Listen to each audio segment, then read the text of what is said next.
and Peter pooped in the house. That's it. That's actually it on my personal news side of the world. You know, I this is every waking moment of my life. Every waking moment of my life right now is specifically dedicated to trying to develop a better understanding of exactly what's going on, and trying to make the correct assessments, because there's a lot of misinformation flying around. There's a lot of racialized hatred going around. Maybe it's just like what I see on Twitter, but Twitter is like baying for blood and saying like Muslims are, you know, a horde of rapist gangs, and they're doing like systematic rape. And then there's like post-feminist critiques of this hypothetical person who's like defending rapes that are apparently happening at the systematic level, and then and they're criticizing those people. And I'm like, who are you guys having a conversation with? Like, I have not seen any of the people that you are. Like, I have not seen anybody defending rape. Like, I literally have not seen it. Maybe they're out there. I have not seen it. But I also haven't seen, like, where these guys are raping everybody shit is coming from either. Like, I have no idea. I'm going to tweet that I'm live in a second.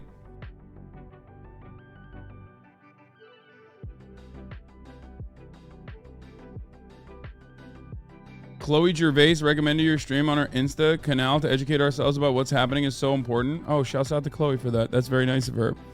Yeah, she's great. So, the irony is that like a lot of my takes, no matter what people tell you in the upcoming days, and you're gonna hear a lot of fucking insane shit from Western media, my analysis, and this always is consistent, oftentimes drawn from sources on the ground. What do I mean by that? Sources on the ground including Israeli internal security, the American State Department, the Israeli state and their assessment of the situation. These are things that I look to first to understand. And everyone is obviously Iran, Hezbollah communications, Telegram channels that have Telegram channels from Palestinians and Hamas Telegram channels. Like, I look to literally all of these avenues to make a better assessment. And most of the things that I am saying are not necessarily things that I'm saying alone. These are also things that members of the Israeli Knesset have said. These are also things that international NGOs are saying. And last but not least, and perhaps the most important part, these are also things that the Interior Security Ministry has said to Benjamin Netanyahu, as far as I understand it. So whenever someone comes in and has like a reductive, black and white, incredibly fucking emotional plea on either direction when we're having a conversation about something that is a direct consequence of at least like 16 years of imprisonment in Gaza and an occupation that has gone on for much longer than that, you have to understand.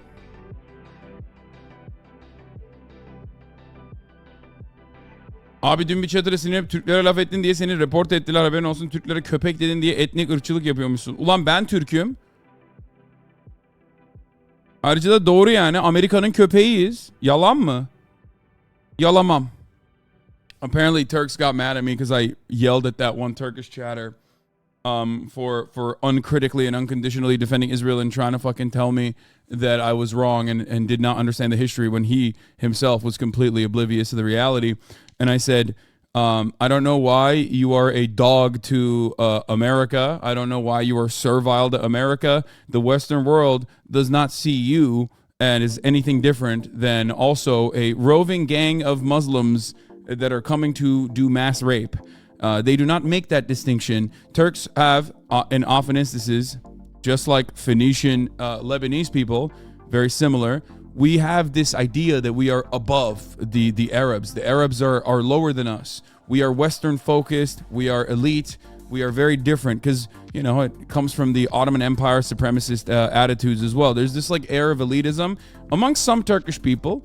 And I think that was, I mean, I was trying to explain to them that like the Western world does not make this distinction, you know?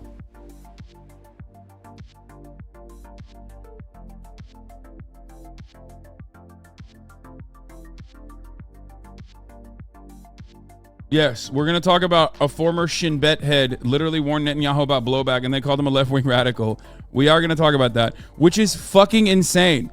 Hey, remember, guys, whenever someone says, oh, Hasan, you are on the side of Hamas, you are defending Hamas, you are defending mass rapes.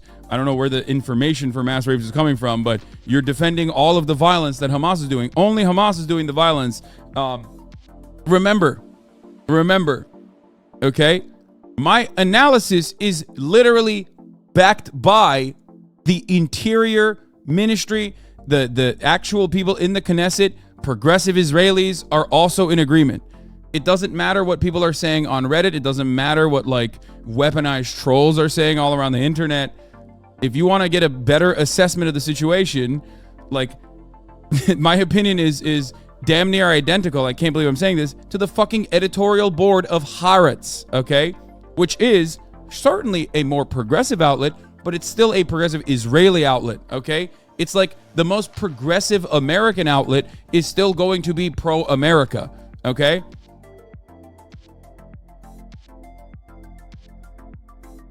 So, remember that. So, people are going crazy. People are going crazy everywhere. Heard a German Middle East expert who said your exact take. Of course they said my exact take. Because my exact take is shared by many people because it's the truth. Everyone with an ounce of credibility who is not a fucking psychopathic, bloodthirsty monster recognizes that Israel's actions, both in Gaza and especially also in the West Bank, is the cause for this violence. And it will not stop until Israel stops. That's it. It will not stop until either Israel stops or completely ethnically cleanses the entire Gaza Strip, which it seems like Israel is taking the chance to do that, which is weird. Maybe they should fucking focus on securing the internal Israeli struggle that is ongoing. But instead, they're like, they have one note. They're like, oh, we got to hit the genocide button. I keep fucking hitting the genocide button and expecting different results. And it's like, you can crank up that dial all you fucking want, but ultimately, like, these people do not have anything and they are choosing to die on their own terms.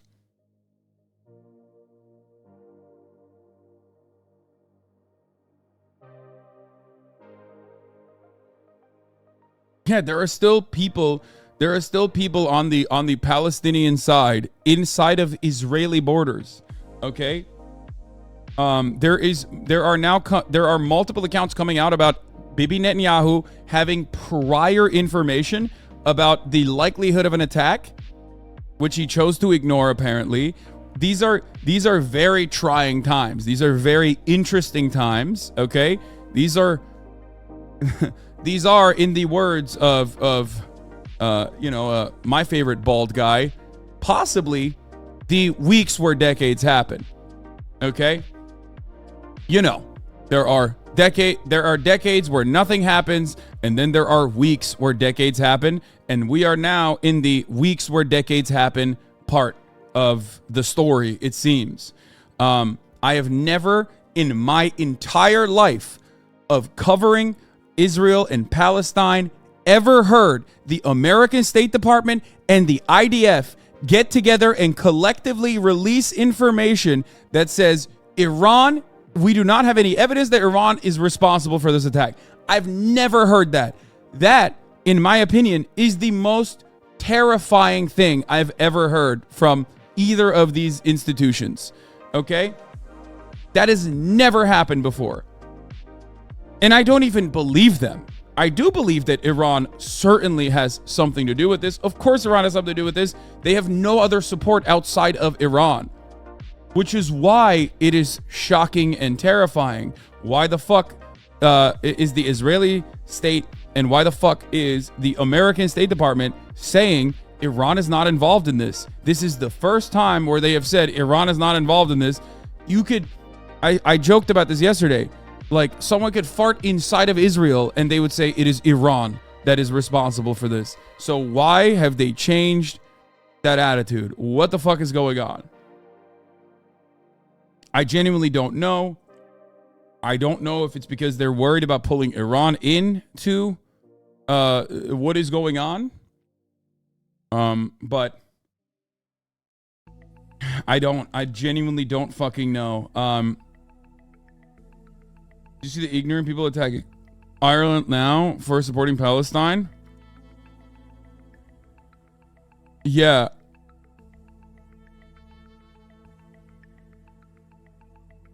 Why is this guy...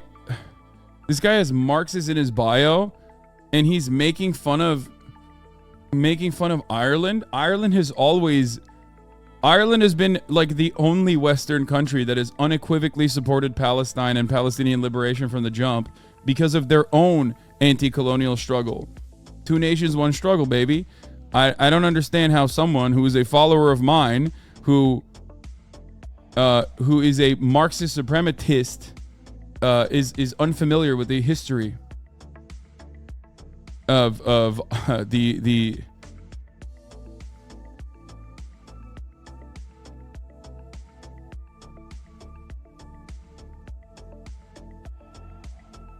Ireland is unfortunately all criminals, but I still support them in every way. That's such a funny what?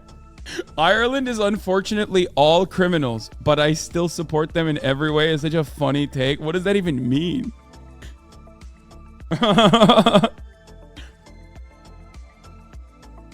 guy on the Swedish subreddit said the IRA is the same as Hamas. Yeah, this is the worst part about like eviscerating any kind of secular resistance apparatus that the Palestinian people had deliberately by design. Because no, Hamas is not the same as the IRA. No, Hamas is not the same as the ANC. Of course they're not. They're Islamist fundamentalists. Okay? However, they are functionally the only apparatus that pushes back against the Israeli government. You say Fatah still exists, but not according to the fucking Palestinians, because when Palestinians look to their two options, and they look to peaceful coexistence with Israel, and they look to the secular, completely fucking neutered institution that is on the West Bank, and they see them getting killed on the West Bank, they see getting bullied on the West Bank, they go, we have nothing, we have no one. These are the only motherfuckers that we have, which is true. That was a major fuck up from a realpolitik perspective on behalf of Israel, not allowing the West Bank and capitulating to the most monstrous, psychopathic, like hyper Zionist, insane, unfavorable settlers, and like allowing them to just rip and partition the West Bank into shreds, and then offering them the protection of the state was the worst fucking decision that Israel could have ever made. And many people said, don't do this. Don't do this. You keep doing this, and you are showing the Palestinians that there is no way out. You are showing the Palestinians that there's no fucking way out. Okay? You misspelled deliberate?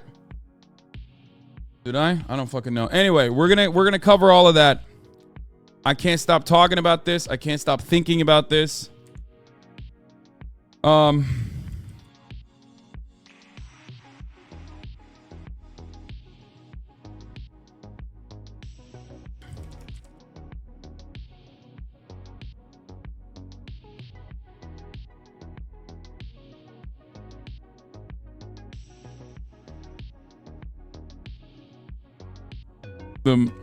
Israel calls for blood in Gaza. The Western world unequivocally withdraws. The minor supported gave to Palestinians.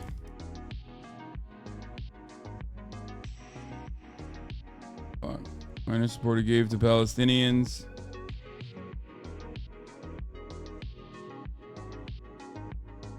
Okay.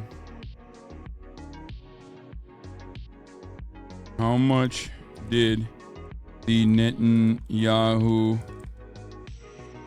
government know about the security threats, and more will Iran and Hezbollah join?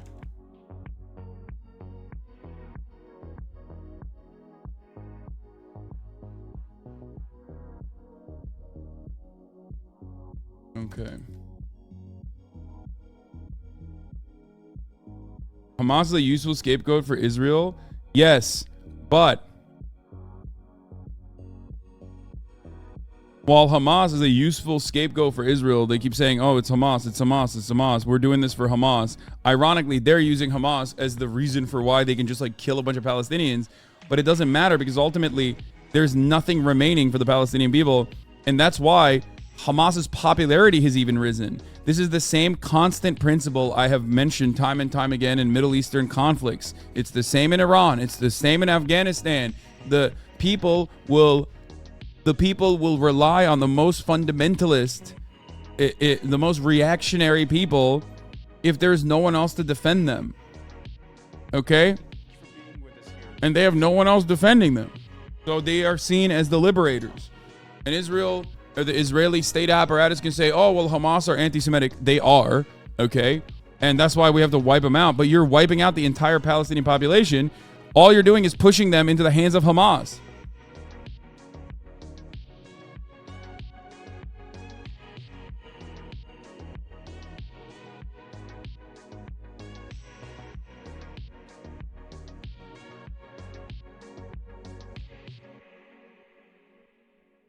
Yeah, they said we are fighting human animals, dude. It is really, really fucked up.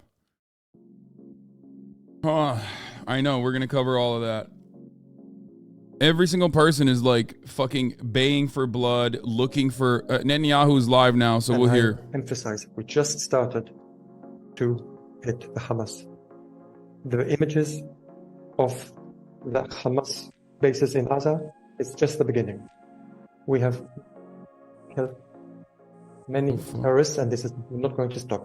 I said that any place from which Hamas operates will turn into rubble. This is already happening today, and it will continue happening even more so. I am in constant communication with President Biden, and I would like to thank him on behalf of all citizens of Israel. The USA supporting Israel in every way, have a plane carrier, biggest in the area, is on its way to this area. And the enemies of Israel understand what that means. I would also like to thank many leaders in the world for their support in Israel. Citizens of Israel, I have to tell you, there's also some fake news and propaganda that is trying to separate us and scare us, such as the information that there are lots of tunnels, or the fake news that the Egyptian army, the Egyptian official has warned us about this, which has never happened before. Do not believe this propaganda. And the one thing that is most important in war is staying calm. I know we all want results right here, right now, but it will take some time. But I promise you, dear citizens, at the end of the war, all our enemies will know it was a terrible mistake to attack Israel. What we will do to our enemy in the next few days will echo to say Israel has the right to... Already, the battlefield is filled with heroic stories of our people, from the citizens, the policemen, the brother. You haven't even secured southern Israel. What the fuck? Why did they move away from trying to at least like protect internal Israeli security immediately to hit the genocide button? It's so odd. Watch the video. They literally are fucking insane. Like they're so horny for blood that they are not even like... How are you speaking like it's over and also just beginning? On the field, and he saw the ceremony of the Brit on video. And when he heard the words from the ceremony, his eyes filled with tears. Yesterday, I appointed Gal Hirsch to be in charge of those abducted. Do you think they're actually doing a genocide? Missing. I don't know. You tell me. They said they're shutting off the water, the power, which they do regularly anyway. They're stopping the food supply. It's an open-air prison. And they're engaging 300,000 reservists. What do you think that is? Do you think they're going in there to hug and kiss the people? No. They're going in there. They're going in there to fucking kill. All sharing this.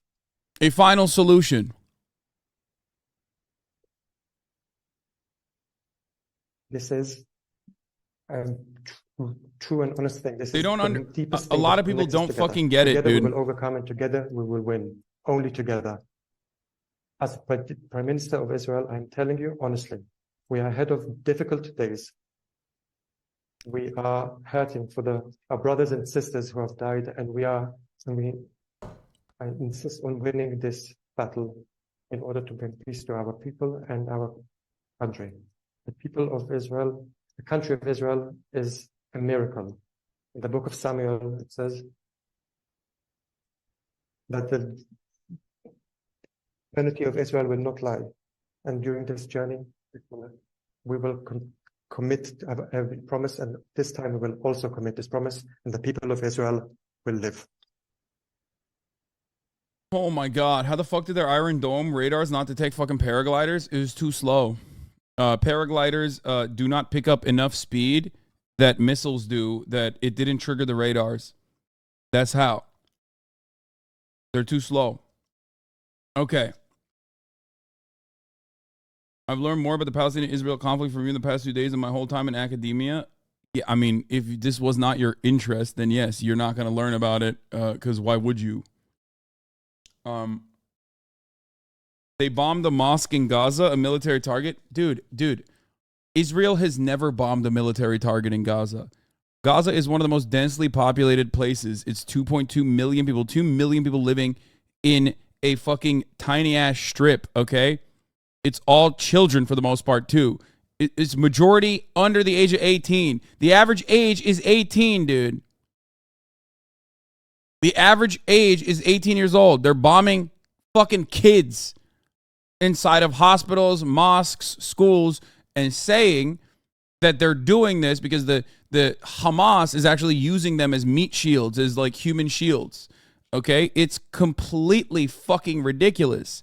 It is, and they're not even hiding it. Like, this is a straight up war crime, dude. This is war crime shit. They're already done. They've already done it. They've already done it. It took 2 days for some Israeli citizens to feel exactly like the way Palestinian people feel every single fucking day of their lives, for them to go, okay, it's genocide button. Complete siege on Gaza, no electricity, no food, no fuel, no water, everything is closed. Now you have to remember something. How can they do that? I thought Gaza, they could just leave, right? How could they fucking do that? Because they can't do that. It's a prison. It's an open air prison. There's always this weird notion, okay? There's always this weird notion that whenever you deal with someone who's like an ultra Zionist online, where they always say the most insane shit, where they'll be like, Gaza's not an open air prison. But then when push comes to shove, they routinely recognize that it is an open air prison. You know what I mean? It's the same principle behind the Nakba, right? They're like, on the one hand, they say the Nakba didn't happen. And then also on the other hand, they're like, but it should have happened. And if it did happen, then we're going to do it again. And it's going to be much worse. It's always the same bullshit. Okay? It's always the same fucking bullshit. Yeah, it's always like, oh, Gaza's not an open-air prison. We just control all flow of supplies going in and out of Gaza. We control the entire electricity grid of Gaza. We control the entire water supply of Gaza. We control the food supply of Gaza. You know what I mean? But it's not. But like, and people can't go in and out of Gaza freely. But it's not an open-air prison. Come on.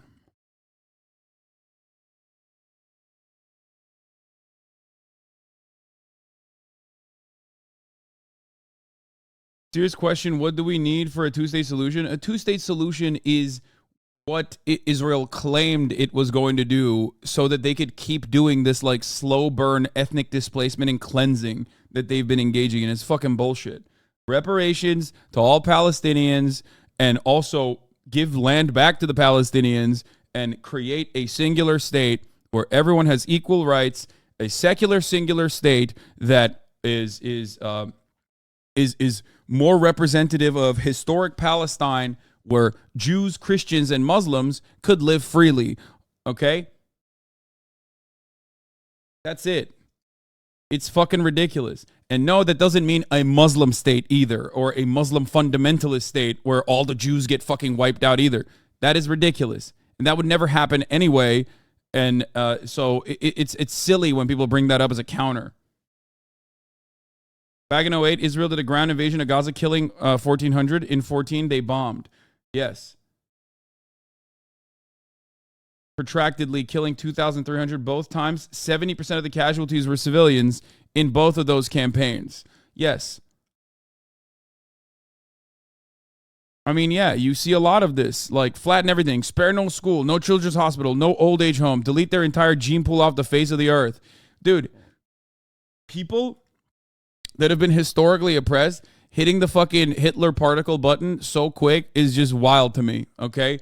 We are not that far removed from Nazi Germany and the fucking Holocaust. Like, how can you just jump there? Kanka kilise anan sor o daha iyi bilir. Yine demokrat havalarındasın Hasan ya. İsrail kalp Turkey. I'm going to get a lot of Turkish trolls in here. I guess like my shit popped off in Turkish circles because I called them the dogs of the West. So now they're in here being like, dude, how dare you say that? We love Israel, you know, and we will support Israel no matter what. Okay, got it. Have fun with that, dude.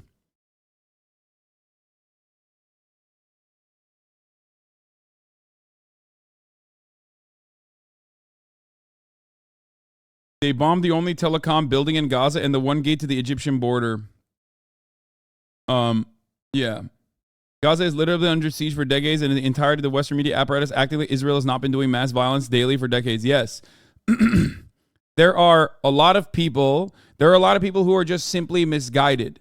Okay? There are a lot of people who are just simply misguided. They've been blinded to the truth, or maybe they are completely oblivious to the reality, or maybe sometimes they're cynically weaponizing that lack of interest or lack of knowledge in what has actually happened in the Israeli-Palestinian relationship. Okay? there's going to be a lot of people who are misinformed by it and or utilizing the lack of information to their advantage. But there you go. You can find, I mean, when you have the asymmetry of warfare that Israel has maintained in its endless occupation, okay? And when you have the head of the military apparatus saying, we are fighting human animals, which you can say is a mistranslation, but the other translation is not much better either, which is beasts and not real humans, okay? And you hear him say, we shut off the food, we shut off the water, we shut off the electricity, we shut off everything, and we're fucking going in. And they've been bombing it into rubble, okay?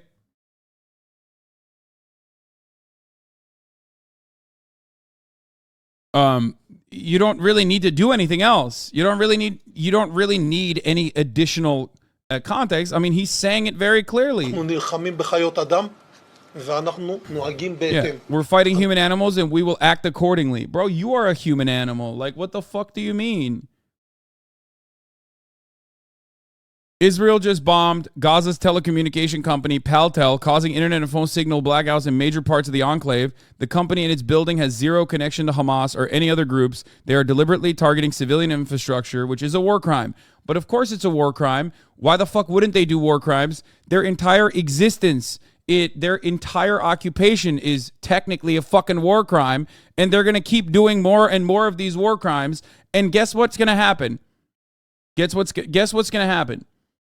Nobody is going to fucking turn around, and when they're getting bombed and they're having their buildings reduced to rubble, when they see their fucking fathers holding out their dead babies out in the streets, go, wow, this surely is Hamas's fault. I can't believe Hamas brought about this violence to our heads. You want to know why they're not going to say that? Because they've been getting bombed like this already. They've been getting bombed like this when Hamas doesn't do anything. They've been getting bombed like this when Hamas does do shit. They've been getting bombed like this. Or on the other side, on the West Bank, they're literally cooperating with Israel. And all that is given them is more death, more humiliation, more destruction, more loss of houses, more ethnic displacement. So at a certain point, they're like, okay, well, I guess we can't trust the state of Israel to have our best interests at heart, because why the fuck would they? God damn it, every fucking Ramadan, every Ramadan, they go in to Al-Aqsa and beat the shit out of people who are just simply praying, dude.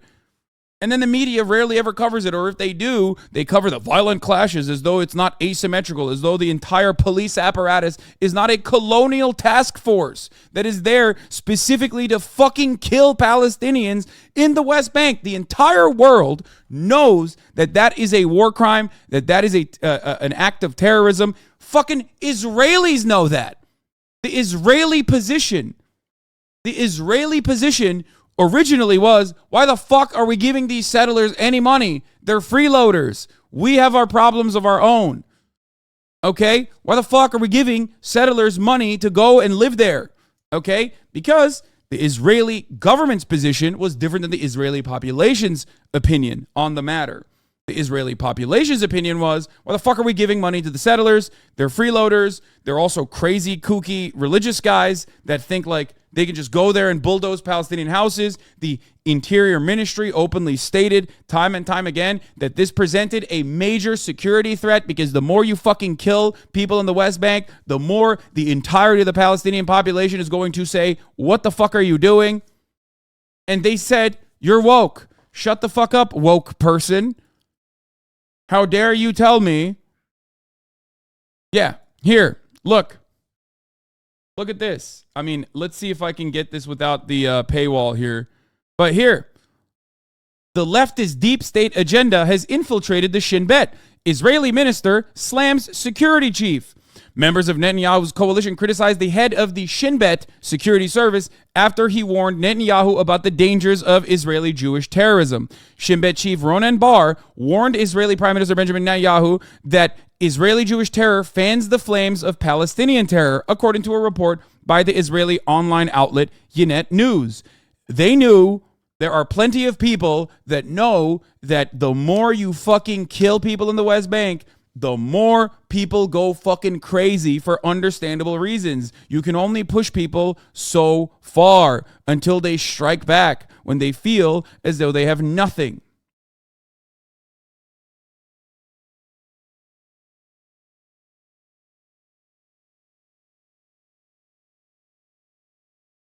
It's fucking nuts. Anyone and everyone that is not on board with the ultra-nationalist, hyper-right-wing, straight-up, openly fascist agenda of Ben Gvir and so many other coalitions that Bibi Netanyahu had to build specifically so he doesn't fucking go to prison, okay? Those people are not popular internally inside of Israel either, because there's plenty of liberal Israelis who themselves are Zionists, who themselves do not even think of Palestinians as human beings, going, dog, this is too much. This is too much. You're doing too much.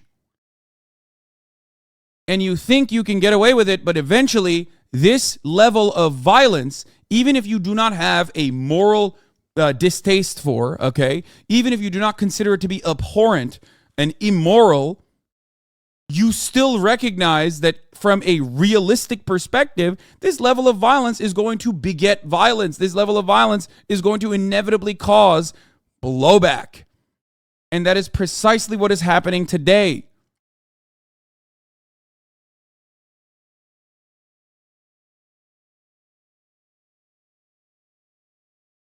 And now you're seeing what is going on. People say, oh my God, Iran, evil. Iran is so evil. Iran is so evil for supporting Palestinians. Like the war between Israel and Iran, And it's like, bro, they have no one else to rely on. The Palestinian people have no one else to rely on but Hamas. They literally have been backed into a fucking corner where the fundamentalist Islamist group is the only people that are like, fuck this shit. We have to engage in violent struggle. Think about that. Think about that situation. If you want the violence to end, you have to make amends. If you want the violence to end, you have to end the occupation. Consistently pushing these people into a corner is demonstrably a failure. Okay? That is the reason why what happened over the weekend happened. And there are people inside of Israel, and there are plenty of, and I'm not even talking about like anti-fascist Jews, okay? Like there are plenty of Zionists who fucking recognize that. If you think that Shin Bet is like a bunch of libtards, I don't know what to fucking tell you, okay?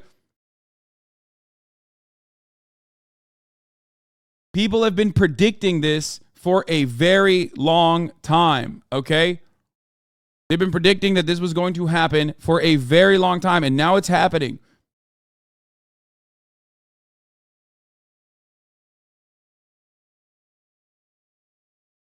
Israeli Army radio says we've stopped using warning missiles in Gaza and will instead use massive evacuation. Much more damage and death toll is wished. I don't know how. I don't know if that's real or not, but it doesn't even matter. The warning missiles are also bullshit anyway. They've never been real. I'm not surprised if you get canceled on Twitch. Yeah, I don't think I will get canceled on Twitch. This is something. This is not new. You might be here for the first time in your life, hearing me talk about this kind of thing for the first time in your life. Maybe you just are now paying attention to what's going on. But this is something that I have been defending and talking about for a very long time. It's not warning missiles not real. You saw it live on Al Jazeera. Brother, I don't think you understand. Warning missiles are fucking bullshit, okay? The idea that warning missiles make Israel the most moral army on the planet is a laughable notion. Your mentality is so distorted at that point that you literally think that this is a good way to describe like mass ethnic cleansing of a people that you've literally fucking trapped inside of this like strip of land. That is a psychotic notion. Oh, dude, think about it this way. I am the most successful military apparatus on the fucking planet, let's say, and you are living in your house, and I tell you, boom, I threw a dud on top of your fucking building, your residential house, okay, the house that you live in.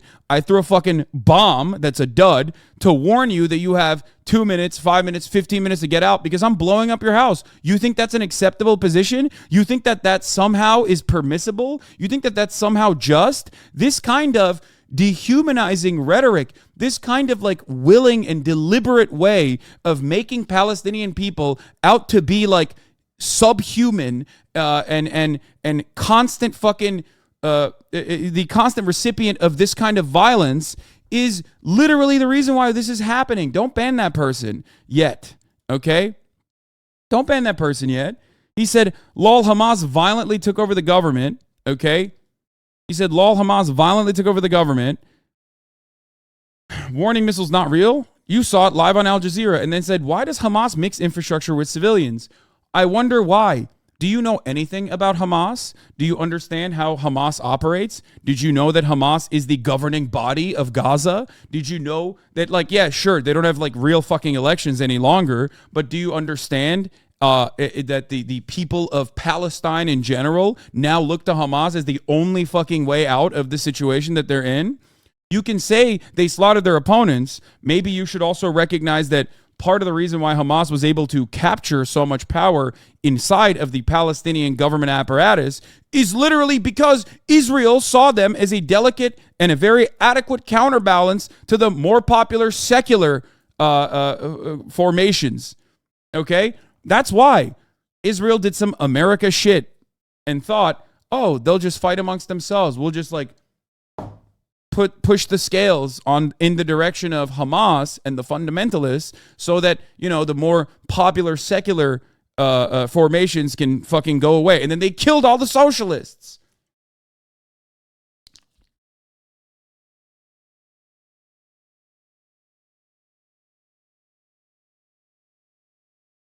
It's nuts to me that to have this kind of attitude when you say, why does Hamas mix their infrastructure with civilians in like the most densely populated open air prison? What the fuck are you saying? What are you saying? Where is the government supposed to be? It is a false notion. It is a complete falsehood, a fabrication to justify the endless bloodshed, to say they're using human shields. Because I will flip this argument on its head and ask you, perhaps they thought that their oppressors were human and thought that even the most inhumane oppressor is not going to bomb a school. And of course they were wrong, and they know that they were wrong. They're always wrong on that front. It's crazy to me that we treat Israel like this unstoppable force, like they are not human beings that are making these decisions to bomb schools, mosques, hospitals, and also the Associated Press building. And as long as they can say, hey, guess what? Actually, sorry, there's a Hamas there, even though there is never any fucking evidence whatsoever for the record, okay? Then it's fine. It's perfectly fine. Hamas is everywhere. Hamas is everywhere. It's like, yeah, after a certain point, Hamas does get to be everywhere. You want to know why? Because if you keep pushing these people, then Hamas is the only out that they have. Oh. Yeah. Sorry, when there was a peaceful march to return to Israel, we had to snipe 12-year-olds and pregnant women and doctors and people who are a part of the press, which we still continue to do because Hamas is using them as human shields. You know what I mean? There is no singular way to make this argument. There is no way that you can make this argument from a morality point of view. Okay? You can hyper focus on it all day, every day. You can say, well, what about this? What about that? What about this? What about that? No one ever calls Israeli officials to question when they are a well-developed state that has consistently oppressed the Palestinian people and killed them in ways that, like, Hamas wishes they could fucking touch Israel with. Okay? People are like, oh, I can't believe they, like, are openly shooting people out in the streets. It's like, what do you think Israel has been doing?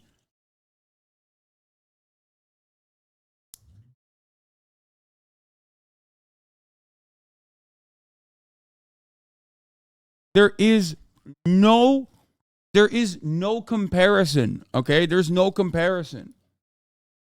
Unless you look at Israelis and say, they are the humans, and you look at Palestinians and you say, they are the dogs.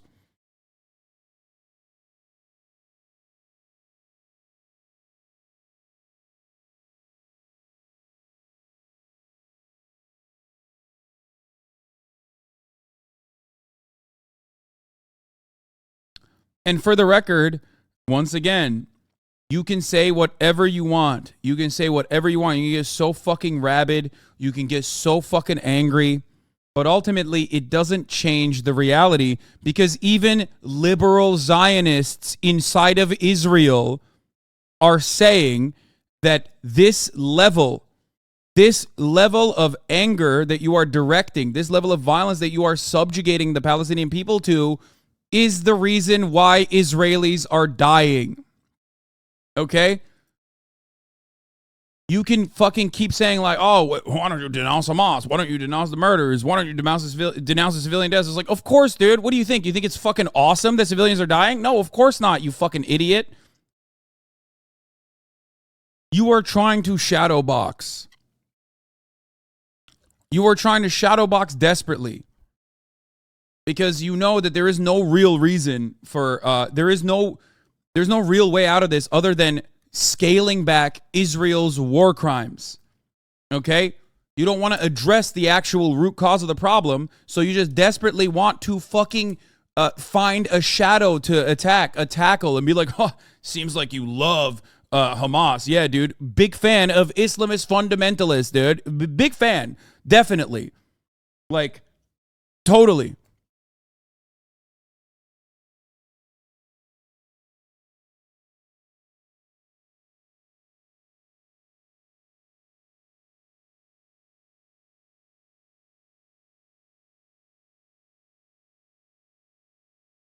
Why does it feel like Israel's always in the hot seat for anything? Seriously, Hamas has been launching a bunch of missiles.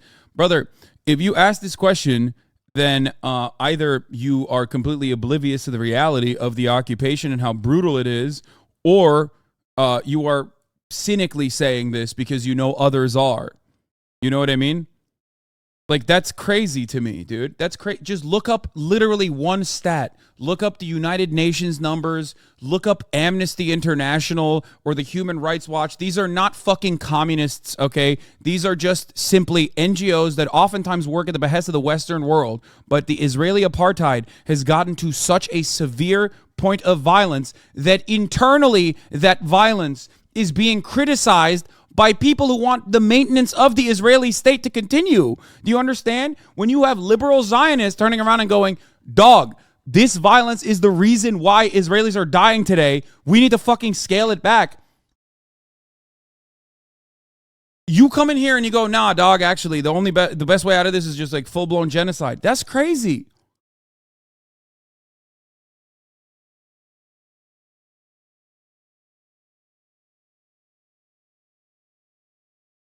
That's crazy.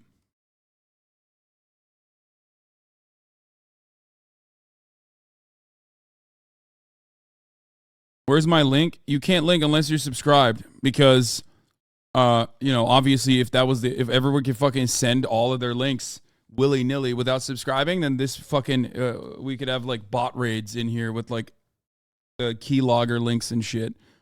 You can also avoid the top of the hour ad break by subscribing. That's another amenity that you get when you do subscribe. Here's the 3-minute ad break now at the top of the hour. Like I said, if you no longer want to see those ads, all you need to do is subscribe for $5 or for free with a Twitch Prime by connecting your Amazon Prime account to your Twitch account.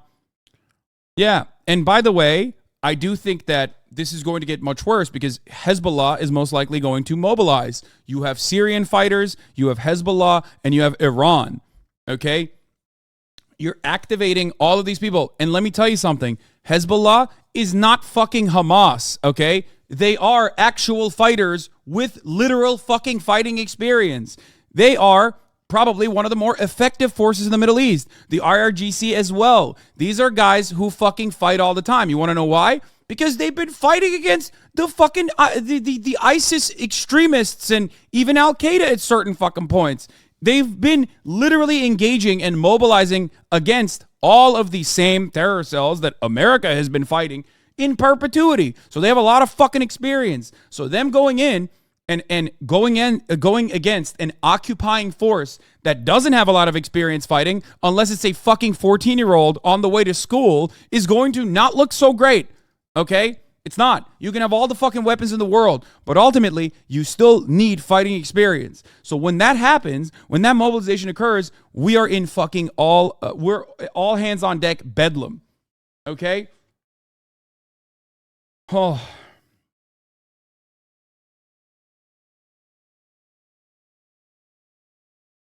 George Galloway Schools of Zionist Part 1? What? Why does it feel like Israel's always in the hot seat for anything? Seriously, Hamas has been launching a bunch of missiles at Israeli citizens, and then today I stumbled upon this UK politician, George Galloway, who's been calling Israel a racist apartheid state. What? Yeah, brother, Israel is a racist apartheid state. That is true. If you do not recognize the current formation of the Israeli state to be an apartheid state, I don't know what to tell you. You are just denying objective reality, okay? It's true. Dude, how... I can't. I don't know. I don't understand how you can look at this. Well, I guess I can understand how you can look at this because, of course, in a situation where you have people who are under the oppressive arm of the apartheid state, and you have people who are living in the more comfortable apartheid state side, yeah, of course you're going to empathize more if you're an American with the people that are living inside of the military apparatus that is that is seen as like a full-blown citizen, and not those who are fucking getting owned. You also won't even hear about the persecution and the systemic oppression and the violence that they're subjected to. So you don't have the interest in understanding or empathizing, and the media certainly is not making it easy for you to see it either. A lot of Americans just don't know what life is like for Gaza, so here's an analogy that might help. Imagine Gaza as Rhode Island. Yeah, here's what it would look like.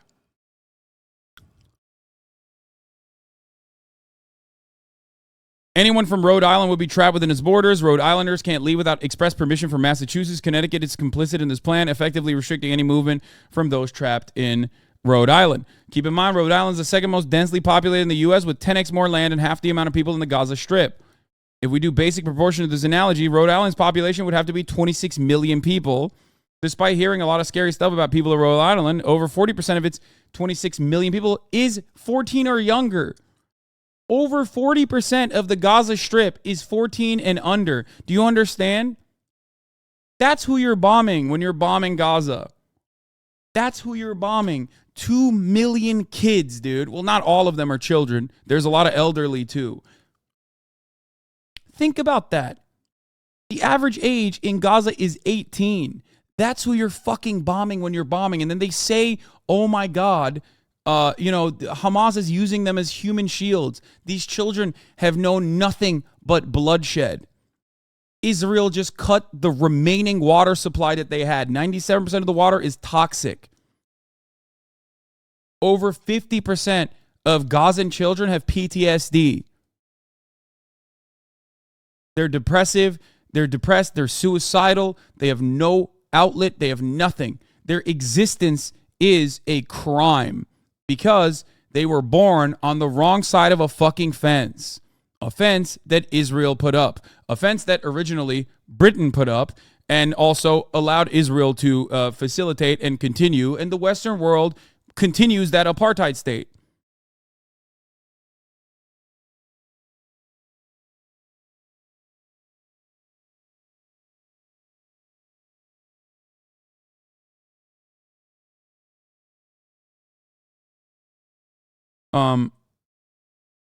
Nelson Mandela town hall interview. Yesterday you said you wanted to cover South Africa more with respect to comparison to Israel. If you want to cover it here, there are good timestamps from the town hall Mandela did in 1990. Here are good timestamps that are relevant. 9 minutes, 19 minutes.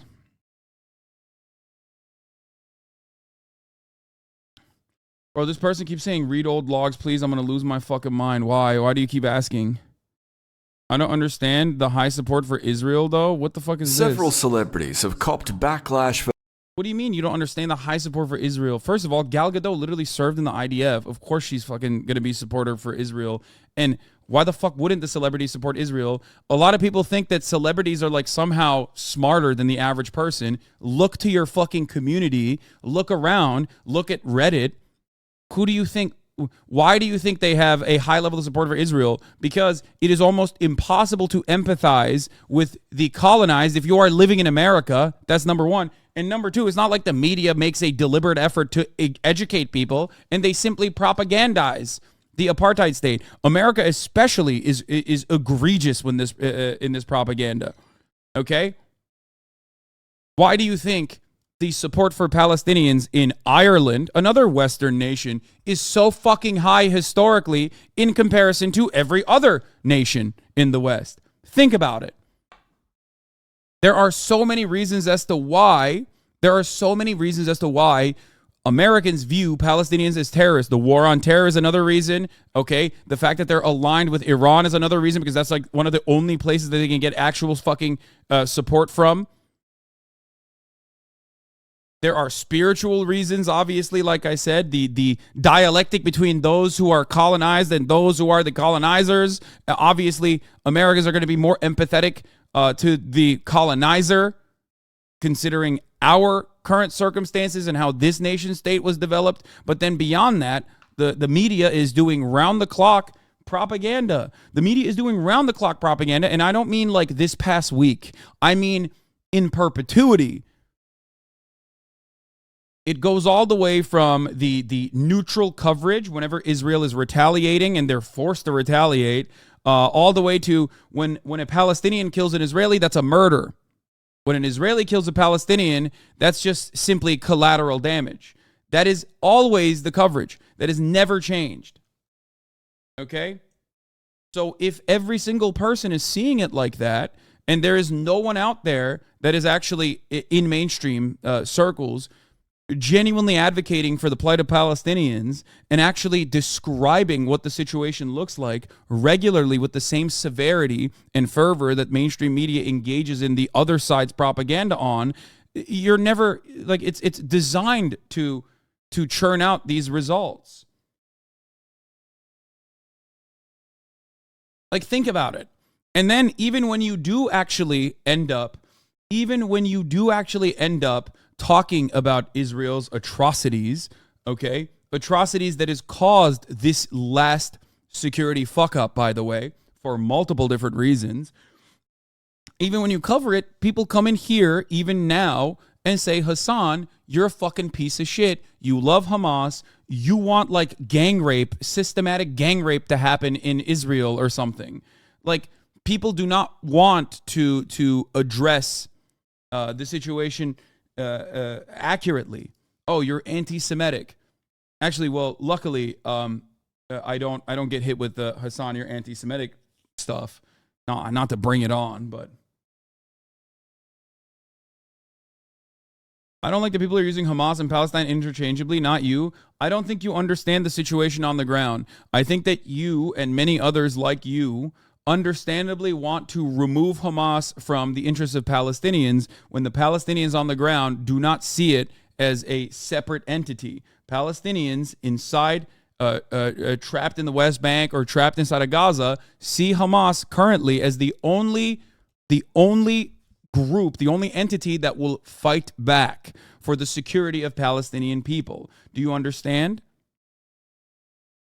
They see it that way. That's why Hamas, over the recent years, has gotten 53% support. Again, Israel's fault entirely, and that's not me saying that. Okay? That is not me saying that.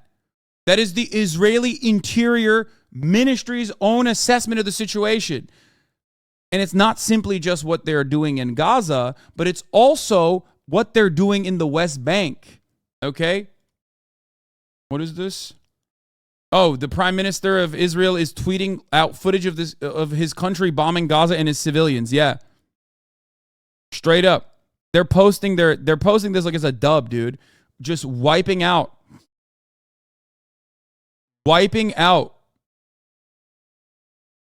entire city blocks where people live, children live, and then posting it as like this major fucking dub.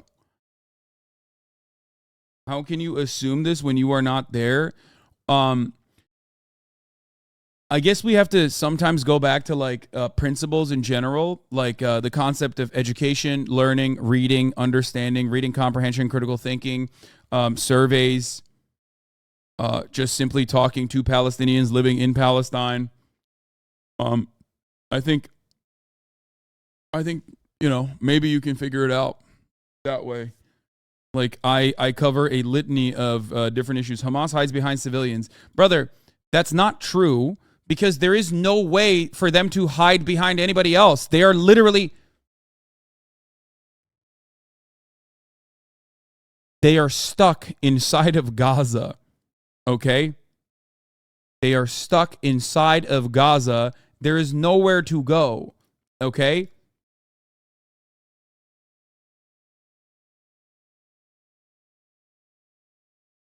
I thought the chat would be more educated, but it's just infuriating.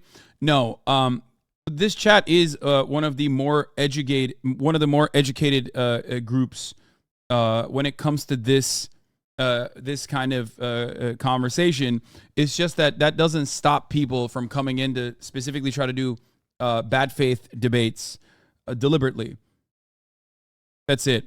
Do not be discouraged just because people are coming in here to try to get their licks in.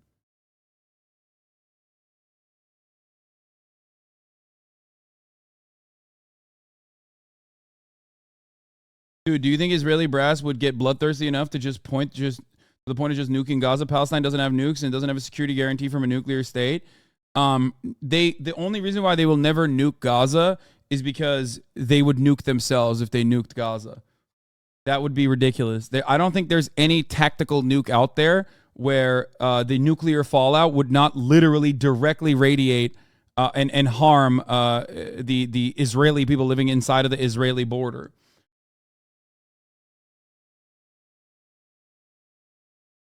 Do you know that Israel sends a warning before each missile strike? If Hamas doesn't want civilians to be killed, why are they shooting rockets from hospitals and houses? Also, keep ignoring Hamas and people in Gaza literally celebrating killing innocent civilians and kidnapping and sitting on naked bodies of women. I never ignored any of those things, but I will say once again, if I sent a warning shot to your house before I wiped it out, I think you would probably also have some feelings about me. Like violent feelings. The idea that so many people, I think, like feel comfortable just repeating this like Israel is the most moral army on the planet line, the propaganda line, is actually kind of funny because it demonstrates how big of a bubble that they have existed inside of. You describe this to any other human being, they're going to go, what did you just say? it's okay to bomb an open air prison as long as you tell people to like evacuate the hospital immediately. Like, you have lost your mind, okay? Like, you have no basic dignity or respect for humanity at that point.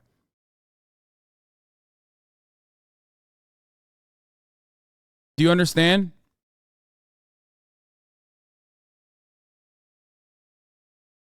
Like, is it okay? So Russia's crime in Ukraine isn't simply invading Ukraine and killing everybody. It's that they're not giving warning shots. Is that what it is? Do you feel like that would be adequate? Because remember, I have always maintained the position that the people of Ukraine deserve emancipation from Russian invasion. Okay? Always. Always.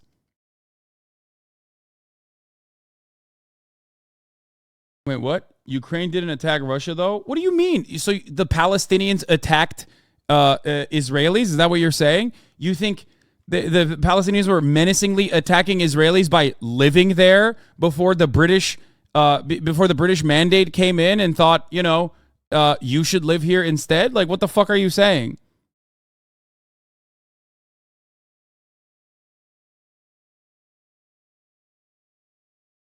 It's so convenient that every single time Israel retaliates, against an unprovoked attack, history starts exactly at that moment. Okay? Not a moment before and not a moment after. History starts immediately at Hamas firing rockets or Hamas actually invading Israeli borders. History did not exist a moment before that. And they're doing it because they're bad. They can be bad, and they are, okay? But that doesn't change the reality that, like, the people look to them as the only force of violent emancipation.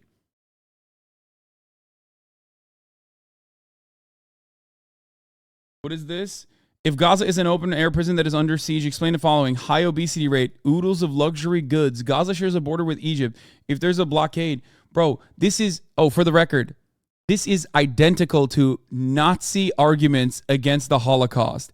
High obesity rate does not, first of all, not even entirely sure if that's the case, but I'm pretty sure that's just a lie. But also, high obesity rate does not mean that, that does not mean that, like, people are actually healthy, dumbass.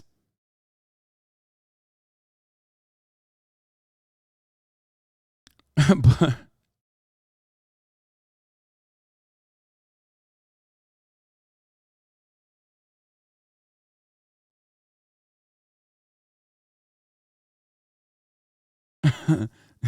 Wow, imagine supporting a group of militants murdering and targeting civilians. I thought you were better than this, Hasan. I myself support Israel, which obviously hasn't targeted any civilians and only kills 14-year-old Hamas terrorists. By the way, did I tell you about the idea of being vegan? That part, but also the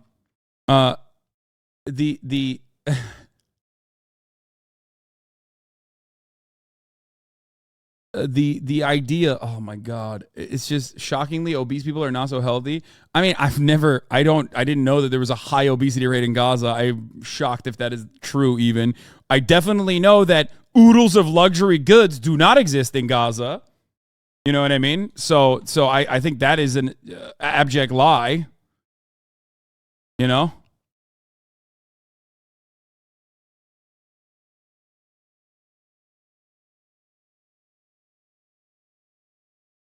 Hold on.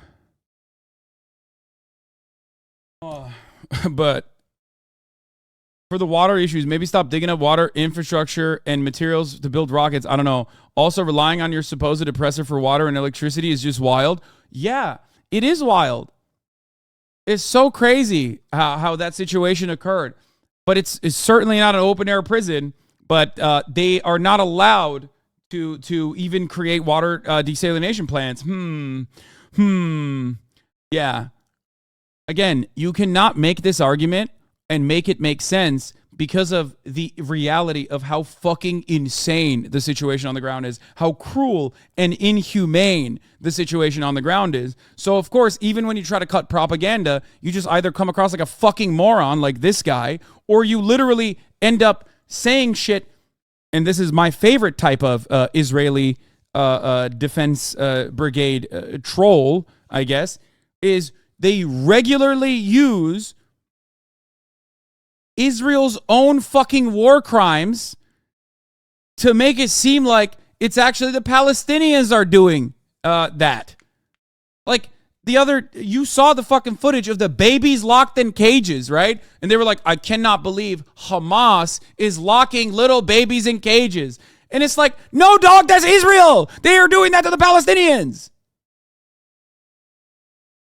That's crazy.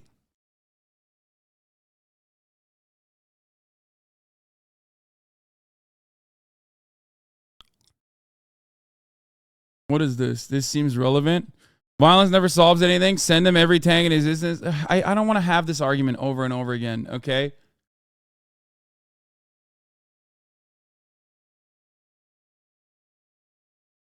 Yeah, I really didn't think I needed to say that the situation over there is heartbreaking and terrible. You know, it's fucking crazy to send someone a message like, are you against rape and murder? Have you tried being normal? And this is ignoring you're from Long Island or whatever. Yeah. People immediately go, oh, dude, you are in support of, like, the roving Muslim barbarian gangs of rapists that have infiltrated Israel to do rapes, to do mass rapes. That is like how do you not see what the fuck's going on there? How do you not recognize like what you are participating in? Like, the barbarian Muslim hordes are there to do rapes. Gaza has an obesity rate of 20%, which is around the same as war-torn Yemen. Nothing like the 40 to 50% in rich Gulf countries. It might just be a genetic predisposition to obesity, low BMR among Arabs. Can you explain why this isn't about religion? Why the fuck would this be about religion? Religion is a tool. Religion is a tool to galvanize. Religion is a tool to weaponize. Religion is not the real reason why people engage in any kind of conquest of land. Okay? Religion is just used in that situation. To give you a sense of how effectively Western political leadership is working right now, the EU first said it was suspending all aid to Palestinians. Then it was pointed out that this aid wasn't going to Hamas anyway, and Ireland, Spain, and others objected. So the EU says, never mind. So, for the record, not giving aid to Palestinians is literally against the interests of Israel. Donald Trump tried to lower the amount of aid that Palestinians were receiving. You know who fucking said you can't do that? Israel. You want to know why? Because the less aid Palestinians get from Western sources, which is already marginal to begin with, the more they get from Iran. Even Israelis understand that. Even the guys who are literally like, this is our open air prison, dog, even they recognize it. And it's not because of a morality point of view. That's what I'm saying. Because fascism is inherently a self-defeating ideal, okay? It is self-defeating. You will inevitably erode your own sense of security, which is happening right now. The more you push, the more people are finally going to recognize that they have no other option. And let me tell you, Palestinians can't fucking get on the first flight from the Gurion airport back to Long Island, okay? They're there. They're stuck. So they're going to fucking inevitably go, I'm pushed into a goddamn corner. I have to fight back. Holy Land is forever conflict, the hatred that fuels all. It stems from religion. Yeah, dude. That's why fucking Theodore Herzl was like, we should go to Argentina or Uganda to build the Jewish land. Like, no, man, that's just a way to fucking justify it. What the fuck are you talking about? Shut the fuck up, atheist. Jesus Christ, your horniness for like how much you hate religion ends up causing you to do bad analysis. It's like saying Hamas, or it's like saying Palestinians across the board are just like rabid Muslims and that's why they hate Israel. Because Israelis are all Jews. Like, what are you doing? If that was the case, why the fuck are they owning the Palestinian Christians of the West Bank? Why are they not making any fucking differences there?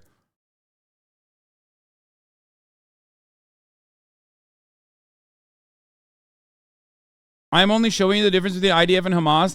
IDF doesn't target civilians, only specific military targets. No, dude, you're doing propaganda. IDF, of course, targets civilians. You're a fucking idiot if you think that that is not the case. Literally look at one singular number. Please look at a single fucking statistic of how many civilians have been injured or died. 5,900 civilians before this last fucking blood and soil conquest in Gaza. On the Palestinian side to 260 on the Israeli side. Okay? You're out of your fucking mind.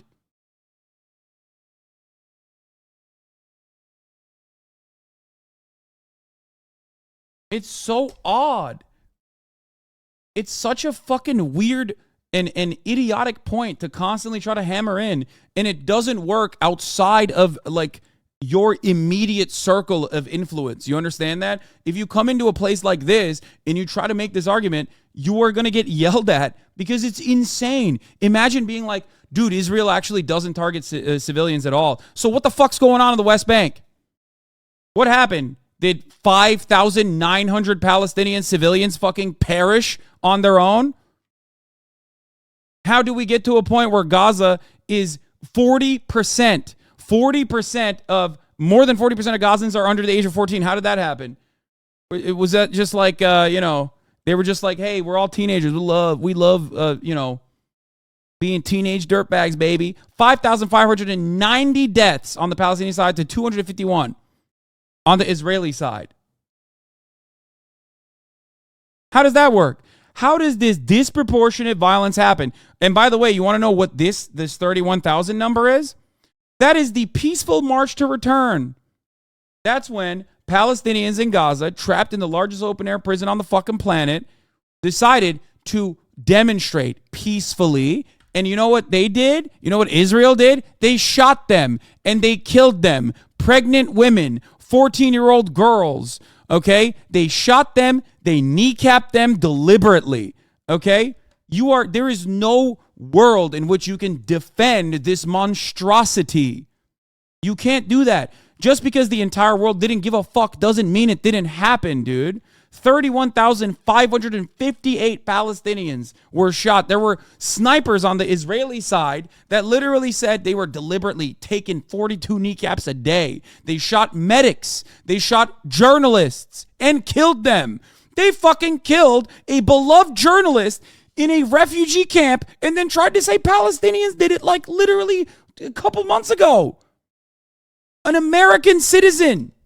But because they are ostensibly on the side of truth and believe that Palestinians deserve humanity, then they are an enemy combatant, despite the fact that they literally had a helmet that said press and a fucking armor that said press on it, and they still got shot in the fucking neck deliberately by an IDF sniper. And then they turned around and they fucking lied and said the Palestinians actually shot that person. And then it didn't end there. When the Palestinians tried to have a funeral for this person, the IDF came in and beat the fuck out of them.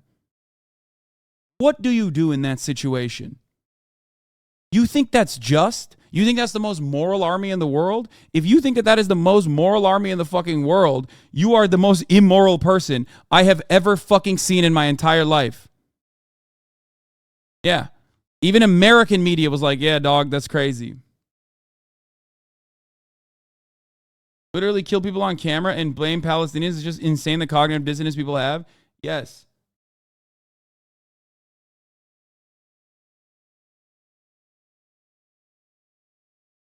To show you the cruelty of the Israeli siege of Gaza, Senator John Kerry, an enemy of Palestinians, mind you, once urged the Israeli government to allow pasta into Gaza. Pasta was on the list of prohibited items. They raided her funeral.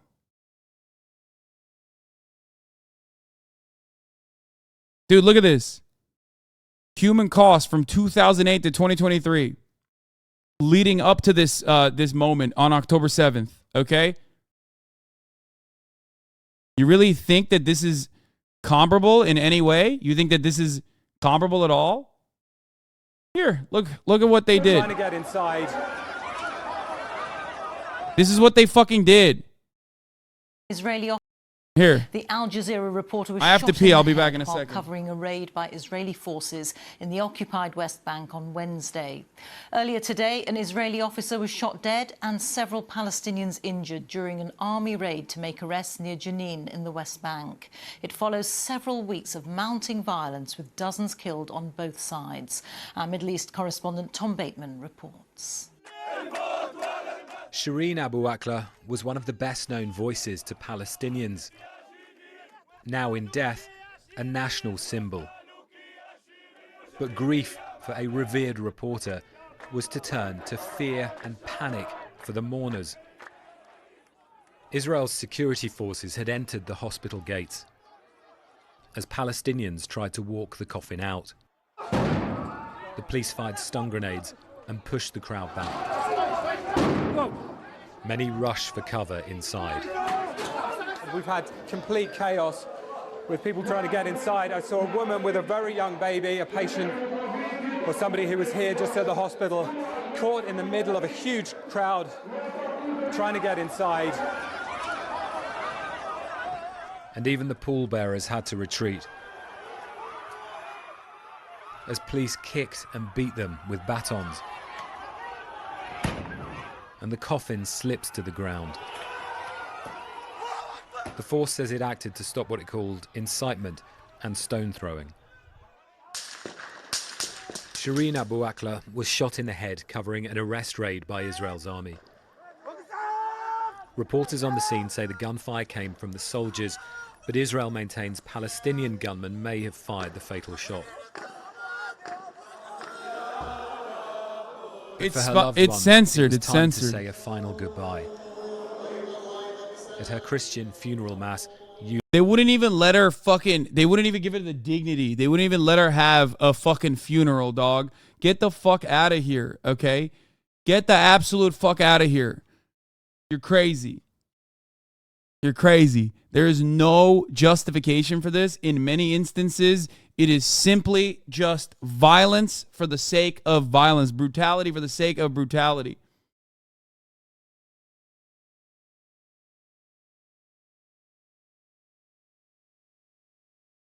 They did it because they don't care, because these people are not actually fucking, like, they don't see Palestinians as humans.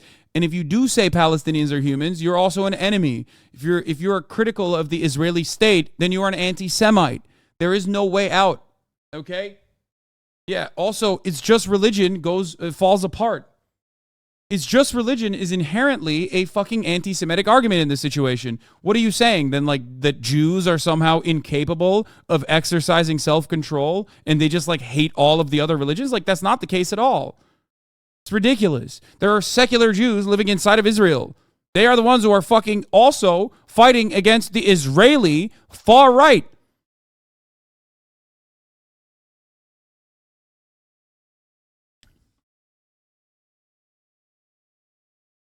This kind of violence is so unjustifiable. And here it is. Here is Netanyahu saying anyone who wants to thwart the establishment of a Palestinian state has to support bolstering Hamas and transferring money to Hamas. Netanyahu told his Likud party's Knesset members in March 2019. This is a part of our strategy. Another concept implodes. Israel can't be managed by a criminal defendant. A direct line runs between the judicial overhaul and the Gaza war. Why are even the Zionists pointing this out? Okay? Why are Zionists pointing this out? Because, once again, fascism is a death cult. And the more fascist you get, the more you harm yourself. White supremacy is a death cult. It kills white people too. Okay? And it's the same for the ultra-Zionist far right in Israel. Okay? The more you fucking squeeze and the more you think you can get out of the Palestinians, the more you can back them into a fucking corner, the more you lose sight of treating your own people.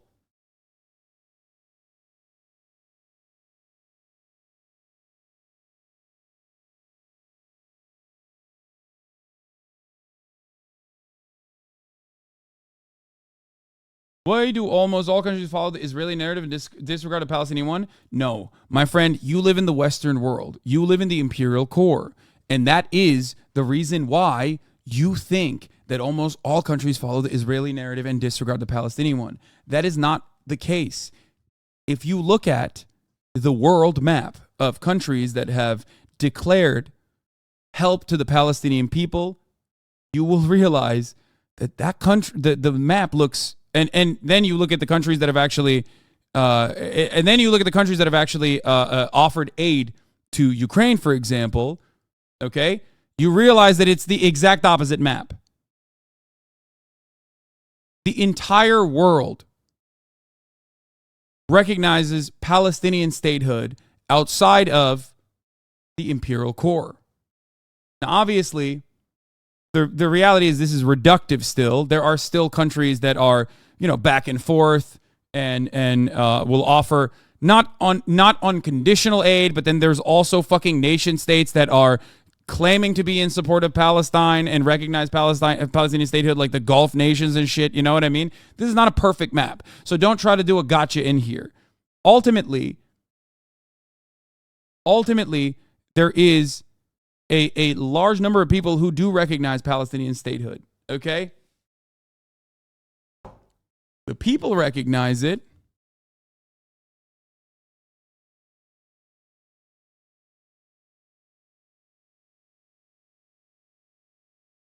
I think one of the craziest parts about this story, however, is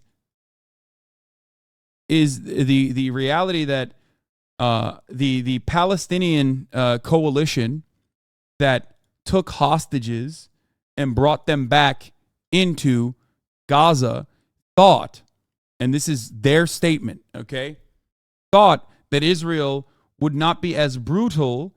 They literally said, we are treating these hostages, we are holding on to these hostages because we want to ensure that whatever you do to us, you do to them as well. They wanted collateral damage for Israelis, specifically because they know that they're not human, right? Palestinians are not fucking human. So they were like, we will bring humans, people that you think are worth 1,000 Palestinian lives. We will bring them inside of the borders with hopes that you will not fucking do an endless bombing campaign.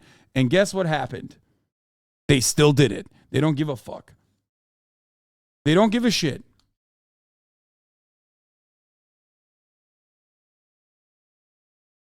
As a Palestinian, I'm shocked when people are as educated as you are rather than when people aren't. A country recognizing Palestinians is vastly different than actual people and individuals throughout the world doing the acknowledgement and educating themselves on the conflict.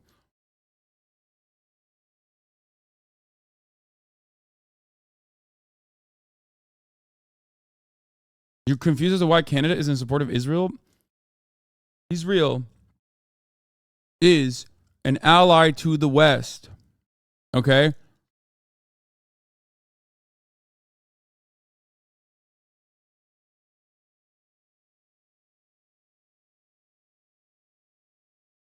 Now Hamas is threatening to publicly execute the hostages. Yeah, you know what? You know what is crazy? First of all, I don't trust the Wall Street Journal. Let me just say. But they might actually do that. They might actually claim to do that. That is, it doesn't matter. That plays into the hands of whatever the Israeli military was going to say when the inevitable death and destruction of the Israelis that are currently being held captive in Gaza happens. Also, let me tell you why I don't trust the Wall Street Journal.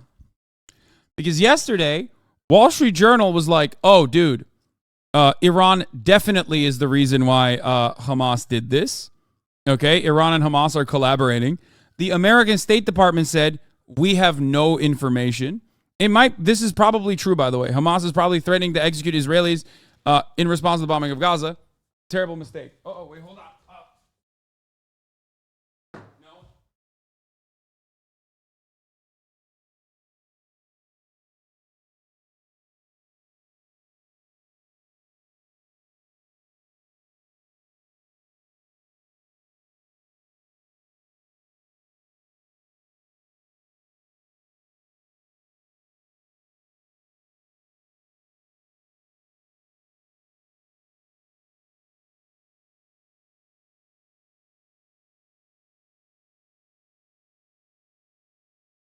Evet koy, dolaba koy, ne olur. I can't. Dolaba koy. İçeri aldım ben. Sen dolaba koy yeter. Oh my god. Doesn't it make sense after Iran received $6 billion that they would help Palestine?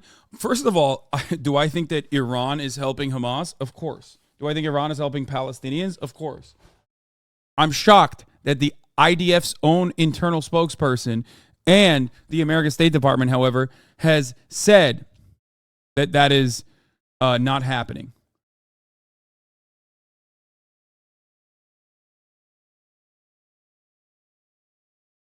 This is a last-ditch effort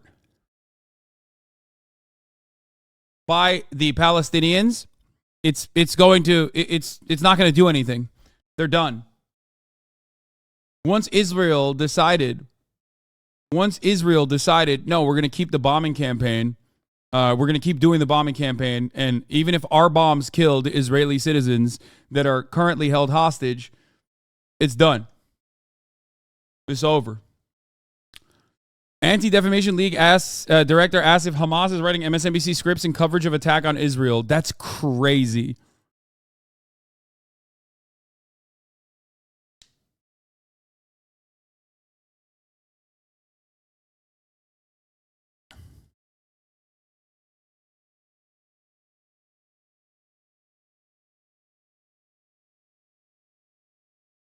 The retaliatory threat to execute hostages was broadcast on Al Jazeera. Yeah, it seems like they're saying this is a last-ditch effort. There's nothing left for them. It's only going to get worse from here on out.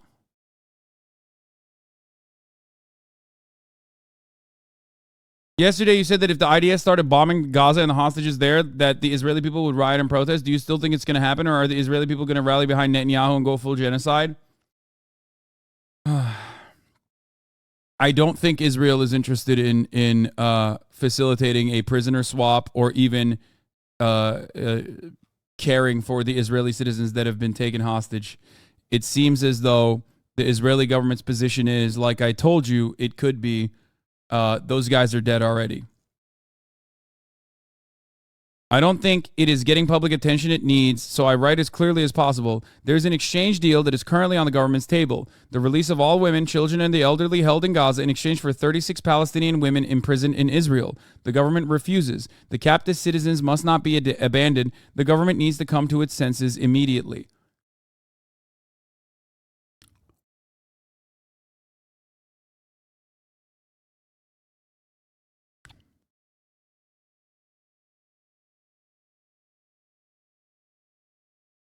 There have been numerous exit ramps for the increasingly violent Israeli government in every part of this conflict, in every part of its maintenance of its apartheid state that they have just launched their vehicles off of. For the record, chat, this person is an Israeli citizen in Israel. It's not like this person is some random fucking guy in the West.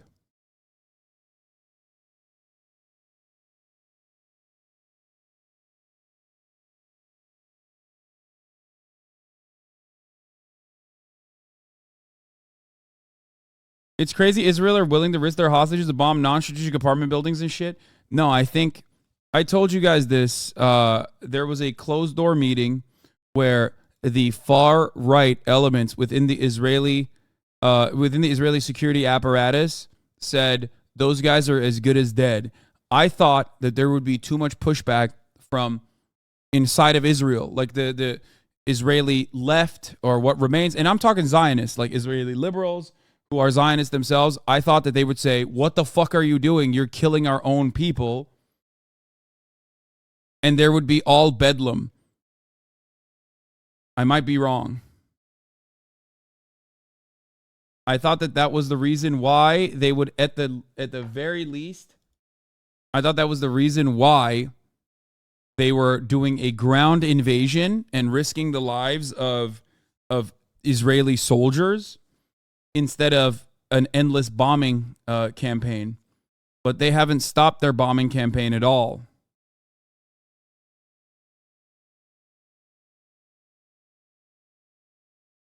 If the Israeli government lets the hostages die, do you think it'd be a turning point in Israeli politics?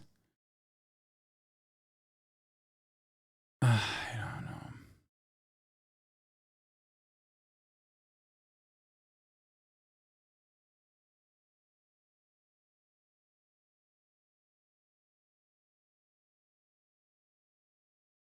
What do you think is an appropriate response? The murder, rape, and mass shooting should be.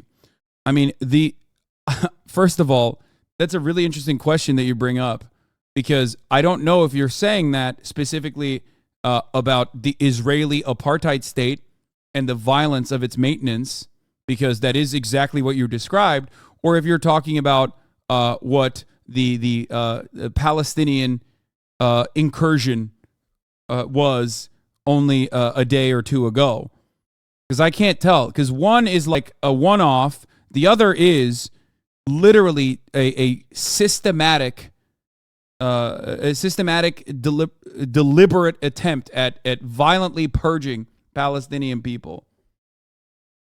And for the record, in the fog of war, or whenever things are happening, whenever there's an active situation, people immediately rush to put judgments forward. Do I believe that rape happens in war? Abso-fucking-lutely. Okay? It is not unlikely that it has happened. I have yet to see evidence of it, however. The evidence I thought people had, because everyone was just like going along with this like systematic mass rape is occurring and you're fucking turning a blind eye to it, which, by the way, even if that isn't happening, 250 concert goers still fucking died. Okay? Like, there's plenty of things you can point to that is still very brutal and awful in general. Okay?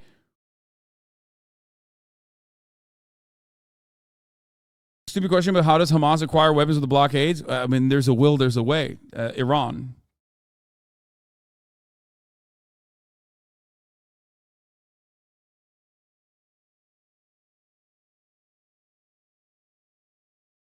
Yeah. Israel pouring cement on water springs used by Palestinians. Yeah, I mean, this is like this in and of itself, for the record, is like daily existence in the West Bank. This is the collaborative experience. I don't know if this is specifically from the West Bank. The hostage swap seems like fake news. That would have been reported on by Al Jazeera at least. Well, fake news coming from a still Israeli, like an Israeli outlet.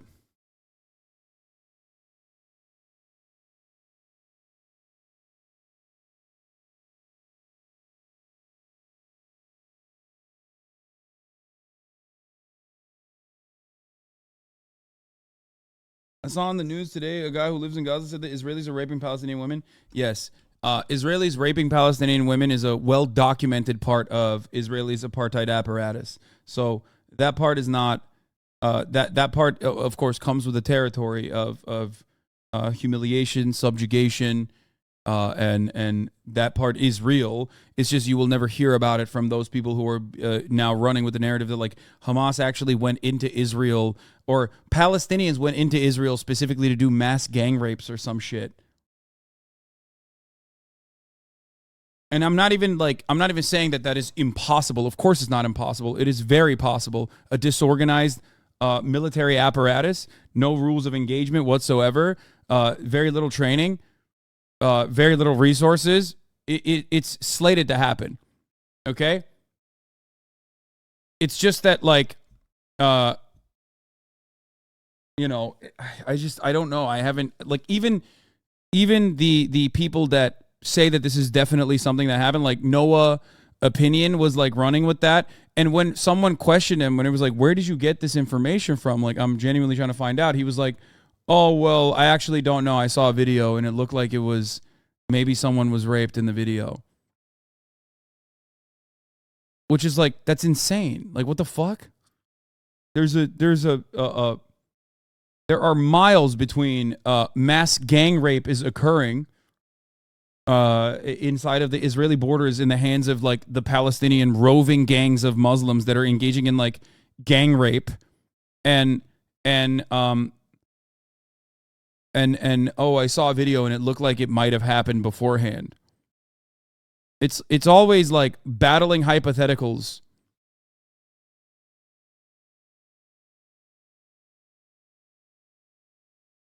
And once again, I am not stating that that is impossible, okay?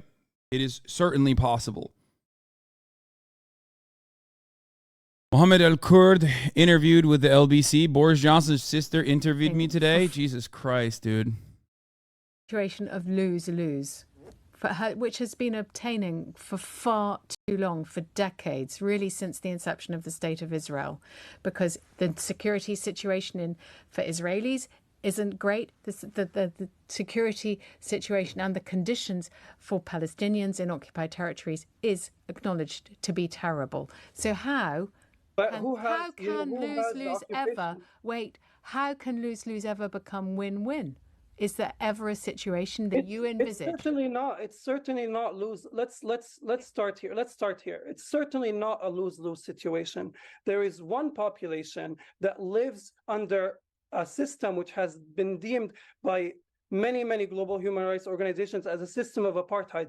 Me and my family are not residents, are not citizens of the state of Israel. Despite living in Jerusalem, we live in constant fear of settler expansion, of home demolition, of home evictions and home expulsions. I fear for my life. I do not have the luxury of having a shelter to run into, let alone another passport that I could just use to run to another country the second there's an alarm going off. I do not have any of those luxuries. It is not a win-win. There's a population that lives inside a cage without citizenship, without right to movement, without access to clean water, and there's a population that enjoys its full rights. I mean, if your major concern is that they have some bits of anxiety here and there when Hamas fires. I think you are minimizing. You're minimizing the Israeli experience in the last 36 hours. I think you're minimizing. When you compare an occupied population, a population that has been ethnically cleansed, a population that lives under a system of apartheid, to a population that is afraid of the population that is occupying, you are minimizing. Yeah. These are some good retorts overall. The source, the singular source, is just from Tablet, where some lady apparently said, not even the article confirms it. It says a guy who claimed to have seen a video, so many degrees of separation. Yeah, the source of the entire like mass gangs of rapists are like doing mass rape, which by the way is not even wrong. It like was first and foremost pushed by like supposedly liberal Palestine supporters who went along with it, even in this fucking community, which once again, I'm not saying this did not happen, okay? I'm not saying that this did not happen. There is a likelihood, there's a high likelihood that it could have, okay? But the idea that like there is systematic mass rape of like rapist, gang rape occurring, like that's why they came into Israel, is what I have seen so much from a lot of people who are saying that this is going on and then saying that this is the main reason as to why they're doing this. And not only that, but also they've moved beyond saying that, but then also saying people are defending this rape. Okay? That people are actually just saying this is totally permissible. This rape is totally permissible. It's not. Okay? Of course it's not. And I haven't even seen it from the literal Israeli media.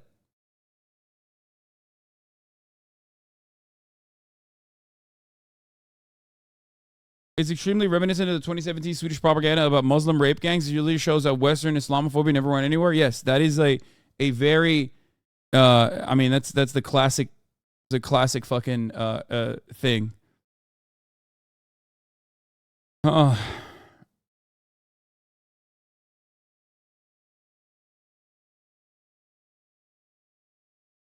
I've seen also use the same folks. I've also seen folks use that same argument at Tibet, though. What argument?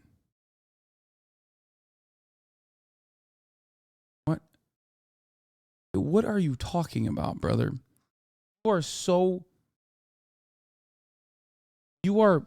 fucking lost in the sauce. Like, it doesn't matter if you are on my side or if you're against me or whatever the fuck, but like, you are so incredibly lost in the sauce if you're trying to like turn this in. If you're trying to turn this into like a conversation that took place 3 fucking weeks ago, okay? Like, I've seen so many people fantasizing about like how Ethan and I are going to duke it out and we're no longer going to be friends after this online. Like, how is that your first point of view? I am not even thinking about that. And I am friends with my co-host of my podcast. And you are imagining it for me? Like, you're fantasizing about like how I'm going to say stuff to Ethan and then we are going to fight it out and then the Leftovers podcast is no more. Like, you don't know what his perspective is. At that point, you didn't know what my perspective was. And like, you know, Palestinians enter Israel. They take over police precincts. They kill a bunch of fucking IDF soldiers. Okay, they paraglide into a fucking festival, 250 dead, and that's your first point of view? Is like, in my head canon, how can I turn this into a protracted people's war against the Hasanites inside of the H3H3 podcast community? Like, are you okay? Are you fucking all right?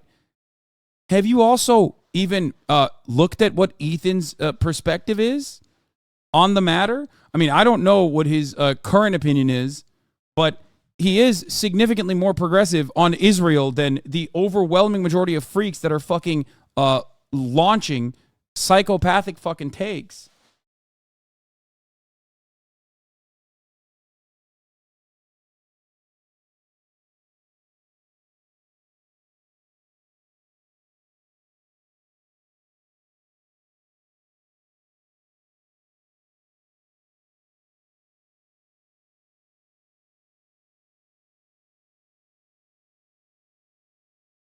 If your first opinion in this situation, if your first opinion on the situation is like, ooh, how will my favorite online commentators, like, how will the battle lines be drawn?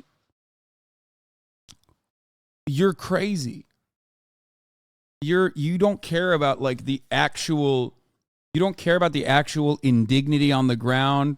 You don't care about the people that are dying. You don't care about the Israeli people that are dying. You don't care about the Palestinian people that are dying. You don't care about anything. You just care about fucking drama. It's so gross, dude. Like, imagine making your whole life about internet arguments in a situation where there's like actual bedlam that is on the verge of breaking out, when hundreds of Palestinian children are currently being ruthlessly massacred inside of Gaza with no access to water, food, or electricity. Okay? 300,000 reservists are moving inside of Gaza. You have an Israeli security apparatus that is internally conflicted. You have an Israeli people that are internally conflicted. Ynet, legit Israeli news source, says, Israeli warning via French diplomats to Hezbollah. IDF will attack Lebanon, also destroy Damascus, target Syrian President Assad. If Hezbollah joins the war, U.S. warships will support Israel in war. Yeah, that's why they moved.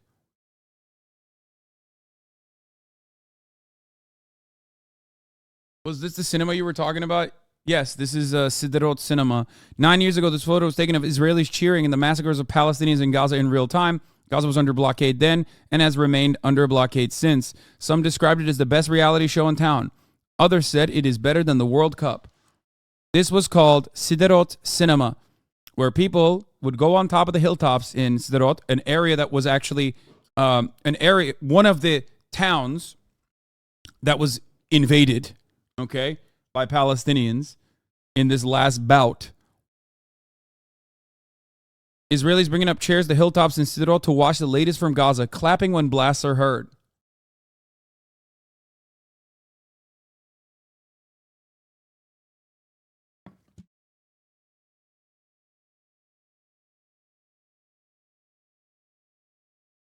Is it your position that Hamas is an evil organization and deserves what is about to happen to them, death, but the Israeli state has been subjecting Palestinians to apartheid and they need to come to a peaceful solution? That seems like a very one-sided take, because something that a lot of people don't understand is that Israel has made it so that Hamas is simultaneously everyone in Palestine and actually an insidious terror cell that does not represent the interests of Palestinians at the same time.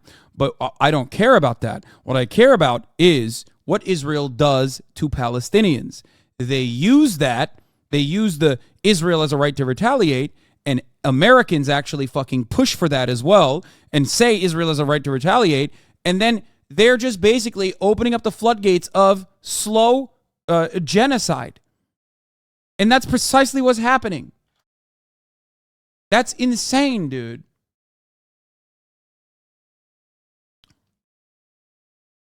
When you say, oh, Hamas deserves what's coming for them, you're not talking about Hamas getting what's coming for them, okay? You're talking about Palestinian people being eviscerated. And then you will do the second thing, where you turn around and say, well, Hamas was using human shields. Okay?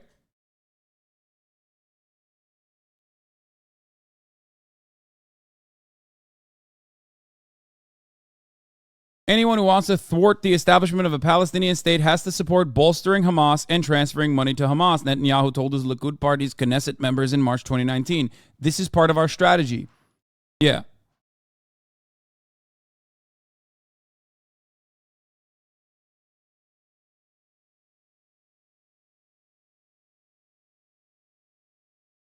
The director of Human Rights Watch in Israel called out Israel's defense minister, by the way, abhorrent.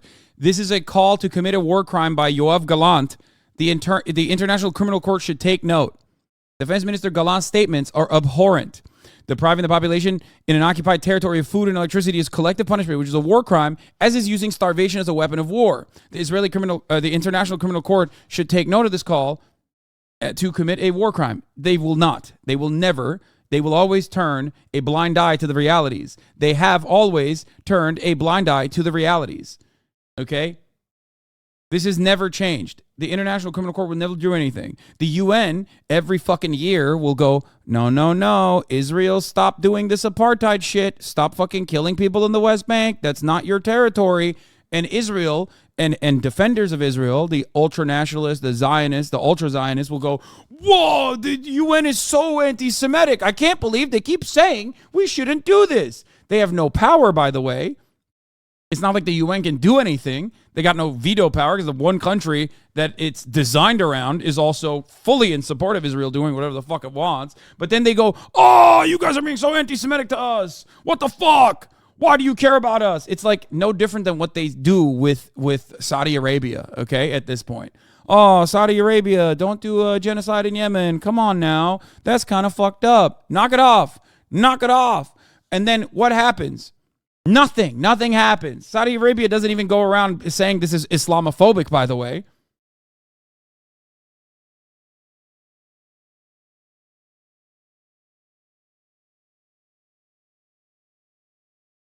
So, seeing Hezbollah has entered the war, is this confirmed? I'm not shocked if they do. I'm not shocked if they do actually end up entering.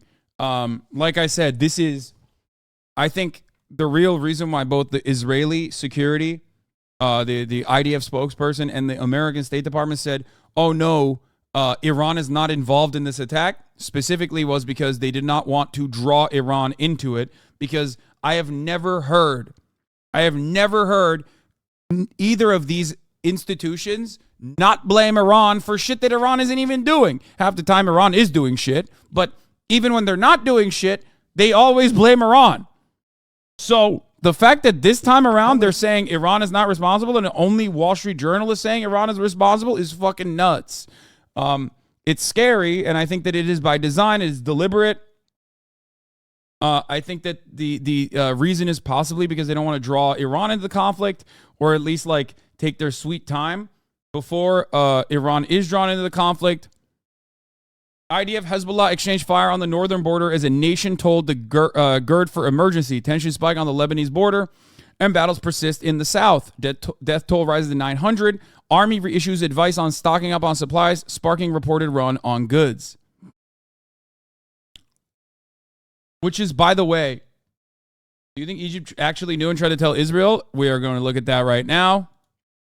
The other thing I wanted to talk about, by the way, yeah, a Hezbollah member was killed in an Israeli shelling in Lebanon as conflict expands. So they're already like back and forth shelling. But there is more. Hold on. Let me see if I can find it. Oh, yeah. BJP is going nutty with it. They're being simultaneously uncritical support to Israel while also being deeply anti-Semitic. We'll talk about... Oh, here it is. This is from the Times of Israel. Okay. Egypt intelligence officials say Israel ignored repeated warnings of something big. Mounting questions over Israel's massive intelligence failure to anticipate and prepare for a surprise Hamas assault were compounded Monday when an Egyptian intelligence official said that Jerusalem had ignored repeated warnings that the Gaza-based terror group was planning something big, which included an apparent direct notice from Cairo's intelligence minister to the prime minister. So it's not like the Egyptians are like, oh yeah, we love Hamas. We love Palestinians. We're going to defend them. No, they're collaborating. Okay?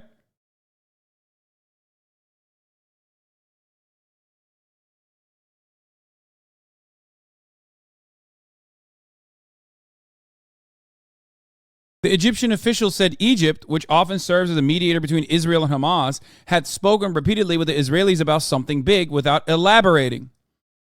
That something big was the top of the hour ad break, which you can avoid by subscribing for $5 or for free with a Twitch Prime or by getting gifted a sub.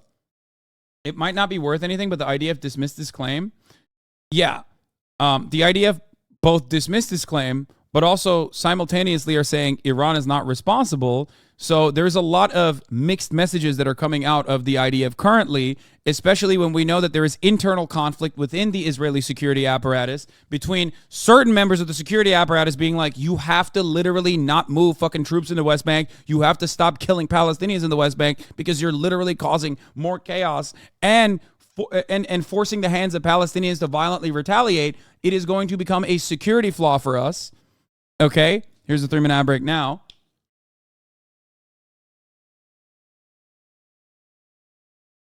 I do not believe that Mossad would openly allow Palestinians to actually invade Israel.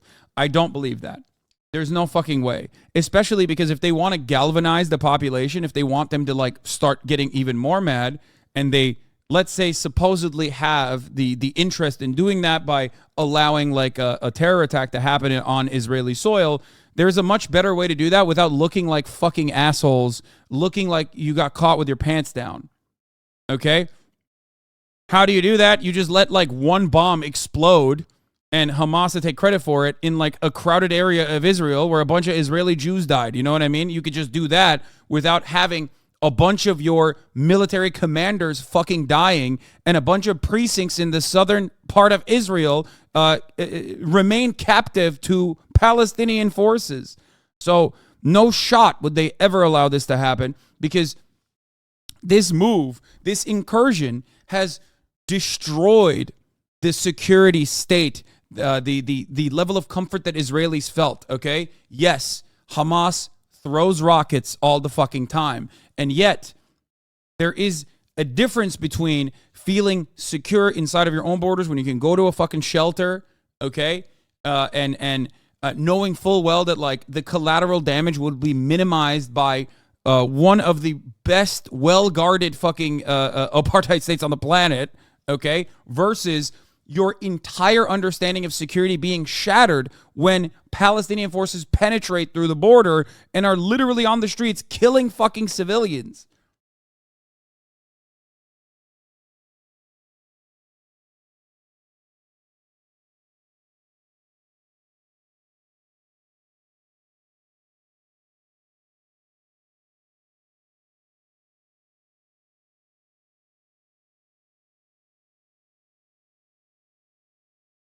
From what I've seen, Hezbollah has, till now, only attacked the Sheba Farms area, Israel-occupied Lebanon, and it's not Israel, and not Israel proper because they don't want U.S. heat right now. I don't know.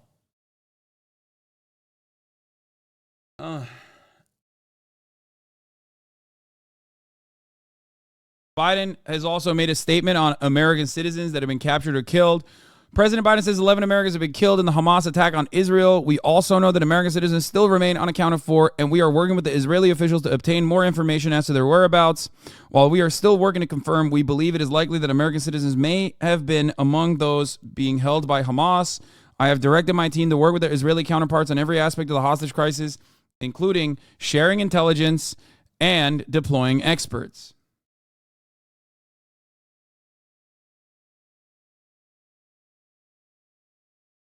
Oh, Haaretz reported this, by the way. Haaretz reports that Blinken has now twice deleted tweets of calling for a ceasefire and urging Israel to exercise restraint. Whatever Israel does now to 2 million civilians in Gaza, almost half of them children, is then with the apparent blessing of Biden. U.S. officials keep deleting posts calling for ceasefire and Israeli restraint. Why do they keep posting it, and then why do they keep deleting it? I don't fucking know. What the fuck is going on inside of the State Department? I do not fucking know.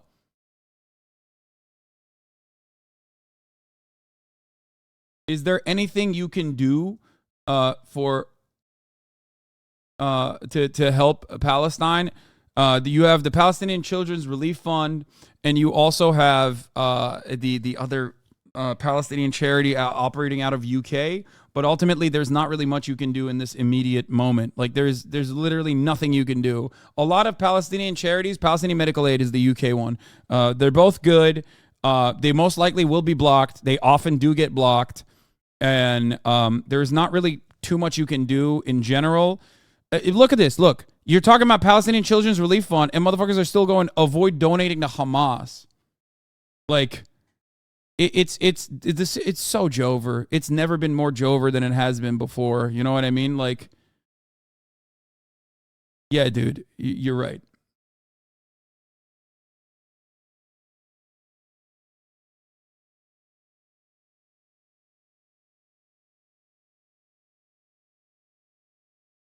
I have the Comrade Lamb Gaza Fights for Freedom censored video if you want to watch it today. Oh, thank you. Yeah, we can do that.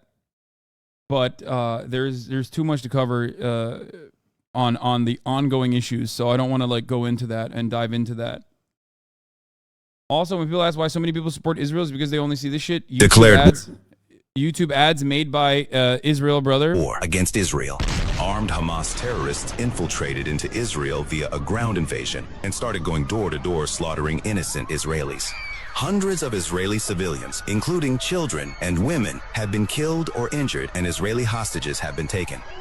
This is a war, and Israel will take every measure necessary to protect our citizens against these barbaric terrorists.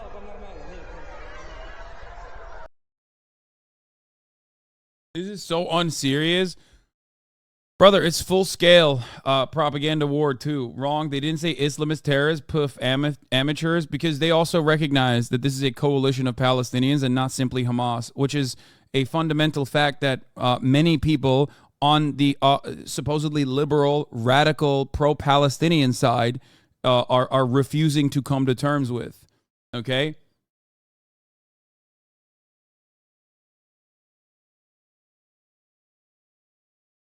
I, Jewish and in the U.S., have always been told Palestine is bad by my parents. Is the Israeli propaganda just that ingrained? I've found it weird that my family, who's never been to Israel, has had that idea beaten into my head. Yeah, I mean...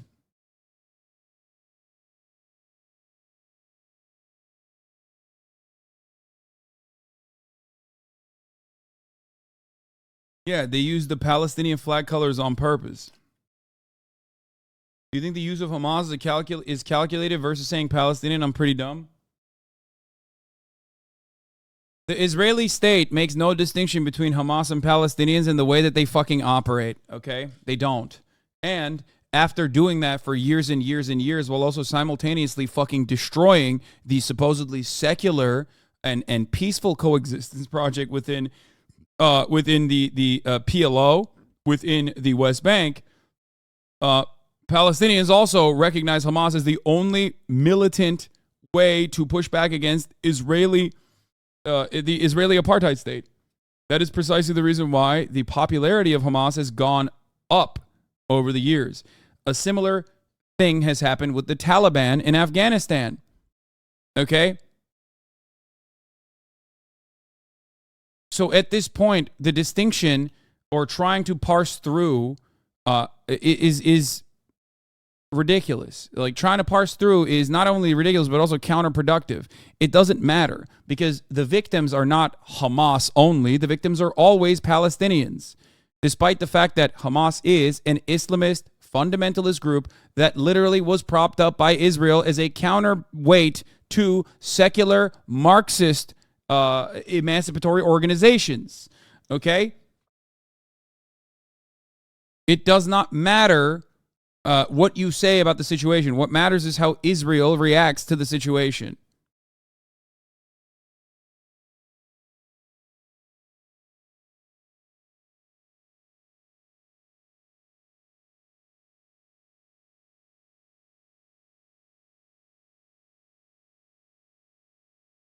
Egypt is apparently closing its borders to Palestinian refugees. Can you please explain why Egypt participates in the blockade of Gaza? This is not to let Israel off the hook at all, but Egypt is an important part of the story, and I legitimately have no clue why they're doing this. Yeah, because, I mean, they are...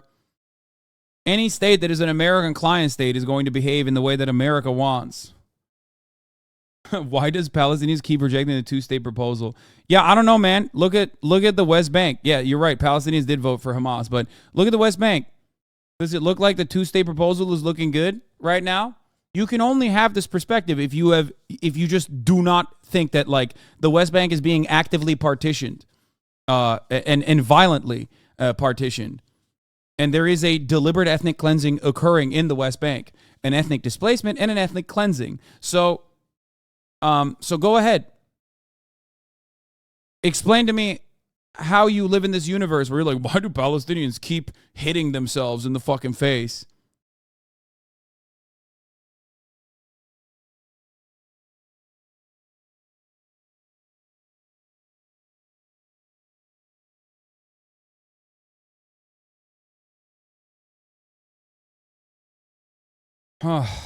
Anyway.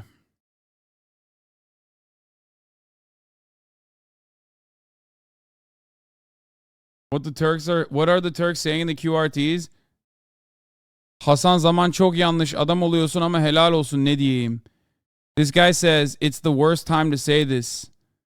But you know, you're a good guy. And a lot of Turks fucking hate me because I called them sons of whores for defending Israel unconditionally. I said you are dogs to the West. And in their eyes, you are no different than the Arabs, no matter how elitist you find yourself to be. Wait, do you take it back? Fuck no. No. Turks that are offering unconditional support to the state of Israel do not recognize it, and that's far from the majority of Turks in general. There are multiple different reasons as to why they're doing it.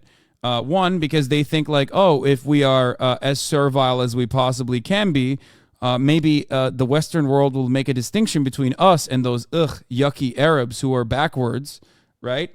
That is a legitimate reason as to why they think that.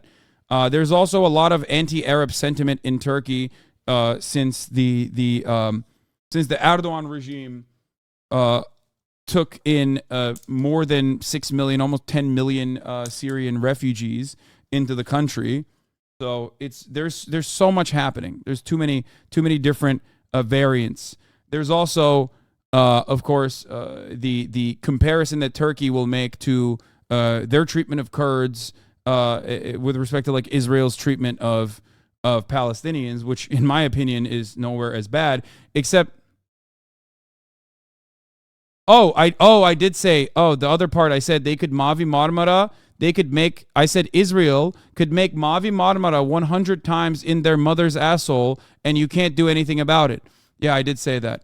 So Mavi Marmara was a peace mission, was a commercial fleet, like a little dinghy, like a boat, of Turkish humanitarian aid workers that went through the Gaza blockade, okay, to specifically give food and supplies to the people of Gaza. And you know what the Israeli government did?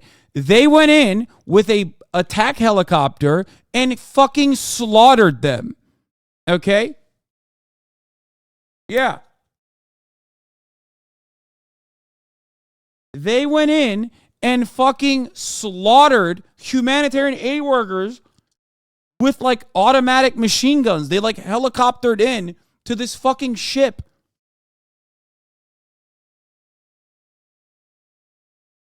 And of course, Erdogan, who said 1 minute and has played the role of played the theatrical performance of like being anti-Israel for the memes, has always been a servile dog of the Israeli state.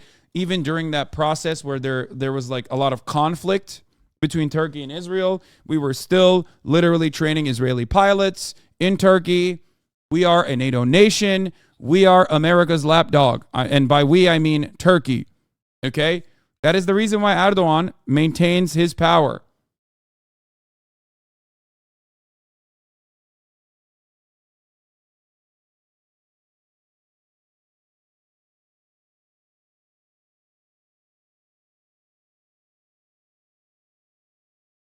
Yeah, Israel is bombing border crossings out of Gaza into Egypt as well. This is the same shit that the UN rightly yelled at Russia for doing. Wonder if they'll have that same energy for Israel. No. And even if they do, it doesn't matter. Here is Mohammed al-Kurd. This is terrifying. This is the only military barrier not controlled by the Zionist regime. Bombing it is a declaration of intent for genocide. Israeli airstrike hits the Rafah border crossing between Gaza and Egypt. The only other way out of Gaza. You know, actually, that's not true. Right now, there is another way out of Gaza. It's through all of the different areas that that the Palestinians have penetrated through into Israel. So I don't know why they're doing this. You know, there is another way. You could just go into Israel to avoid the bombing.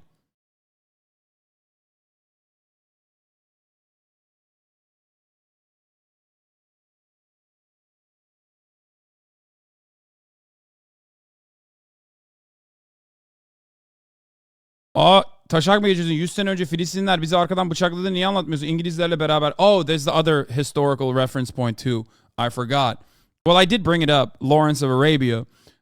Turks also still hold on to being backstabbed by the Palestinians who collaborated with the British, just like all of the North African nation states as well. And that is the also secondary anger there. I don't give a shit. Okay? I don't care. Why would I care about that? I mean, sometimes I bring up the historical reference point to say every single, every single country that collaborated with European colonists thinking that they would offer them a better deal than the Ottomans had were wrong, objectively. Okay? Except that doesn't change the ongoing reality right now on the ground. Why the fuck would I? Yeah, the Gulf states. You mean the Gulf states and the Levant, and also yes, the Gulf states and the Levant. Exactly, MENA, in the MENA region, all of the formerly Ottoman Empire territory got were collaborating in an effort for emancipation, collaborating with other colonial powers. Of course, it ended up hurting them in the long run.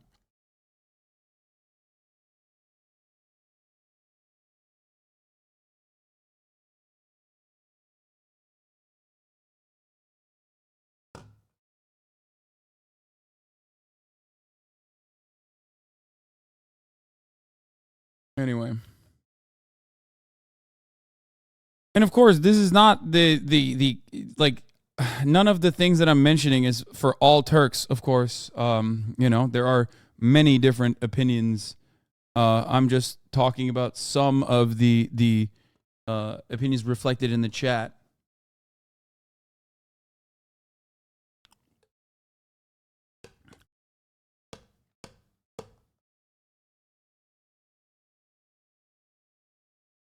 Algeria, ironically, did not betray the Ottoman throne. It was the Ottoman fleet that got destroyed near Greece, that the Ottomans betrayed us, yet we still hold great admiration for the Ottoman period. Good Turkish relations. As a Turk, I understand we have no say since Erdogan wants to play both sides, but I don't get to holding a grudge for hundreds of years. No, Erdogan is playing both sides because he is, at the end of the day, an asset to America. He's an asset to the West. That's why he can maintain his power. Erdogan is deeply corrupt. Do you think the American intelligence community is oblivious to how corrupt he is? Of course not. If you are that corrupt, you have a lot of blackmail. Any time Erdogan gets out of pocket and says too much and says things like, we're going to fucking not allow Sweden to be a part of NATO, for example, anytime that shit happens, guess what? They'll just be like, all right, we're launching an investigation into Halkbank, or we're launching an investigation into like one of your fucking kids and I don't know, stolen assets or whatever. And Erdogan's like, all right, never mind. Just kidding. Sweden can now join NATO. I was just kidding about that. Because he is incredibly easy to control. He's incredibly easy to control. He's incredibly easy to fucking manipulate because he is deeply corrupt.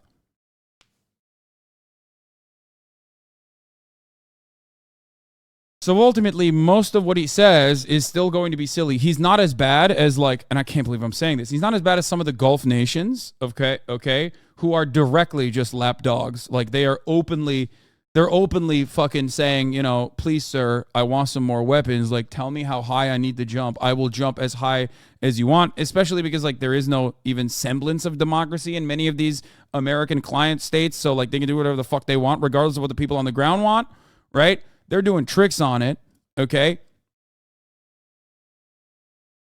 But having said that, it's just, you know, he can maintain this position like he is the savior of all Muslims around the world and working towards the restoration of the Islamic Caliphate or whatever the fuck. But ultimately, he will do whatever America wants him to do. But they'll use him. They'll use him as an opportunity to be like, look, see, this is a beloved Muslim leader who is saying, you know, we need reason, we need peace. So you believe that in northern Syria, U.S. supported Turkey and Turkey acted as U.S. wanted? Do you think that Turkey, a NATO nation, is allowed to take parts of Syria without America's go-ahead? Are you out of your fucking mind? Yes, I do believe that in northern Syria, U.S. supported Turkey and Turkey acted as the U.S. wanted. What happened? They shot down a drone the other day. Are they fighting?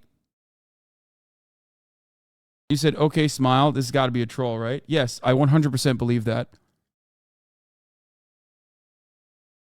Why would I not believe that? There has never been a moment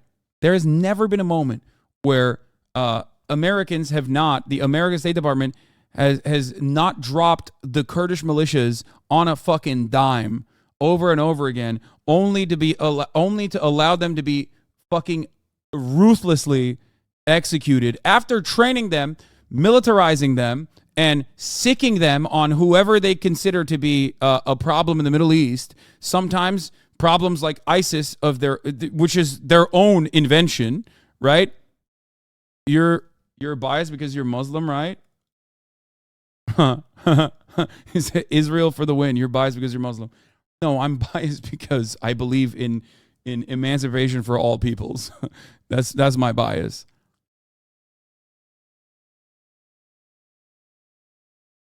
I'm Israeli and it hurts my soul seeing so many of my friends start openly saying genocidal things. I'm terrified of speaking what I actually think because I'm scared people won't like me anymore, and if I don't mean to social life, I'll end up killing myself. You're doing a bete. I am Israeli. I'm an anti-Zionist. I've been to nearly all the poor Palestinian anti-occupation blocks that were held in Tel Aviv this year, supporting Hamas on the sickening horrors from these past few days is the least leftist thing one can do. I don't think people are supporting Hamas. I think people are supporting Palestinians and saying, understandably, that the more the Israeli government squeezes the West Bank, the more they bully, the more they ritualistically humiliate, the more they kill people in the West Bank, the more Palestinians see Hamas as their only fucking mechanism of pushback.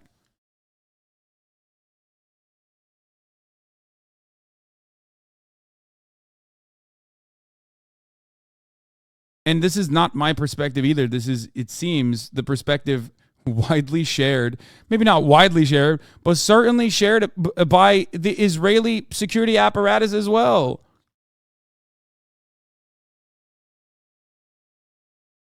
Nobody likes, you want to know why nobody likes the PLO?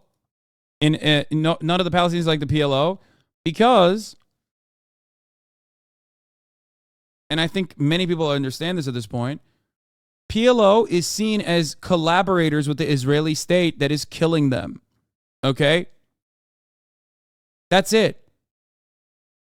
Under the leadership of the supposed collaborative effort in the West Bank, people living in the fucking West Bank have seen what has happened to them. It's not PLO, sorry, Palestinian Authority. They see what's going on.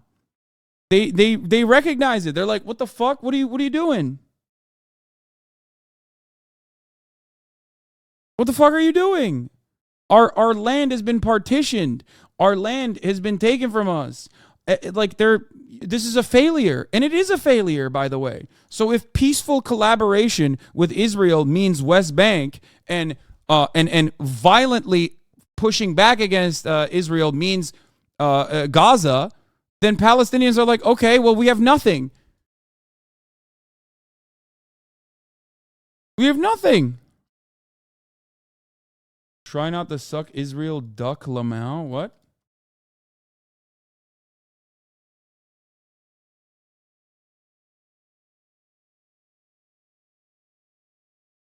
Yeah, and also the other the other part of the Palestinian Authority is that they have given up militants. They've given up militants to the Israeli securities. So it's just like, yeah, Palestinians see Fatah as an arm of Shin Bet, Israel's version of the FBI. They pick up kids that throw rocks and hand them to the Israeli DBI. So why the fuck would any Palestinian trust them? And they don't. And their trust has been eroded over the course of many, many years at this point. So that's a major issue. If you wanted to truly coexist, if you really wanted a two-state solution, you would try to show the example in West Bank. You'd be like, look at the difference in the quality of life in West Bank and look at the difference in the quality of life in Gaza. Gaza doesn't collaborate with us. They fucking die in an open-air prison. These are the same people, by the way. So obviously that propaganda would probably not be effective. But Israel doesn't even try to do that. So what the fuck are the Palestinian people supposed to do?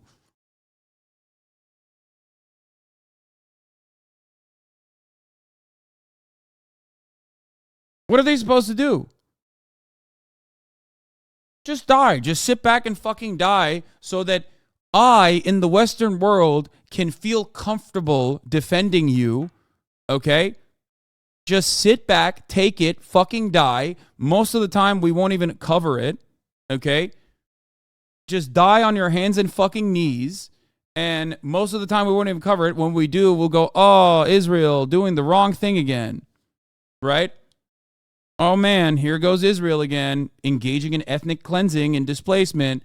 And optically speaking, that's a much better position for me in the Western world to defend you that way. If you ever fight back, then obviously I'm going to be incredibly critical of all of the actions that you've taken. This is bad timing. This is bad optics.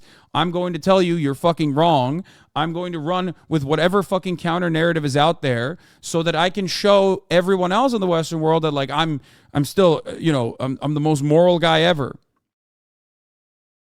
It's good optics for me, sorry, because I don't care about you.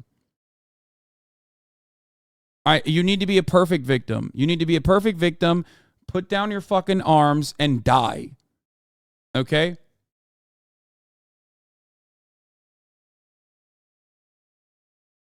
It's a deeply selfish way to cover the story.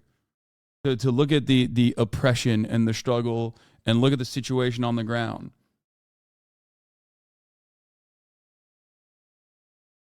Yeah, this is happening since yesterday. Senior U.S. defense official says USS Gerald R. Ford aircraft carrier strike group will arrive in Eastern Mediterranean very soon.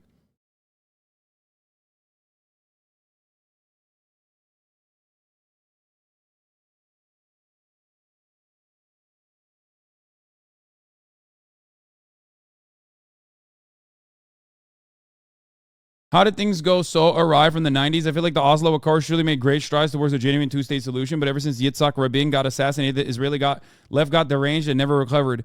I mean, think about it this way.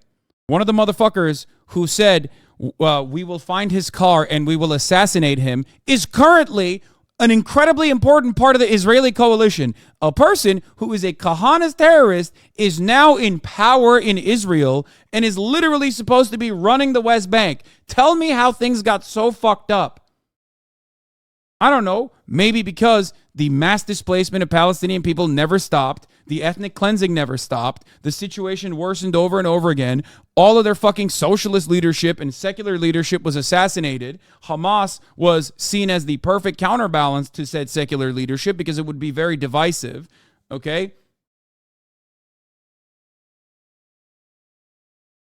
And now we arrive at the situation that we're in.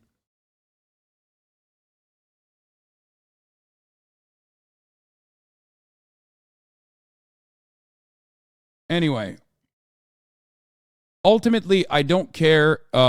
Please stop linking me other Turkish people and criticizing this from a Turkish point of view. Turkey, masada değiliz abi, okay? İyi ki de değiliz masada. Ne olur masaya girmeye çalışmayın, okay? Yeter, yeter. Gerçekten yeter. Yapmayın etmeyin.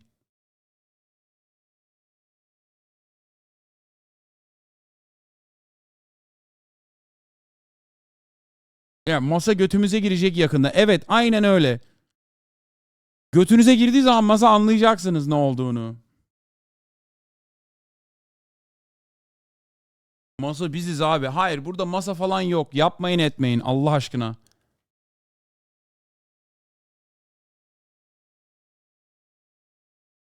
If Turkey is a client state, why isn't Israel actually asking why are they allowed to do anything? What do you mean?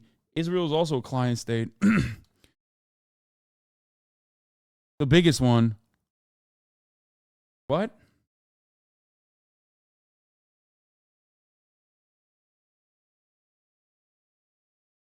Okay. So now the situation worsens. IDF and Hezbollah are clashing. We have... I was going to talk about the ADL in a second. But yeah, ultimately, the goal of the hostage taking... Ultimately, the goal of the hostage taking from the Palestinian coalition was specifically so they could soften the blow and would not get direct attacks from Israeli forces. They do not give a shit. They are still bombing the shit out of Gaza. So and there's a full closure of Gaza as of now. So I think that even if they say, "Oh, we're going to kill the Israeli hostages," like Israel doesn't give a shit.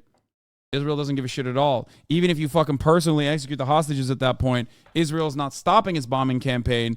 They literally would love it if you openly killed all the hostages on television so they could say, they did this on their own volition. We had no other way of dealing with it. So there is nothing more perfect for the Israeli government than to have to eat the blame, even for a little bit, on the hostages dying inside of Gaza, because they are dying and they are going to continue dying. For the record, the Americans, the international hostages, every single one of them is going to die when Israel invades Gaza, and they are dying specifically because like their water and their electricity is shut off.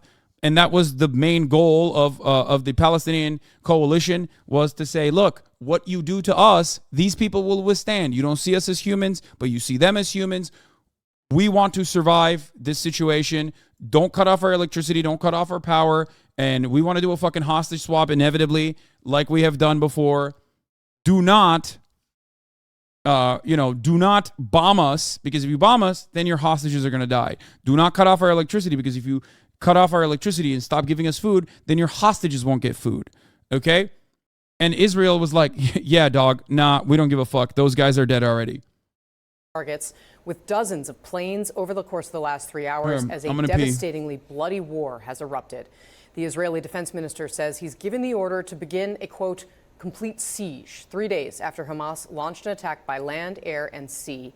Major blasts rocked Gaza just minutes ago.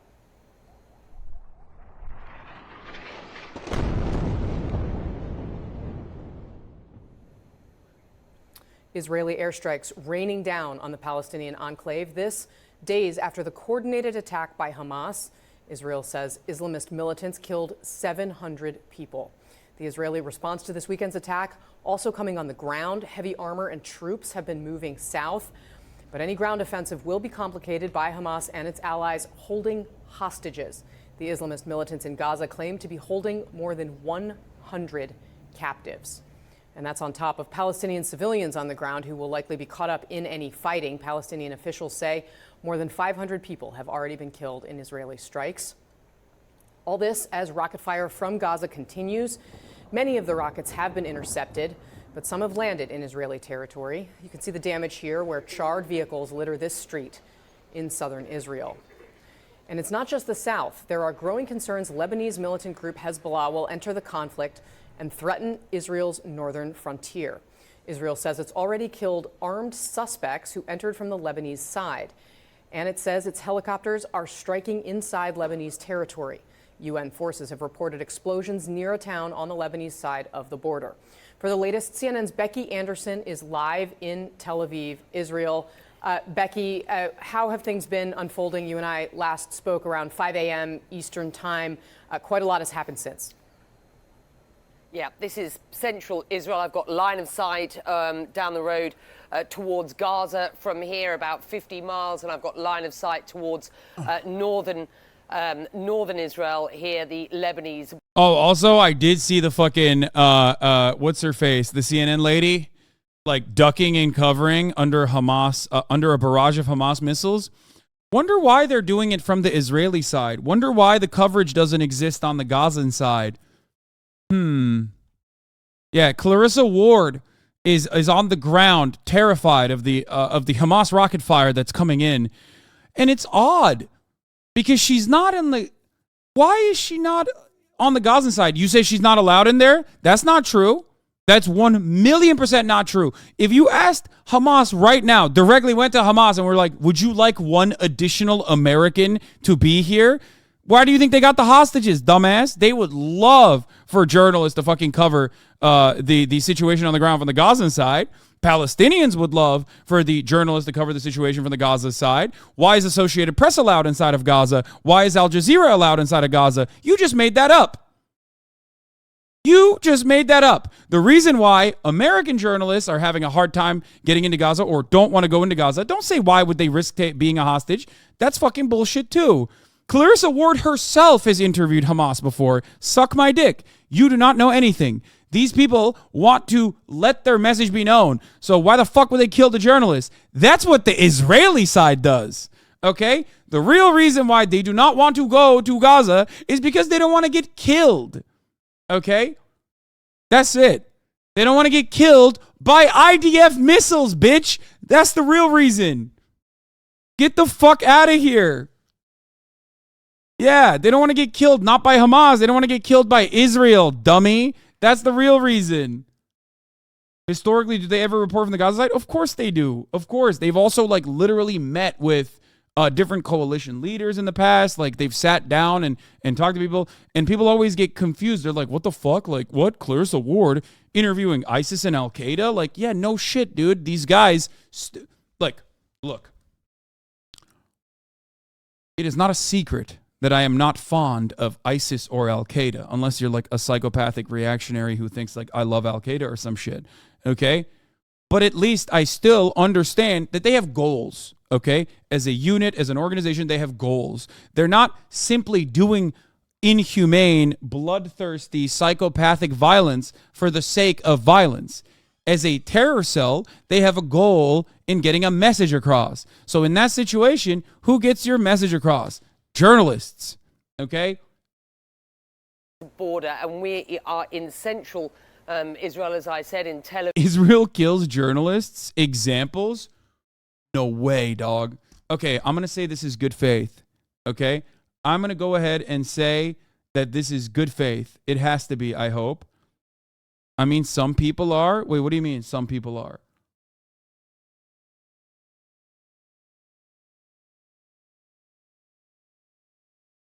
Okay, maybe it's not good faith, but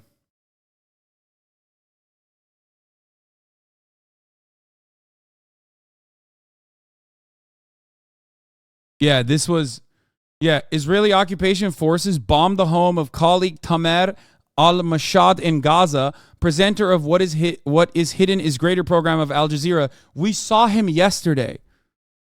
I mean, he wasn't in the house, for the record, luckily.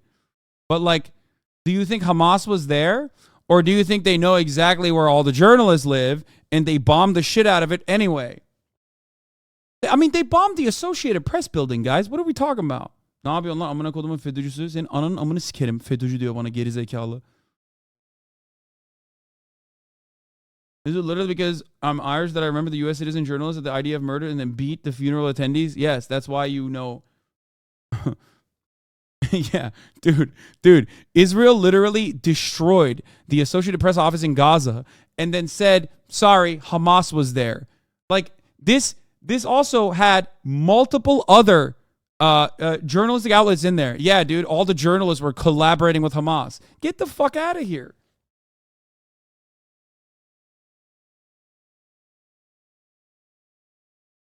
This reporter got fired for being pro-Palestine. Yeah, Jackson Frank, who recently became the Sixers beat writer for the Philly Voice, was let go following a tweet showing solidarity with Palestine in response to the team's remarks about Israel. Mr. Frank is no longer employed by phillyvoice.com as of today. Fun time to remind everyone that supporting Israel by saying that you would like to boycott, engage in divestments, and engage in sanctions on Israel as it continues its apartheid regime is illegal in 36 states in the United States of America. This is a very severe violation of the First Amendment laws in the United States of America. And yet nobody talks about it, and it's perfectly allowed. It is so fucking ridiculous. If you support Palestine, you can get fired from your job. You cannot get a job in certain instances, like in Texas. You have to sign a pledge that you will never support Palestine to become a fucking teacher, and it will never be challenged in the courts. Are you crazy? Are you crazy? Why would this be challenged in the courts, brother? What do you mean? It is by design. A Jewish friend of mine expressed solidarity with Palestinians on Facebook and got reported to his boss by psycho Zionists. Yeah. I mean, that is what the Canary Mission does. Their whole job is to be like, oh, you support Palestine? You should be fired immediately. Oh, this nurse supports Palestine. They should fire him. And then they do get fired, by the way. If they don't get fired, they get fucking bullied and harassed nonstop. For people who are wondering, list of journalists killed during the Israeli-Palestinian conflict. Professional or citizen journalists and media activists killed in Israel in the occupied Palestinian territory. Freelance journalist shot by IDF during the 2023 conflict. Dream radio journalist shot in the chest by IDF en route to a job in Hebron. Al Jazeera journalist shot in the head by Israeli forces. Radio broadcaster killed in his house by Israeli missile strikes. Photographer shot in the abdomen by the IDF. Video journalist shot in the abdomen by IDF sniper. Associated Press journalist killed by live bomb dropped by IDF on soccer field in the Gaza Strip. Al Resala newspaper editor who was critically injured by an Israeli strike on his house on July 20th and died 11 days later. Palestine Network for Press and Media cameraman killed in Israeli bombing of a market in Gaza. Al-Aqsa TV cameraman killed in Israeli bombing of a market in Gaza. Former Palestine national football team player and sports television presenter killed in Israeli bombing of his building as he slept. Continue TV cameraman killed by Israeli shelling. Driver for Media 24 killed in his car by Israeli airstrike. Al-Aqsa TV cameraman killed in his car by Israeli missile airstrike. Al-Quds educational radio employee killed in car by Israeli missile strike. Italian activist, newspaper and radio journalist and international solidarity movement member kidnapped and murdered by extreme Gazan group Tahwid al-Jihad. There you go. So far, one. Back to Palestinian media and communication company cameraman killed by Israeli airstrike. Reuters cameraman killed by flechette shell during the Al Bureij massacre. Editor and distributor of Daily Palestine newspaper beaten and shot by gunmen in presidential guard uniforms, potentially Fatah. Now we're gotten to 2007. So now we're talking about like, some. That's another one. Okay, there's two. Radio correspondent and freelance photographer shot in the stomach by IDF. Magazine journalist and advisor to President Yasser Arafat shot outside of his office by gunmen of unknown but suspected Palestinian origin.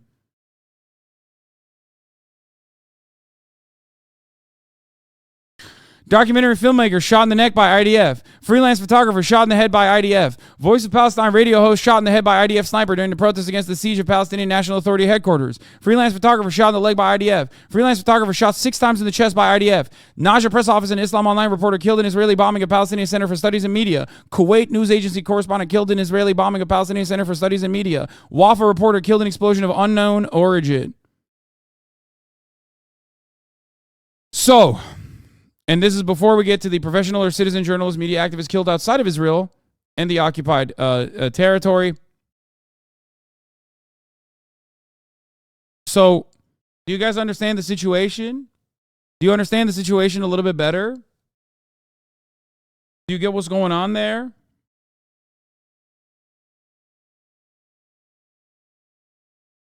Do you think that there is any equivalence here? Do you think that one side cares about free speech and free press? Like, what's going on? How does this work? Explain this to me.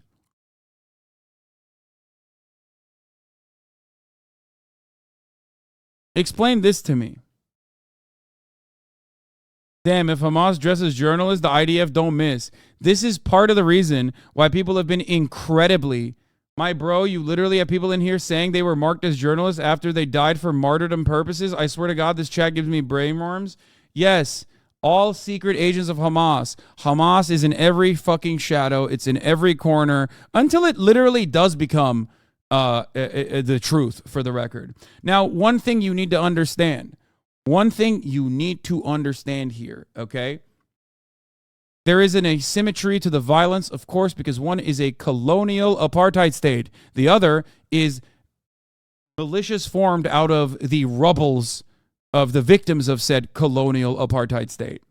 Okay? That's why all of the fucking conversations revolve around the hypothetical of like, what if Hamas actually joined? What if Hamas actually was able to take over the entirety of Israel, and then they would do an ethnic cleansing? It's like, yeah, dude.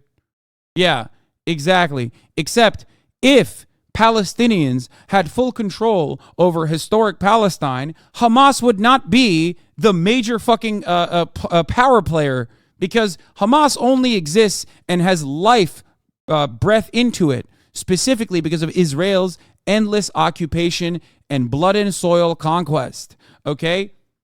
That's it. And Bibi Netanyahu knows this reality, okay? This is by design.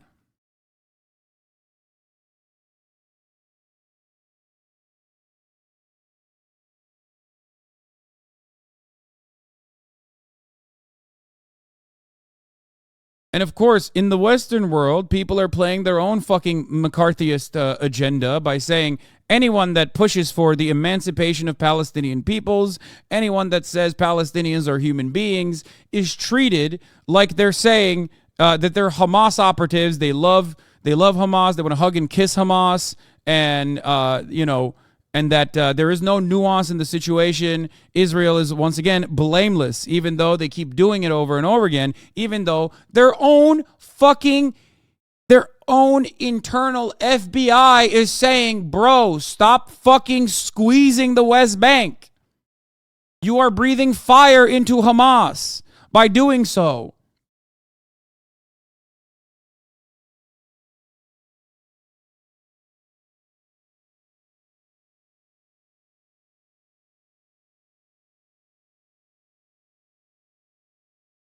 Members of Netanyahu's coalition criticized the head of the Shin Bet security service after he warned Netanyahu about the dangers of Israeli Jewish terrorism. Think about that. Think about that. PA authority refutes BBC journalists. Oh, yeah, here. This was good, too. This is why we refuse a condemnation paradigm repeated by mainstream media for decades, including BBC News last night. Here, let's take a look at what he said. Morning, when you first heard what Hamas had done, what went through your head? Regret that the international community... I had a whole talk with my girlfriend explain this because she only ever heard mainstream news saying Hamas is evil. I mean, yes, Hamas are not good people, okay?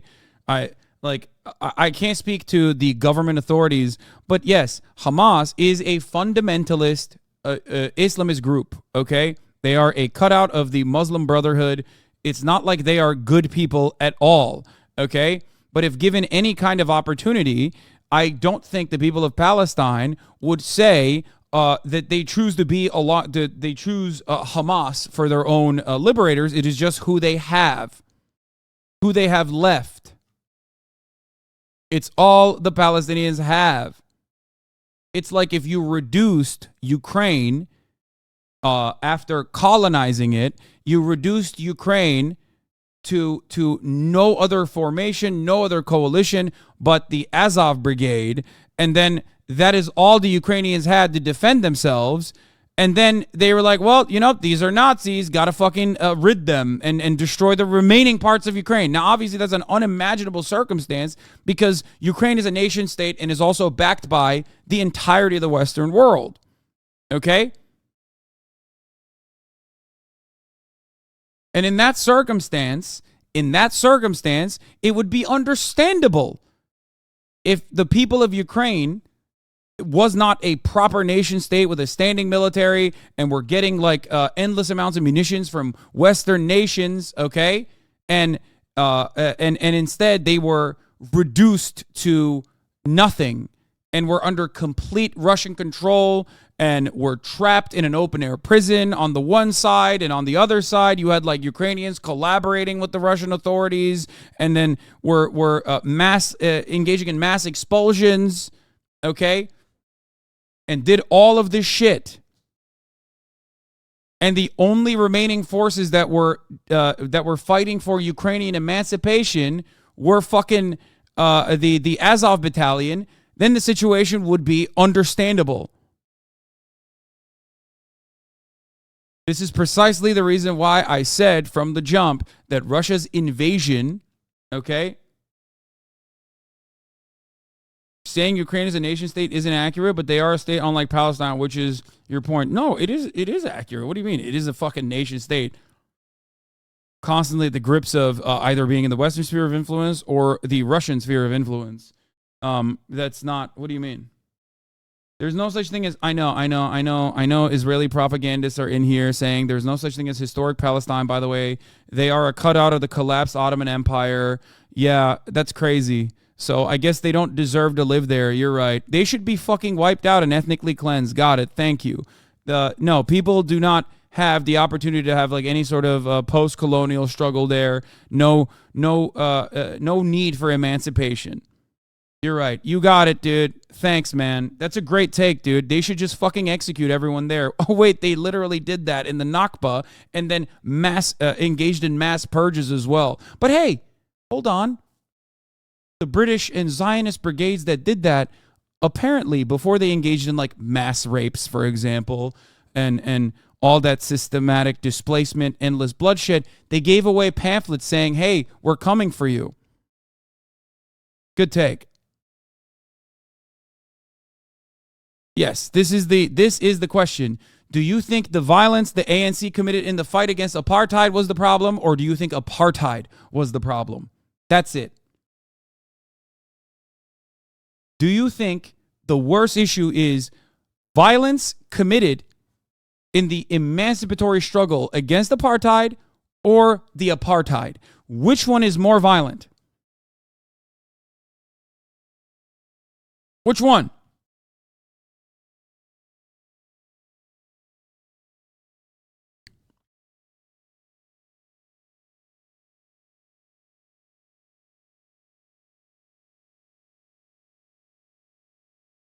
Tell all this is the mother of Shani Louk. What? Yemen, Rojava, Palestine, and all of the oppressed people in our hearts. Doesn't matter. I condemn violence whichever way it comes from. Well, then, yeah, you are condemning.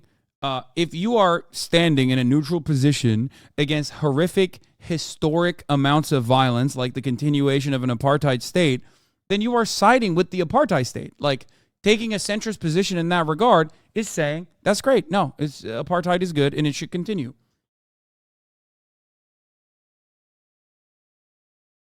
All the IDF mass rapes during the Nakba were proven and documented as well, unlike the current claims of Hamas gang rapes in Israel. Yes. And you know what else was also massively documented? All of the mass rapes of Palestinian girls in Israeli prison. That is also not my take on the subject matter, but NGOs. I guess all of them are anti-Semitic, though, technically. Community has not heeded our warnings for all these years. Regret that this was allowed to fester for decades. Regret that there is attention now in the BBC and all over the world only because blood has been spilled. I only hope that, or I wish, we did not get to this moment. So you listed a number of things you regret there. Do you regret the loss of innocent life in Israel? This is a fucking insane take, by the way. An absolute insane take. Okay? Every single fucking time they bring anyone who is like pro-Palestine or Palestinian, they only bring them there specifically to be like, condemn the violence, condemn the violence, condemn the violence, condemn the violence, condemn the violence of the Palestinians, condemn the violence of the Palestinians.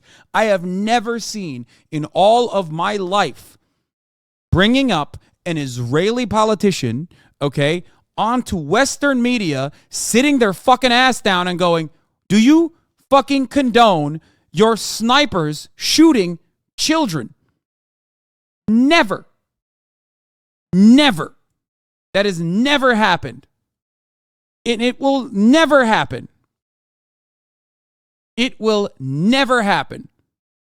It is so infantilizing. It's so disgusting. It's so infuriating. And Palestinians and Palestinian supporters have to fucking sit there and take it, even though they know that this is a contentious circumstance. You want to know why? Because this is the only opportunity someone like him will have to have his voice be fucking heard. Okay? Every loss of life is regrettable, of course, and tragic. Absolutely. The question is, how do we stop this? How do we provide an alternative path? How do we learn the lessons and the mistakes of the past? How do we treat the Palestinian people after 100 years of suffering equally to all other nations? How do we stop this demise into the mayhem that you have described? Do not underestimate people's will and desire for freedom, to end occupation and captivity. This isn't about Hamas only. This isn't about the last 48 hours. This has been ongoing for more than 100 years. It started here, by the way, Louise, in this very city. It was Britain that gave our rights away without even consulting us. And then this whole international Western approach to us has been failure, dismal failure. This is about time that we really give a different path, because there is no other alternative. As our ambassador to the UN just said, justice, not vengeance, and peace, not war. And we, the Palestine National Movement, we, the PLO, have given that alternative avenue 30 years ago. We have recognized Israel. We have committed to negotiations and nonviolence. We have committed to international law and resolutions. Israel was supposed to do one thing: end its occupation and stop its colonial settlement expansion. It did not do this for once. All the successive governments and the international community was supposed to provide accountability and guarantees. The US-led international community did not do so. So we are here today, Louise, and the question is, the most important question: how do we stop Israeli massacres that are about to happen against Palestinian civilians? Well, and how do we... I want to jump in on, and I appreciate the historical context, and we will come back to that. Just on the last 48 hours, though, do you support what Hamas launched? Look at his face. Dude, it's like, hey, man, hey, dude, are you there to do a job? And what is your job? If you are there to do, like, an interview, is your job to, like, fucking humiliate the person that you brought on? Who are you working for? Are you there to understand the other side? Or are you there to just, like, fucking yell at them? Okay? He already said it's a massacre. Everybody fucking understands that it's a massacre. Not a single person thinks it's appropriate, okay? Everyone understands, however, is that the violence happens as a consequence of the endless amount of violence that Palestinians have endured every single fucking day. It is so stupid. It's so ridiculous. And he also explained it. Shut the fuck up. It's disgusting, dude. His job is to provide an opposing viewpoint to allow the interviewer a chance to respond. Yeah, except they don't do that for Israeli officials. They don't do that for Israeli officials. They defend Israel's actions tooth and nail, okay? That's the problem. They're only one-sided in this circumstance. Even when Israel has killed significantly more children, significantly more journalists, the goal is not to provide an opposing viewpoint. The goal is to just simply try and attack and trap your interlocutor in that situation, not your guest that you've brought on to hear their side. The goal is to trap them into a corner strategically so you can cut propaganda off of them and bully them and humiliate them. Chatters in here should know better than that. You know why you should know better than that? Because it happens to me all the fucking time by the freaks. Freaks do this for free. At least that guy is getting paid. He's getting paid well.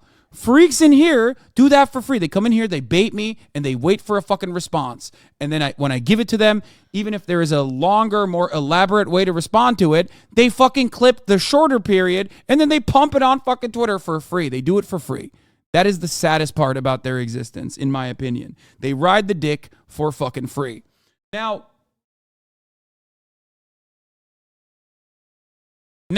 here's the thing. Okay? Why is Western support so one-sided? I mean, come on, dude. It's just colonial actions. Certified freaks 7 days a week, exactly. All the freaks also know, however, that no matter how hard they bait me, they will still eat the 3-minute ad break at the top of the hour. Because at the top of the hour, there's a 3-minute ad break that they will see unless they subscribe for $5 or for free with a Twitch Prime. The IDF forces killed my aunt's best friend, Rachel Corrie, American with a bulldozer back in the early 2000s. Been the norm for living memory. Oh, yeah.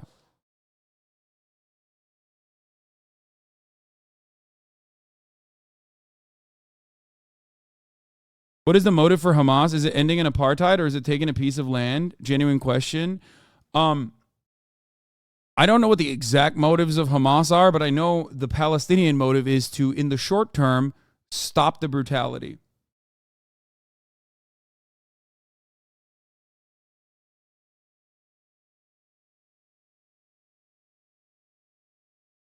That is what Palestinians want, is to stop being bombed, is to stop having their homes taken from them, is to live a life of dignity. Live a life of peace and dignity. Not have their hospitals bombed, not have their schools bombed in Gaza, and be able to live in the West Bank freely as is supposed to be the legal rights that they have. That is what the Palestinian need is. As far as Hamas goes, I don't know what Hamas's genuine interest is beyond, I guess, like controlling Gaza and also having a unified interest in ridding Gaza of the open air prison status that it currently has.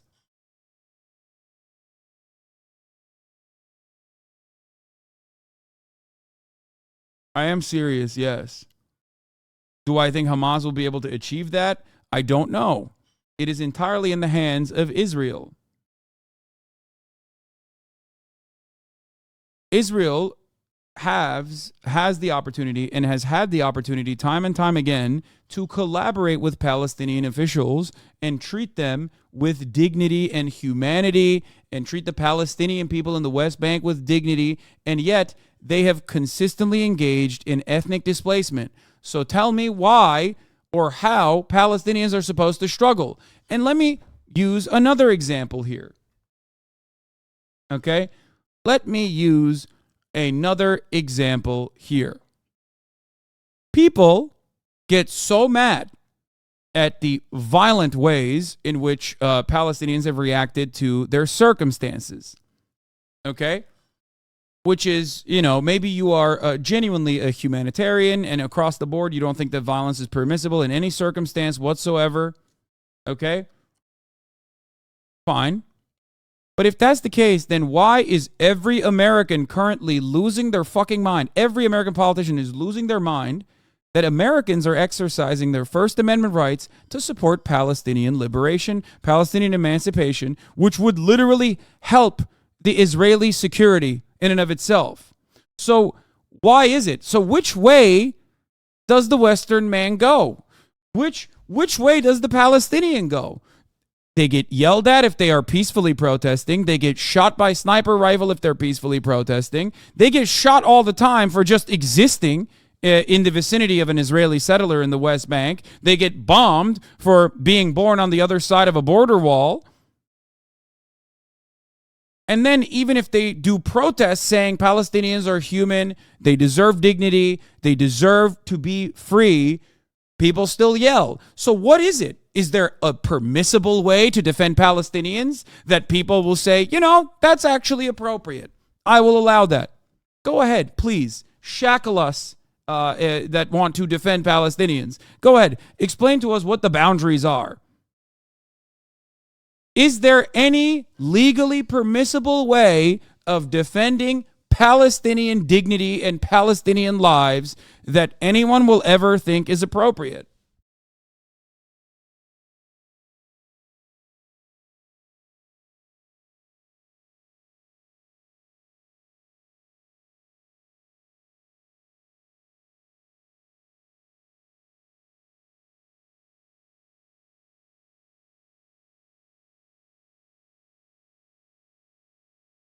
On Saturday morning? Well, this is not the right question, Louis. Really, the right question. It's an important question. No, it is not an important question because whether you support their action or not is an important question. No. It is not an important question. Hamas is a group, is a militant group. You're talking with the Palestinian representative. Our position is very well known and clear. And what is that? Do you support Hamas's actions? And then you cannot equate. This is not about support or not support. I am here to represent my people, the Palestinian people, what they are going through. I'm not here to condemn anybody. And if anybody that needs to be condemned, it's what you call the only democracy in the Middle East, that is Israel, between parentheses, that is doing what you have just reported, targeting civilians. And this has not just happened the last 48 hours. Hamas was just targeting Palestinians, but you won't condemn that. I'll tell you one thing. Hamas is not the Palestinian government, okay? The Israeli government is giving orders for its organized army. So please don't draw any symmetry here. Don't equate. There is no way you can draw any symmetry. And don't equate between the occupied and the occupier. This doesn't. Yeah. Oh, so good. He's so right. Exactly. Serve justice to understand for your audience and viewers the real situation. Since Israel's establishment, it has had one military doctrine. When it fights, it goes and fights civilians, kill civilians, so they pressure the fighters. Since 1948, and go back to the record, and this has been repeated in Gaza and will continue to be repeated. So the conversation is not a blame game. I am not in the business of blaming the victim here. The real conversation is how do we stop this vicious, deadly cycle? You just condemned Israel for killing civilians, and you won't condemn Hamas for killing civilians. How many times you have interviewed Israeli officials, Louise? Hundreds of times. Hundreds of times. How many times Israel have committed war crimes right live on your own cameras? Do you start by asking them to condemn themselves? Have you? You don't. You don't. No, I'll answer that question. You don't. You know why I refuse to answer this question? Because I refuse the premise of it. Because at the very heart of it is misrepresentation of the whole thing. Because it's the Palestinians that are always expected to condemn themselves. I mean, come on, this is a political conflict. We have been denied our rights for a long time. So this is the wrong starting point. The right starting point is to focus on the root causes, is to try and get out of this extreme dark tunnel, as opposed to this business by BBC and the mainstream media for 75 years. You bring us here whenever there are Israelis who are killed. Did you bring me here when many Palestinians in the West Bank, more than 200 over the last few months? Do you invite me when there is such Israeli provocations? I'm a Palestinian citizen living in the West Bank. I'm a peaceful citizen. I didn't go to any protest, nor I post anything about Israel and Palestine conflict, yet I am targeted by every settler by existing. I was attacked not once nor twice. And I am just scared of being shot for no reason and not getting justice.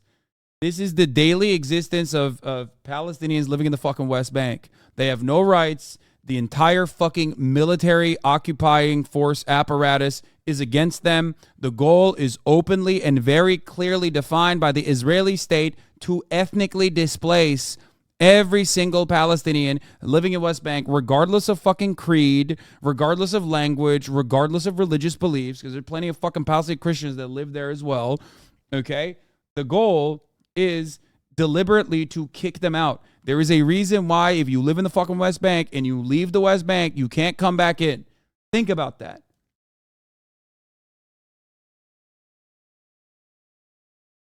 That is really important to understand, because whenever people say, what do you say to the Palestinians refusing a two-state solution time and time again? Are you fucking blind? Are you fucking stupid? Or are you a bloodthirsty jackal who wants the continuation of the apartheid? That you are further to the right than the Israeli security apparatus in this moment? Peaceful coexistence in the two-state solution that supposedly is in the hands of Palestinians is the West Bank. Do you think that they are happy? Do you think that they live a life of dignity? Or do you think their lives are controlled by checkpoints, by Israeli partitions, and that there will never be a two-state solution because Israel will never allow it? Two-state solution is just a continuation of apartheid. It's a justification for doing slow burn ethnic cleansing to make the lives of Palestinians living in the West Bank as miserable as fucking possible by sometimes directly killing them or at least delegating that responsibility into the hands of the settler colonial psychopaths and then defending them at every fucking turn with the occupying police force. That is your fucking two-state solution that the Palestinians supposedly have ignored or said no to. What living is that? What kind of existence is that? Many of you would absolutely, if you defend Israel unconditionally, many of you would defend South African apartheid 100%. It is so real. It is so disgusting. You are in denial. You want to think that you are above it. Everybody wants to think they're a Nat Turner defender. Everybody wants to think that they're a John Brown defender. Everybody wants to think that they would be on the side of the liberating cause, the emancipators in all of the historic battles that have played out, and yet you're showing your ass. There is an opportunity for you to take the right side in this circumstance, and you are choosing the opposite. And you're doing that either because you have been duped, maybe because you have been misguided, or because you know the facts and you don't care.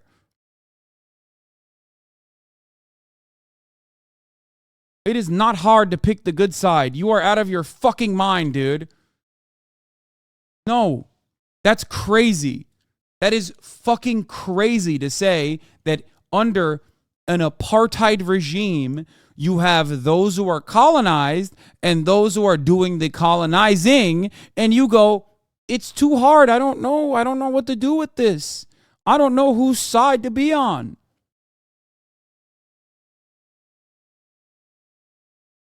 Can you explain why Palestinians are allowed to live in Israel, but Israelites cannot live in the West Bank? I love you, chatter. Thank you. These are the reason why I love these takes is because these are like every single propaganda point I've heard throughout my entire past 10 years of publicly defending Palestine. Okay. I've heard this a million times over. Okay. First and foremost, what fucking Israeli wants to live in the West Bank? First of all, you meant Gaza. Okay. Not the West Bank. Okay. You meant Gaza, not the West Bank. That's number one. Because the actual propaganda is like, oh, well, Israelis can't live in the West Bank. Or Israelis can't live in the Gaza. Not West Bank. Israelis do live in the West Bank. So they shouldn't, but they do. Okay? So you didn't even do the propaganda right. I'm responding to the actual propaganda that you're supposed to do. So next time you want to do that, say that instead. Okay? Explain why Israelis don't live in Haiti. Yeah, exactly. This must mean that Haiti is deeply anti-Semitic.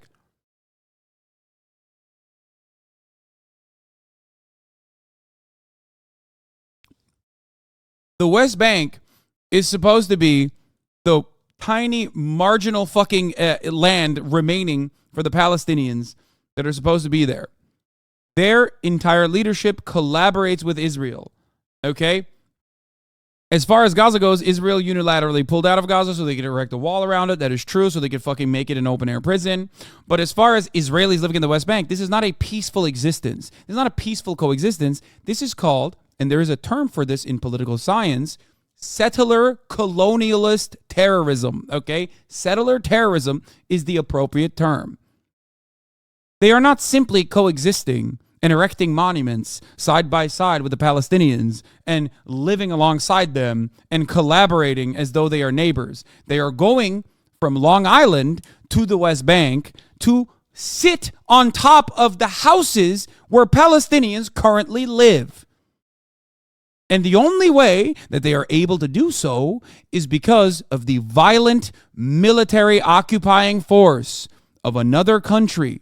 Technically, if you believe in a two-state solution, you are supposed to say that's West Bank. They are supposed to have their own authority. They're supposed to have their own standing military. They're supposed to have their own courts, but they do not have any of those things. Okay?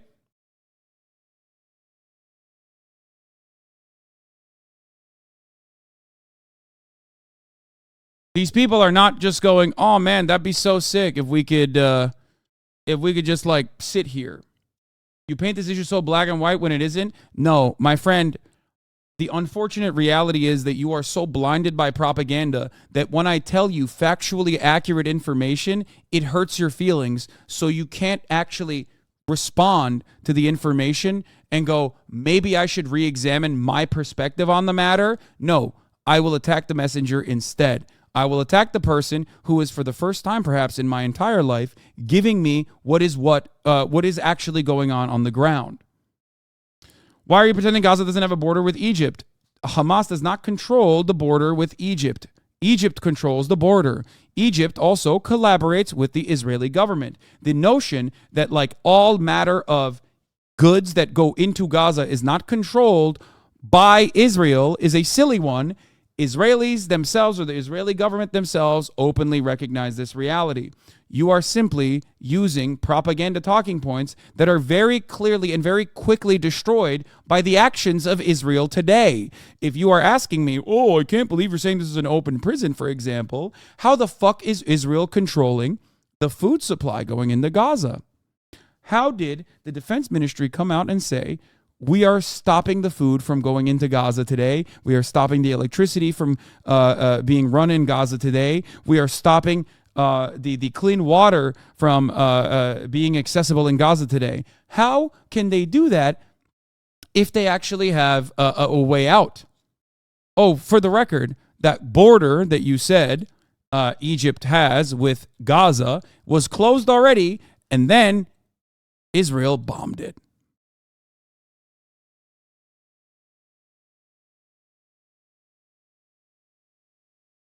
But again, is he saying that Israel is in the wrong? Israel is right? Is he saying, are you talking to other chatters? Are you that dense that you can't comprehend my words when I speak them?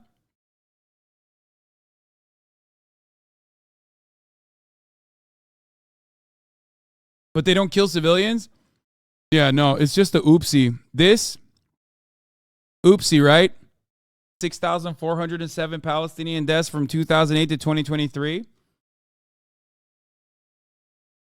Before the until August 31st, 2023, before the last little back and forth that we're in currently. Was this a oopsie, you think? How did this happen?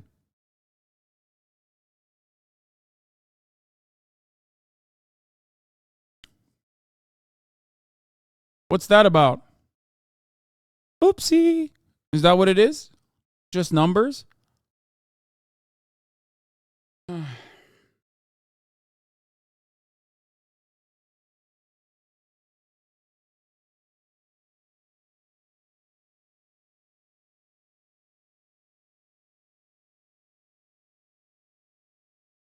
152,560 Palestinians were injured in the process too, shot deliberately by Israeli sniper fire in their peaceful demonstrations after 2018.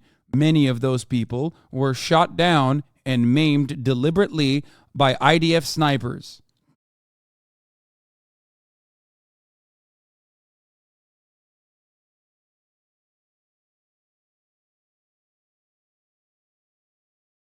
So, what's up? Where's that chatter now?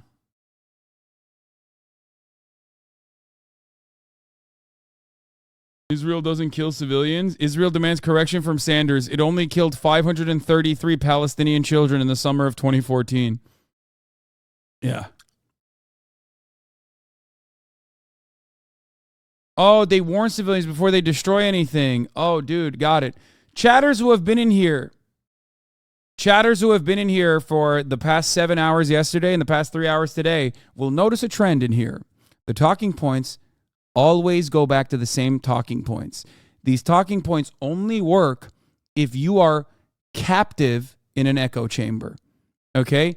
When you move outside of that echo chamber and try to pull that shit in a community that is a little bit more informed and better equipped, all of a sudden, they perish. These arguments fall apart because the arguments are fucking insane. Because the unfortunate reality is, for all of those who want to legitimately defend the apartheid state of Israel, well, at a certain point, you got to at least be as honest as the far-right elements in your country. Okay? That's the reality. At least the psychopathic dogs like Ben-Gvir are honest about their goals. Okay? They're right. They want to do ethnic cleansing. That is correct. They're brutal, but they're honest. Palestine people go to Israel and live there in safety. Yeah, and Palestine is unsafe because of Israel. And Palestinian people do not have any safety inside of Israeli borders. So there you go. If I blew up your fucking house and gave you a 15-minute warning, I don't think you would have this kind of opinion. I think you would literally rise up and grab the first gun you could find and try and kill me. Okay? Hasan is the propaganda machine. This is wild. Yeah. What's the counterpoint then? Also, was the breakdown of civilians versus Hamas/terrorists? Your numbers, statistics don't show any of those breakdowns. I mean, okay, that's a good take, right? I don't know. Maybe 2 million people living inside of the Gaza Strip and 47% of them being under the age of 14 or the age of 14 should show you that routinely bombing and stopping food from going in there is completely insane, unless you think 14-year-old and under are all also Hamas. You think that's cool? You think that's a justified act? No. Here's what the fucking troll says. And I will tell you. They are using the human shields. They're using those babies as human shields. That's what Hamas does. Yeah? Is that what they do? Where are they supposed to go? And why are you a mindless robot? Why are you killing the children? Stop killing the children. There you go.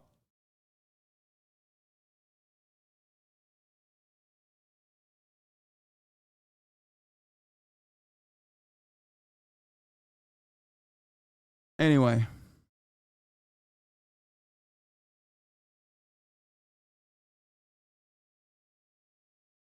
Bombing entire city blocks. Oh, by the way, this is also correct. You're not supposed to start the two-front war voluntarily, you dumbasses. Israel strikes Hezbollah targets in southern Lebanon. So now southern Lebanon, or at least Hezbollah, will go into battle as well. In Jerusalem and elsewhere. Because Israel, what Israelis have seen, which we started by saying tragic, the last 48 hours, the Palestinians see every day for the last 50 years. You know the situation in Gaza, you've just described it. This is the biggest open-air prison. Those people, 2 million, have been taken hostage by Israel for the last 16 years. So I'm saying this just to say, Louise, perhaps this is about time we abandon this rhetoric, very dangerous, this framework, and we start giving people the real ugly truth sometimes. What is the solution in your eyes? International law. That's it. What does that mean? The equal application of international resolutions and law and legitimacy. As you did in Ukraine. Would you bring the Ukrainian ambassador here and start asking him to condemn if some of his fighters? We need to fully and equally apply the rules that were created by the League of Nations after the horrors of the Second World War. We need to make sure that Israel is not the exception. It has been for the last 75 years. We need to make sure that nobody is above the law. Britain is renowned, Louise, for the rule of law. I think that's the solution. Israel is an occupying force. It is responsible to provide protection for the people under its occupation. And should they commit crimes and crimes against humanity in the coming hours and weeks, it must be held accountable by the international community and the international judicial system. Why are people saying open prison? It seems like a prison. They say open air prison because it's a city. Technically, it doesn't have a roof over its head, partially because it makes it easier to fucking bomb by Israel. But I don't know. I read a lot of old New York Times articles in South Africa's two-state solution of Bantustans and reserves, and the white government sure seem pretty equitable. I trust them. They're definitely reporting on this conflict accurately. Yeah. Israel has been carrying out a genocide for decades without consequences. They'll start a two-front war if they want. They assume that the rules don't apply to them, and for good reason, because the rules have not applied to them until now. But there is one thing. Rules don't apply to them, and yet there is one thing that they have. Limitations, okay? You can only fight battles on two fronts for so long. One thing you always have to consider is that, first of all, you're not working with like a lackluster, shitty Egyptian military. Okay, you're working against a individuals that have hardened, battle-tested dudes that are very good at launching insurgency campaigns. So that's number one. Okay, if we're talking about Hezbollah, and two, no matter how much support you have. You literally, and no matter how much international support you have, no matter how much U.S. support you have to remember something. And then you have the IRGC as well. But I'm not even getting into that. You have a standing military. You have a standing military that is comprised of dudes who have not fought real insurgency battles for years. Your standing military is used to fighting, not ISIS, not fucking Al-Qaeda or anyone else. Your standing military is used to fighting 14-year-old Palestinians that are throwing rocks, civilians. That is the reason why what happened yesterday and a day one more yesterday, the day before happened. Okay, because the IDF was not ready to fucking actually, defend Israel against, like, genuine attack.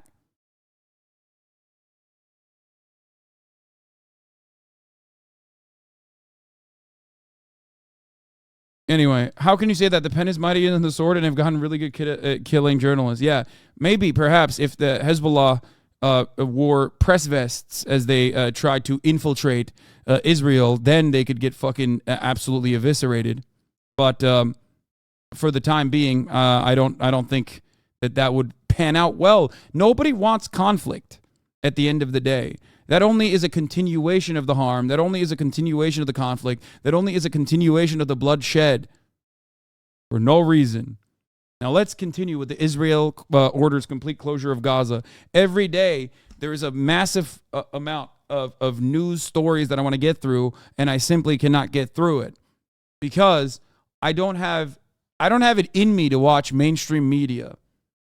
It hurts my soul, okay? It hurts my fucking soul when I see the coverage afforded to this situation. Very rarely do they have a decent understanding of the situation, or very rarely do they actually offer the dignity to the Palestinian people, see them as human beings. Very fucked up. Lviv, where we have continued to hear all day the kind of low-level rumblings, booms, the Iron Dome intercepting incoming rockets from Gaza fired by Hamas towards Tel Aviv and Ben Gurion Airport. We've got some evidence this morning when an engineer was coming in that there was an explosion just south of the airport here. Everybody hit the deck there. Yeah, this is the other thing I said last night, which many people got mad at me for. I wonder if people will consider why Haaretz, Amnesty International, an IDF veterans group, the father of one of the Israeli women held hostage, and hundreds of other organizations correctly recognize the root cause of the violence as Israel's occupation. Everyone that is involved in this, and everyone that is like looking at it not with like bloodthirst, okay, with bloodlust, everyone that's looking at this situation in an honest way realizes why it's happening and realizes the only way to stop it, okay? But There is no democracy. There is no democratic process. And I don't even know what the democratic process would look like if they were to hold a referendum on genociding all Palestinians. Okay?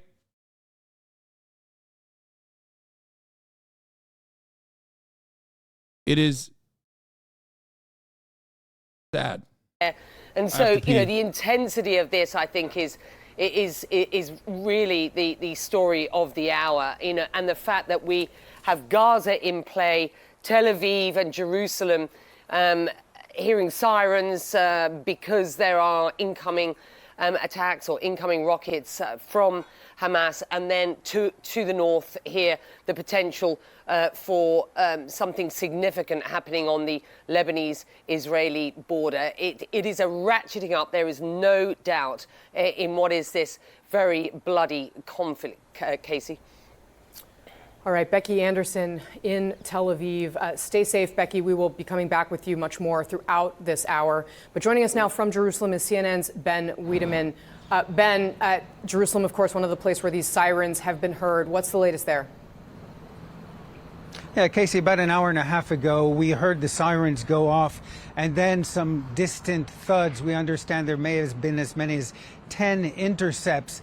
And there are reports coming from the Israeli Medical Service that several people were injured on the outskirts of Jerusalem. It's not clear if that was an impact or, as I've seen myself before, when the Iron Dome intercepts incoming missiles, there's a lot of shrapnel that falls to the ground. So that may have been the cause for those injuries as this conflict intensifies. What we have heard so far today, for instance, Yoav Gallant, the Israeli defense minister, has ordered what he called a complete siege on Gaza, cutting off all food, electricity, and fuel to a place where 2 million people are living. Now, according to the World Food Program, 63% of the population of Gaza is, quote, food insecure. The Israelis are, of course, preparing, by all accounts, for a massive ground invasion into Gaza. I like that. I like that this guy, maybe talk to Tobias Hutch. What did he say about Hamas killing random people? Okay. He doesn't know what I've said about Hamas killing random people. And he just makes an inference. So many vids of people supporting Palestina, Ho chant, kill all Jews. Any clips about what he said about Hamas killing people at a festival for no reason. And then he goes, Hasan acts like he knows everything, but he doesn't know anything. So sad. Bitch, don't you feel like you don't know anything? You're asking chatters, okay? You've made up your mind about what my perspective is. You have no idea what it is. You're asking chatters to clear it up for you while simultaneously saying, I don't know anything. I mean, I have a video out on my YouTube page if you want to watch it. Bro, my keyboard doesn't work. It takes me minutes to type anything. Why would I seal? Okay, got it. It's odd that you literally came in here trying to comprehend, even though you had a perspective of what you think I said. You came in here trying to comprehend what my genuine opinion is, and before even figuring it out, you started saying Hasan doesn't know anything. Don't you feel like that's a bit self-defeating? Lots of armor in that direction. Now, it's not clear how far they're going to go, but certainly in 2008, 2009, when there was a prolonged outbreak of violence between Gaza and Israel, the Israelis did cut the Gaza Strip in half, but they avoided going into population centers. In 2014, Israeli forces entered the Gaza Strip, but yet again avoided going into population centers. Now, the expectation is this time, given the gravity of the situation, the Israeli operation in Gaza will be much more extensive. It may take Propaganda / gut human reactions are fucking terrifying. I'm an Israeli and my cousin just died in this conflict. How am I supposed to ever preach to my family ever again about my opinion that Hamas's entire reason for existing is the IDF sketchy operations, abhorrent right-wing Jewish settlers, and first of all, I'm sorry for your loss. Abhorrent right-wing Jewish settlers and general Arab hatred after an Arab Palestinian literally killed a family of ours. the IDF, Israel's media channels on all political spectrums, and most of all right-winged insane monsters like Netanyahu and Ben Gvir are to blame for this instance, this fucking situation, where even the extremely few Israelis who realize who's really at fault have no way to convince any other person of their opinion, much less get a politician to do something about it. There's one guy in the fucking Knesset that said it is actually the fault of Israel. Except, chatter, don't lose out hope. There is not much you can do. There is not much you can do in this circumstance. I'm sorry for your loss. You just have to keep fighting the good fight, and your cause is just. You're right.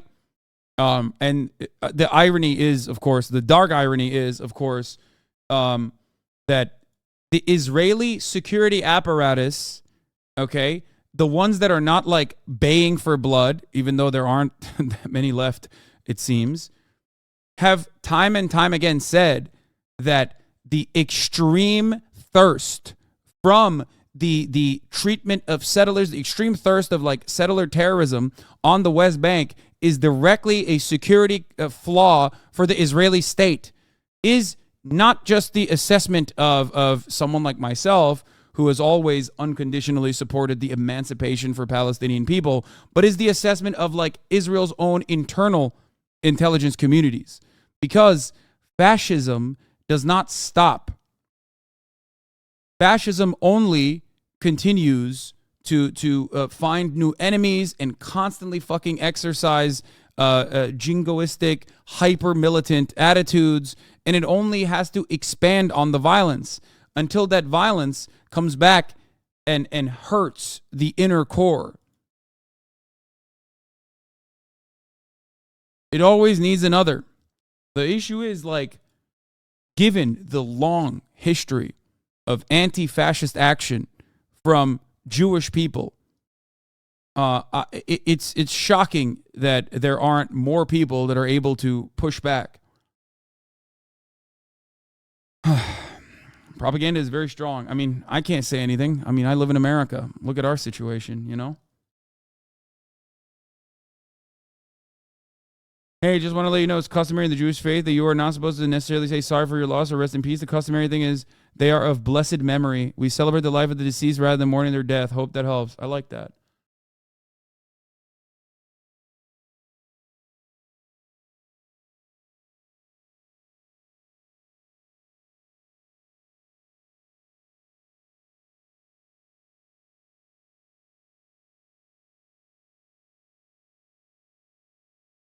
Leftism is seen as a joke in Israel for obvious reasons, dude. What the fuck? It's like it is literally designed as a state with the displacement of Palestinians. Of course, leftism is seen as a fucking joke.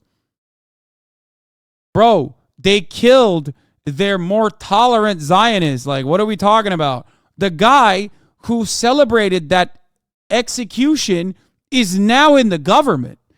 There is a guy by the name of Ben Gvir, who is now in the Israeli government, who is supposed to be running the West Bank, okay, the occupation, who literally was declared a terrorist and too extreme to serve in the IDF. Of course. Do we not feel like there is probably going to be some spiritual residue there if that is the norm? Hey, he has a Israeli mass shooter portrait in his house.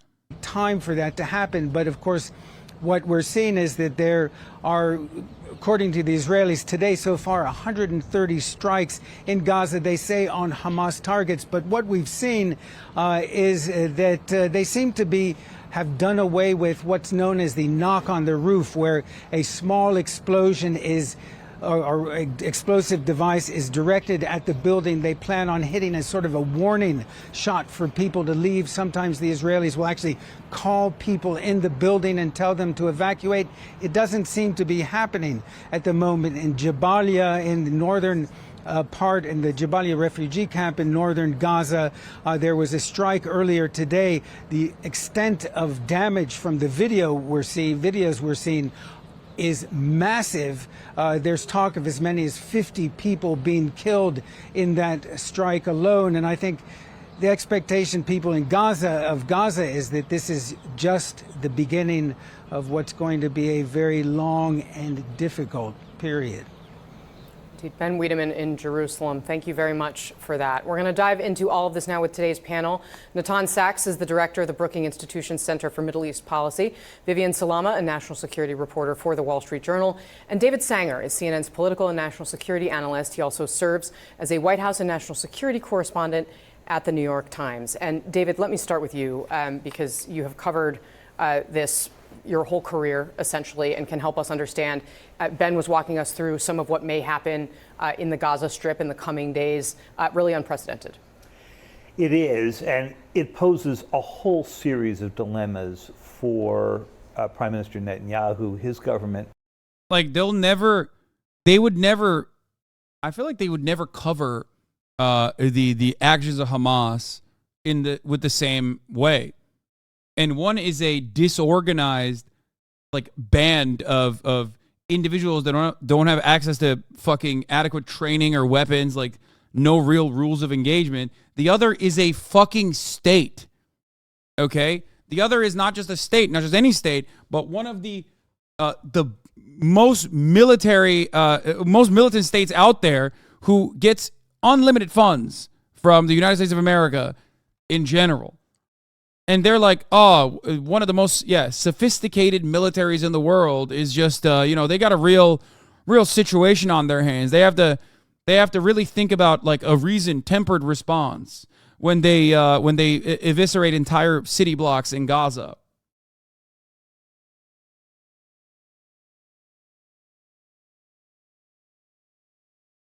It's nuts, man. It's fucking nuts. I have covered Itamar Ben-Gvir. Yeah, I have extensively covered him. For President Biden as he tries to support the Israelis. So the first dilemma is, what do you do about the hostages? There are, as you said, more than 100. We've been reporting at the Times, the number may be closer to 150. Clearly, some of those are also American citizens, although we don't know how many. But in any case, hostages for any society is a big deal, and for Israel, as you know, it's going to be a huge issue. So they've got competing. It turns out it's not, by the way. Like, they literally don't give a shit. Which is, again, yet another circumstance where you have failed to correctly assess the inhumanity of your oppressors. You thought incorrectly that they would go, well, you have Israeli citizens in your hands. We care about the protection of Israeli citizens. Meanwhile, if they cared about the protection of Israeli citizens, they would do a better job of trying to fucking stop the Palestinian the Palestinian incursion into the borders of Israel. They're not even doing that. They went on the genocide route. They skipped a step.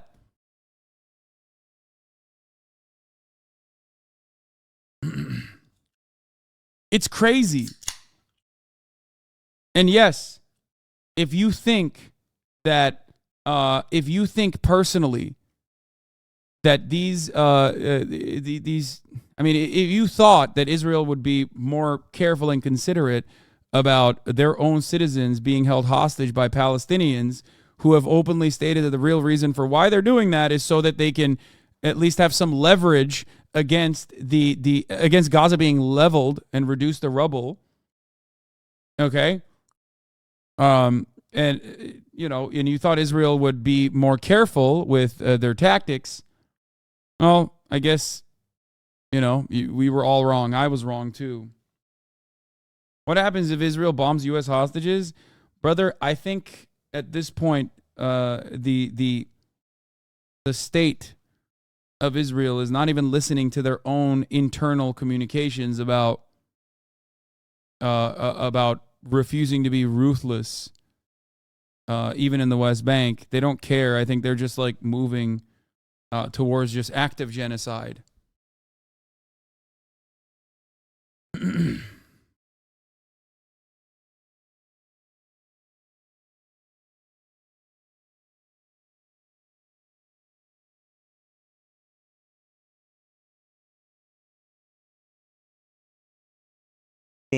instincts here.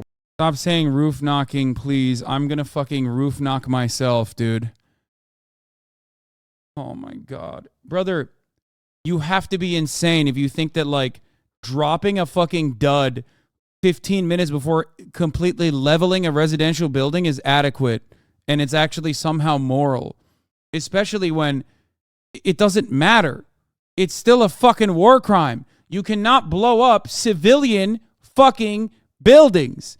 Okay? Israel is so used to doing that it doesn't fucking matter. Nobody says anything about it. And ultimately, it doesn't even matter because apparently they're stopped. And why shouldn't they stop? What the fuck are you going to do? What is anyone else going to do? What are they going to say? They're blowing up their own open-air prison. Where, again, the average age is 18. They're blowing up their open-air prison. They've killed 6,000 plus people before this, by August 31st, between 2000 and 2008. I mean, between 2000 and now. Okay? They're still destroying people's homes, and you think, like, man, it's fine. It's totally fine. Something to also consider that many of you refuse to consider is that, like, 47% or more than 40% of the entire population is 14 and under. Okay?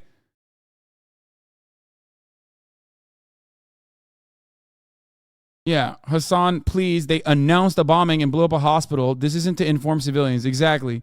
It's to make it seem like it's to give dumbasses an opportunity to try and defend Israel in a very pathetic way, where anyone who has a shred of humanity and doesn't fucking and doesn't consider Palestinians to be like subhuman filth that deserve to be excised is going to look at you like you're a fucking animal. Because you are. You are an animal. You're a bloodthirsty animal if you think that, like, oh, well, they do warnings before they blow up an entire fucking apartment complex.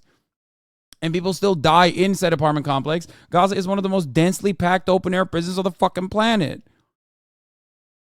Oh. It's cool, man. I announced my war crime. So it's fine, actually.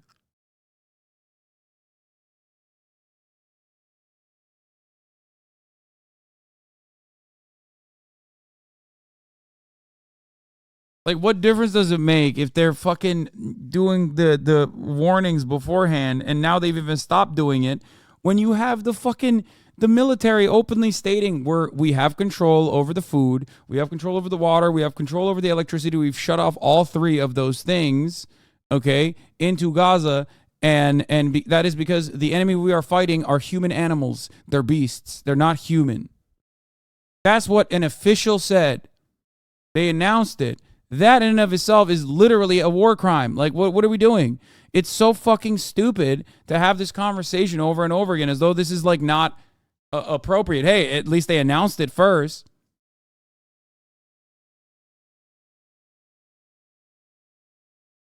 Technically not a war crime according to the doctrine if there's actionable intelligence towards pointing towards a civilian building being dual-use targets. I do not support Israel, though.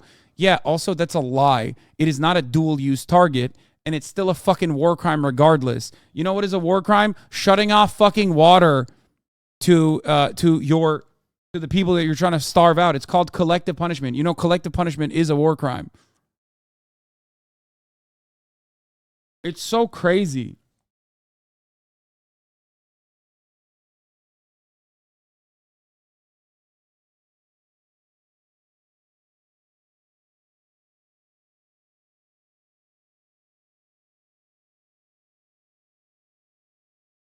I don't get how you can sit there and justify any of that, dude.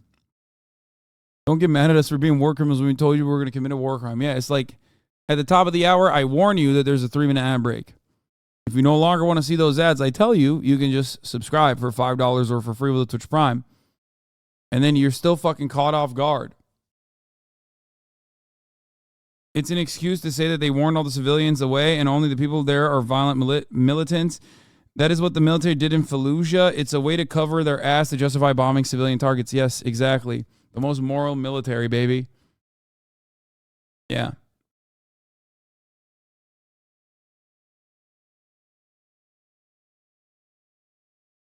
Here's a 3-minute ad break now.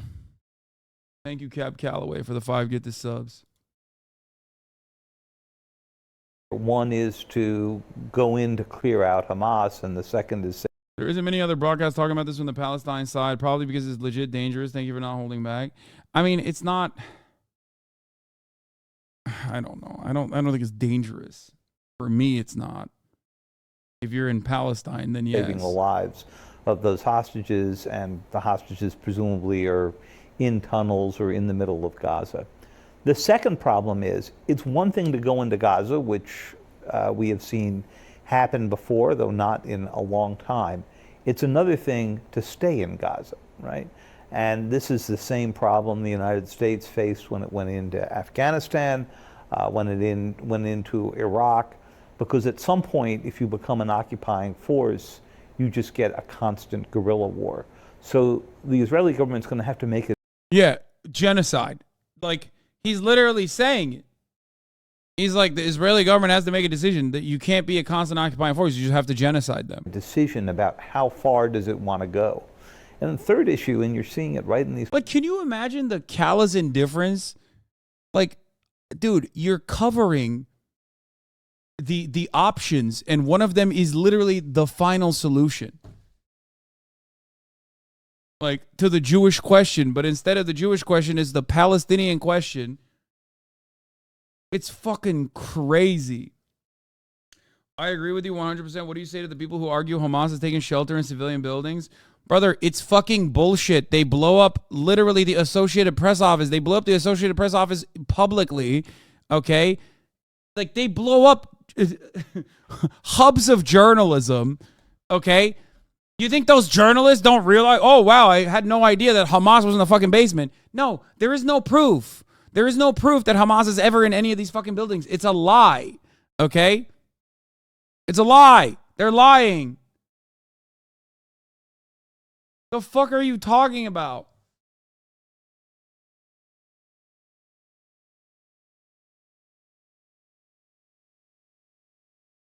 Not only are they lying, okay, but also on top of that, even if they were being correct, even if there are like Hamas militants in a fucking hospital, ask yourself, is that okay?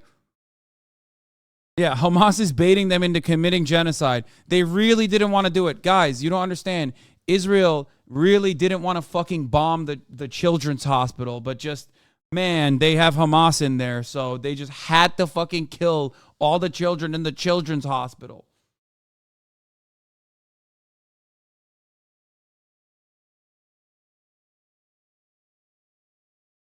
What were Hamas expecting from the result of their terrorist actions? This is such a fucking funny take, man. That's great. That's awesome. You fucking spit on the Israeli flag, and then you try to fucking duke it out with me. It's like half of these motherfuckers don't even have any genuine opinion on the matter. They just want to fight. These pictures here is going to be one of proportionality. Right? It's been tragic for the Israelis. We think there are about 700 dead. You could see numbers that went way above that fairly quickly if the Israelis sustain this kind of a campaign. And many Palestinians living in Gaza are not fans of Hamas. Natan, this is a region you spend all of your time focused on. You obviously have deep ties to Israel itself. Yeah, they killed a journalist who was an American and Palestinian dual citizen who was wearing a press vest and a helmet that said press by shooting her in the neck. And then they went and beat up people carrying her coffin when she had a Christian funeral, okay, because she was a Christian Palestinian, and then broke into her hearth to rip off the Palestinian flag from her coffin. And even in death, they did not allow the Palestinians to have peace. So what the fuck do you expect? There is no, like, I genuinely sometimes feel like I'm having an argument with people that I've had time and time again when they try to defend the actions of Nazi Germany, okay? There are a lot of neo-Nazis that I duke it out with on a regular basis. They're anti-Semitic as fuck, and they routinely speak from both sides of their fucking mouths about all of the issues that have happened, all of the evil that they subjected people to, okay? It's like you cannot, there's a certain point where you literally can just say, okay, this was fucked up. It is so shocking that I have to literally sit here and well, ironic because, Bibi Netanyahu is a Holocaust revisionist. But I don't understand. I don't understand what you expect here. Like, what is the situation here? Like, what do you think Palestinian people are supposed to do when they fucking peacefully protest? They get shot and they get bombed. When they violently retaliate, they get shot and they get bombed. When they don't do anything and they're not even a part of like the Gaza Strip, they get shot, they lose their houses, and they get fucking humiliated by a bunch of settlers who are now armed and have full support of the state. What are they supposed to do? You just want them to quietly die. Just fucking say it. You know what I mean? At that point, you want them to quietly fucking die. You want them to quietly die. You can say, are you justifying terrorism law all day, every day? Israel's current existence is a terrorist state, okay? It is doing terrorism to Palestinians on a daily fucking basis. It is an apartheid state. That is not my opinion. That is the opinion of the former head of Mossad. That is the opinion of former prime ministers. That is the opinion of every fucking Human Rights Watch organization, a human rights organization. It is literally an apartheid state. The only people who are holding on to the dream that it's not are either people who do not see Palestinians as humans anyway, or recognize it, but they just want to, still defend it, kind of.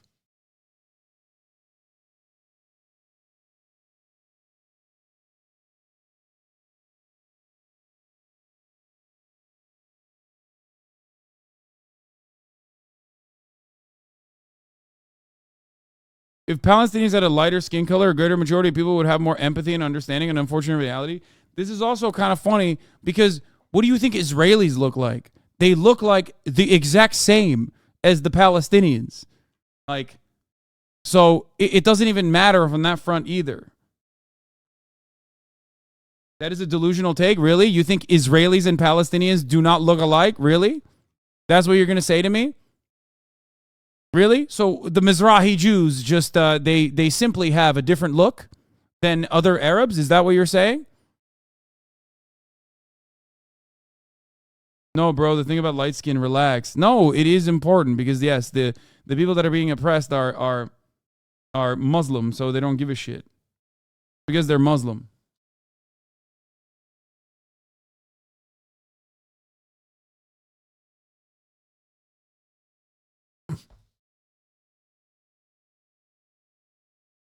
A big part of Israel's population is of Ashkenazi descent and is white. I'll try to find a number. No, there are plenty of Ashkenazi Jews. Ironically, Mizrahi Jews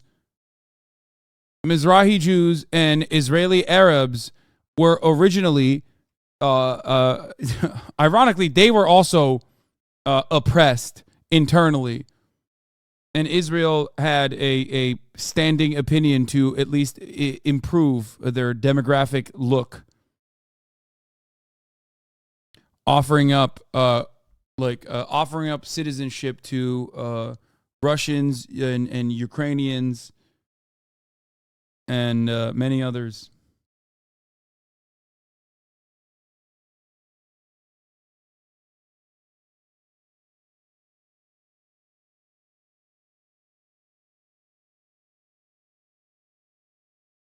I mean, just talk about what David kind of laid out there and what you see being the next turn in Gaza. Well, what's tragic about this case is that it's not just another round. This is not just another repeat of previous times. In Israeli psyche, this is, to a large degree, Israel's 9/11. What happened on Saturday was so barbaric and so ostentatious in Israeli minds, and we haven't even seen all the pictures yet, that the mood in Israel is very different than it's been in the past. David spoke very well about the price that Israel would pay if it went in, and especially if it stayed there. But Israel is now willing to take prices, to take costs, and to also, take prices also from the Gazans, unfortunately, that it wasn't in the past. And so we could definitely see a massive invasion. We might also see even an attempt to take down Hamas, which is something Israel has never done. Since Hamas... The fucked upness is not about the legitimacy of militants versus apartheid. It's about killing and torturing civilians. In no way a left take. Also, the ideology of Hamas is fundamentalist fascism. Fuck them and apartheid. Brother, nobody thinks Hamas is great, okay? Or maybe some people you know do. I don't fucking know, okay? I don't know how many times I have to repeat this. If you want Hamas not to have any fucking power, the only way to starve Hamas out is by literally proving them wrong, okay? By stopping the apartheid, by stopping the occupation, by allowing Palestinians to live freely. Because, like I've said a million times over, the collaborative project for the Palestinian existence is the West Bank. And if you think that they are doing fine in the West Bank, you are the dumbest motherfucker I've ever seen in my entire life. Israel's own internal security apparatus has pointed to this reality. The Haaretz editorial board has pointed to this reality. The fucking father of one of the girls that was kidnapped by Hamas said this exact same thing. If people who are currently under fire, who have literally been victim to Palestinians, who are the purveyors of the apartheid state or otherwise defenders of the apartheid state, are recognizing that maybe we've gone too far, why the fuck don't you see it? Everyone wants the violence to stop.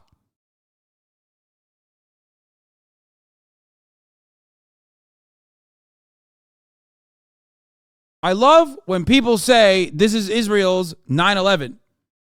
And Israel didn't stop America after 9/11. So why should America stop Israel after 9/11? Bro, you think it was good? You think what we did after 9/11 was good? Are you fucking insane? That is literally a moment for you to go, oh shit, remember what America did after 9/11 and how fucking bad it was? We probably shouldn't repeat that mistake.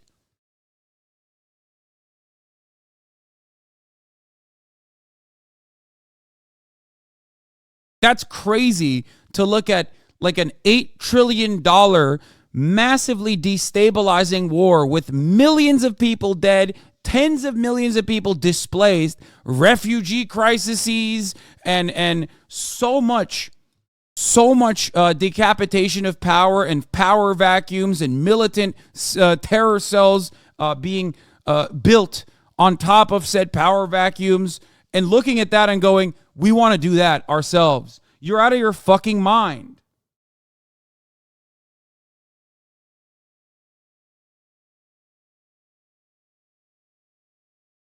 Hamas took over the Gaza Strip, taking Fatah out and taking over the Gaza Strip. We've seen Israel live with Hamas, of course an enemy, but at least an address they can deal with. Now, a lot of things have changed in Israel. I don't know if the government will decide to topple Hamas. It is not out of the question. It was in previous rounds. It's not today. And Vivian, your paper has been reporting some of the origins of this. We obviously haven't quite jumped into the conversation about Iran yet at this table, but it certainly seems as though sources that are speaking to the journal, they say, from Hamas and Hezbollah, are saying that, hey, Iran was deeply involved in this. That's right. A number of my colleagues in the Middle East reported that Iran... What the actual fuck Hamas thought was going to happen before they attacked? No one can be this stupid. You're right, man. You're right. You know, it's a really different position than what the Palestinians are in now than before 2 days ago, when they were still having their, when they still had only, I guess, 97% of their water supply be toxic, not be able to fucking build desalination plants, not even have concrete allowed inside of Gaza, you know. Yeah, what the fuck was Hamas thinking? I guess they really miscalculated, dude.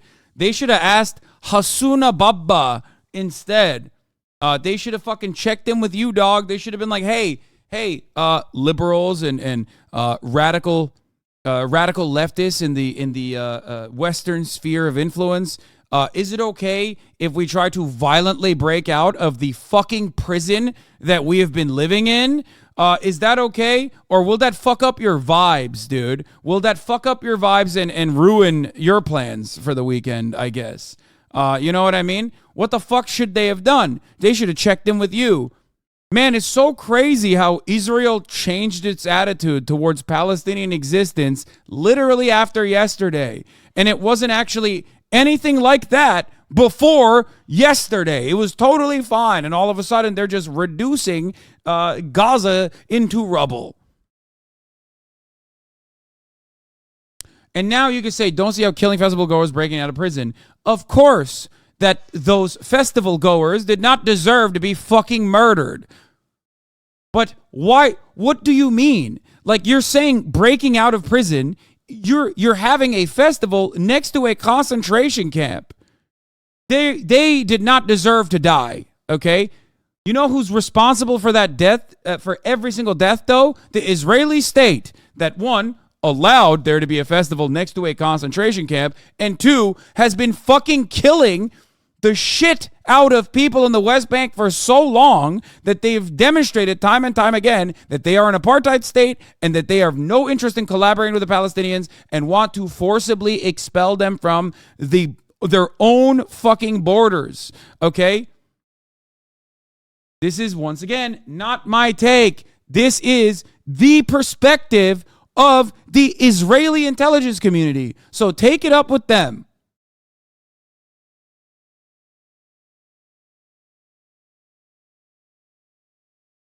So I'm glad that Israel is doing what it knows best, which is bombing the shit out of 14-year-olds and executing them. But hey, they let them know ahead of time that they were going to bomb their fucking houses. If you couldn't make it out in time, then sucks to suck, 12-year-old child that fucking exploded. Oh. Very stark contrast between the analysis you see from Western governments and politicians and what you're hearing from actual Israeli civil society, including not just the press, but security intelligence services. Exactly. For years, Tal Schneider writes, Netanyahu propped up Hamas. Now it's blown up in our faces, and the premier's policy for treating the terror group as a partner at the expense of Abbas and Palestinian statehood has resulted in wounds that will take Israel years to heal from.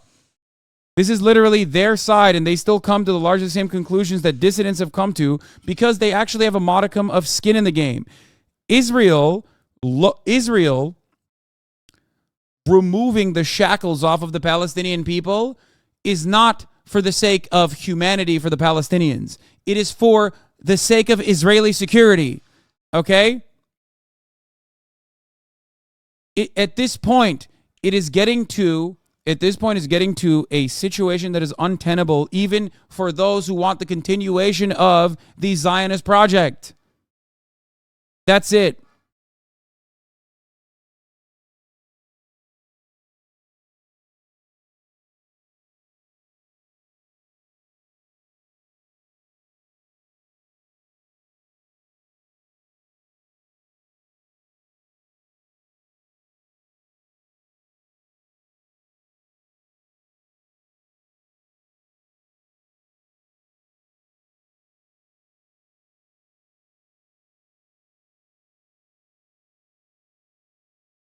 October 7th, 1944, prisoners in Auschwitz revolted. 250 died in the fighting, and the guards executed another 200 prisoners as retribution. This is the you made me do it logic. Yeah, of course. The thing is, do you think that the Palestinian people have no calculation? Do you think that the Palestinian people don't know how Israel will retaliate when they have retaliated in the same way time and time again? It is a constant in their lives, dude. What is this infantilizing bullshit from American onlookers where they're like, oh man, they really fucked up the propaganda bag here. Okay. What have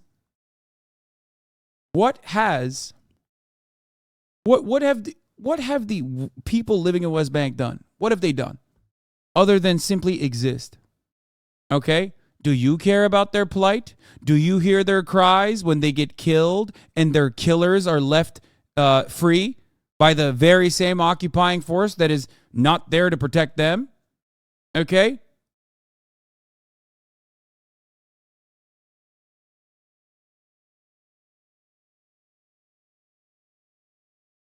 Because you always say, well, technically, these Palestinians, like, what do they think was going to happen? It's like, they know what's going to happen because what's happening has been happening. It didn't start yesterday, and it did not start the day before, and it did not even start in 2008. Okay? It started around 1946.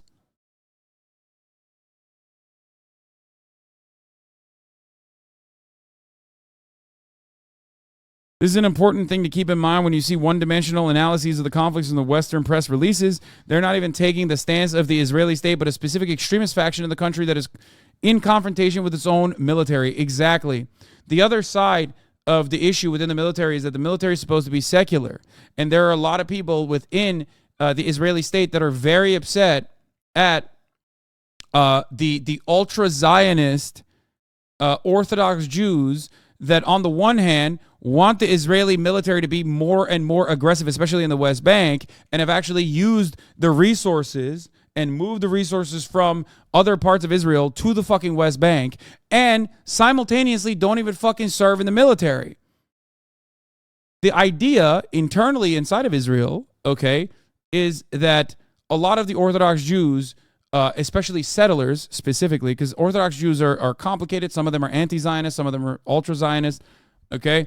But what was I gonna say? Oh, I'm getting a headache. Oh, Jesus Christ. Covering this nonstop is like fucking killing me a little bit, slowly but surely killing my soul. The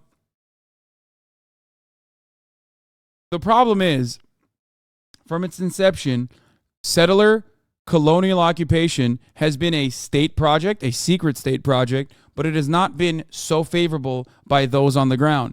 Israelis have always been conflicted. You might not want to believe this. You might say, Hasan, shut the fuck up. That's not true. All Israelis love that because that's like the inception of the Israeli state in general. But the reality is, politically, from a political perspective, internally inside of Israel, okay, the settler colonial occupation of the West Bank has always been considered a very polarizing subject matter. As a matter of fact, time and time again, Israelis have said, why the fuck are we paying these fucking religious nuts?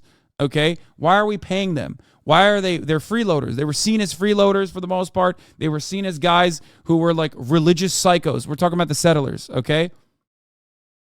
But slowly but surely, okay, under the guise of Bibi Netanyahu, that attitude shifted away from the Israeli state saying, we don't know what the fuck's going on with the settlers. That's crazy. I don't know. I mean, I guess they should stop doing what they're doing, to literally bulldozing houses at their behest, to literally paving parking lots and partitioning what remains of the West Bank, to straight up utilizing the military to kill and suppress, violently suppress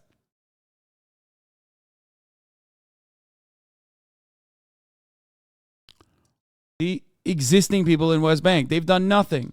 Their leadership has always collaborated with Israel.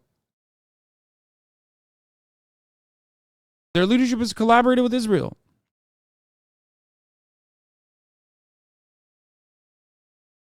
That is part of the reason why Palestinians are like, okay, well, we tried the fucking peaceful coexistence, and, my aunt left the country and can't come back in. They're not allowed. Okay? But some fucking dipshit from Long Island can come fly in and literally take her house, or even my house that I'm living in currently, and the military will come in and kick me out violently. And if the other neighbor that is also a settler with an AR-15 comes in and shoots me in the fucking head, he is probably not going to see criminal punishments. This is my home. This is my country. This is everything I've ever known. Why the fuck does that guy ever think that Israel has his best interests at heart? Why the fuck would that guy ever think that there is a possible two-state solution? Why the fuck would that guy not become increasingly more radicalized and go, hey, I wish there was a more secular, I wish the secular Palestinian Authority had my best interests at heart, but it seems like they're collaborating with the Israeli government and literally giving up 14-year-olds that threw fucking rocks at Israeli tanks to the Israeli government and working alongside Shin Bet. So who am I supposed to look to here for help? Who am I supposed to look to here for defense?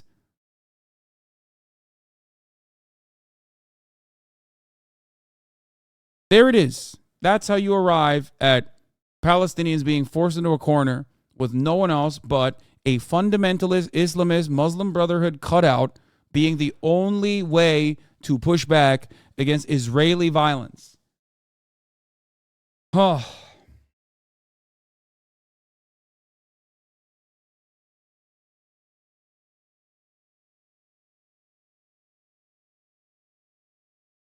The Times of Israel anti-Semitic? Does the Shin Bet hate Jewish people? That's the sort of conclusion you're drawn to if you go by the insane standards of orgs like AIPAC, who slap the label onto anyone and everyone to the left of the United Torah Judaism and Jewish power. Straight up. Again, this is a Times of Israel correspondent. For years, Netanyahu propped up Hamas. Now is blown up in our faces. The premier's policy of treating the terror group as a partner at the expense of Abbas and Palestinian statehood has resulted in wounds that will take Israel years to heal from. Amid this bid to impair Palestinian Authority President Mahmoud Abbas, Hamas has upgraded from a mere terror group to an organization which Israel held indirect negotiations via Egypt and one that was allowed to receive infusions of cash from abroad.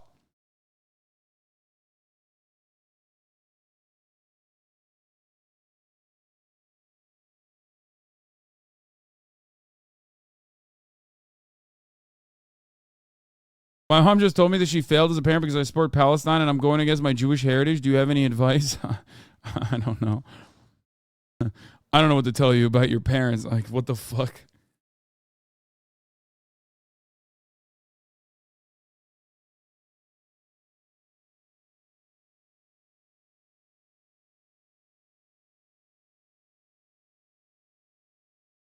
Tell your parents, show your parents the Michael Brooks video.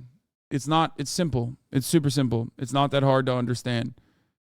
If there was a quick role reversal and you had a Muslim apartheid state that commanded the interest of Jews, okay?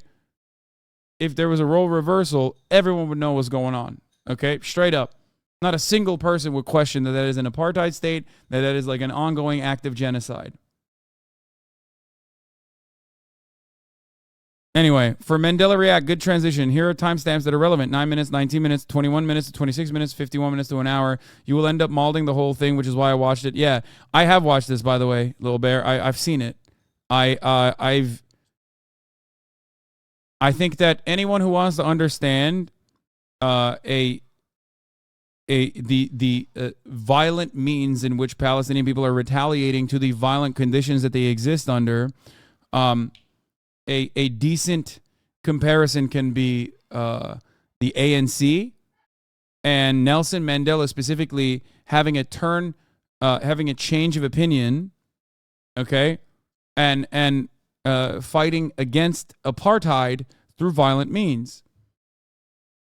They tried all of the non-violent means, and once all of those opportunities and all of those struggles were met with violence from the state, which, by the way, its normal existence as an apartheid state is a violent one, okay, they switched tactics.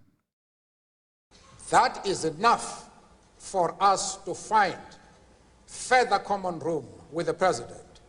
And this is the message that I'm going to put to him when I meet him. And when you say you have the support of Congress, are you satisfied that you have enough votes in Congress to keep sanctions in place? That I cannot say. That lies in the future. But when I address Congress, the main thrust of my speech is that the Congress should support sanctions. Why are you so insistent, Mr. Mandela, and then we'll go to a question at this microphone over here. Why are you so insistent upon maintaining sanctions at a time when it can be argued that the... For the record, the BDS movement in the United States of America against Israel was designed off of the BDS movement in the United States of America against apartheid South Africa. Israel is an apartheid state, just like South Africa was an apartheid state at the time. And how the difference, however, is that the BDS movement in the United States of America. Stop saying BDSM movement every fucking time I say this, you fucking children, okay? Jesus Christ. Boycotts, divestments, and sanctions on the state of Israel as long as the apartheid state continues, as long as the occupation continues. This movement was tailored around the BDS movement against apartheid South Africa. The only difference is now it is illegal to participate and openly state that you are for boycotting Israel, for divesting from Israel, and for applying sanctions to Israel. It's illegal in 36 states in the United States of America. A peaceful, non-confrontational demonstration of your First Amendment rights.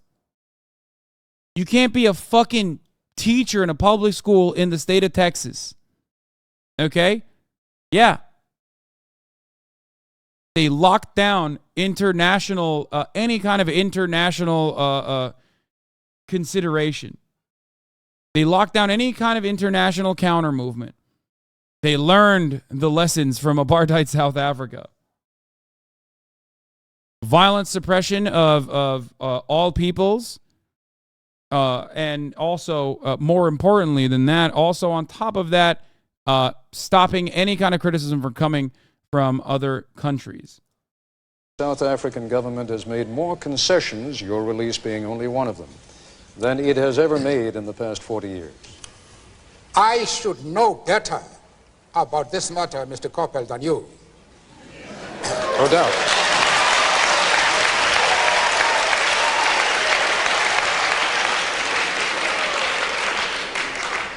After all, it is the ANC, not the government, that is responsible for the present talks.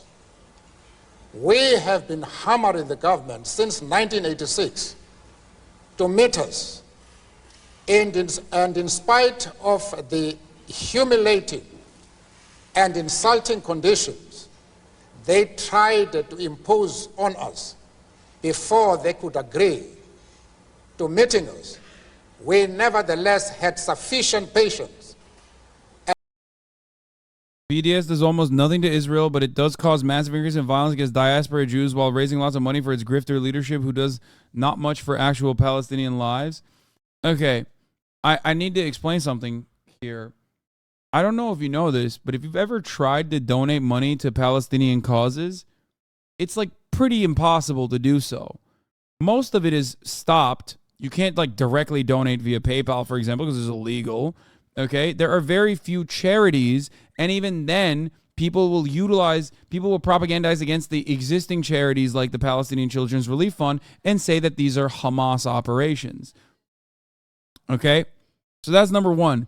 Number two, what do you mean it causes massive increase in violence against diaspora Jews? Like, what the fuck? What do you mean? Like Ben & Jerry's is doing violence against diaspora Jews despite being diaspora Jews? Is that what you're saying? Like, is that what's happening? Like Ben & Jerry's being like, we're no longer selling our ice cream in Israel. Like, wow, what happened? Did you get killed because of that? Is that what happened? Like, how is a peaceful movement, BDS rallies that regularly resulted and correlated with violence against Jews? Yeah, it's fucking bullshit, dog. Bullshit. That also is a secondary conclusion you arrived at. Peacefully protesting against Israeli apartheid and trying to demand boycotts and divestment and sanctions on the state of Israel as long as the apartheid continues is fucking ridiculous. You're equating it to like, oh, well, you know, sometimes violence occurs when there's like counter protesters and people clash. That's fucking ridiculous. You're making it seem like BDS protesters are going around painting swastikas outside of synagogues, dude. Get the fuck out of here. And you think this kind of attitude did not exist within apartheid South Africa? It did.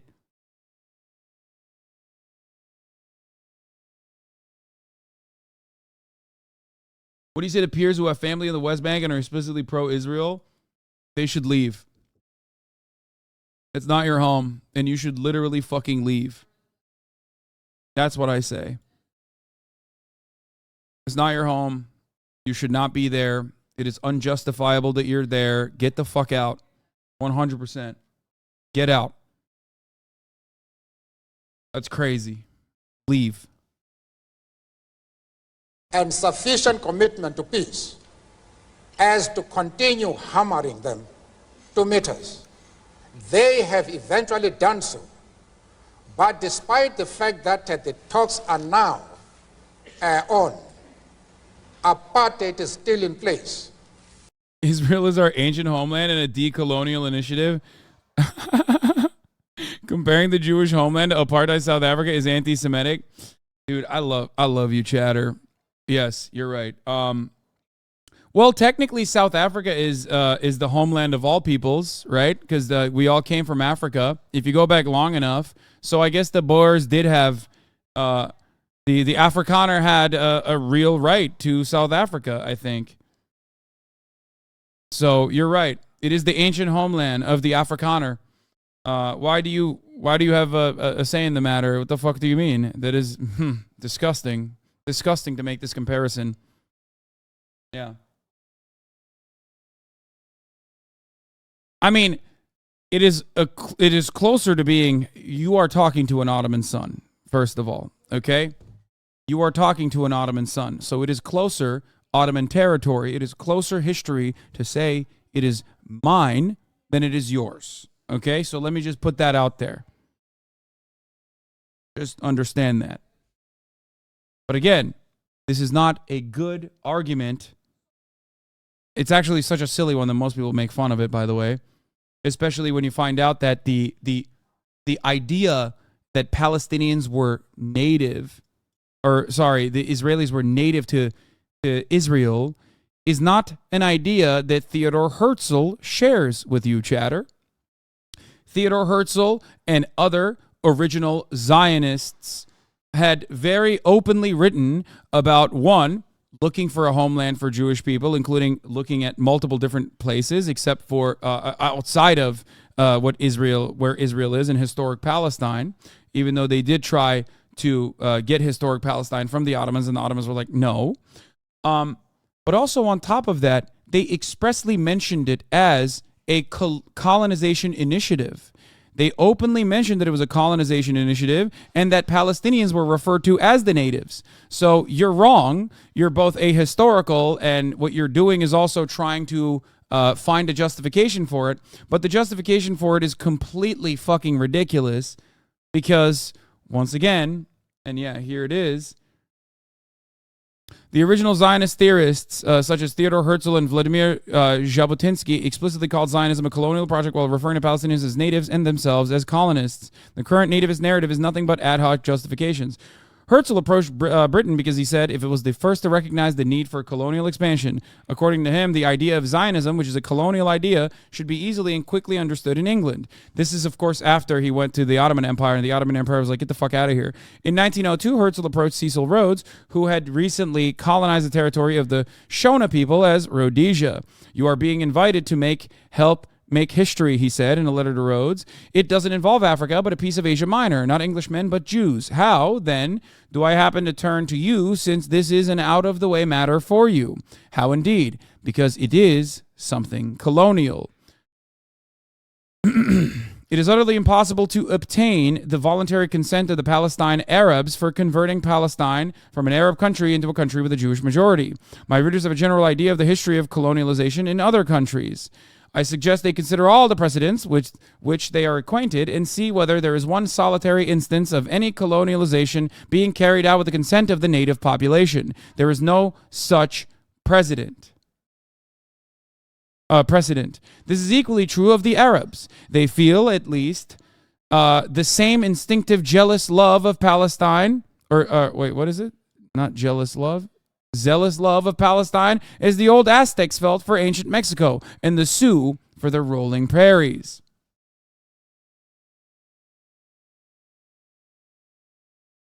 Should I keep going, or did you get it? Do you understand it? So, the founders, the founding fathers of Zionism very openly and very clearly fucking said what they wanted.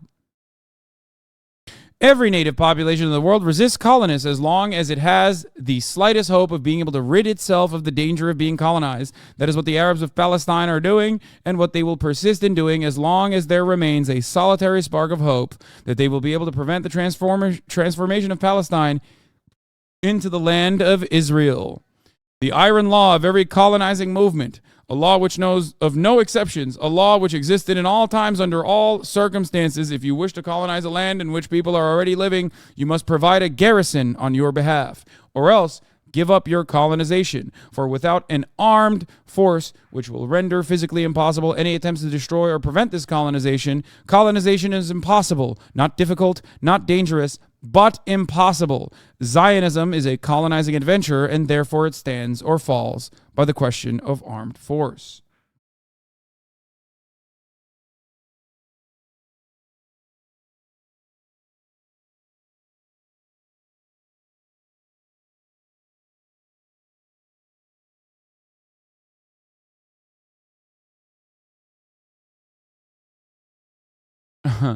Sorry, what do you mean? Israel's a decolonization project. The kibbutzim, bro. Also, Lamau, hey Hasan, what do I do if my friends are settler colonizers currently seizing a historic Palestinian village? What do I tell them? Tell them that they're engaging in the beautiful act of decolonial action. Decolonial action. Dude, Americans were engaging in decolonial action when they were engaging in the indigenous genocide and mass displacement of the Trail of Tears was decolonial action, technically. The Zionist Congress wanted Uganda at one point, or Argentina as well, from what I understand. That I did not know. Zionism is an ideology that was born among Ashkenazi Jews who thousands of years have been living in Europe. Europe was the only home they'd ever known, and the Ashkenazis developed distinct cultural and linguistic features. That's why I mean, jokingly, I think I agree with Brace and Felix when they say they should have built Israel in Germany. Like, could you imagine?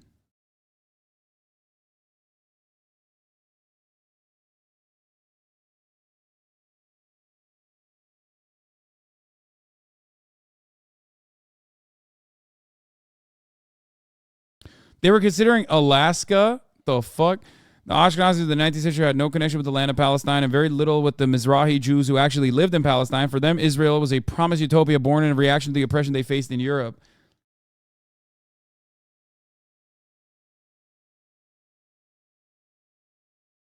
What do you think about Mosioa Lekota, who was an anti-apartheid activist that was imprisoned alongside Mandela? He seems to not consider Israel to be an apartheid state. Yeah, well, Mandela does. So, you know, he's the guy. How about that? And also, even if Mandela and Lakota did not consider it to be an apartheid state, you know who considers it to be an apartheid state? The former leader of Mossad. Like, where is the argument? You got motherfuckers who were doing the apartheid state shit being like, no, dog, it's an apartheid state. I should know. I was running Mossad. Like, what the fuck do you mean? Oh, shit, dude. Well, this guy doesn't think so. Okay, never mind. Like, who am I arguing against at that point? Like, if you're fucking CIA, okay, Mossad, which is the Israeli CIA, if the guy running the Israeli CIA is like, it's an apartheid state, then I don't give a fuck who doesn't think that way. You know what I mean? What the fuck do you mean? He said it. İki. Büyük. İki büyük. Yoksa 4 küçük.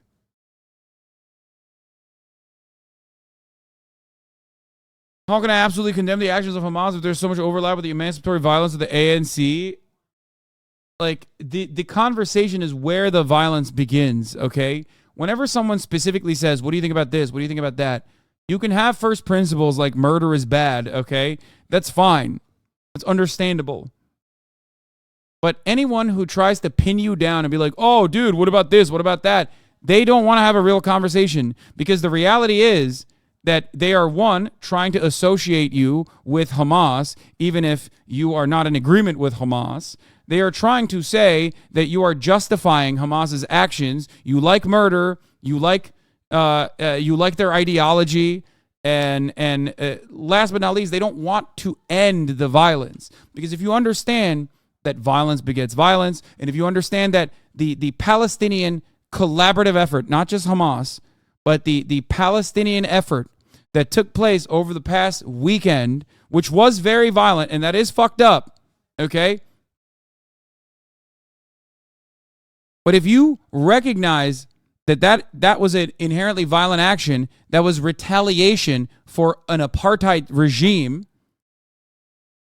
then it's ridiculous. If your goal is to end the violence, then your goal should be to end the apartheid state. That is the most effective way to stop the violence.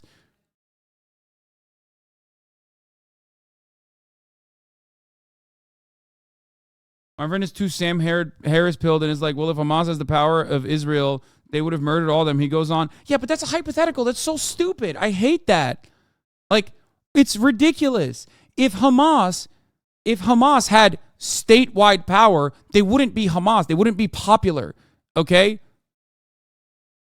The notion that all Palestinians across the board are literally like, yeah, we want to fucking genocide all Jewish people or whatever the fuck Israelis fantasize about so they can justify ethnically cleansing all Palestinians from Gaza is fucking ridiculous. The only reason why Hamas has any fucking power is literally because, one, they were propped up by Israel, and two, they were negotiated with on behalf of Israel as though they are a proper party. And last but not least, perhaps most importantly, people do not have any other options because the collaborative effort in the West Bank was a failure. It's so stupid. It's like, oh, okay, well, what if they had a nuclear weapon? Would they use it on Israel? Who knows? I mean, let's just engage in pure fantasy. This is what people who are saying Hamas discredited their cause is over for them don't get. They are trying to get they are not trying to get international sympathy. They're trying to change the security calculus for their opponents. This is Vietnam, not South Africa. With this said, I think it's debatable if this will work out for them. If their perspective is that international opinion never mattered for Israel, sure, they have nothing to lose. But it's also true that they have aligned international opinion towards Israel in a big way. The only way the pre-invasion status quo can be maintained is if Israel thinks the increase in international support they get fills the gap of the sense of security they just lost. It's just hard to imagine how much more material support they could get now compared to before. Basically, the U.S. may be taking a step to compare Hamas to ISIS. That's a big deal. But they already called them a terrorist organization before. What does that change? In comparison, Hamas breaching the border changes quite a bit.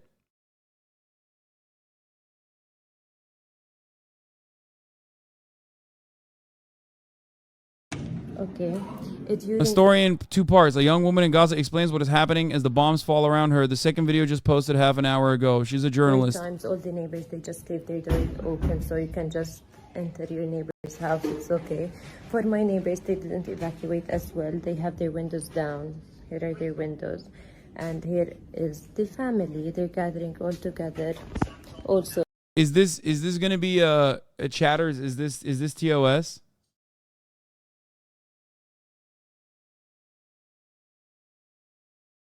What is this? Because they're propped up by Iran. Also, why the fuck is Iran giving them weapons and not food or water like they asked? How did they get the weapons?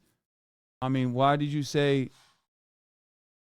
no, it's not? It is safe? Which one is it? Who said they don't want weapons? They do want weapons. They want to fight back. It's clear. That's why they're fighting back. What the fuck do you mean? No, the second video. I don't know if the second video is safe. Also, I didn't say they are. He's talking about the Jewish Zionist migration and colonization of Israel. So I'm saying, look at the history of Jews, where they have settled before you claim that European Jews were always European. I don't know who you got. Okay, you guys are duking it out.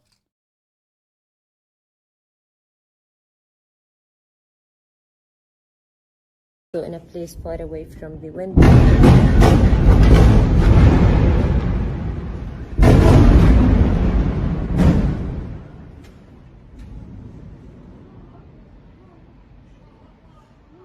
I was trying to explain things, but I think you can hear them now. I'll go check on my parents.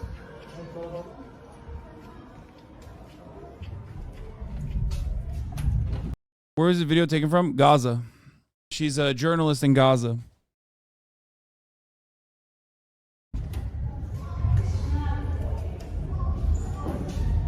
Now, we're inside the house right now, and literally we can't breathe. That's the view from the window, and I can't keep it open. That's the view from the balcony. There is literally no view. You can't see anything.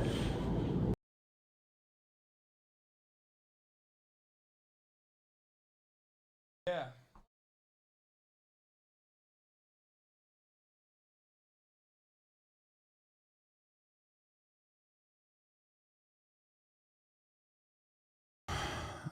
Yeah. Here's the second part. So it's around 12 p.m. right now. Still no electricity, no internet. My battery is at 2%. My parents are still asleep. So yeah, that's the update for now. I found really close to my house. That's my window right now. That's the view. But guys, they warn people before they blow out the entire city block.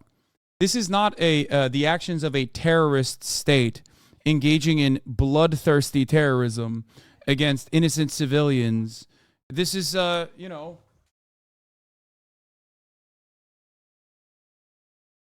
you guys don't understand. Simply, this is the most moral army on the fucking planet from the most democratic place in the Middle East.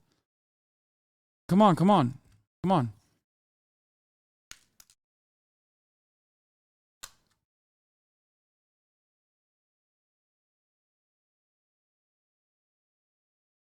They don't always warn. Apparently, they don't anymore. Plus, what need is there for a warning when you've also shut off their food and their water and their electricity? Okay?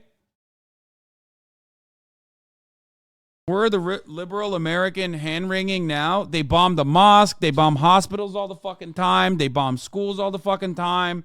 And then they turn around and fucking say, well, you know, guess what? Hamas was there. A Palestinian friend sent me this message. At this point, we don't care or need the world to support us, and we are not asking for permission to live. The world has decades to help us. It has refused to do so. These are our lives, and we get to decide what needs to happen and how. She said we need to start a we don't give a fuck what you think movement. She's right. Okay, this is like, who cares?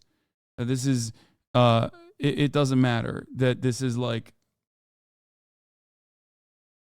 the goal is not, if you are in the Western world, the goal is not to say like, who gives a shit? Because you should give a shit. And everyone else should give a shit as well. Not that it will stop. But, not that it will stop the violence from occurring, but it's the right thing to do.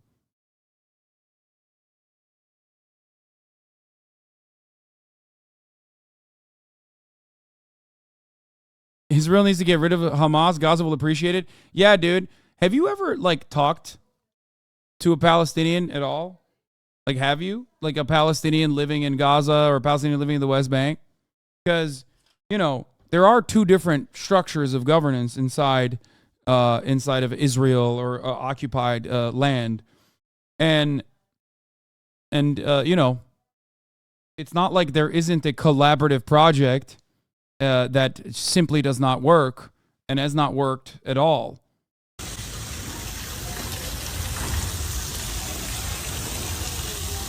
Being like, oh, dude, Israel's going to get rid of Hamas and they're going to thank Israel for it is fucking delusional cope. You are a genocidal freak and you are trying to, in a really silly way, justify genocide. Shut the fuck up, okay?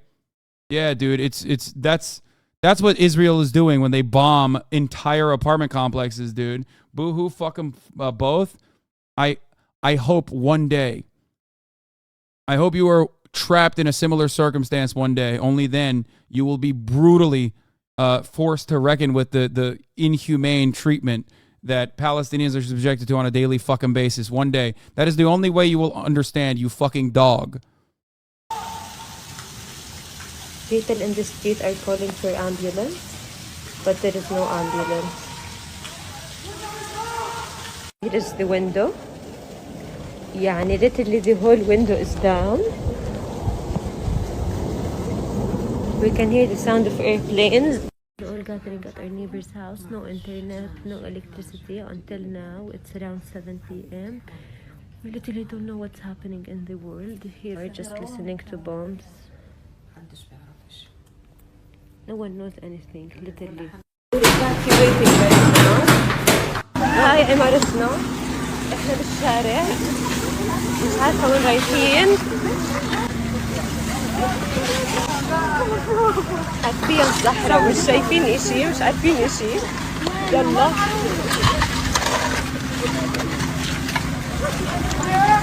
احنا بس ماشيين. We're just walking.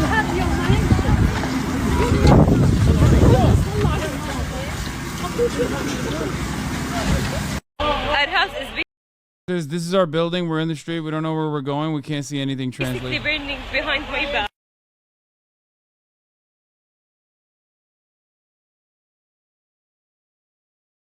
How are they even warning them without electricity and communications? Oh, they drop a dud on top of the building beforehand, before they blow it up. Which, by the way, it doesn't even matter because they don't even have that anymore. Yes, this is the invention of Mizrahim. Israel invented the word Mizrahim to strip Arab Jews of their histories as they tried to do with the Palestinians. This is the other side. This is something that I bring up regularly, okay, about Arab Jews and the historic oppression that they faced inside of Israel. As like Ashkenazi Jews or whiter Jews were considered to be like an internal caste system, which literally created, which still kind of exists to this day, and not against the Mizrahi Jews, but instead against Ethiopian Jews. There was also a campaign of one, forcible expulsion of Ethiopian Jews inside of Israel, but also a campaign of forcible sterilization, and not only that, but this also created an attitude among some Mizrahi Jews that made them even more militant to show that they themselves were with the cause. Ben-Gvir being one of those people.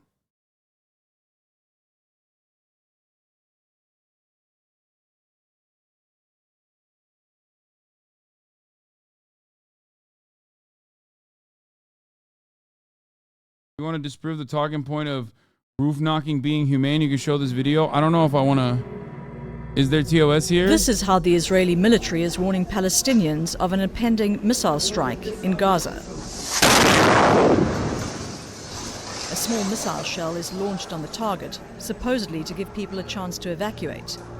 And then, a minute or more later, the real missiles hit.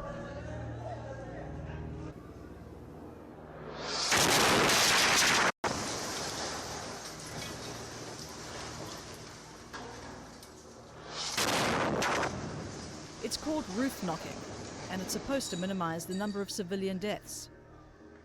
Guys, this is so moral. I can't. Man, I love looking at the morality of the most moral army on the fucking planet, you know? Man, they're so good. I love how many chatters have come in here. You can literally count them by the thousands that fucking came in here to defend that, by the way. Man, I love that. That's insane. It's like God chooses you to die today, pretty much. No, it's fucking, oh man, I am in awe of the morality of the most moral genocide I have ever seen happening right before our eyes, folks. Man, they're good. Fuck, it's so goddamn good. Holy shit. Wow. Wow. Here, let's look up I'd like to now bring in my friend Mehdi Hasan, host what of Mehdi Hasan here is saying. on MSNBC. Mehdi, welcome. There's a lot to get to here. So, first of all, explain to us what Gaza life is like when it's not in active conflict with Israel. So, Alex, it's a great question. It's an important question to consider tonight because what happened in Israel was horrific, deadly, heartbreaking, and yeah, if you're a brown guy, okay, if you're a Muslim, and you want to talk about Israel, okay, and you want to be on the payroll still, you have to. That's war. Stop bitching is ugly when you live in the U.S. The fuck do you mean? Like. Yeah, when you're in that situation, you have to do like an 8-minute thing about how Palestinians are kind of dogs, actually. Like, don't worry, I'm with it. Okay? And yeah, you have to keep repeating yourself. I mean, they do it here. Every fucking white guy that comes into the chat, literally, first thing, Hasan, why do you love what Hamas did? Yeah, you love it. You want everyone to die in Israel. You got to do 11 qualifiers before you say, I cannot stand that Israel has an apartheid state, okay?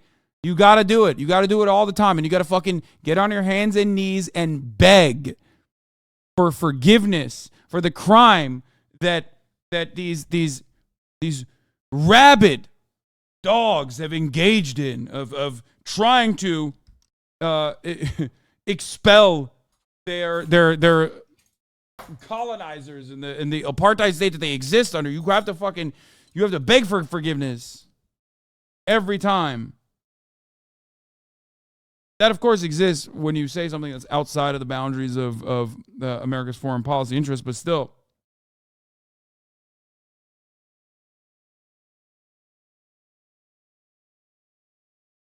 The Israeli government is obviously going to retaliate, as you mentioned there. There have already been retaliatory airstrikes, but there's talk of escalation, of a ground invasion, of exacting a price.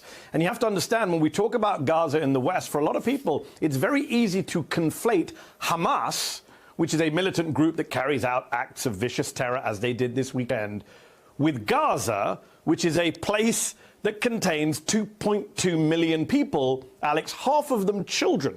Half of the 2.2 million people are children, and it's one of the most densely populated places on planet Earth. You've got 2.2 million people crowded into 141 square miles. So they automatically become the victims of Israeli airstrikes because it's so crowded, because it's so densely populated. And it's basically like living, Alex, in an open-air prison. And those aren't my words. Those are the words of the former head of Israeli intelligence just a few months ago, Tamir Pardo. He said, "We're treating Gaza like an open-air prison." So that is the context. It is so important for us to remember when we talk about Gaza as some kind of, strange, faraway place, people shouting with guns. It's actually a real place with real people, families, and they're living in horrific conditions, Alex. 59% of Gazans live in poverty, 63% food insecure, 70% of young people unemployed, 90% of Gazans have no access to clean drinking water. The UN Secretary General called it hell on earth. How much more hellish is it going to get in the coming days? Absolutely. We know tonight electricity has been cut off and the like. It was uttered on this program earlier to me that it is a place that is without hope. Does that accurately describe the area to you? I mean, if you've got 70% of young people with no job, you've got 50% of the territory living in poverty, and there's no end in sight for the occupation, the blockade. Gaza has been blockaded by Israel and Egypt for the past 16 years. They control what goes in, what goes out, who goes in, who goes out. If you're a 15-year-old child living in Gaza, Alex, you have endured 4 conflicts already since you were born in 2009, 2012, 2014, 2021, in which thousands of Palestinians in Gaza have been killed, and you're about to try and survive a 5th one as we go forward these days. So yes, there is no hope, and of course hopelessness is what contributes to the violence, to the fighting, to the sense that you got nothing to lose. And this is not some lefty perspective or Palestinian perspective. Israeli generals, Israeli intelligence chiefs, Israeli terrorism experts have said for years that if you don't give people hope, there is no end to this conflict. So, Mehdi, the Israeli Prime Minister warned actually civilians in Gaza, certainly those that are near the border with Israel, about what was coming and told them essentially, get out of the way. Here's the question. Where are they supposed to go? Yeah, as Jon Stewart famously said on The Daily Show once, what do you want Gazans to do, swim for it? I mean, they are surrounded on all sides. As I say, there is this blockade that's been in place since 2007. Egypt controls one of the entries. Israel controls the rest. There is nowhere for them to go. Israel makes it impossible for the people of Gaza to leave. And by the way, people say, oh, well, Gaza, it's not occupied. Why is it called occupied territory? The Israelis disengaged in 2005. The thing is, Israel still controls the airspace, the territorial waters, most of the land borders, the population registry. These are people who are not free. And again, this is not about defending Hamas or justifying Hamas or what. Hamas is a group, right? There are 2 million people in Gaza, and it's offensive, I would argue it's racist, to conflate all 2 million people there with a militant group that kills innocent people. They are not to blame. And when I see the reports coming out of Gaza that already over 30 children have been killed since Saturday morning, I mean, the response to Israeli kids being killed can't be Palestinian kids being killed. That way lies madness.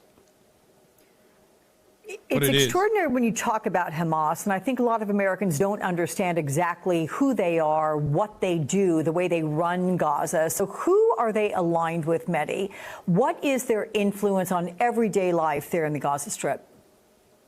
So Hamas have been in control of the Gaza Strip for for more than a decade now. They were originally elected, but Palestinian elections have been a bit of a joke for a long time. And the reality is, right now, a lot of people in the West, we saw Nikki Haley on the Sunday shows today, suggesting this is all Iran. Iran controls Hamas, which is a very simplistic approach to this conflict. Hamas, like any other Palestinian militant group, is an indigenous group which believes, rightly or wrongly, from its perspective, believes it's fighting for freedom. Obviously, many of us would argue this is not how you fight for freedom, by killing innocent people. But they see themselves as a resistance group. They are a quote-unquote Islamist resistance. I think that's like, listen. I don't think that's a bad take. I thought he was going to be way more ruthless, but he's right.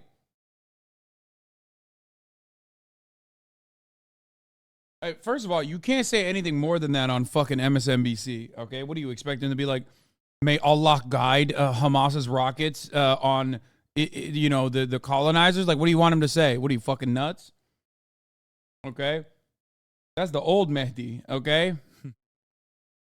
He used to be a bit of a fundamentalist himself. Many don't know this in America, at least.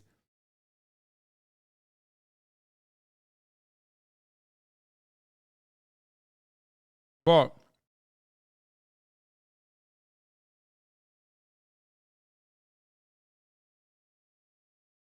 ultimately,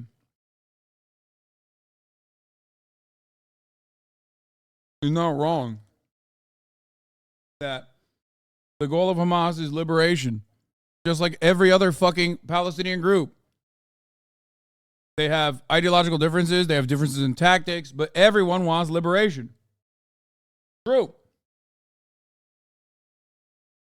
Group. And therefore, right now, they've been in office for a while. Look, the question you have to ask, Alex, is what has happened in terms of negotiations?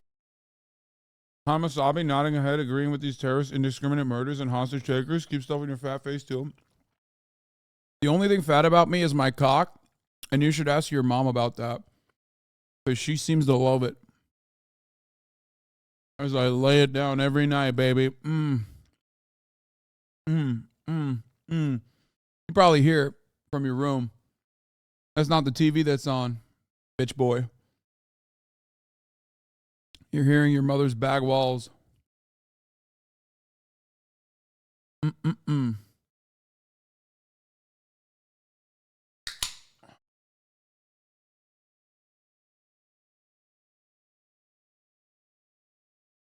Hamas Abi. Nice. Nodding head, agreeing that these terrorist indiscriminate murders and hostage takers are freedom fighters.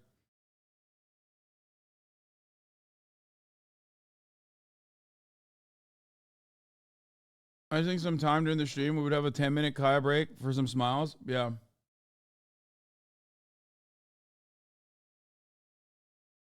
Far-right politics are fuel for Hamas. Netanyahu and the far-right are to blame. Exactly. So Hamas views liberation as creating an Islamic state, unfortunately. Yeah, except there would be no fucking defense of Hamas if the secular option was seen as a viable one, but it's not. You want to know why it's not seen as a viable option? Because the secular option has been collaborating with the Israeli state, and people have the opportunity to see what's going on with their own two eyes with what it looks like when you collaborate with Israel. It's the West Bank. If you don't collaborate with Israel, it's Gaza. If you do collaborate with Israel, it's the West Bank. Both are fucking awful options because Israel is an apartheid state. Anyway, why isn't he not responding? After he came to the conclusion that I fucking destroyed his mother's bag walls. Negotiations with the Palestinians, whether it's Fatah in the West Bank, Hamas in Gaza. There has been no negotiations. A lot of people in Israel thought they could just manage this conflict forever, the status quo ante, just keep Gaza as it is, penned in, people in a cage for years to come. That's just not sustainable. Some of us were saying that for years. Jake Sullivan, Joe Biden's national security advisor, said a couple of weeks ago, well, there's more, it's quieter in the Middle East than it's been for a long time. Well, that quiet was never sustainable. To go back to what you said earlier, when you don't give people hope, they turn to the arms of groups like Hamas. Yep. Mehdi Hasan, this all begs a larger conversation that you and I should have sometime soon. I would appreciate that, but I do appreciate your time now. Thank you, my friend.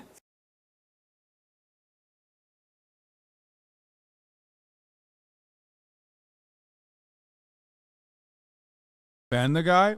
No, I don't care. He's like a little boy. He said Hamas Abi. Why would I ban someone who says Hamas Abi? Had basically cooked up a plan with leaders in Hamas and Hezbollah as well, trying to. Well, the Palestinian observer to the United Nations, Riyad Mansour, is speaking out against Israel's military response to the Hamas terror attacks.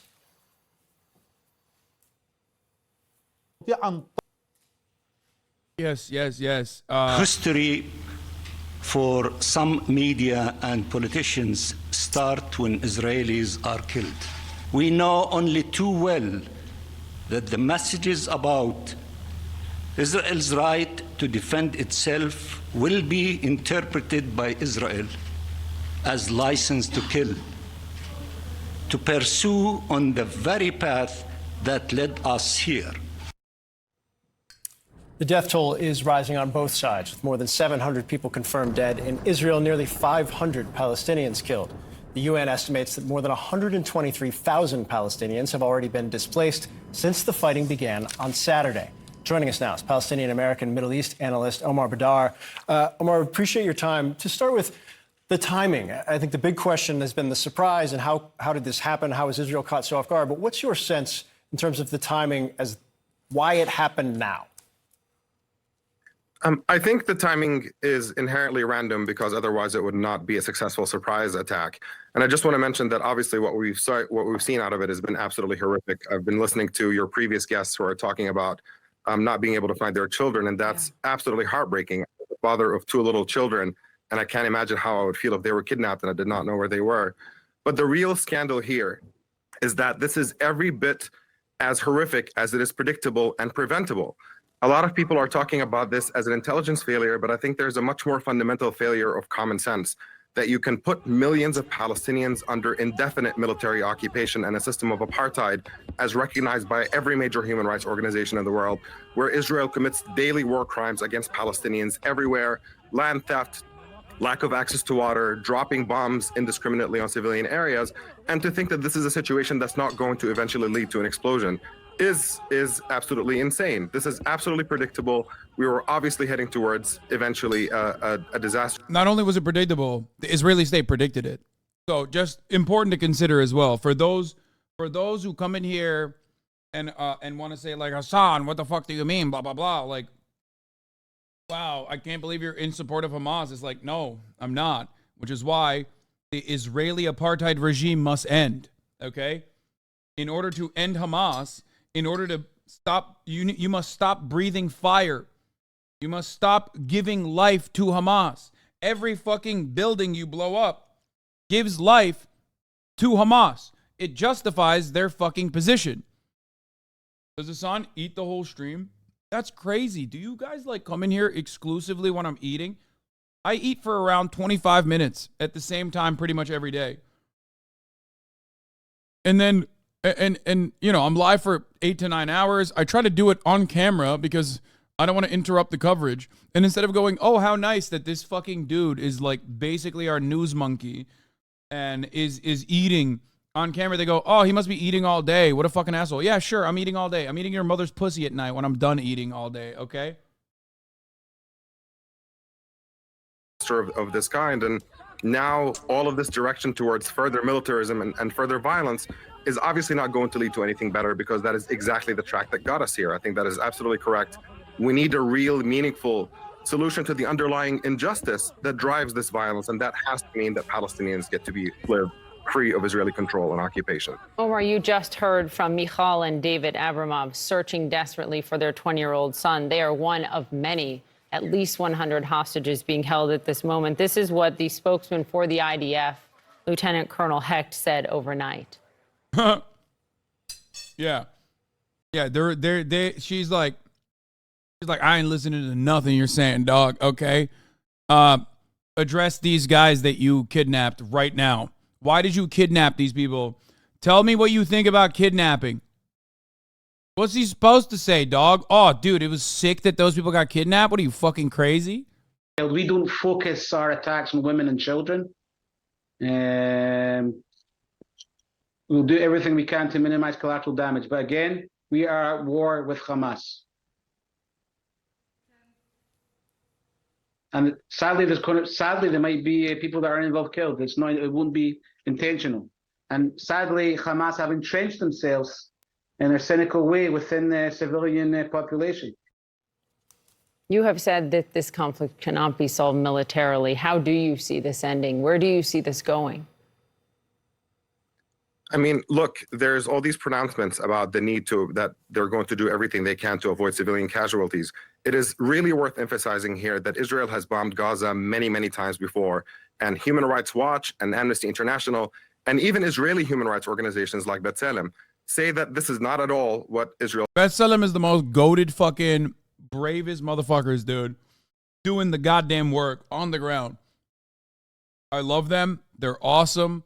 Big fan of B'Tselem. I used the video that they showed, if you remember, of the settlers bullying the shit out of the West Bank Palestinians. If you remember, that was a B'Tselem video.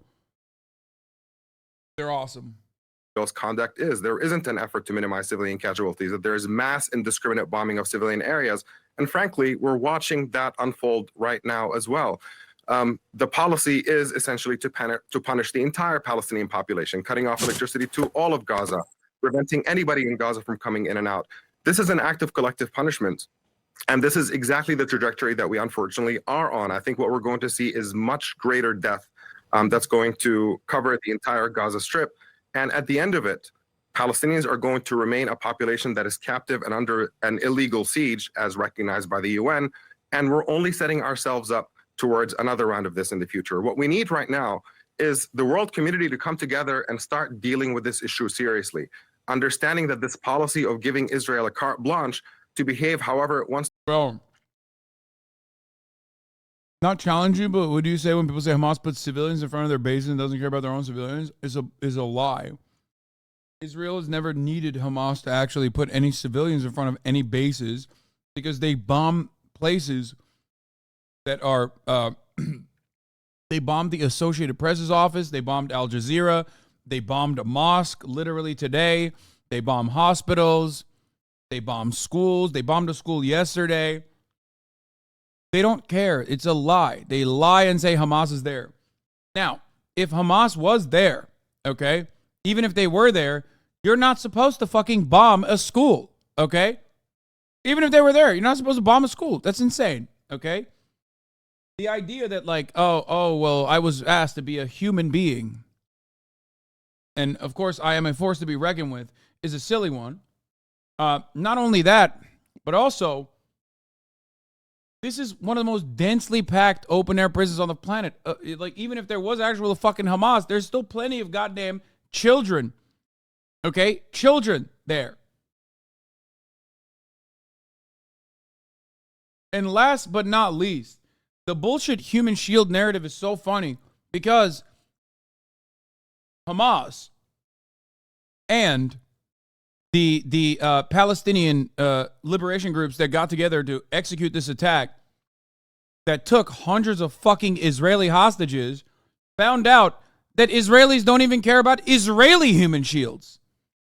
The IDF does not even care about Israeli lives, it seems, and they're saying, fuck those hostages, and they immediately engage in a relentless bombing campaign. They cut out the food, they cut the fucking water, they cut the electricity.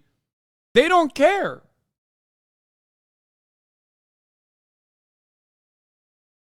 I think one of the wildest parts about this, is that this is all happening. This is all happening while there's still, as far as I understand, active combatants inside of Israel. Like, there are still Palestinian forces fighting inside of Israel. And they have not been able to gain control of southern Israel territories. I don't know why you go into genocide mode. Okay? I don't know why you go into genocide mode instead when you got your own backyard to fucking clean up.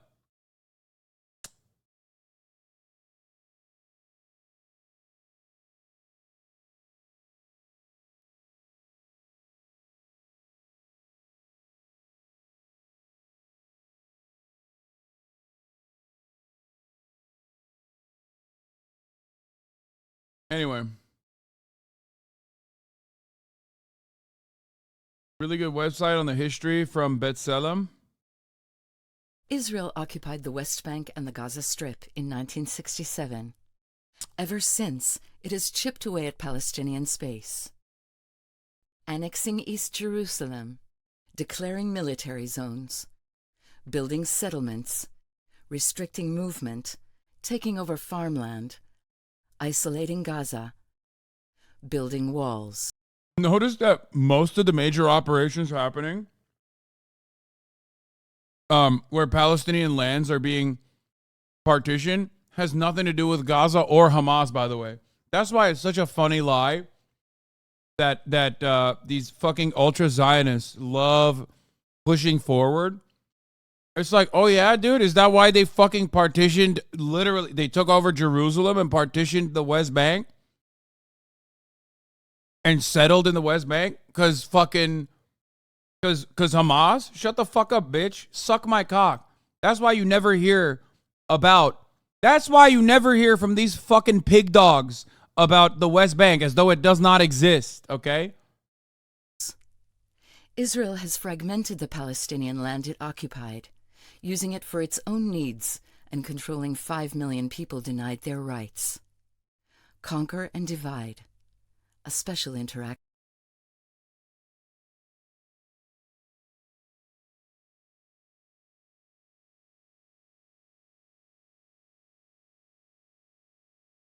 Yeah.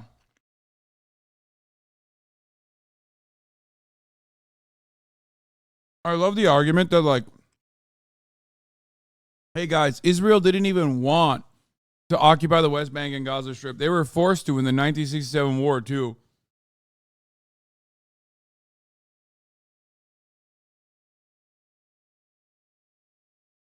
Just like they just had to do it. And they annexed East Jerusalem.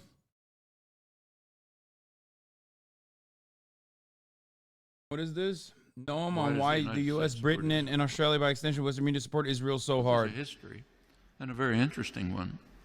It actually goes back a long time. One thing to remember is that Christian Zionism is a very powerful force, which goes back long before Jewish Zionism. Yep. In England, particularly, Christian Zionism was a powerful force among British elites. It's part of the motivation for the Balfour Declaration and for Britain's support for Jewish colonization. Protestantism has been a blight on mankind in perpetuity. Of Israel, remember, the Bible said, and that's a big part of British elite culture. Same in the United States. Woodrow Wilson was... Specifically,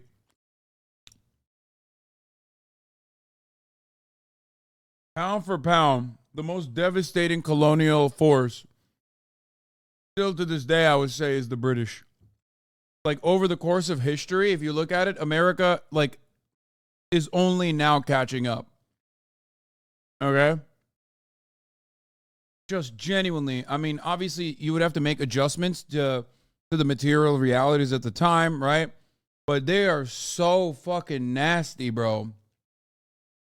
Like, the things that they have done, including this, by the way, like Israel, Palestine.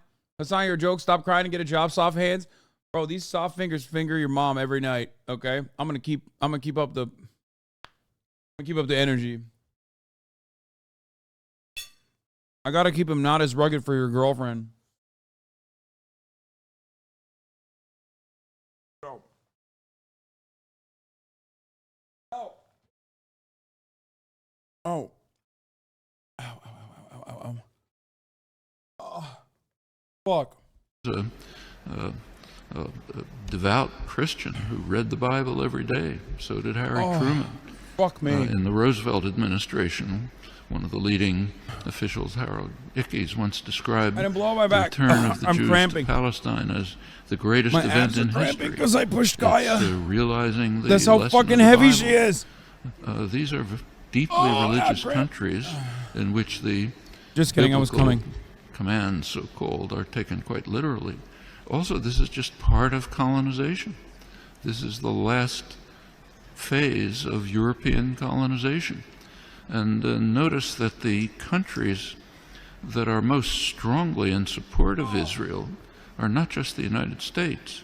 It's the United States, Australia, and Canada, the offshoots of England, Anglosphere sometimes called, unusual forms of imperialism.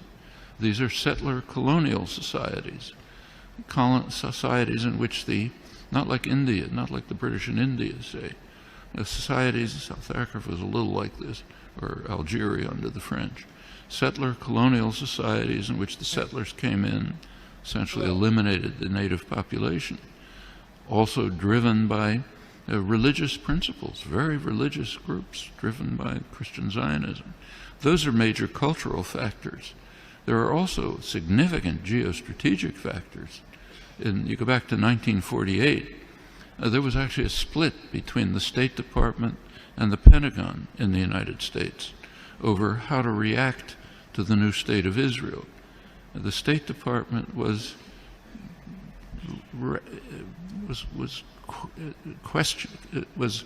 not committed strongly to Israeli conquests, the establishment of the state, and was concerned about the refugees. It wanted an implementation of the refugee problem. The Pentagon, on the other hand, was very impressed with Israel's military potential. The Israeli military successes, if you look back at the internal record and declassified, the Joint Chiefs of Staff described Israel as the second largest military force in the region after Turkey and a potential base for U.S. power in the region. That continued. Can't run through the whole record, but in 1958, when there was a serious crisis in the region,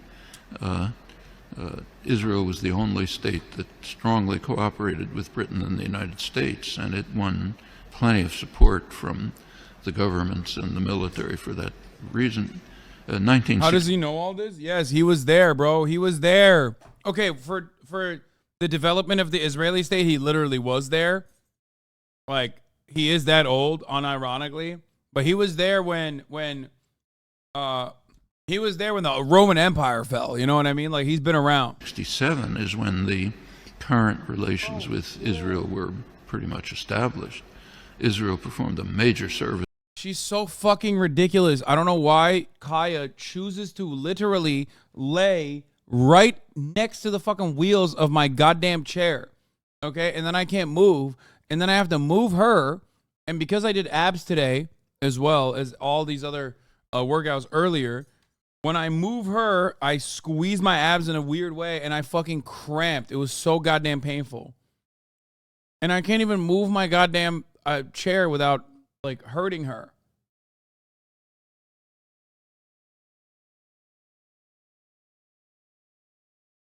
What is this? A quick guide to Israel's PR.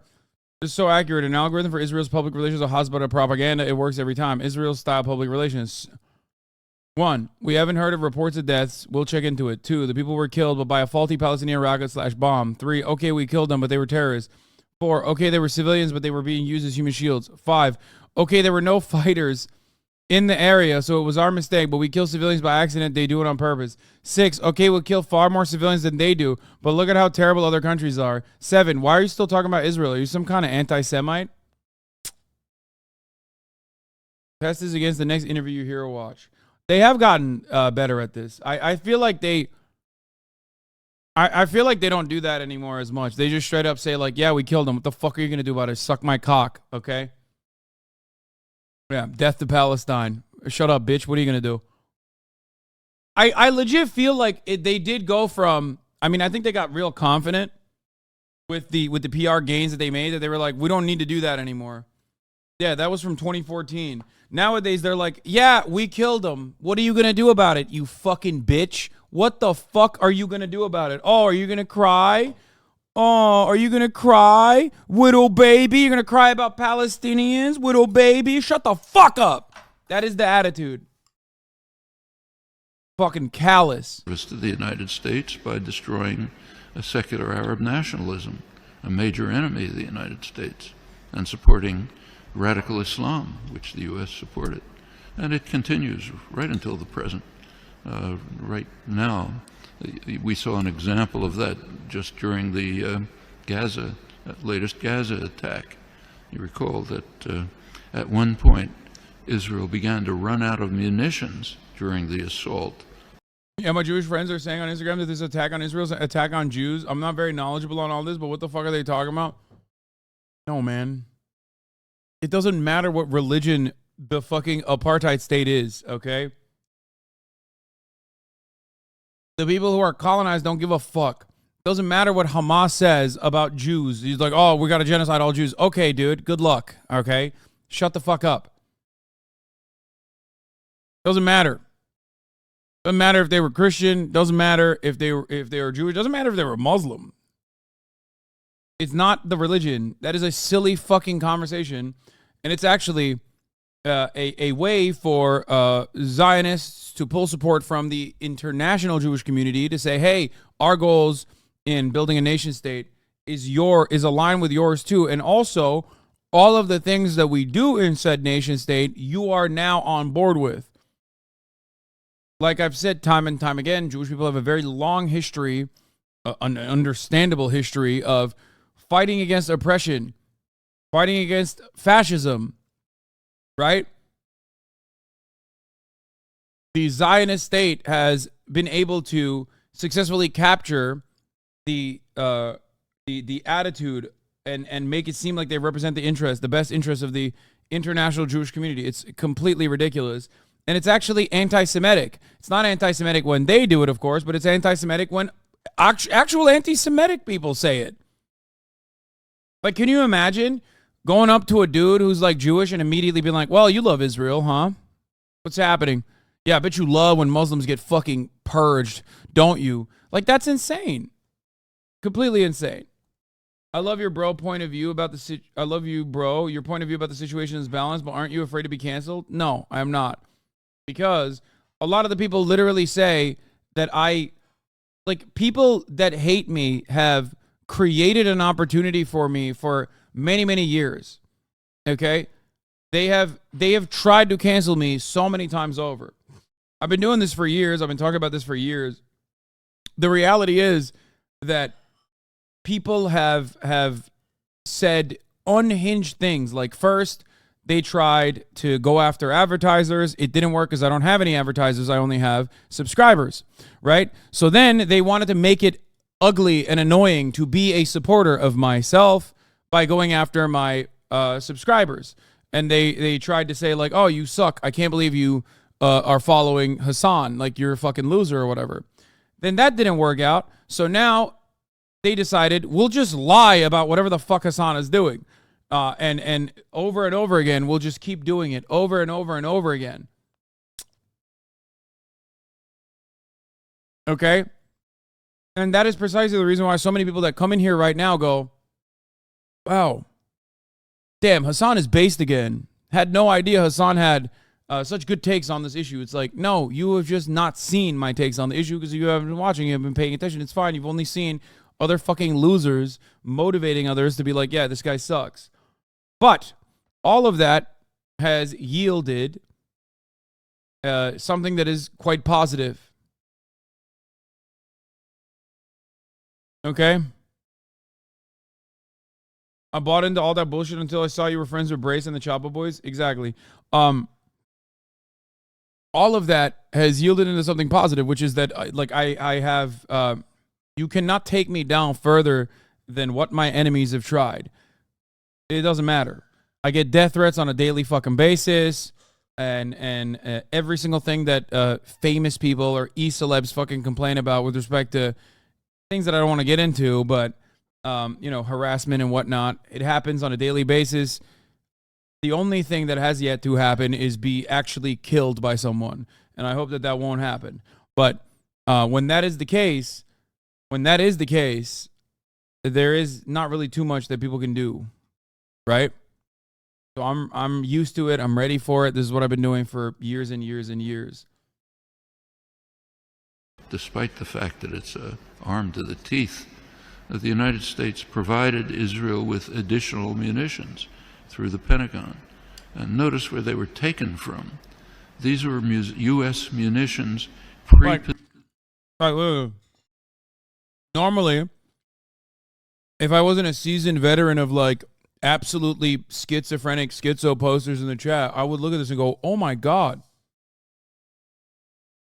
You know? Like this is the breadth of knowledge of the interlocutors. You enjoy women getting raped? Question mark. What do you think, dude? Are you fucking insane? Are you out of your mind? I mean, you probably are. Maybe you should take an anger management class.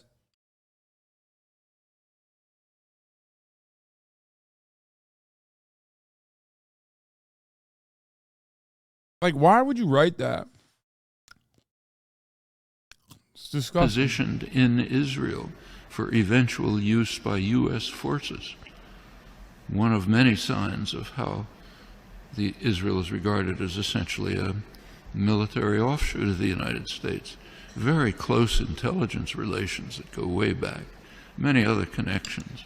And the media tend to take up, to support the policy of the government with very few, kind of little questioning around the edges, but basically accept the policy. So, for example, take another issue. Take the U.S. invasion of Iraq. You cannot find the phrase U.S. invasion of Iraq in the U.S. media, though it was obviously an invasion, a blatant act of aggression, a textbook case of what the Nuremberg trials called the supreme international crime, cannot be mentioned. President Obama is praised as an opponent of the invasion. And what did he say? He said it's a mistake. It's a strategic blunder. We're not going to get away with it. Now, that's the kind of opposition that you heard from the German general staff during Hitler's invasion of Russia. It's a blunder. Shouldn't do it. We should knock off England first. That's regarded as opposition. Same in Vietnam. There's now a commemoration underway, big commemoration of U.S. sacrifices in Vietnam. Try to find the phrase U.S. invasion of South Vietnam there or anywhere in the past year since 1961 when it took place. Non-existent, maybe on Democracy Now, what I write, but way out at the fringe. And this is not unique to the United States. Take, say, Britain. Right now there's interesting debates in the British literary journals, like the Times Literary Supplement, as to whether Britain should finally begin to recognize the genocidal, the word that's used, genocidal character of British colonization hundreds of years ago. Should Britain begin to face it? Damn, my man was there when Israel was invented. He accidentally said Britain or Israel and then said, never mind, Britain. Because he was there, bro. He was there when the fucking scrolls were being written. He wrote the script. Respect.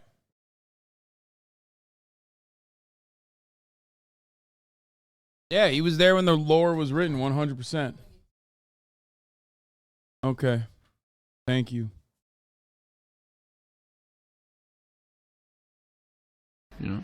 You can ask that question in many places.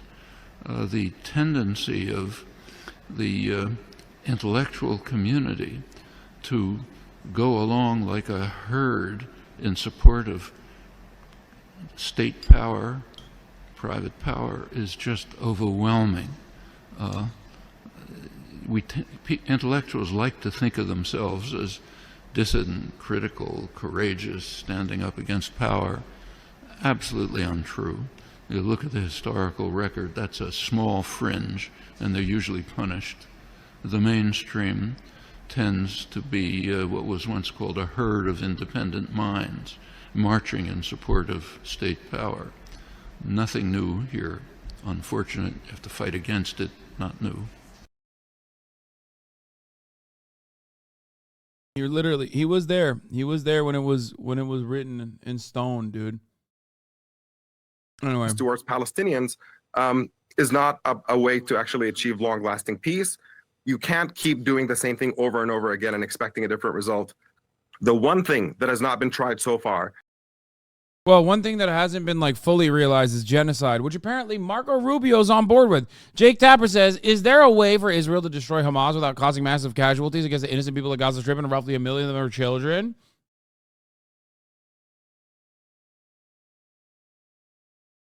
Marco Rubio, I don't think Israel can be expected to coexist or find some diplomatic off-ramp with these savages. These are people, as you've been reporting, that deliberately targeted teenage girls, women and children, and the elderly, not just for rape and murder, then dumping their bodies off in the streets of Gaza where the crowds can defile their lifeless bodies. They're just horrifying things. We don't know the full extent of it yet. There's more to come in the days and weeks ahead. You can't coexist with that. They have to be eradicated.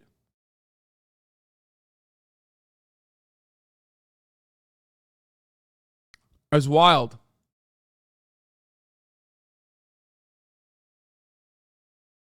If not now, Org says, we're learning that people on our staff have lost Israeli loved ones, including a friend who was murdered along with their children. We're terrified for loved ones in Gaza with nowhere to hide as leaders weaponize our pain to call for genocide. War crimes do not justify war crimes. Marco Rubio, stop using our dead loved ones' murders at the hands of Hamas to call for a collective punishment of millions. Massacre does not justify massacre. Savages these people. They have to be eradicated. As Jews, we know genocidal rhetoric when we see it. You know, it's always dudes who are in no way connected, like spiritually, physically, in no way, shape, or form connected to the violence on the ground that have the biggest voices on the matter. Cool. Really cool. Like, what the fuck is Marco Rubio saying? Like, why? What are you saying now? Osama Hamdan, he's the Hamas senior spokesman, joins me on the phone. Good to have you with us. So first of all, we understand Hamas fighters are currently engaging with Israeli forces inside Israel. What is the point of their operation right now? Well, thank you for having me. It was clear that the whole operation is a response for the Israeli attacks against Al-Aqsa Mosque, Jerusalem, and the West Bank. And I have to say that there was a big message for the Israelis. The Palestinian occupied lands is still a Palestinian land, regardless to the presence of the settlements and the settlers. And there will be a time that those lands will be evacuated from the Israelis and it will be back for the Palestinians. This is the important idea of still fighting on our occupied lands and, in the year 1948. All right. You're fighting, as you say, to end the occupation, but why is Hamas attacking civilians? Well, there was no attack against the civilians. All what was declared by Hamas. Let me jump in there, Mr. Hamdan, if I may, because a statement by the UN Secretary General clearly says that he's appalled by reports civilians have been attacked and abducted from their own homes. And we've seen videos, in fact, of what looks like Israelis being taken into Gaza. Are you saying the UN Secretary General is wrong? The pictures we've seen are wrong? This is a very important point to be figured. Through the last 20 years, Israel held attacks against Gaza and killed thousands of Palestinians, civilians, and no one had any comment. I watched President Biden talking about standing beside Israel and its attacks against the Palestinians. Well, it's a kind of hypocrisy. He is not talking about the Palestinians who were being killed. Yesterday, a whole family, 18 members. Why is every civilian not considered a combatant since there's forced mandatory conscription? I mean, there's also children, dude. What are you talking about? And there are people who literally serve prison sentences in Israel for refusing to serve in the military, like that Taylor Swift account. The idea is that, like, Israel is 100% in the wrong, but the people being like people born in the state of Israel should get kidnapped are absolutely deranged. The idea is, in their minds, they're like, this is literally a fraction, and there is truth to this, by the way. This is a fraction of the violence that Palestinians are subjected to. And mathematically speaking, that is correct. It's just correct. If you're fucking living in Gaza and you turn around and you're like, oh, dude, what the fuck? Civilians got kidnapped. That's crazy. I'm so sorry about that. Like, yeah, that is yesterday and the day before that was the first time since in the past 50 fucking years was the first time that Israelis living inside of Israel's borders actually felt for a brief moment the genuine fear that Palestinians live with on a daily fucking basis. Straight up. Like it was a legitimate breaking point for so many Israeli people. For Palestinians, every fucking day. You know what I mean? They literally live that reality every day. That's why there is this almost there's almost suicidal ideation amongst people. Jesus, imagine on a whataboutism murdering civilians. Man, shut the fuck up. Are you a humanitarian? Are you anti-violence? Because I am.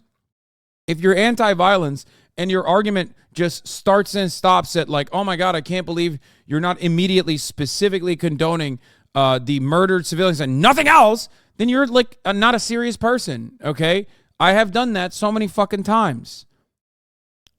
Shut the fuck up. Just because you're new in here doesn't mean that you can come in here and like try to use idiotic terminology here that doesn't even fit. You said whataboutism. Huh. Anyway. His name is one of the Jewish soldiers in Inglourious Bastards. Yeah, well, you know, if your name is one of the Jewish soldiers in Inglourious Bastards, like, you know, you understand a violent emancipation principle behind it at the very least. Now listen. Yeah, I know 11 Americans were confirmed dead. No, I'm going to unban this person.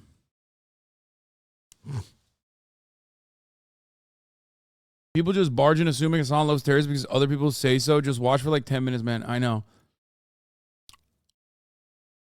So far, not a single person, not a single Zionist, not a single defender of Israel has been able to make up a good counter to any of the things that I have brought up.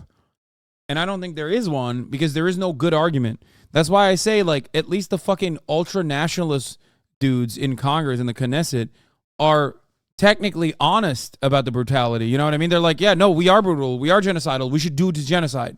Like, we should do more of it. Like, those guys are honest.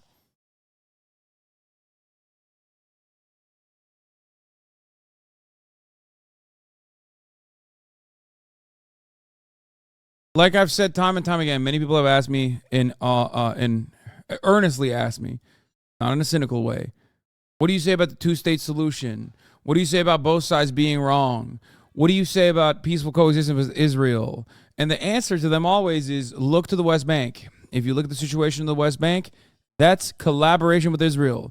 If you look at the situation in Gaza, okay, that is not collaboration with Israel, non-collaboration with Israel.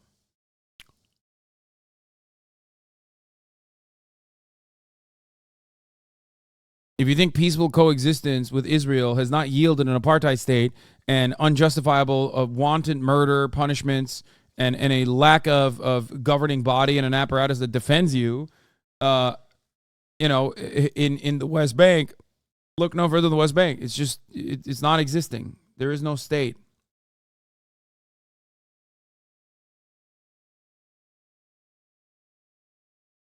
Family, Shabbat family, were killed this night by Israeli bombing in an airstrike on their own house where there is no militants there. They were only civilians. While when we are talking about the settlers, you are not talking about civilians like the Palestinians.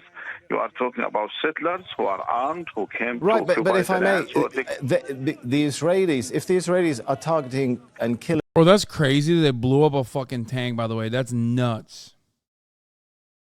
I haven't heard your takes on this as much. Wait, what? What do you think is the best solution? One-state solution, reparations for Palestinians, one-state solution that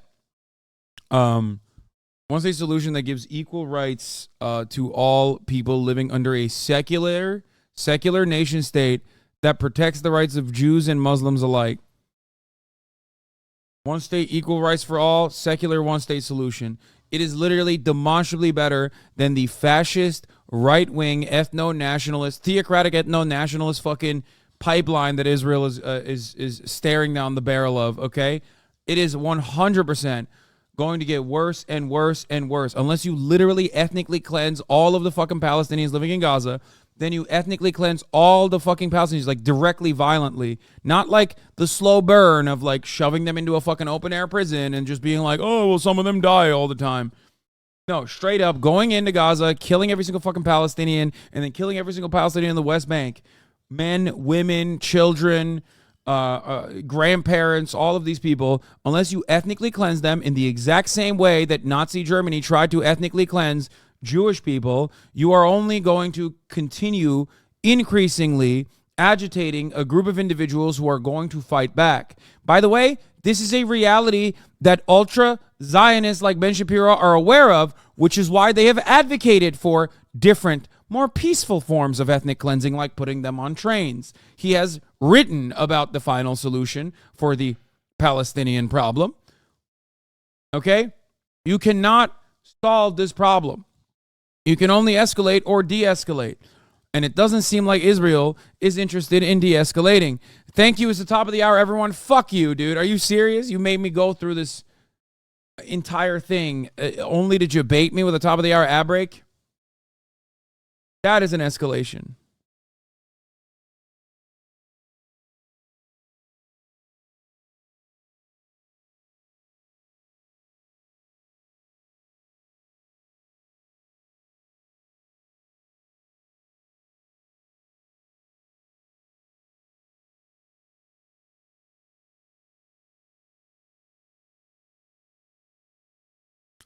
A senior Saudi official told me in frustration that he finds it mind-boggling that the Israelis can't seem to understand that it is fundamentally in their interest to seek a credible framework for negotiations that can deliver lasting peace.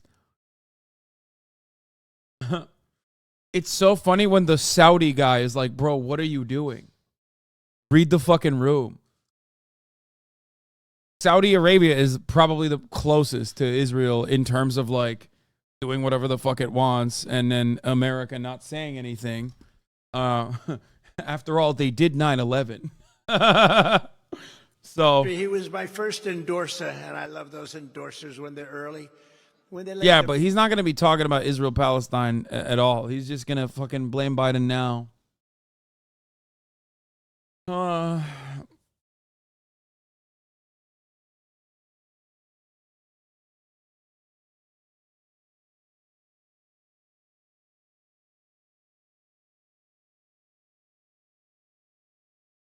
Anyway, here's the 3-minute ad break right now, by the way. I forgot. I got you baited. Wait, this is non-TOS? Here's a great video on the background of Gaza. When is a border not a border?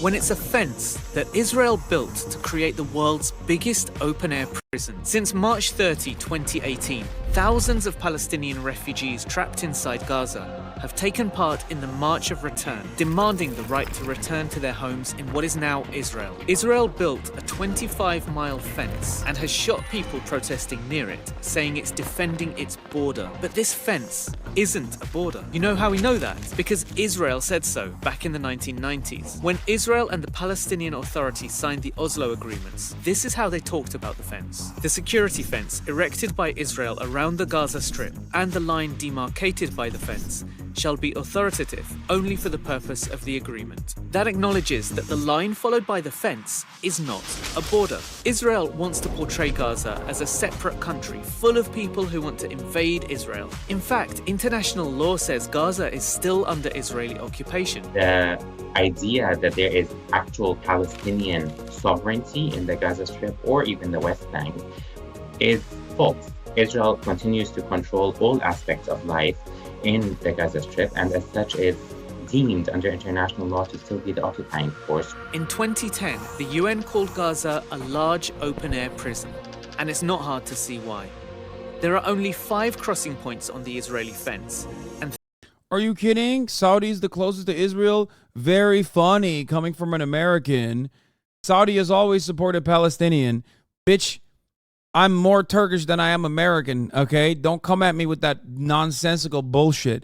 And even if I was 100% full-blown American, I hope you understand that, like, you know, Saudi and Israel are America's greatest allies. Suck my dick. H91, thank you for the 25 get the subs, allowing 25 people to no longer see the ads at the top of the hour. Love when you fucking say Saudi has always supported Palestinians. Yeah, no, it's great. Curious on how you define justifiable versus non-justifiable violent Palestinian resistance. I don't define it. I don't. Like, there's no reason to. I am a firm believer that all matter of violence is bad, okay? All matter of violence is bad. It's wrong. It sucks. It's not about what I define as justifiable versus non-justifiable violence. The obvious standards are enemy combatants are fair play. Military, police, these are fair play, okay? Civilians are not. That is not my standard. That's the standard that is universal, okay? However, when you get into like anti-colonial violence, an apartheid state, there are always civilians that are caught in the fucking crossfire. That is partially the reason why you are supposed to end the apartheid state. Okay? Do you understand?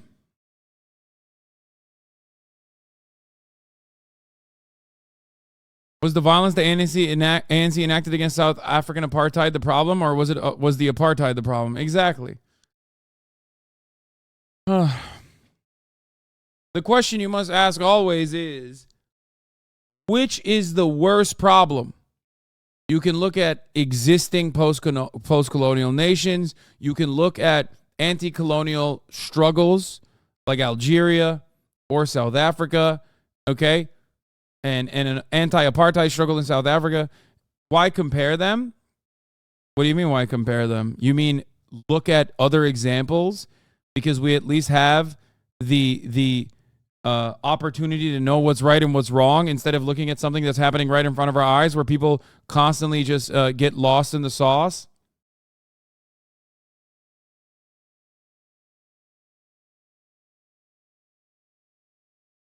Why do you think a lot of celebrities are supporting Israel over Palestine?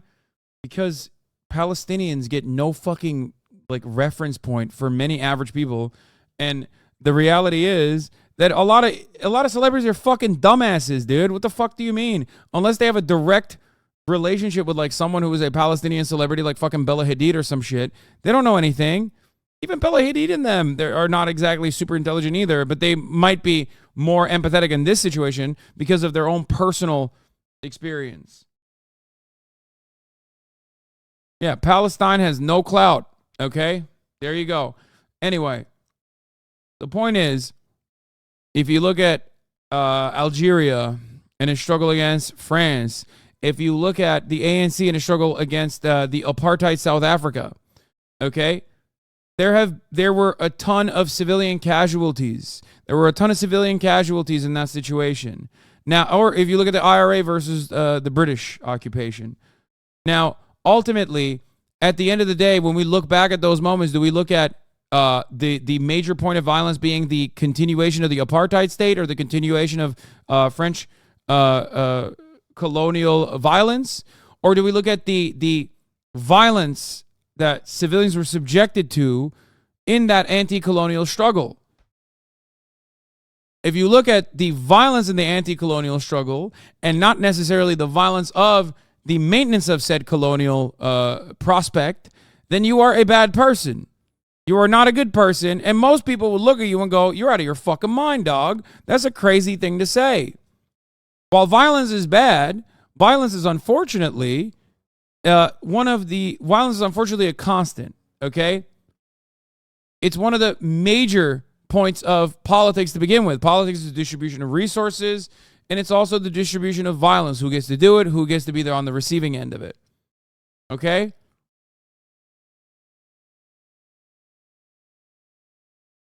If you want to end the violence, you have to strike the issue at its heart. And the violence begins in the colonial project. Okay? It didn't happen this weekend. It didn't start this weekend.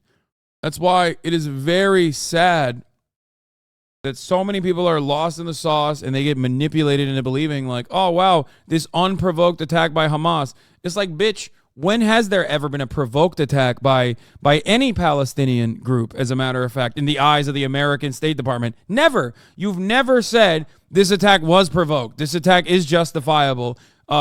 You always say Israel has a right to unconditionally defend itself. You never say Palestinians have a right to unconditionally defend themselves because you don't give a shit. You know? You don't care. And it is in your best interest to continue acting like the violence just begins and ends when the Palestinian side does something. Never retaliatory. It's always an escalation on the Palestinian side. And yet you look at the numbers on the board and you're like, holy fuck, that's crazy. 6,000 dead on the Palestinian side, hundreds of thousands injured versus the 250 on the Israeli side. Seems like these numbers are a little disproportionate because they are. There is an asymmetry of violence in a colonial occupation. There's an asymmetry of violence in an apartheid state. Yeah, it's gross how much people try to like make it seem like it's appropriate to bomb. Look at this. Gaza is not a continuous urban area. Statements that there is nowhere for Gaza citizens to go is not true. There are tactics, techniques, methods for citizens to get out of combat areas before the attacks. IDF warning civilians to flee specific areas and buildings. That's awesome, dude. Yeah, just go in the water. There's a 6 nautical mile fishing limit, which is a lie, by the way.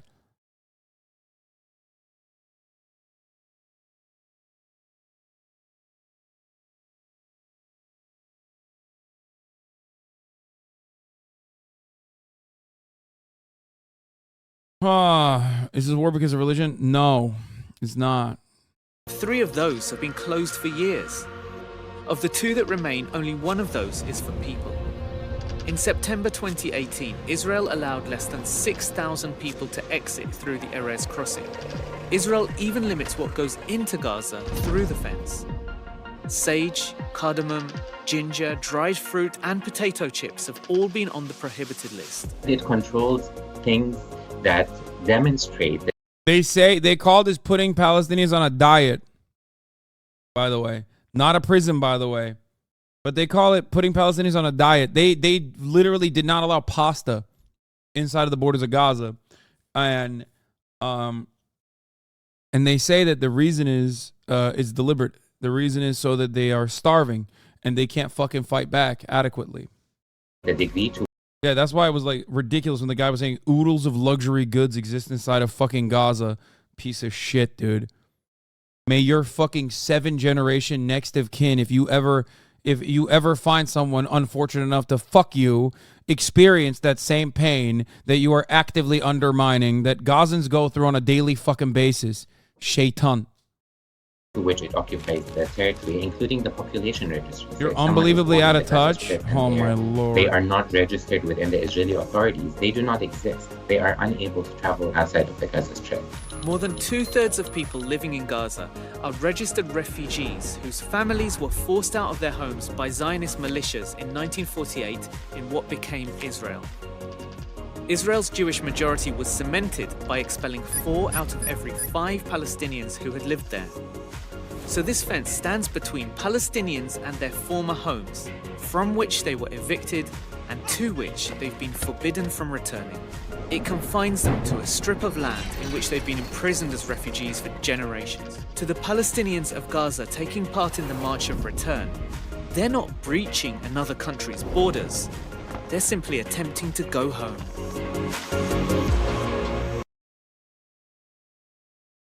They literally calculated the calories per person in Gaza. Israel-Gaza blockade study calculated Palestinians' calories. Israel calculated the number of calories Palestinians would need to avoid malnutrition under its blockade. It was a part of the research paper that came up in 2 discussions that we never made use of, the Defense Ministry official Guy Inbar said on Wednesday.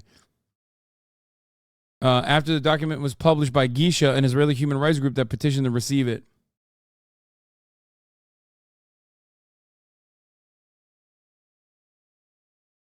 You will come out victorious out of this. Being in the front lines of this debate will 100% return in your favor, trust. Bitch, I don't give a fuck about winning debates, dude. I don't give a shit about like coming across victorious in any number of debates. I don't do this because I want to feel the victory of debate. What debate? I care about humans, okay? I want freedom for Palestinian people. I want a free Palestine. Maybe it won't happen in my lifetime, and it certainly doesn't look like it's going to happen. That is obvious. Yeah, I don't give a shit about debates. I just want people to stop dying endlessly. I want Palestinians in Gaza and the West Bank to experience the same liberties that I experience. It's fucking ridiculous that they do not. You know, access to clean water, electricity all the time.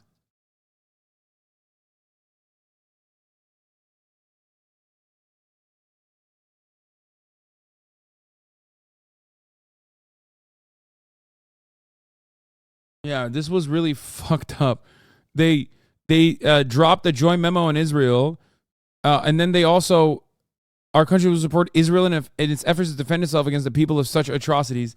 It's just like, they're basically saying, like, just go ahead with your genocide. Like, we will support it across the board. Man. These are moments. There are moments like this. There are moments like this where I'm just like, I wish God was real. You know what I mean? I wish there was something like karma. But it's just, but these are also the darkest moments where I know it's not real. You know what I mean? None of it is real. Because if there was any sort of karmic justice or a God out there, these people, these demons would be, they'd be smitten down, okay, from the heavens.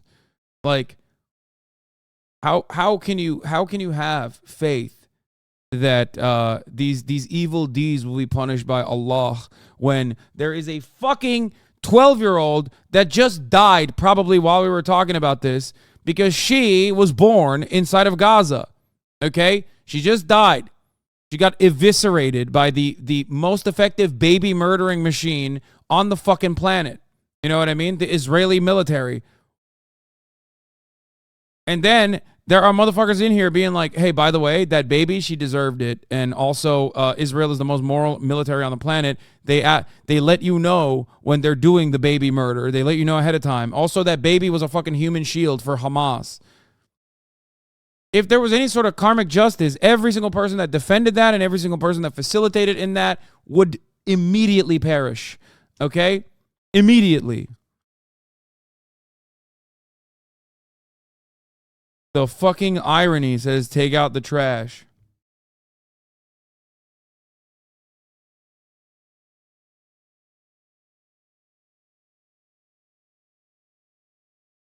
This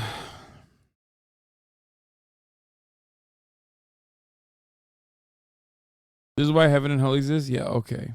Killing innocent Palestinian civilians, that does not mean in international law it's acceptable for Palestinian groups to target and kill Israeli civilians, right? It's not accepted to attack civilians according to international law. And so to come back to my question, so why? Let me, if I may, read to you a statement by Amnesty International, which is condemning the targeting by Israel of Palestinian civilians, but it's also condemning in a statement by October the 7th, saying Palestinian armed groups must refrain from targeting civilians and using indiscriminate weapons, acts amounting to war crimes. Is Amnesty wrong? Well, I have to say that you have to differentiate between the settlers and the civilians. The settlers, according to the international law, they are not civilians. They are weaponed. They attack the Palestinians. They in fact shoot it against the Palestinians. So you have to differentiate between both issues, the civilians and the settlers, who are not, according to the international law, civilians. And we so prefer, under international law, firing rockets, which is what Amnesty is saying, firing rockets are indiscriminate weapons that...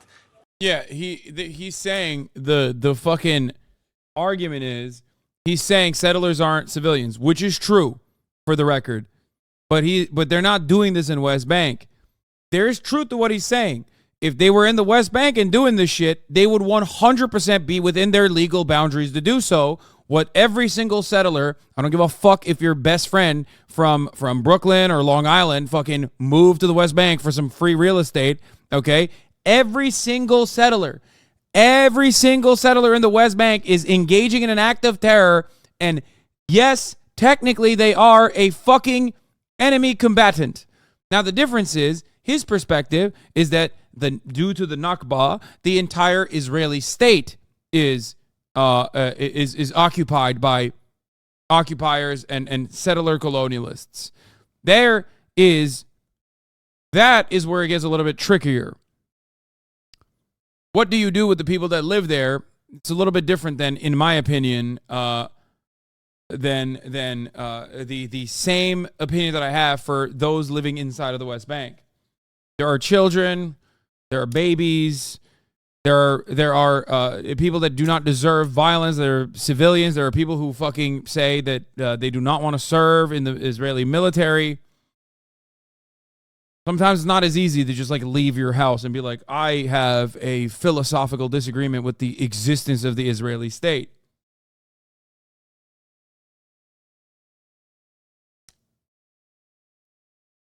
Yo, the international tourists at the rave were not settlers. There's also that.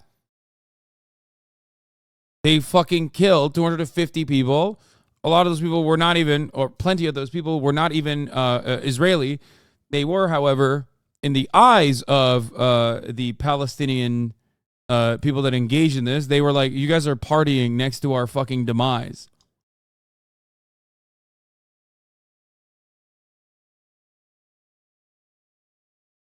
Can hurt and do hurt civilians. Well, we hope that Amnesty can urge the international community to either to make an end for the Israeli occupation or to urge them to send more development. Yeah, we tracked down where the rape thing came from, and everyone on Twitter was like, mass rape gangs are out there raping.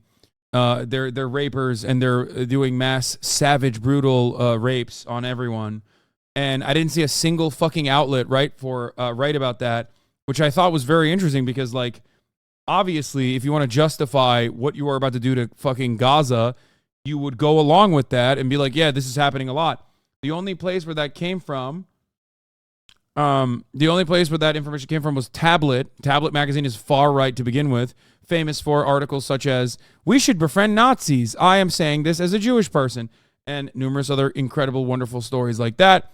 But the far-right Tablet magazine wrote that article, and the actual rapes that were coming from was not even a first-hand account, but instead a second-hand account from a guy who was at the rave who didn't actually see anything but saw videos on Twitter.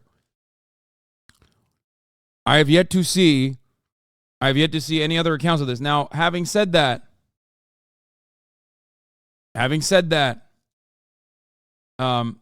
is it possible that it could have happened? Absolutely, of course.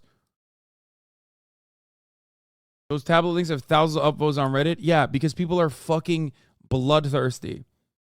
Okay?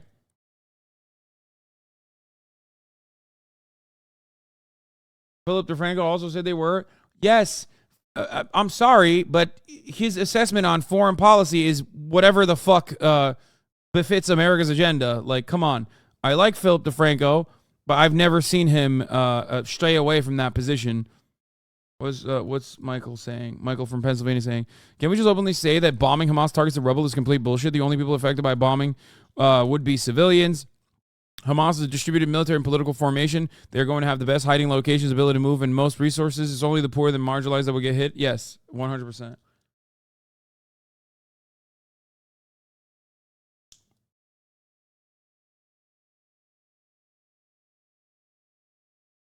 Weapons to attack just only the soldiers because we are not targeting on purpose the civilians. You know, there is a huge amount of... Yeah, by the way, a lot of people are asking me, Hasan, where did you get the 3/4 number from? Haaretz.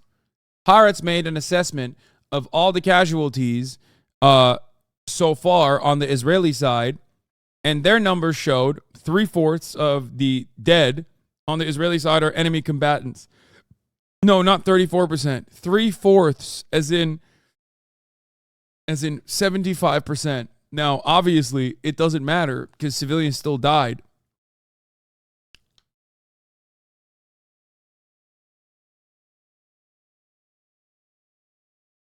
Doesn't matter because civilians still died. And that's still incredibly fucked up.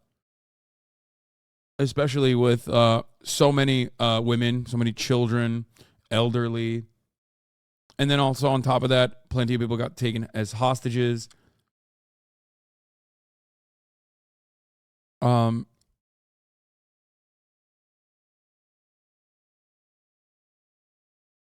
About the rape thing, I am totally with you on everything you were saying today, Hasan. Anyway, Hamas is a classic Islamist, and Islamists like that are largely believe that women they kidnap in war are sex slaves and fair game, etc., etc. Just for context, that's all. Again, with you on everything, just providing context as to why it could be true, like you said. Bro.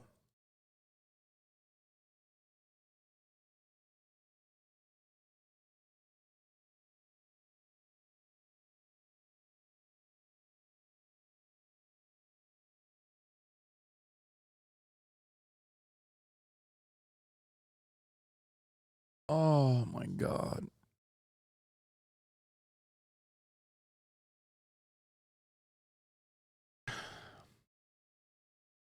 Okay, let's move on. Civilian targets inside. I'm not going to Occupied address land it. I'm not even going to 1948. address it. I'm moving on. Dude.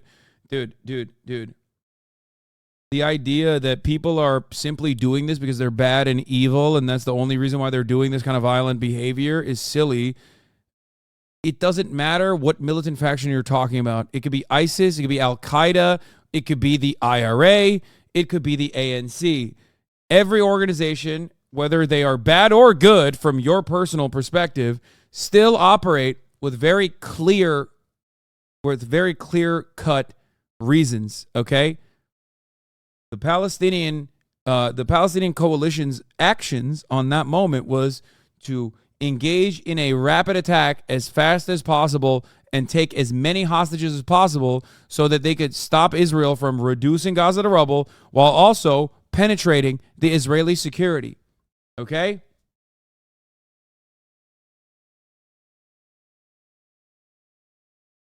I do not believe that they had time to just like I do not believe that they had time to do to execute mass gang rape while they were simultaneously trying to fucking grab and go as quickly as possible.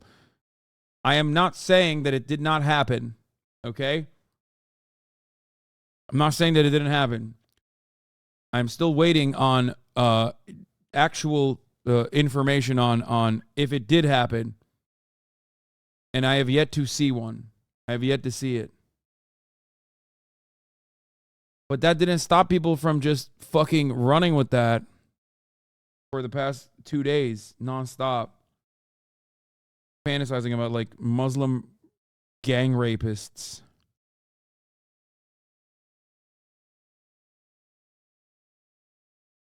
Which Hamas is not aiming on or targeting them. We have declared that the settlers, they are part of the occupation, and the settlers, they are part... The IRA are no religious extremists that wanted to kill as many people as possible. Wait, what?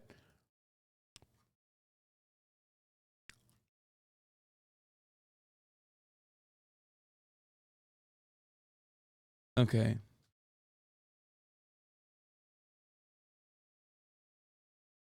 You literally compare them to the IRA. Okay, first of all, I compared them to the ANC as well. I compared the situation that Palestinian people are facing to the IRA situation and the ANC situation. No, I do not believe that Hamas is like the IRA politically, okay? But it is pretty funny that you said the IRA is not religious. That is funny. Okay? So that in and of itself is relatively funny. Like, where do you think the divide happens, or what are the boundaries on which the divide occurred? So that's funny, but you can only have that perspective if you are literally Christian, because you're like, and an American Christian, mind you, not a British one, not an English one, but an American Christian. Only an American Christian would look at the Troubles and think religion played no role in this.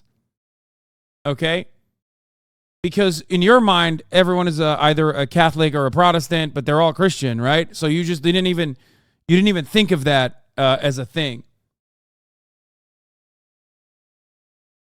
But there were definitely religious divisions, so that's one. But no, of course, I do not believe Hamas is in any way, shape, or form ideologically similar to the IRA.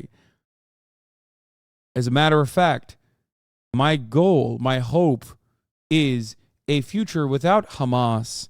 And of course, you cannot simply bomb Hamas out of Palestine.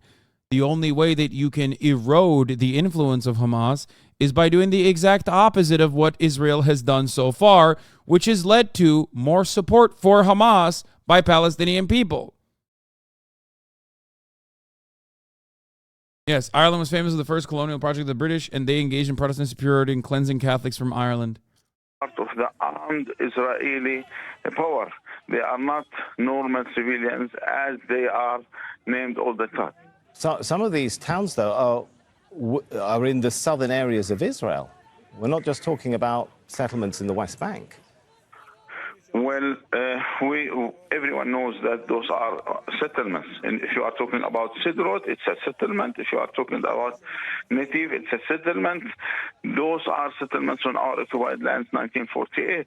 Everyone has to understand that the Palestinian lands is a whole complete land from sea to river. And the Israelis who signed the Oslo Agreement, even they did not implement the agreement, and they are still taking over the Palestinian. Stop. Isn't the situation between Palestinians and Israel equal to Quebecans and... Oh my God, dude. Yes. Dude, this is what I was waiting for, dude. This is what I want. I want creative motherfuckers out there doing the damn thing, okay? I can't only be looking at Indian Twitter to see the most unhinged takes I've ever seen, like, you know, this shit. Okay? I need that good shit. I need that fucking, that Quebecois juice, dude. Yes. You are right. This is the classic, what is it? Quebec is, a Quebecois, a Francophone Quebecois is treated like an N-word in Canada moment. So good. Thank you. Thank you for finally doing something good, okay?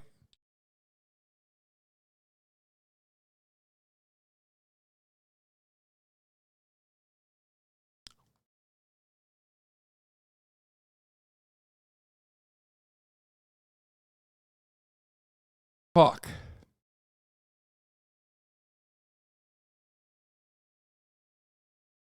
When I try to explain the Palestinian fight for freedom and the argument back is just examples of Hamas violating corpus beginning to get rid of the hostages, how would I continue to show that Palestinians still deserve the ability to fight for their freedom? The question always is, when you look back at ANC and the violence that they pushed on civilian populations, same with the IRA, same with the Algerian anti-colonial struggle, do you think of the colonizers or the apartheid state and its maintenance as being the larger form of violence, or do you think about the anti-colonial struggle as being the violent ones? Which is the problem? Which is a bigger problem for you? Is the bigger problem the apartheid state and the violence of its maintenance, or fighting against the apartheid state successfully? That is the real question, because the reality is that every single instance of violence that you can point to that the Palestinians have engaged in, and they have certainly engaged in violence, especially this last time around, there are 1,000 more examples of Israel continuing to exist as an apartheid state, which is precisely why so many people who want to defend Israel end up unironically using examples of Israel against Palestinians to be like, look at what they're doing. Look at what the Palestinians are doing. And then they find out, oh shit, that's actually the Israelis that cage the fucking children. Lands. So what the Israelis are doing, they are telling the Palestinians there is no hope for the Palestinians to have their independent state. Anyway, I'm done with this. Yes, Hamas's perspective on the matter is that they're not killing any civilians because all settlers are technically not civilians but colonial occupiers, and they believe that the entire nation state of Israel is, due to the Nakba, technically a colonial occupation. Okay? So they think that their violence is completely just.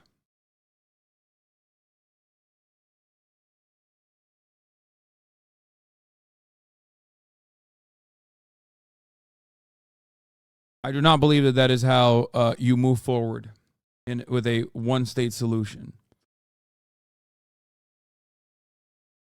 Oh, here.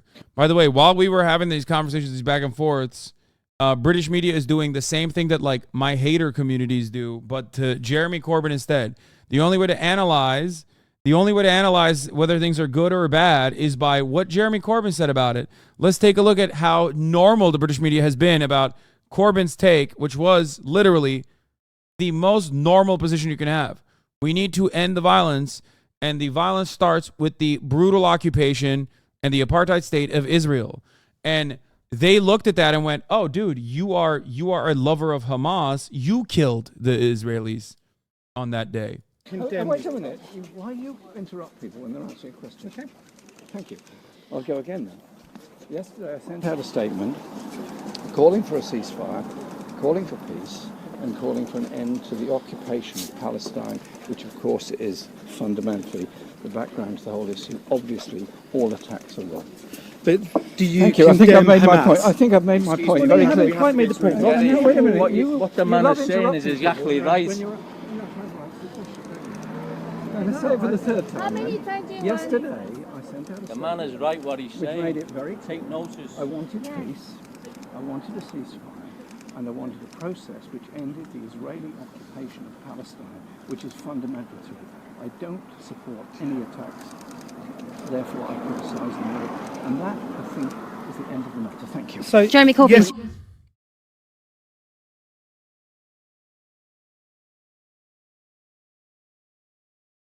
What is the point of constant condemnation question? Like, even in their minds, how does it help resolve the violence? It's not about resolving the violence. It's about justifications for what Israel will do next, which, by the way, is what Israel has done the week before, is what Israel will always do. It will continue doing that. It's never going to stop. Dude, I think one other aspect of this that is not really considered, not really talked about is also the radicalizing component of Reddit and the most shitty social media now, Twitter. Under Elon Musk, Twitter has become a right-wing shithole, and I don't know.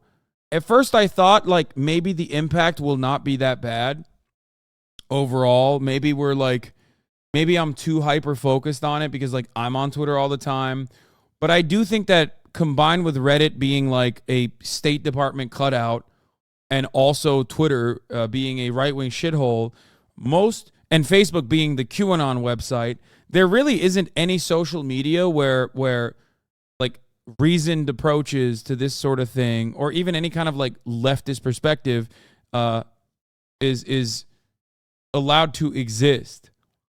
Like everyone on Reddit is like, dude, I am so fucking radicalized by the left. I hate the left now. They all love and are celebrating. They're all love and are celebrating Hamas, and they love Hamas, and they want everyone to be gang raped by the brutal gang raping Muslims that deserve to be genocided. Every corner of the internet is turned into fucking 4chan, dude. It's not just that; it's because a lot of purportedly leftist debate cell commentators are presenting the condemn both sides argument as the correct one. Like.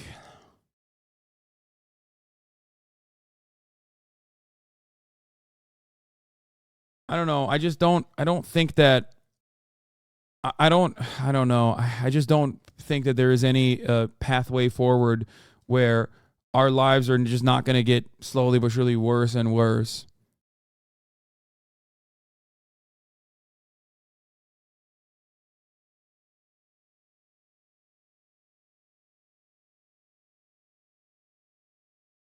Anyway.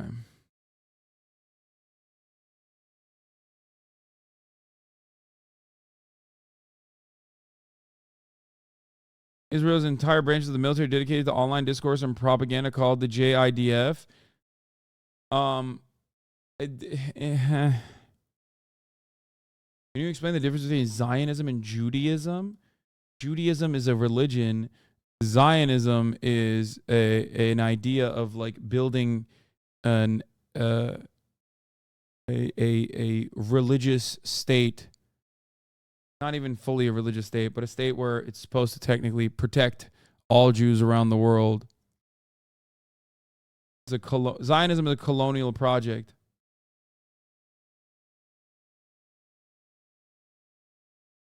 Saying one thing that is not talked about is Reddit while Palestinians are getting blown to pieces, the most brain-broken online thing you ever did. No, because I'm not even talking about this instance, okay? I'm not even talking about this instance. I'm not talking about like support or negative feelings that people have towards Palestinians. That is unchanging, okay? The battle lines have been long drawn a long-ass time ago. I'm talking about the larger implications, I wonder, of having... I'm talking about the larger implications of having like a full-blown right-wing shithole like Twitter, and how much misinformation gets spread and how quickly it gets spread. Because let's be real, no matter what fucking happens, like these are the new corners where we can easily communicate with one another and how information gets spread. So if all social media that you utilize is filled to the brim with misinformation, where TikTok is all misinformation, Twitter is all right-wing and basically 4chan, Facebook is 4chan but for older people, it's QAnon shit, you have nowhere to go.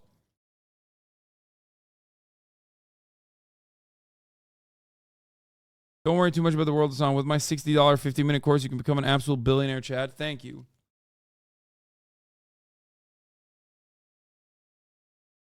Communities are brigading Reddit again, saying you support Hamas is crazy. Wait, really? I haven't really been on Reddit at all. I actually don't know.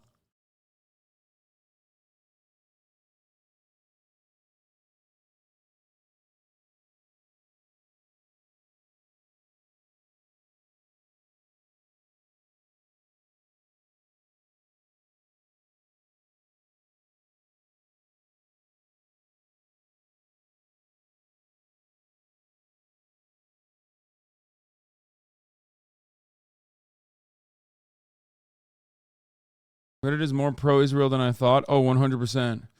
Address the Sam Harris take. What's the Sam Harris take?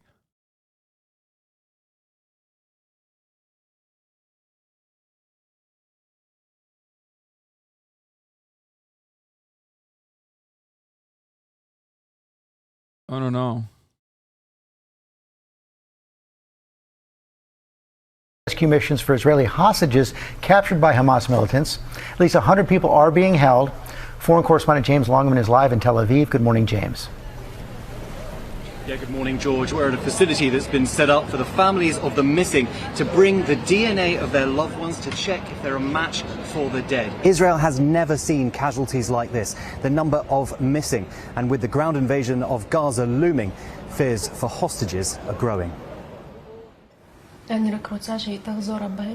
She just wants her to come home back, safe and sound. In this video circulating online, young IDF recruit Karina Ashayev can be seen bloodied and bound, being driven by Hamas militants into Gaza. Sasha tells me what it was like seeing her sister in the video. Bro, it's crazy. Dude, major media is crazy. It's actually crazy.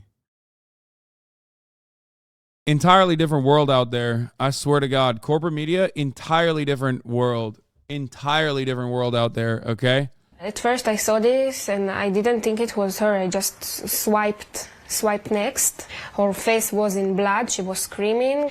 We identified her by her nose, her brows, her chest. And we know it was her. In another video, Karina speaks into her phone, surrounded by other kidnapped. Oh yeah, no, she is a soldier, by the way. That like they do say that. Also, how is there no viewer discretion warning? That's crazy. Families are desperate to find their loved ones after disturbing videos like these. Palestinian militants dragging a kidnapped woman around a truck in Gaza and taking Israeli hostages near the border. Elkanah Babot's brother Uriel racing from America overnight to find him after this video emerged, showing him with a wounded face surrounded by other hostages. I can see that he's afraid. He's so scared. Hopefully he's gonna be alive. I don't know if he will be die or alive. Beyond the 100 hostages, more are missing, their status unknown. 22-year-old Kim Damti was at the music festival when the rockets rained down. Why don't they show the worst situation of families in Palestine? Because these are humans. Palestinians are not. Please understand that, okay? The quicker you recognize that, the easier this will be for you, okay? That's it. And it doesn't matter even if they're soldiers as well. Like, there's no, like, every single person is still a human being at the end of the day, which I do agree with. Like, these are gruesome and awful images. And Israel is 100% drop these people. They do not give a fuck.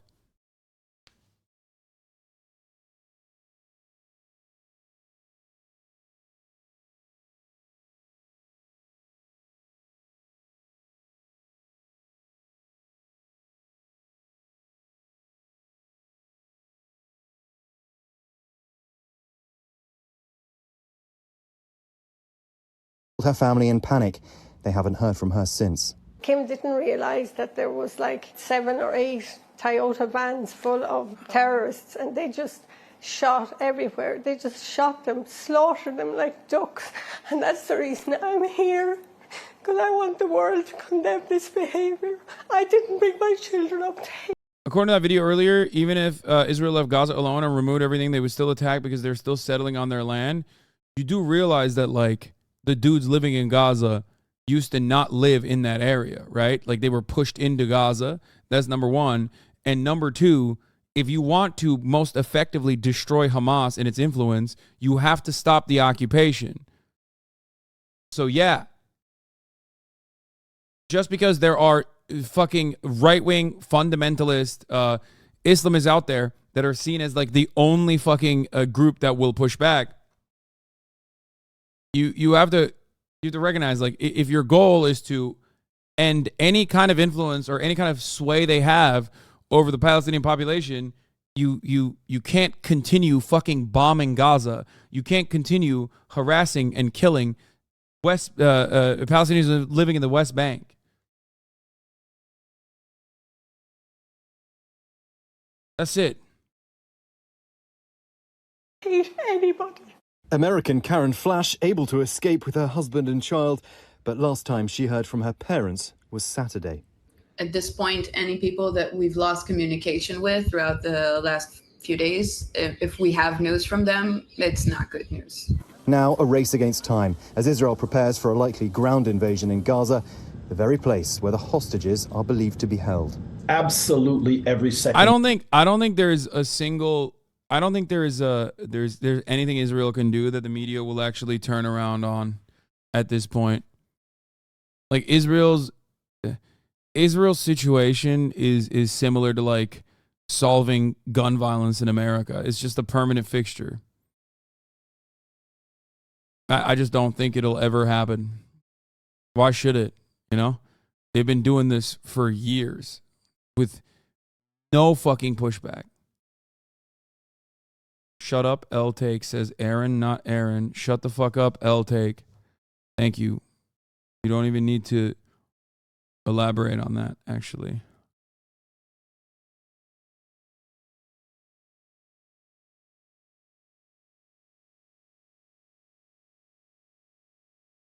Love you, Big Daddy.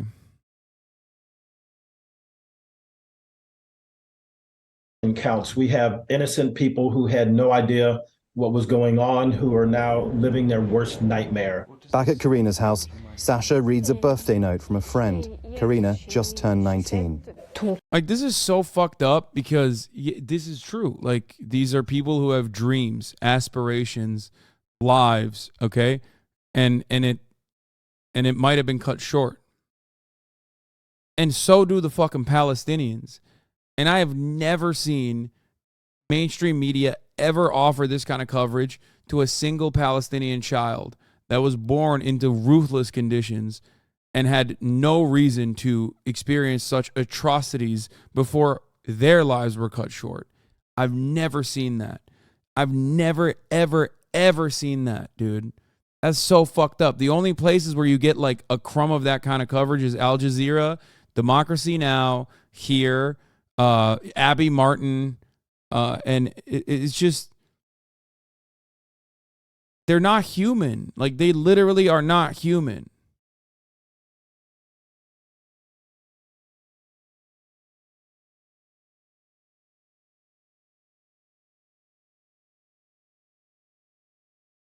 Who runs the mainstream media? Capitalists. The fuck do you think? Karina, my best friend, I wish you all the best. I want to wish you happiness, health, love, money, smiles. You are the best friend ever and that I could ask for. Everything you need, remember that I'm here any minute.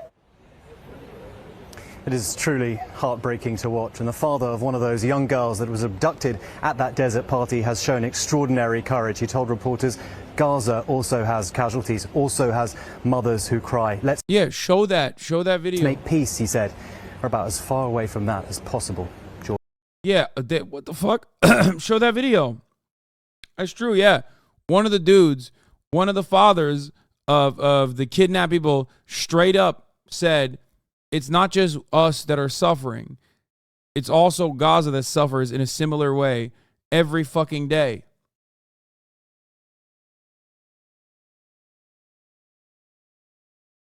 Yeah. No question about that. Okay, James, thanks. Let's bring in our military analyst, Steve Ganyard. So, Steve, let's set the military stage right now. Israel has said that the ground operations around Gaza have stopped for now. They've imposed a siege, but this is not the end. It's not the end, George. We'll see what the incursion into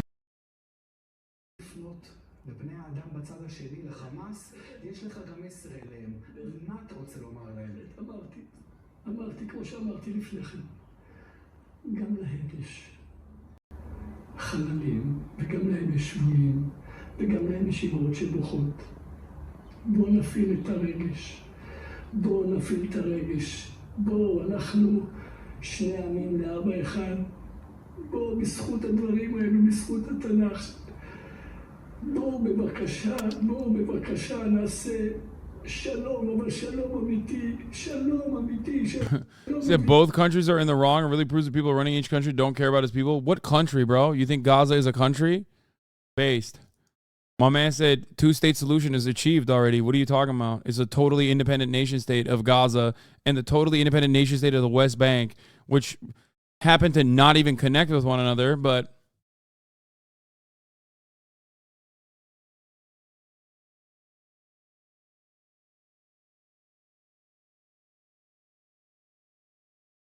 you know, three-state solution, baby.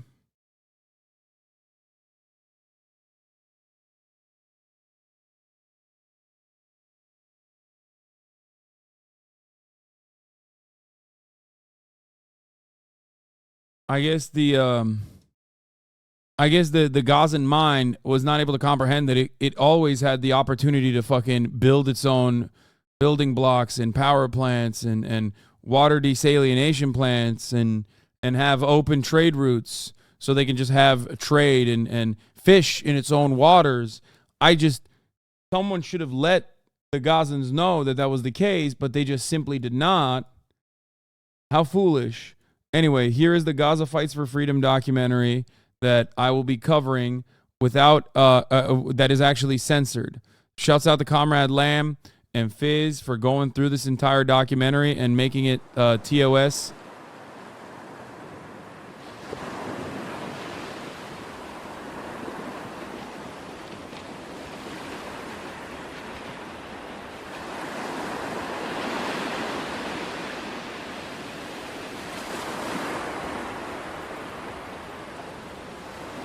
وضع البلد سيء للغاية يعني ما فيش السبب الأوضاع. More tanky sucking down propaganda later, nerds. Yeah, you on the other hand, you're fucking big brain dog, right?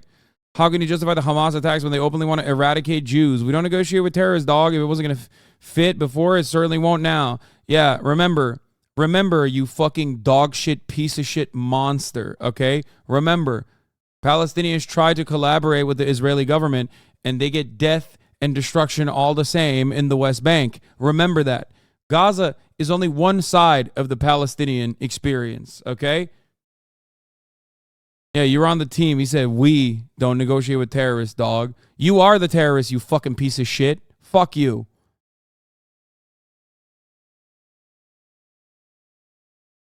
Loser. Yeah, the terrorists, and what are their demands? Please stop killing us. Can we please leave this open-air prison? الحصار دمرنا بهدلنا.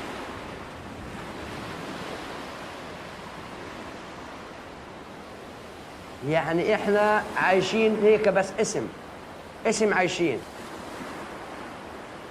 اما احنا مدفونين بالحياة واحنا طيبين مدفونين من الحصار اللي احنا فيه. ينفد من غزة لأن غزة ما صارتش غزة. غزة صارت دمار وخراب ديار للغاية. Yeah. Yeah, what are the demands of these terrorists, by the way? Making it to 9th grade. Yeah. Half of the terrorists that fucking piece of shit is talking about, their demands are surviving 9th grade, okay? Without having their school be blown up. Sorry, can't do that. You have to live in this rubble because you were born on the different side of the border that we fucking put up. يعني بس اسم غزة اسم هيكل عظمي اما يعني ناس يعني متنية مبسوطة فرحانة ما فيش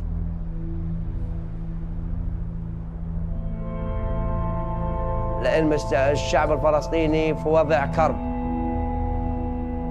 إسرائيل ضغط عليه حصار من شقة موت من شقة يعني إحنا متحيرين من وين نتلقاها شو يعني بعاني من ضيق الخلق ومن ضيق المعيشة غير شكل يعني الناس بتنام أنا بنامش كتر ما بفكر يعني بعد مرات بكسر الدار بحرق الأخضرين من ضيق الخلق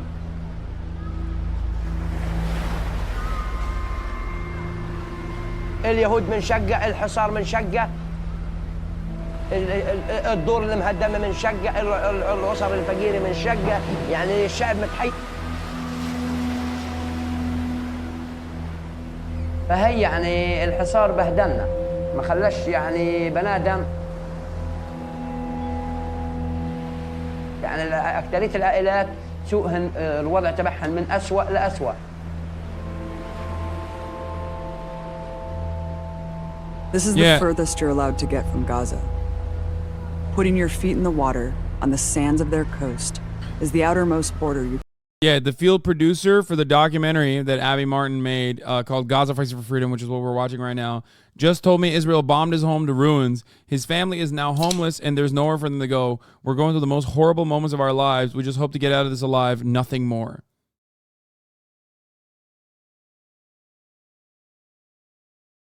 And before you ask, no, there is no way to directly give him a donation. There isn't. The international community in Israel does not allow it. So even if you wanted to give him a donation directly, you can't do it. There is no legal way for you to give him money.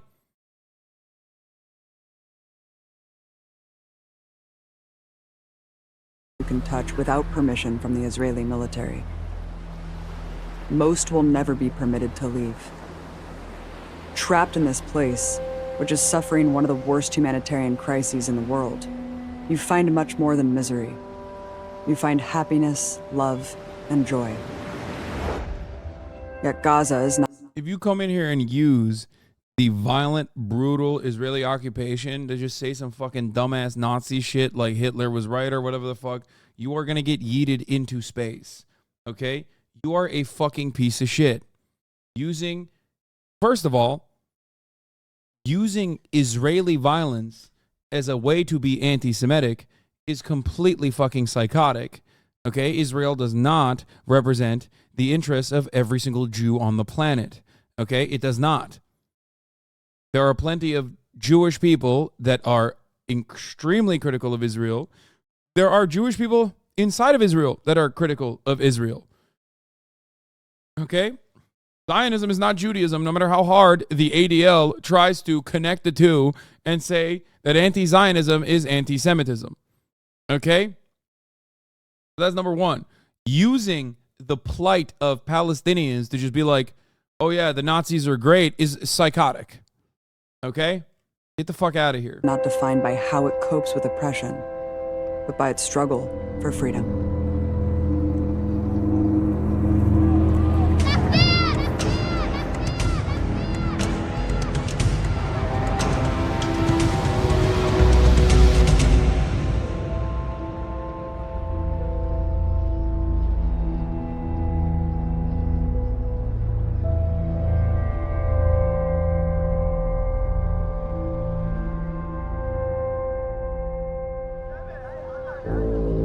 Gaza finds itself at the center of international controversy.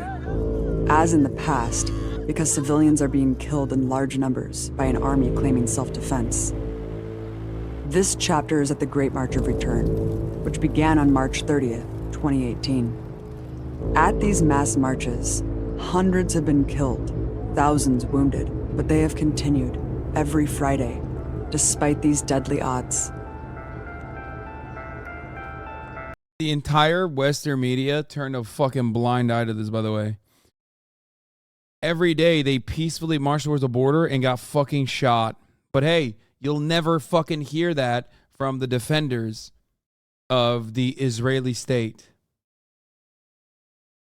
Okay? You'll never hear that from dudes who come in here to be like, do you love the rape of random women in Israel? Like, that's what you are supporting. You love Hamas. Okay? While it occasionally makes headlines, what is rarely explored is why so many would risk life and limb in an act of civil disobedience. The Gaza Strip is only 25 miles long and about 5 miles wide. 2 million Palestinians live packed into this tiny space, one of the most densely populated places in the world. Half are children. Many live in refugee camps speckled throughout the besieged territory. A stunning 80% of the population relies on foreign aid. Aptly called an open-air prison, there are only 2 ways to leave the enclosed area: the Erez crossing into Israeli territory and the Rafah crossing, which goes to Egypt. Both are completely controlled by hostile militaries. What Israel calls a border is actually a heavily militarized perimeter fence comprised of barbed wire, surveillance networks, and lethal no-go zones. If you roam too close to the so-called no-go zone, which extends 300 meters out from the fence, Israeli forces have authorized themselves to shoot to kill. Thousands of unarmed Palestinians have been shot for violating this rule in 2018 alone. The same goes for Gaza's coastline. It is the only place in the world where you can't even flee by boat, as refugees elsewhere often do. Fishermen are restricted to only a few nautical miles from their shore. Straying past that, even by accident, you can be blown out of the water by Israeli warships. A massive seawall on the north and south, currently being extended, boxes them into their small sliver of sea. This violence is compounded by an economic blockade that imposes a chokehold of poverty on Gaza, resulting in one of the highest unemployment rates in the world, according to the World Bank. Why should Israel let hostile people enter illegally into the country? What's the difference between that and any other country? Well, Israel occupies Gaza. It's not a separate nation. So why should they be able to operate the largest open-air prison on the fucking planet? Well, I'll answer that for you. It's because you don't think Palestinians are humans. You think they're fucking subhuman and deserve the fate that they've been given. That's why. That's why you can look at literal Palestinian babies on the fucking streets living inside of rubble and recognize what their existence is, and even then go, well, these are hostile people. Yeah, that's a hostile baby right there. Look at that hostile baby. Looking hostile. Fucking idiot. 70% of the youth are unemployed, with 52% for the general population. like Ahmad Fraij Sabo, who lives in Betlahia, a small town in the northern Gaza Strip. He worked as a farmer until the Israeli blockade ran most farms out of business. He was shot in the leg at the Great March of Return protests. Now unemployed, he resorts to one of the only sources of income: scavenging the destruction from Israeli bombing. مش قادرين نعلم اولادنا، مش قادرين نروح، مش قادرين نجي، الاقتصاد في البلد انهار. اشذ بلم بلاستيك، بلم حديد، بلم احجار، ويعني زي ما انت شايف بنسوي 20 شيكل، 15 شيكل، 30 شيكل، ومشي مكفيات يعني. ما فيش شغل، البلد وضعها سيء، منهار، الاقتصاد الاجتماعي تبع البلد صعب. وهذه بنتي يا سيدي لمنتي ما بتسمعش، هذه ما بتسمعش. ودناها على كل الدكاتره اللي بيقولوا لنا بنتك هذه ما بتسمعش، هذه بدها انابيب جوا في اذانيها، ومش قادر اغطي لها العجز تبع العلاج تبعها. اروح يعني شوف بلا ما اخذ انا هي عيلتي 16 نفر اطلع في غرفتين.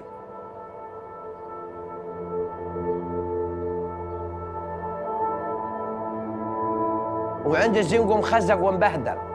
في الشتاء الناس بترتاح وبتنام مطمئنه، انا ادوب نحط جردل هان جردل هان جردل هان حلي هان، ما بنامش. يعني انا بتجي بتفتح الثلاجه عندي بتلاقيش فيها اشي على الفاضي. انا عايش على النواشف، على الفلفل، على الخيار، على الدقه، على الزعتر، على الزيتون، على كوبايه شاي. يعني شوف فيني انا وزوجتي قاعدين بنوقد نايلون وورق عشان نوفر الطبخه ونسوي كاسه شاي يعني. بخ على النار ما قلت ما في اليد، ما فيش معي فلوس اني اجيب جرة غاز، جرة الغاز مبلغها 70 شيكل.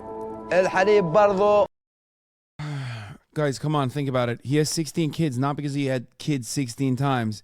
He has 16 kids because their parents are fucking dead. Same reason as to why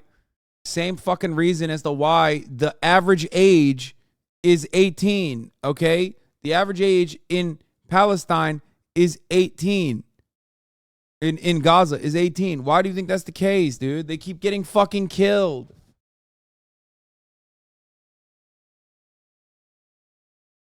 وضع سيء، مش قادر اجيب لها، مش قادر اكمل لها، غير بشاي بفت لها وبطعميها. ايش هذه عيشه؟ This food insecurity is a purpose. It's so fucking annoying, dude. Listen. People go, what do you mean? Why are they so young? Why do you think they're so young? What do you think that says about their life expectancy? I feel like most people should be able to fucking recognize that if the average age of a population is 18 and 47% of the population is under the age of 14, they're 14 or under, you sometimes have to understand people don't make it to that point, and only 6,000 of them have been executed by the Israeli state in both Gaza and the West Bank. So how are the rest of them dying? Okay? How are they dying? Because the execution by the state doesn't simply happen with at the end of a gun, at the barrel of a gun. Okay? It's starvation. It's thirst. As Abby Martin correctly pointed out, this is an open-air prison, okay? This is a concentration camp. That is what this is. 97% of the water inside of Gaza is toxic.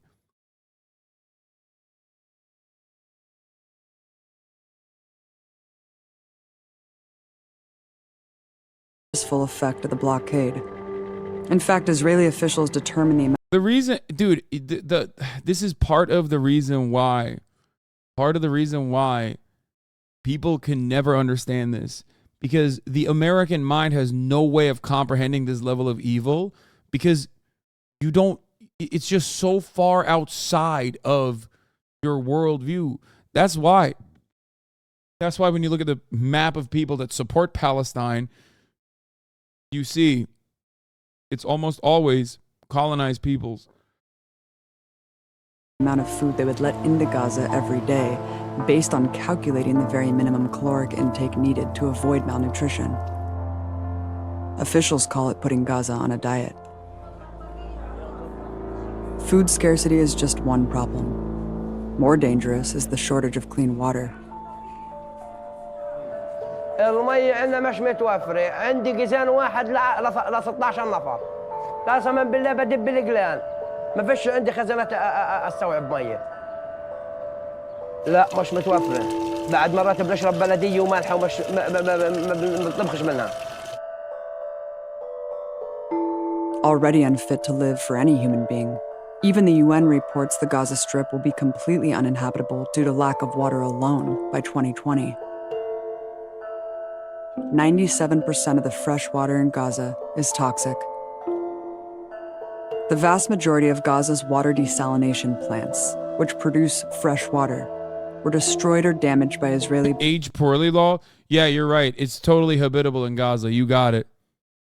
Yeah, you're right. In 2023, they're thriving, brother. That's why. Thank God. Thank God they really fucked that up. You know what I mean? Bombs and cannot operate. Fixing them requires importing materials banned by the blockade.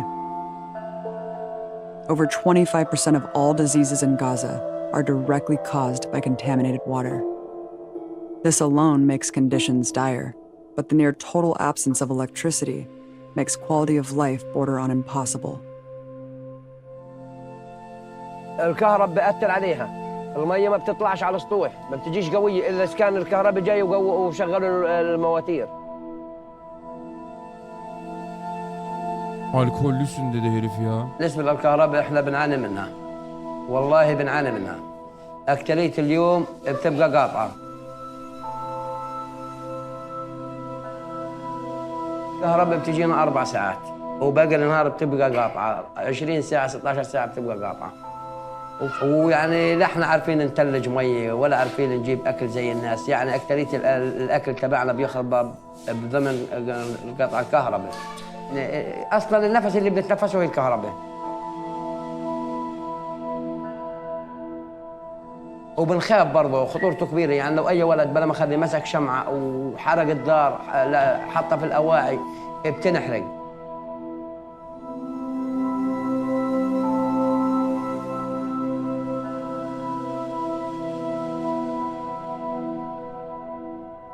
أنا بالنسبة لطموحاتي في هالحياة كثير.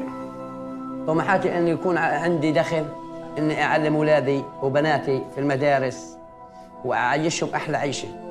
نفسي بلما أخذ يجي يوم إني أفرح فيه، بل بيجي كل يوم بيجي يوم عن يوم أسوأ من اليوم اللي بيجيه للأسف. إيش نسوي؟ هذا الحصار دمر غزة، دمرنا والله دمرنا.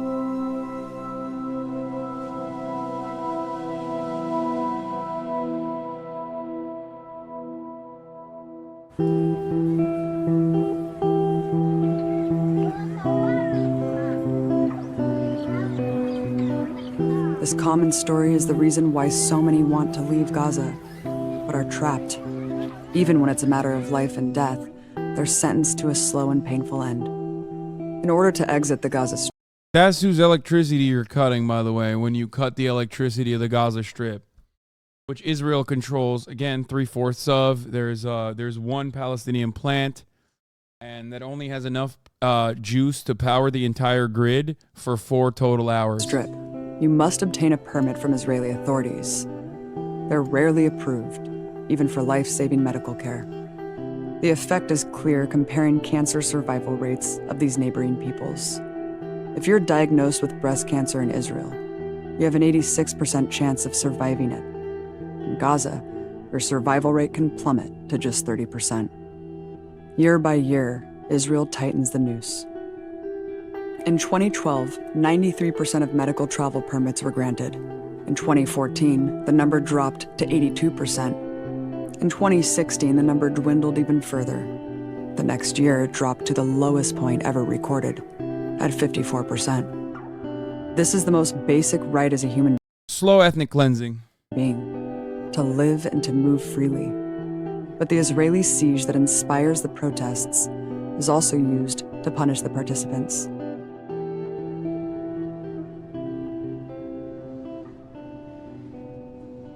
هي هذه يعني بتضلها خلص مش انه خلص في القلب بتضلها حريه يعني الانسان متعود عليها يعني بحب وطنه وبحب يروح وبحب يدافع. وفي يوم في 4/5 تعرضت لإصابة، كنت رايح مشارك مع شباب أصحابي وكنا متواجدين يعني في المكان. كنت مع الشباب وتعرضت لإصابة في القدم، في مشط القدم، وصار عندي تهتك في العظم وتقطع في الأوتار وفي الأعصاب. هذه اللحظة مستشفى خرجتني. What is stopping them from getting their own power? The government won't let them? Brother, did you not hear what Abby Martin just said? No, Israel controls everything that happens inside of Gaza. It is a fucking open-air prison, dog. They can't just build power plants. They can't even they can't even fix their water desalination plants so that they can have access to clean water. These are basic human rights. They're not even allowed to have concrete. Israel won't let them bring concrete into the fucking area. حكوا لنا احنا بدنا نعمل لك تحويله للعلاج بالخارج لانه انت بدك علاج بالخارج عندك، واذا ضلت على هيك يعني تتعرض للبتر. ارتفضت اول مره، عاودوا رفعوا اسمي كمان مره وارتفضت كمان مره، مرتين رفضوني. They can make rockets somehow. Yeah, you want to know how they make half the fucking rockets? From munitions that dropped into Gaza. That's number one. And two, they get it from fucking Iran. Yes, they sneak in materials from Iran. Now, if you're going to say, why don't they sneak in materials to build a water desalination plant from Iran? I don't know. Maybe it's a little bit more difficult to fucking hide a water desalination plant when the fucking the occupying force is blowing your shit up every goddamn day. But yeah, they make DIY rockets. Like, the Palestinian Air Force, what do you think that is? What do you think the Palestinian Air Force is? It was a bunch of dudes on paragliders, brother. That is their Air Force, okay? They made their fucking paragliders so they could go over the border without being caught by the radars in the smart surveillance tech that they have. So it was too slow, like because the paragliders were too fucking slow for the radars to pick up.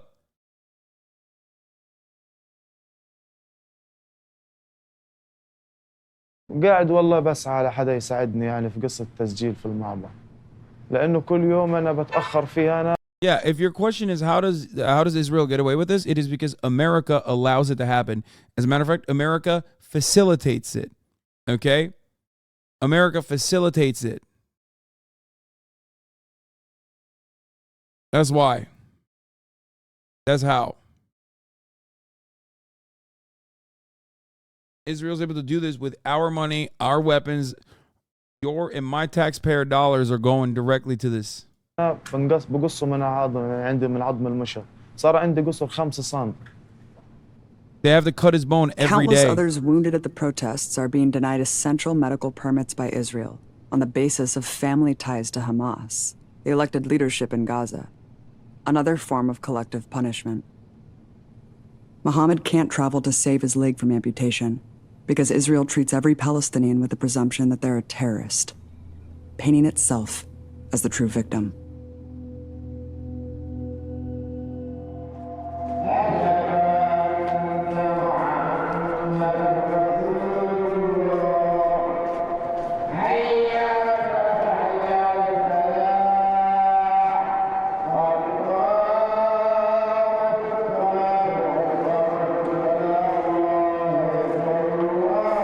Gaza has a story. If you look at mass media, the story you find is that they fire hundreds of rockets into Israeli cities right across the border. Everything before that point is left out. Most commonly, we hear of rockets hitting the border city of Sderot. It is home to the notorious Sderot cinema, where settlers drink beer and eat popcorn watching bombs fall onto Gaza. Sderot was once called Hajj, a village that was 100% Palestinian and Muslim. Israeli historian Benny Morris uncovered that not only did Palestinian residents get along well with Jewish settlers, But they actually hid and protected them from British occupation forces in 1946, when a British Army dragnet was rounding up members of a Jewish paramilitary. The Palestinians of Hajj kept them safe. It came as a shock to them when just about a year later, that same paramilitary violently expelled every single resident of Hajj. All fled to Gaza. Hajj was renamed Sderot, and settlers from all over the world started to move there. This is the family history of almost every current resident of Gaza, where roughly It's so sad to see when you're watching this, no Israel supporters giving any argument. Yeah, they're not, because they left. Because their goal isn't to address the reality that the state that they're trying to defend has caused. Their goal is to cause chaos and bully, humiliate, and try to make it as impermissible as possible to defend the dignity and rights of Palestinians, okay? Because they are God's little soldiers as well. Their goal is to distract. They have nothing else going on. That's the whole point of this. It's never to like arrive at an impasse, it's never to arrive at a conclusion, it's never to figure out like a better solution to the problem. And, you know, that is the reason why no one is fucking saying, no one is even saying, oh, this is fake. Like at the top of the hour, there isn't a 3-minute ad break, because there is one. Unfortunately, they won't be able to see it though. I'm running at 16 minutes or 18 minutes in. I'm sorry. Okay. You got to cite the documentary for like 100 chatters. It's Gaza Fights for Freedom by Abby Martin of Empire Files. This one was made on Means TV. It's actually free right now on Means TV. Okay.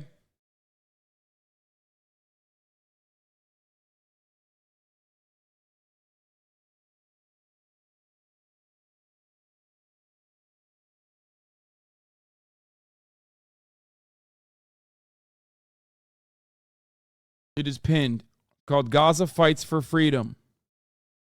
75% on of people YouTube. living there are refugees from villages just outside of their border.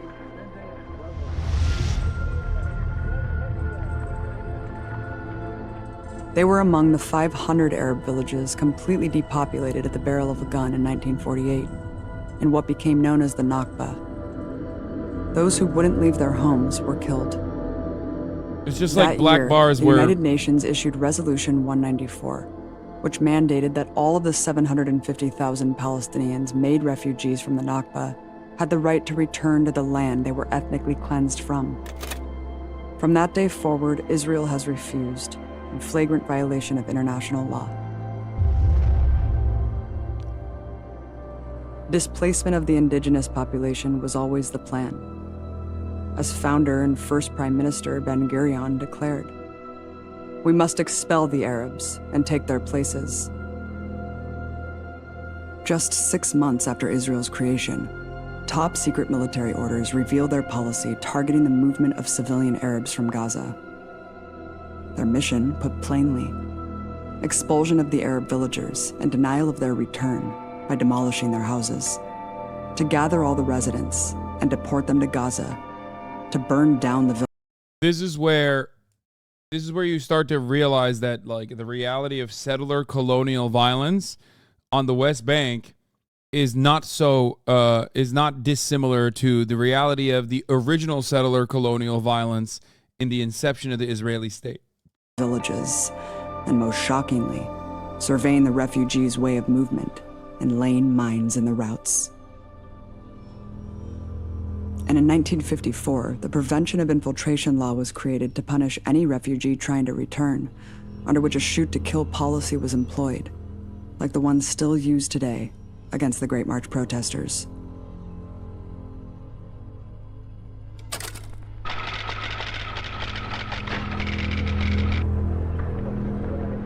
These are the citizens of tomorrow who need help urgently to live today. It's the old question, am I my brother's keeper? The answer is yes. You and everyone who is made aware of a great tragedy must assume a responsibility to end it. This is a problem which cries out to the civilized world for a quick, a humanitarian, a permanent solution. Permanent solution. But the story doesn't end there. In a massive military offensive in 1967, they seized the Gaza Strip and West Bank, and put them under martial law. Prime Minister at the time, Levi Eshkol, was very open about their depopulation plans for Gaza. One tactic he proposed to get its inhabitants to flee has carried on to this day. He said, "Perhaps if we don't give them enough water, they won't have a choice, because the orchards will yellow and wither." In another camp, a well that normally... How are people in Israel okay with this? Are they not protesting this? Brother, if you were born in Israel or if you grew up in Israel, you purposely were never taught this, okay? What do you mean? Why would you know that? It's like being I don't know, 10 to 20, maybe 30 years removed from like indigenous depopulation. Okay? They don't teach us in America either. They don't teach us anywhere really. The only people that know this in their hearts are Palestinian people because they lived it and their parents lived it and their great-grandparents lived it. So they are the ones who have carried on the historical accuracy of it, I guess. And the people that document these atrocities, by the way, and have openly talked about it, have like usually been blackballed from academic circles too.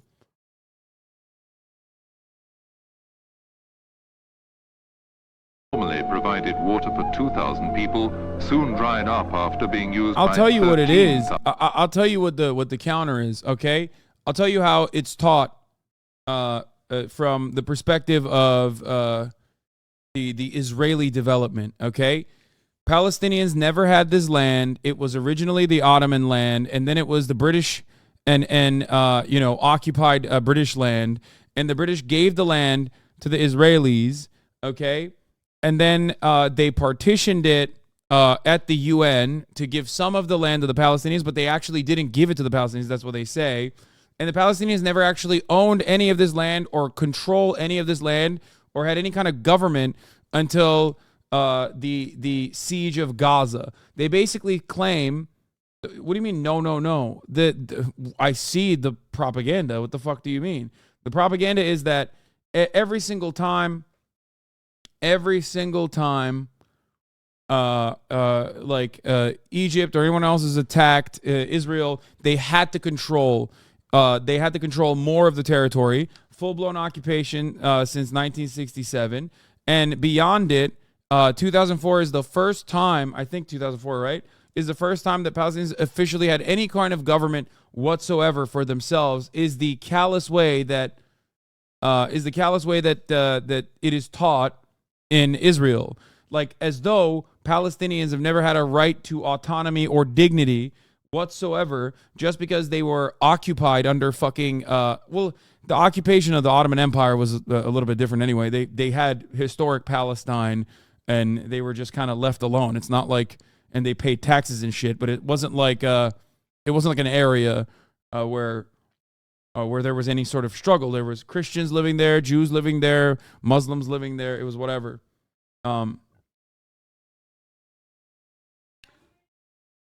Basically, like the way that this is described is that Israel was attacked by enemies all around. Israel has always been surrounded by enemies, and Israel had no other way to deal with the problem, so they had to occupy all areas where Palestinians were pushed into, okay? And that Palestinians themselves never had a right to self-governance until the Israelis gave it to them. That's the really gross fucking take.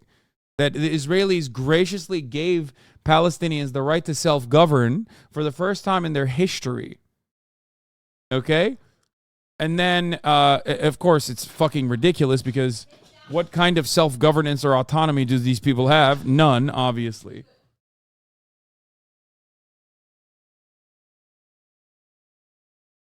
Thousand or more.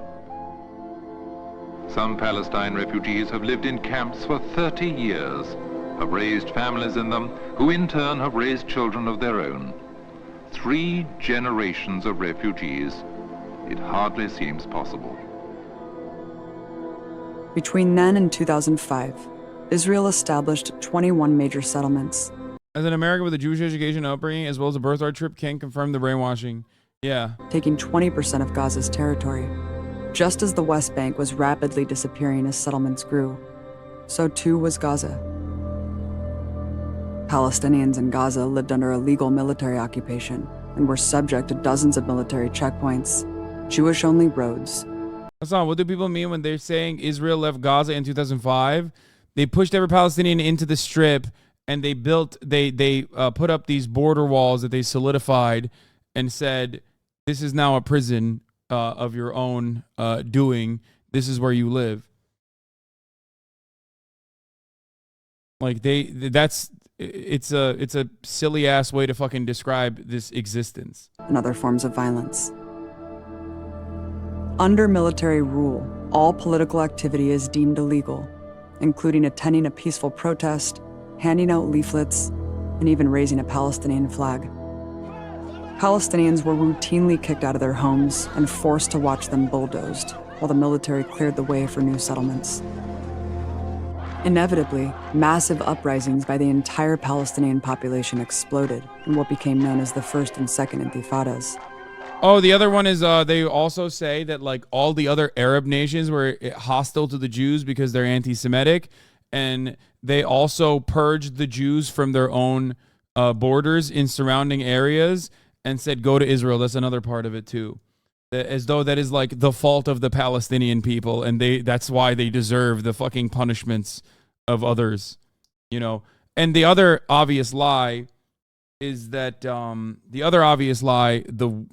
of the worst ones is that these people left on their own volition, never to return to Palestine, which is why famously people living in the West Bank to this day are not allowed to fucking ever go back to the West Bank if they ever leave the West Bank, because they don't want to return on their own volition. That's what you do when the 800,000 people just fucking leave after you raped and killed in 500 fucking villages. But you left a pamphlet beforehand, you know, that you were going to do that. So whether tactics used were violent or non-violent, they were smashed with the utmost cruelty and brutality.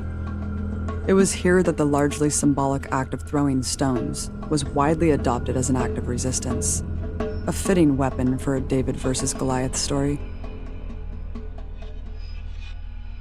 While Israel publicly maintained its desire for peace, its actions spoke to the contrary.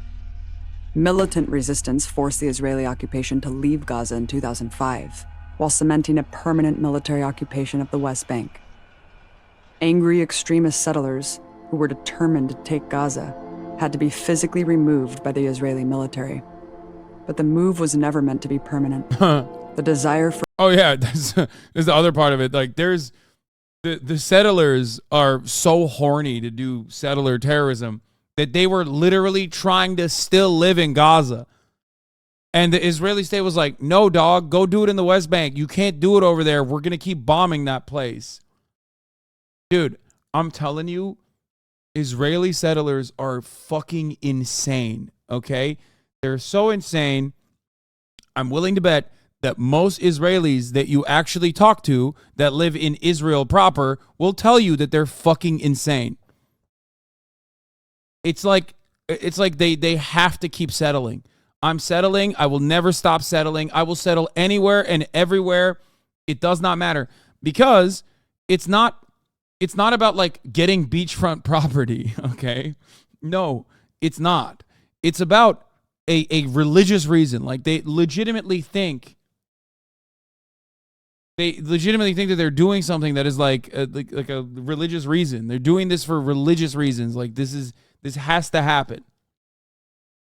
Which is why it's also a little bit, I would say, there's a complicated relationship with that, because like a lot of the ultra Zionist Orthodox Jews that also are like leading, well, Orthodox Jews go in either direction. Either they're like literally the biggest anti-Zionists or the biggest ultra Zionists, but some of the more conservative ultra Zionist settlers also, given their Orthodox Judaism status, have to consistently be practicing religion and therefore have a religious exemption from the military. So like I said, it is seen as like a group of individuals that are literally forcibly trying to move the military resources over to additional settlements while simultaneously not even serving the military. So people are like, what the fuck are we doing? Why are we giving these guys any money whatsoever? Was the original perspective. Like a lot of people in Israel thought that they were freeloaders that don't deserve help or support from the Israeli government, let alone military support. Much has changed, of course. For a greater Israel, swallowing all of Gaza and beyond, is no secret. The next year, Gaza held its first democratic election. Hamas won. We are not playing terrorism or violence. We are under occupation. The Israeli continue their aggression against our people, killing, detention, demolishing, and in order to stop these processes, we run effective self-defense by all means, including using guns. A diplomatic cable released by WikiLeaks reveals the truth behind Israel's rhetoric about Hamas. After losing the election, rival party Fatah requested that Israel come to their aid with weapons and military strikes to prevent Hamas from taking control of the Strip. As exposed in the cables, the Israeli intelligence chief told the U.S. ambassador that they wanted Hamas to take full control of Gaza, telling him that if Hamas managed to take full control, then the Israeli Defense Forces would be able to regard Gaza as a hostile territory. Fatah fled as a result, and Israel immediately designated every man, woman, and child in Gaza hostile, and therefore everything a legitimate target. With this excuse, that all of Gaza is a hostile entity, they implemented the devastating blockade and began a regular series of bombing campaigns that took death and destruction to a new level. This past decade is defined by routine massacres on Gaza's caged population, always portrayed by Israeli officials as self-defense. With almost zero casualties on the Israeli side of these so-called wars, thousands of civilians in Gaza perished under their bombs in 2008, 2012, and the worst in 2014.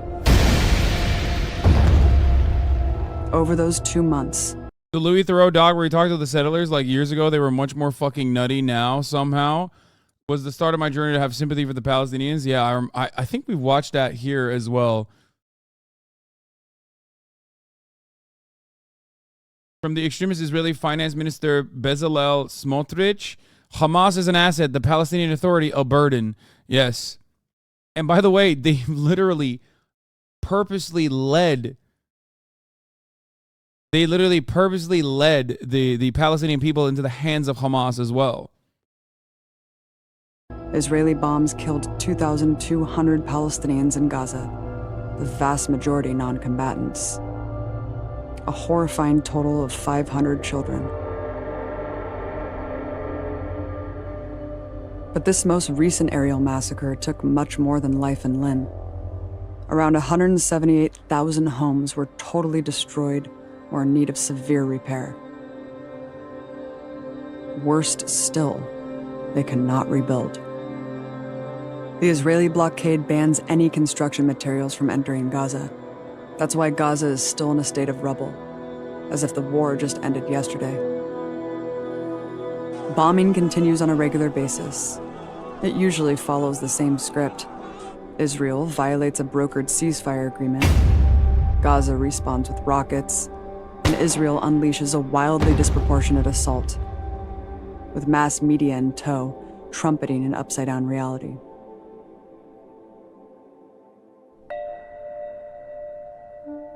While Israel first justified its crimes as defending against infiltrators, then against terrorists, today the excuse is Hamas. But what does Hamas actually stand for? Hamas today, in their official charter. Have you seen TYT coverage of this? They're saying calling Israel an apartheid state is anti-Semitic and increasing troops in Gaza. What? No shot, the Young Turks said that calling Israel an apartheid state is anti-Semitic. Calling Israel an apartheid state is the correct state. Okay? The fuck? I don't believe that. No shot. It is an apartheid state. Bro, It is such an apartheid state that it's not me saying it. It's not Muslims saying it. It's not, I don't give a fuck what Jenk says if he actually said it, which I don't believe he did. It's literally, like, what are you talking about? Like, former Israeli officials say it. Former Israeli officials call Israel an apartheid state. Okay? It's done. There's nothing else to be said at that point. Says they will accept the two-state solution promoted by the international community. Exactly what we're told is the path to peace. Yeah. It states, Hamas considers the establishment of a fully sovereign and independent Palestinian state along the pre-military occupation lines of 1967 to be a formula of national consensus. The Hamas charter goes on to reject anti-Semitism and the conflation of Judaism with political Zionism, which is the position of progressive Jewish organizations worldwide. In contrast, all the ruling coalition parties in Israel officially oppose any such state and openly pledge to annex the West Bank. But they'll always flip the narrative, blanketing the entire Gaza population with this caricature of Hamas, no matter what.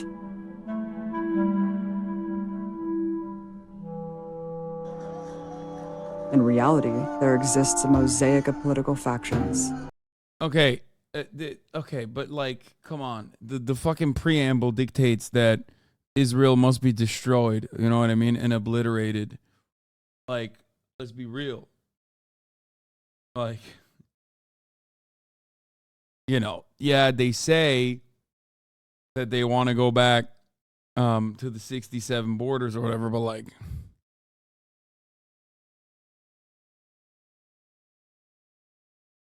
this part is a big cope. Yeah.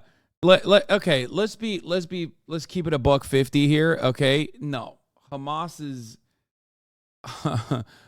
perspective is different than other. Worst time to pause? Why?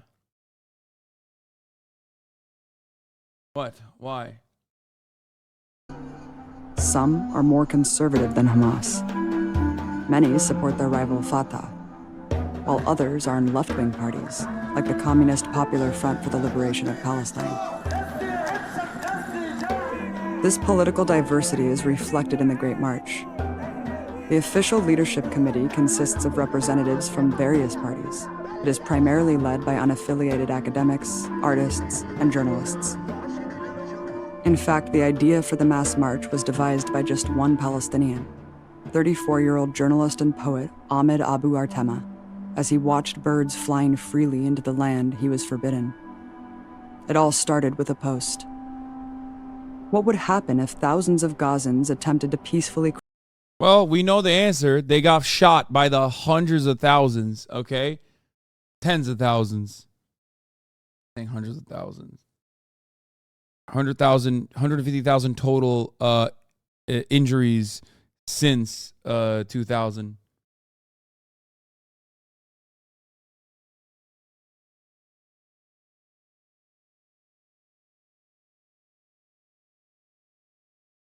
across the fence that separated them from their ancestral lands. It's wild because like Hamas's charter is basically it's like a copy of the Israeli nation state development as a Jewish state, okay? As a Jewish ethno-nationalist state. And it's odd because it's like copy paste, but you delete the word Jewish and write Muslim, and you delete the word Israel and write Palestine. But of course, Israelis recognize how fucking genocidal that is. Okay? They recognize how genocidal that charter is, and you can always hear that. You can always hear that by asking them what their perspective is on Hamas and its charter. Harrod said the IDF finally secured the South. IDF frees the South from the last Hamas invaders. Nearly 1,000 Israelis are dead.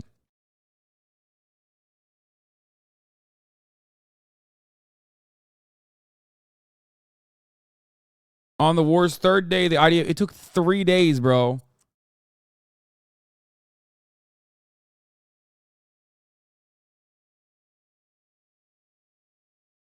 It's absolutely incredible to see the U.S. folks tasting on this on this in chat. Even the leftist ones. This is like Attack on Titan. The sad reality, the gravity, and the realness of this will never be digested by a person living in the West. Gutting. Yes, it will not.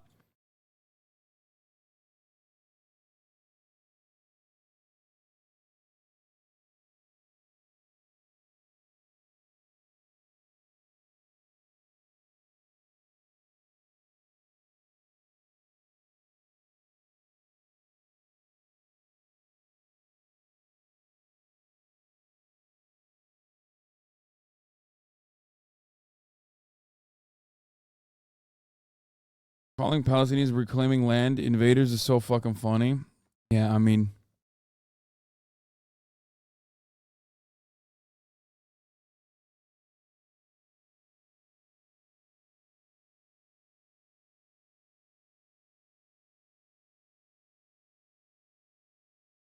Ukraine, I felt like I had some sense of understanding, but this is a whole other beast entirely. I can't make heads or tails of any of this and feel like I need to keep my mouth shut.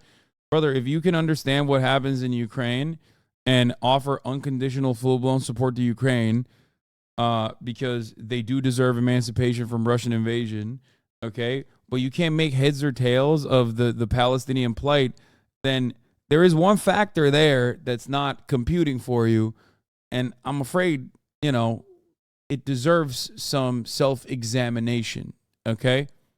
There's a little bit of self-reflection because it's not all that complicated.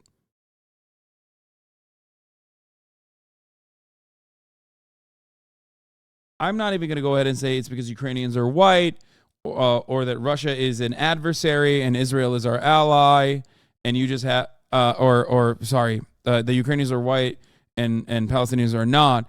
I'm going to take it one step further. I think it's because the media tells you that the one cause is just when the other they just don't talk about at all and only say is just when Israel retaliates to an unprovoked attack.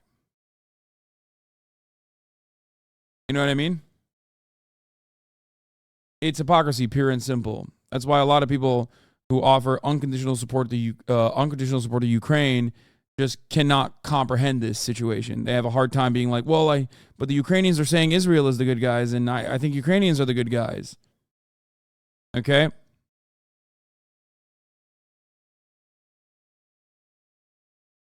Yeah, it's media. Western media.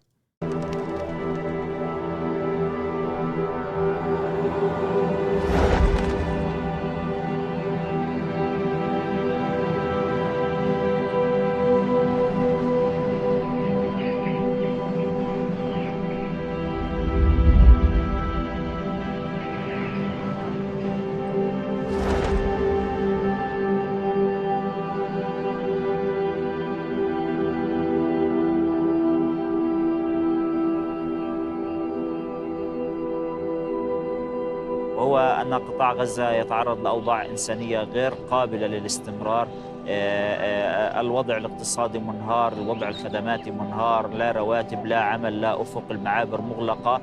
هذا المزيج من الأسباب كله خلق الظرف والبيئة المناسبة لفكرة مسيرة العودة.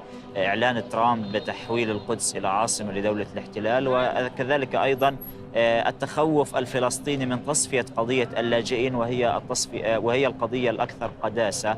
نحن هناك 10 ملايين لاجئ فلسطيني، هؤلاء معهم قرار دولي وهو قرار 194 البند رقم 11 بالعودة إلى ديارهم التي هجروا منها قسرا عام 1948. المتظاهرون في مسيرة العودة رفعوا هذا الشعار، وهو أننا نريد أن نعود إلى ديارنا. في النهاية نحن لا نراهن على أخلاقية المشروع الاحتلالي الكولونيالي في فلسطين، إنما نراهن على تراكم الضغط ومراكمة عوامل الحشد الإنساني والعالمي خلف قضيتنا العادلة حتى نصل إلى اللحظة التاريخية التي وصلت إليها كل شعوب العالم في نيل الحرية والاستقلال وتقرير المصير. نعم، دولة الاحتلال بالمنظار التاريخي وبالمنظار الأخلاقي هي دولة تحمل عوامل الفناء في ذاتها لأنها قائمة على التهجير. See, he's right. And that is what Israel is experiencing today. Every single person who is pro-Palestinian, pro-recognition of Palestinians as human beings have said the exact same thing in perpetuity, that if your entire existence is based on colonization and apartheid, you're engaging in an inevitable self-destructive attitude. Okay? You are inevitably going to self-destruct. You cannot exist in this violent state where you have permanent enemies. This is why fascism is a self-destructive suicide cult. قائمة على الاضطهاد العنصري، قائمة على أن تقتل وأن تضطهد وأن تميز ضد شعب آخر وتحاول إلغاء هذا الشعب الآخر. لذلك نحن أقوياء بحقنا ونحن سنستمر رغم معرفتنا بضعفنا.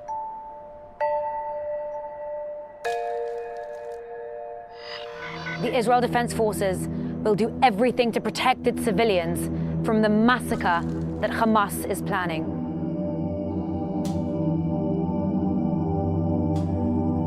This is how they covered it. On Monday, May 14th, the Hamas terrorist organization plans to send armed terrorists among 250,000 violent rioters to swarm and breach Israel's border with Gaza and enter Israeli communities.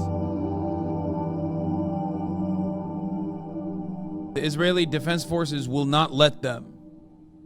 This was the narrative that made it into mass media. What you bring to a protest, what Hamas brings to their riots. Rocks, Molotov cocktails, AK-47s. Do you see the difference? It just happened that, like, they ended up killing only unarmed people. It was so shocking.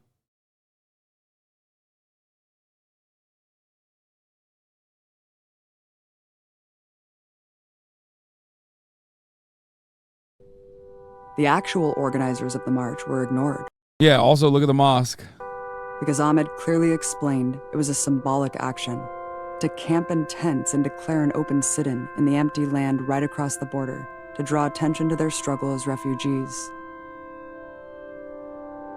That was the real threat to Israel, a political victory for the Palestinian cause.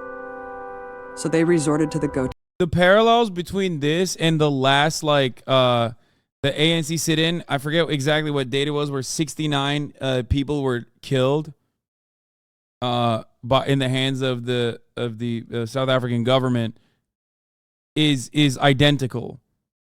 It's like one last attempt at peaceful, one last attempt at a peaceful demonstration. That was the event that spawned the violent militant wing of the ANC, exactly. To deflection. But it's all just a cover for Hamas to destroy Israel, today in a new political context of accelerated colonization.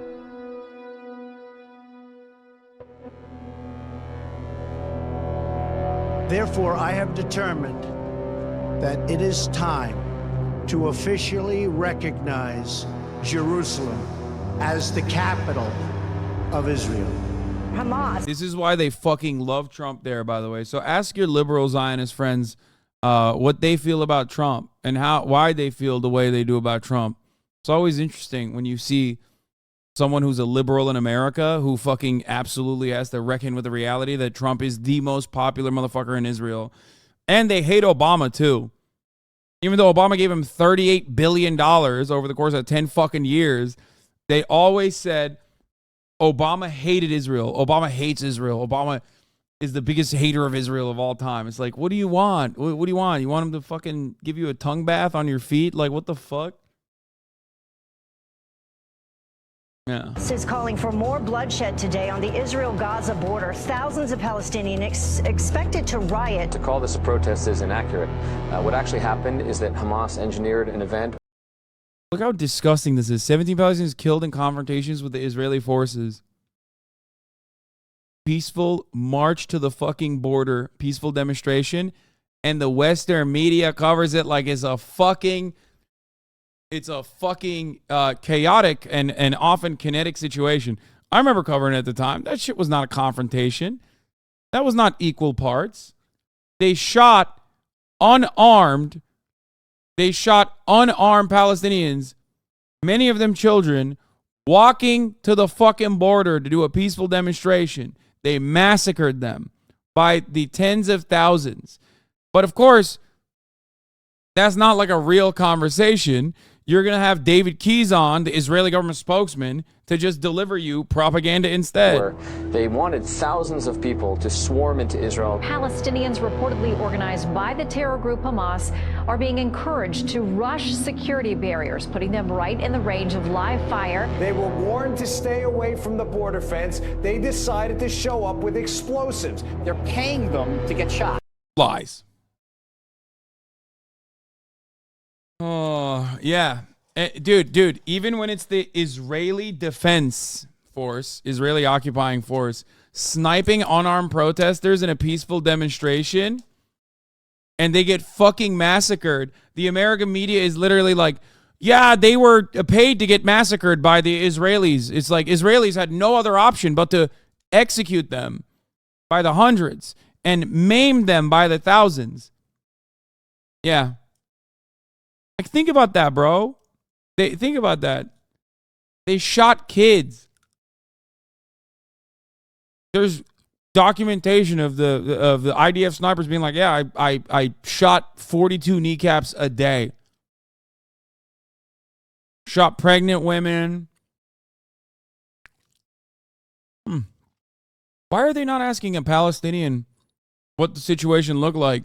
Why are they asking the former Israeli ambassador to the U.S.? Believe it or not, they're paying them something like $500 per gunshot wound. You know, Hamas sent a 7-year-old girl who was wearing a Minnie Mouse sweatsuit right up to the fence so that IDF troops would, in their perverse, in the perverse mindset of Hamas, would shoot her and kill her. It is reported. Can you imagine saying that out loud? This is the environment that I grew up in as far as like the political comprehension of the plight of Palestinians. That has changed. That is why, for the first time ever, in the past multiple decades, 51%, or the majority of 18 to 45-year-olds, actually have a negative opinion of Israel. For the first time. Why wouldn't they do whatever the fuck they want? That is how they operated for years and years and years and years, where you could have had a dude go up on television and be like, in all sincerity, look at how fucked up Hamas is that they sent a little girl to the fucking border for the IDF to shoot. It's like, bitch, what do you mean? Does the IDF have no fucking agency? Like, what are you talking about? Wait, here. Believe it or not, they're paying them something like $500 per gunshot wound. You know, Hamas sent a 7-year-old girl who was wearing a Minnie Mouse sweatsuit right up to the fence so that IDF troops would, in their perverse, in the perverse mindset of Hamas, would shoot her and kill her. It is reported that someone... Yeah, it's so perverse, dude. I can't believe they had to do it to him. You know what I mean? Yo, fuck that 7-year-old. You know what I'm saying? Fuck that little girl. She should have thought about not being a fucking Hamas asset. You know what I'm saying? We had to do it to him.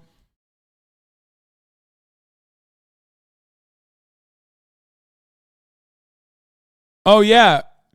By the way, if you want to understand like how they feel about that, they shot a pregnant lady. One shot, 2 kills. For the Pearl Clutchers, here's an IDF soldier. Here's a shirt IDF soldiers made for themselves a few years ago. They got their own version of the challenge coin. For the people who want to say that it's an aberration, here's another one. The smaller they are, the harder it is. A little bit of dehumanization helps the murdering go down.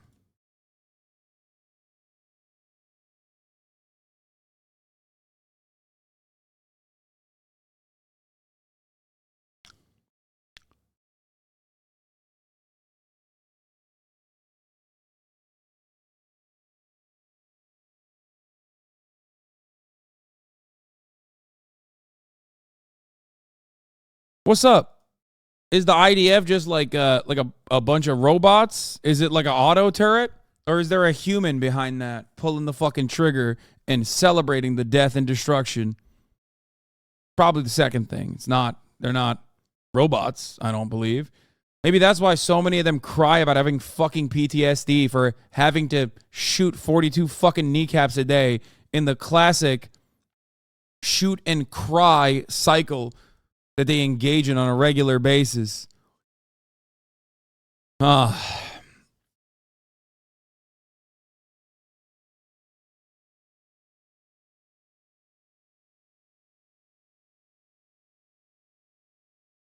someone in a wheelchair was fatally shot, Mr. Ambassador. Hamas is always very good at trying to put out all sorts of propaganda and myths. They're experts at that. And they intentionally moved up the day so that it would. Yeah, it was nuts. That's why I was losing my mind on the Jubilee video where they made Palestinians who had family members die sit down with IDF soldiers like, oh, what is the both sides of this situation? Let's take a look. It's like, that's insane. It's like literally putting Jubilee, middle ground video, slavers were versus formerly freed slaves. Let's take a look. Let's find the middle ground here. Coincide with the opening of embassy move so that we would all be disgusted and heartbroken when we saw this horrible split screen of Ivanka Trump looking like she was at a country club next to poor, desperate people dying in Gaza. I agree with you. They planned that. Absolutely. Right. And I'm just saying, let's not fall for a trap that is being set by a... Bro, fuck Barry Weiss, by the way. A fucking giant piece of shit loser. Fuck you. Once again, I remember covering this. A lot of this stuff I was there to cover, okay, at this point. They were saying, like, they did this for propaganda. Like, when finally our glorious nation is getting Jerusalem. First of all, Barry Weiss, you're American. Shut the fuck up, okay? Like, can you imagine the callousness, the audacity to be like, yeah, these guys are dying at our fucking border for propaganda purposes to make Americans feel shitty about it. It's like, you know what's crazy? Nobody felt shitty about it, Barry. It doesn't seem like you feel shitty about it. You know, seems like you feel pretty good about it, actually. You're literally somehow still finding a way to turn this to a fuck Palestinians moment, you know? A theocratic, authoritarian group that is sending women and children. I don't think I'm falling for a trap. Shield. I agree. I couldn't agree more with all of that. Remember, by the way, Bill Maher hates religion, guys. Bill hates old Bilbo Baggins here. He hates religion, guys, okay? Except there is one religion he hates the most, you know. On the one hand, you have a theocratic ethno-state that is a apartheid regime. On the other hand, yeah, you have an Islamist fundamentalist formation that is seen as like the only government out there that can deal with Israel. And there's a secular formation as well. There's a secular government as well, except Israel doesn't give them the time of day and it basically bullies them and treats them like shit. And yet, for some reason, he doesn't have a even both-sided situation here. Bilbo Baggins is like, no, it's actually pretty fucking sick, pretty fucking dope that, you know, Israel is just chopping down 7-year-olds. And I think it's terrible that Hamas is butchering its own children. Hamas is conducting massive self-genocide. They want to pile up as many civilian dead as they can because... Well, then don't kill him. Like, bro, I got an idea. Don't kill him. Oh my God, this is giving me fucking whiplash. I'm remembering all of these fucking insane moments. Self-genocide, bro.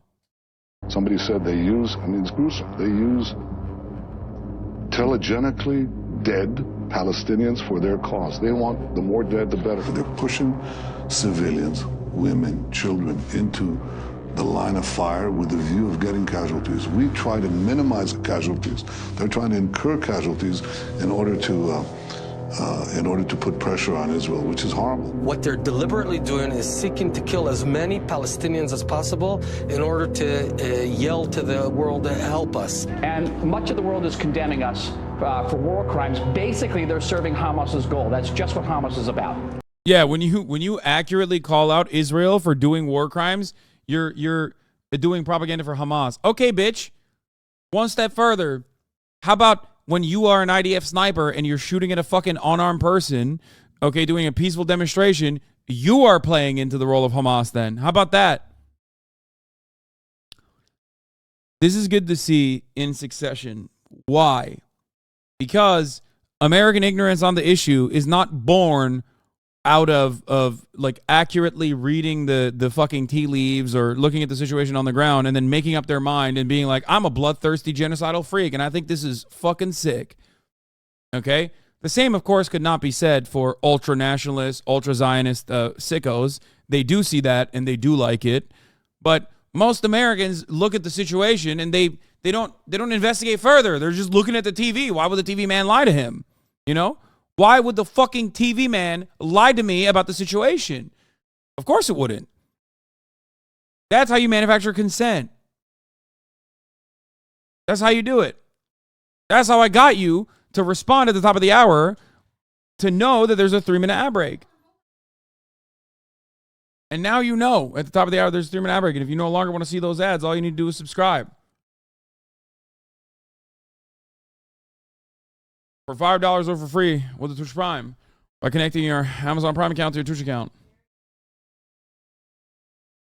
Oh. Here's the 3-minute ad break now. Make no mistake, Hamas is pleased with the results from yesterday.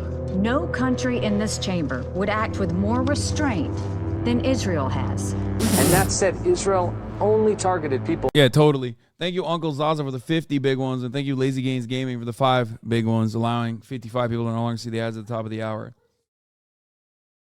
I think people think it's a nuanced situation because if they go against the Israeli state, it would be anti-Semitic. No, I don't think that people think about it that much. First of all, so many people are anti-Semitic, okay? Let's be fucking super real. Like, for example, the UK is a great example of this, where the media is like, oh, dude, if you don't offer unconditional support to like murking children that are Palestinian. Yeah, okay. Who?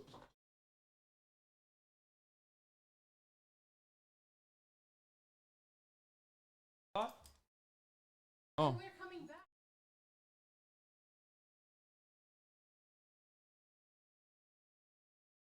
No, it's fine, probably. So the UK government is like, if you don't think that murking Palestinian children is good, actually, you're anti-Semitic, right? Like they go fucking nuts for it. Except on the ground, if you look at anti-Semitism, in like the public, the UK is deeply anti-Semitic. Same with the United States of America, as a matter of fact. Same with most countries, especially European countries. Okay? So anti-Semitism is a genuinely real problem. Okay? It's a very real problem in all of these Western countries. Problem is, this is not anti-Semitic. Criticizing Israel is not anti-Semitic. It's just, it's moral, okay? It's perfectly valid. Problem is, they always fucking say, can you give me an example of how the UK is anti-Semitic? Of course I can. This is my favorite subject. Everybody was talking about how Jeremy Corbyn is anti-Semitic. Jeremy Corbyn is anti-Semitic in the UK. The British media cycle constantly talked about it when he was the leader of the Labour Party. When you actually looked at the number, when you looked at the percentages of like anti-Semitic party members or anti-Semitism in general, the Labour Party literally had less anti-Semitic sentiment than the fucking Tory party did, and certainly lower than the average population. Let me see if I can find it real quick.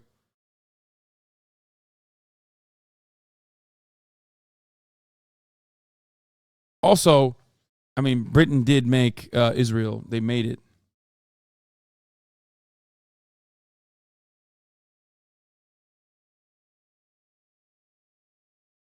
Bro, hearing the words that comes out of the Israeli fascist officials reminds me of the quote, "Today is the only day I have ever wished I was not an atheist, for a swift exit is more than you deserve, and thought of you in hell brings a smile to my face, brings a smile to the face of any reasonable, decent person." Yeah, I mean, I said something to the same extent.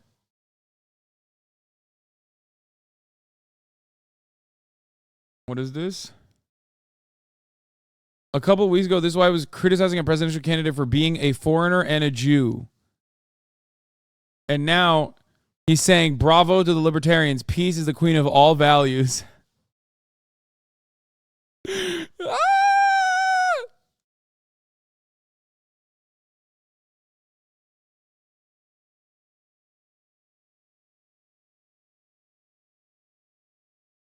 To be honest, though, that's not shocking at all.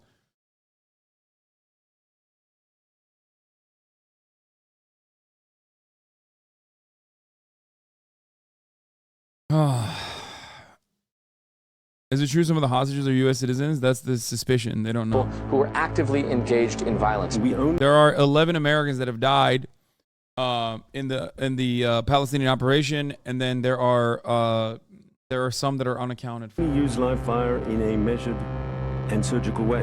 Why the Israeli forces were shooting dead protesters at the Gaza crossings. Well, we can't put all these people in jail. Much more effective way of dealing with peaceful protesters, you know. But hey, we are the most moral military on the world. We're the best army. أنا إجيت عشان أحرر فلسطين، عشان كل فلسطين تكون إيد في إيد، عشان نحرر فلسطين. It's crazy because it's like, oh wow, I can't believe this documentary is using children as a propaganda point. And it's like, well, it is much easier to find children in fucking Gaza than it is to find adult men. So perhaps that might be the reason. I don't know. إن شاء الله من يد المحتل الغاصب. أنا أمنيتي الكبرى إنه فلسطين تتحرر وإحنا نعيش في أمان إن شاء الله.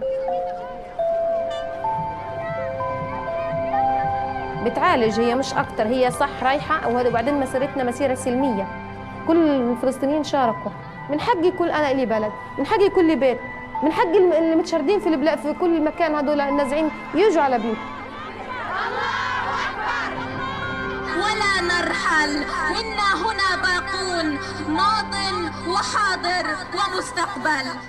نعم، هنا من مخيمات العودة، من مخيم غزة، نقول هي المرأة الفلسطينية، هي الكل الفلسطيني، غادرت أرضها قسرا ورغما عنها.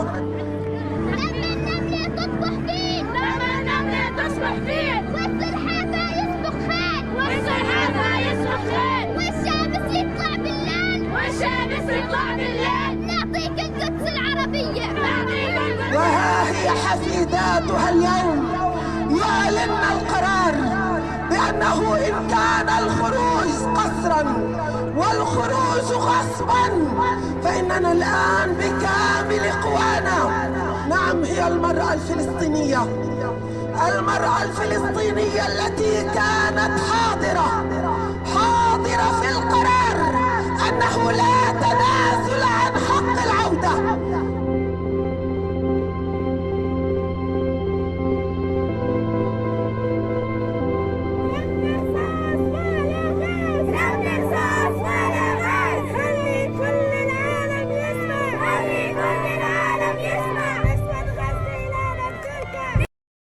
Oh.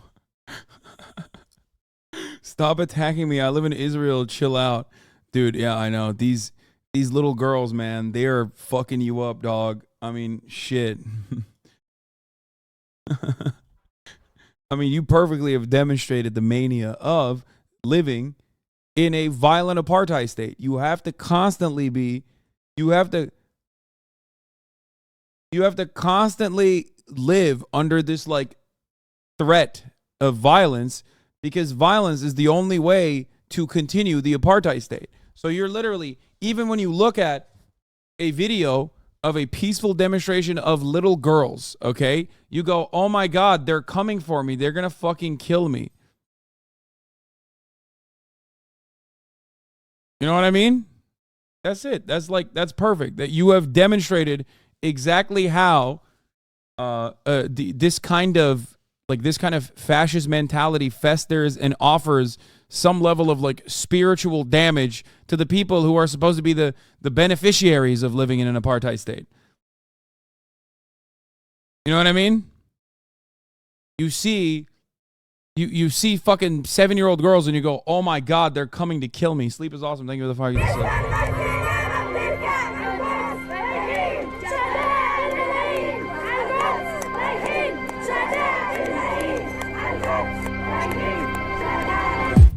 You don't have to ban every single person that just says shit, unless they say something truly fucked up.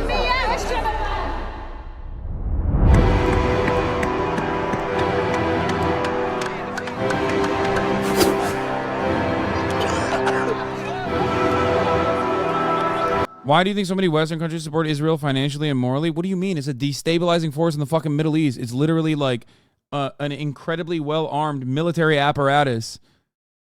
It's basically like a fucking... it's basically like designed perfectly to sit smack dab in the middle of all these like scary areas that it can help violently squash. It's like having an American state with the same exact fucking mentalities in the middle of the Middle East. You know, it's great. Fucking awesome for the Western world.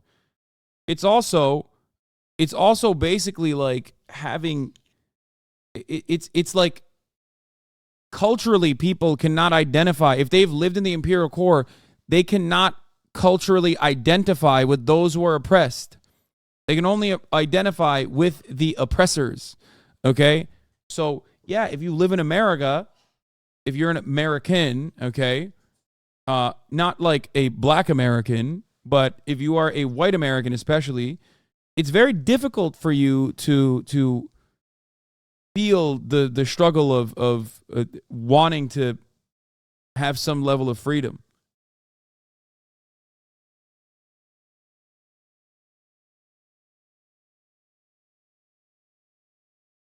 Okay? That's it. By the way, that's why there's like, obviously Ireland is the single holdout and has been a regular supporter of Palestine and Palestinians in general in the Western world for obvious reasons. And beyond that, there's also, there's a lot of, in black culture, there's a shared struggle as well. Partially due to the influence of Islam in black communities, but also in general, a feeling of shared struggle of oppressed peoples. So you sometimes see like, you know, Palestine references.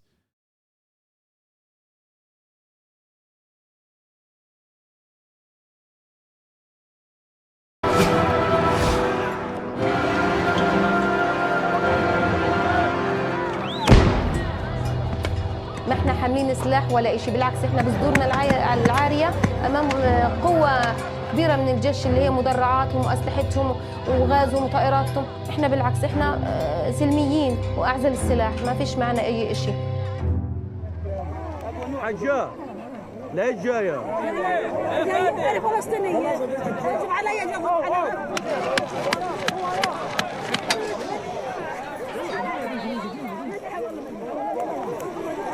نتحمل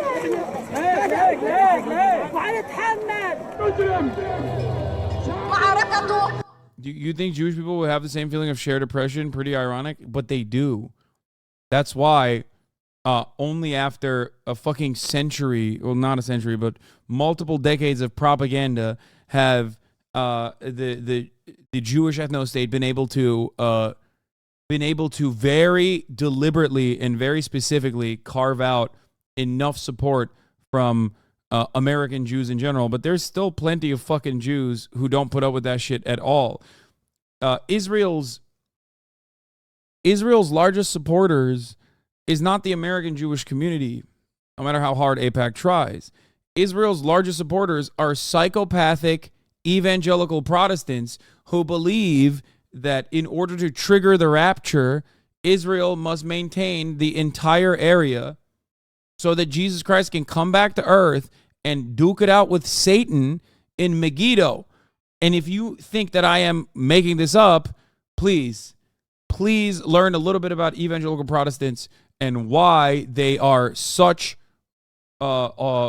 ridiculously stringent supporters of Israel.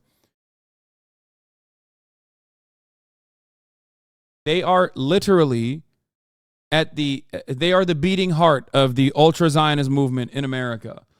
Not the American Jews, many of which are secular Jews who have different opinions on the matter and do not offer unconditional and uncritical support to Israel in their endless effort to purge the area of the Muslim scourge.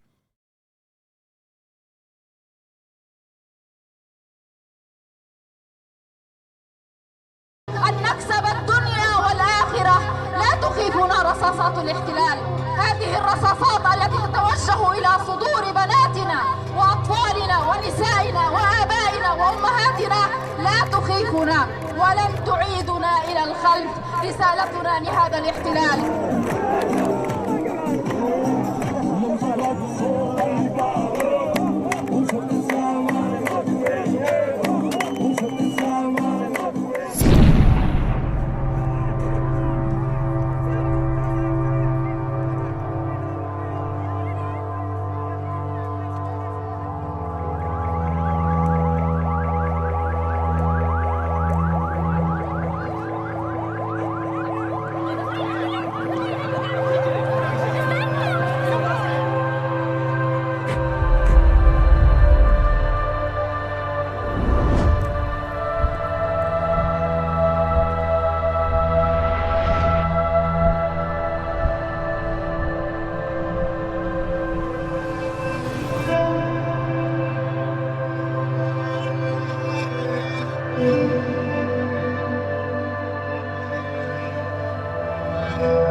Look at these violent weapons that they have.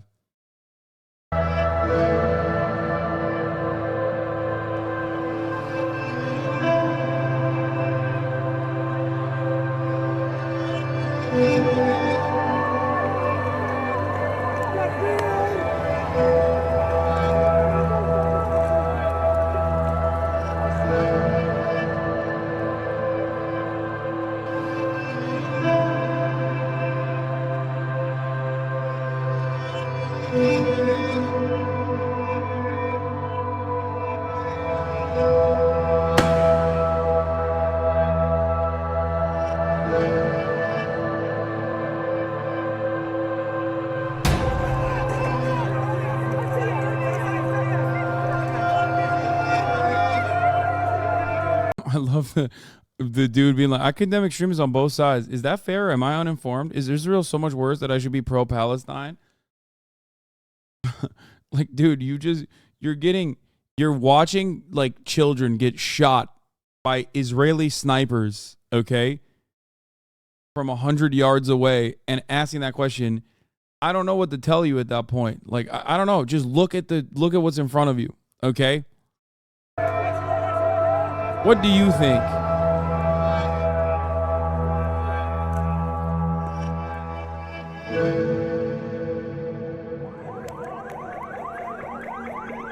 The evidence of numerous blatant war crimes in these regular massacres are there for all to see. But let's just take a look at what the United Nations found in their investigation. Facts that cannot be refuted.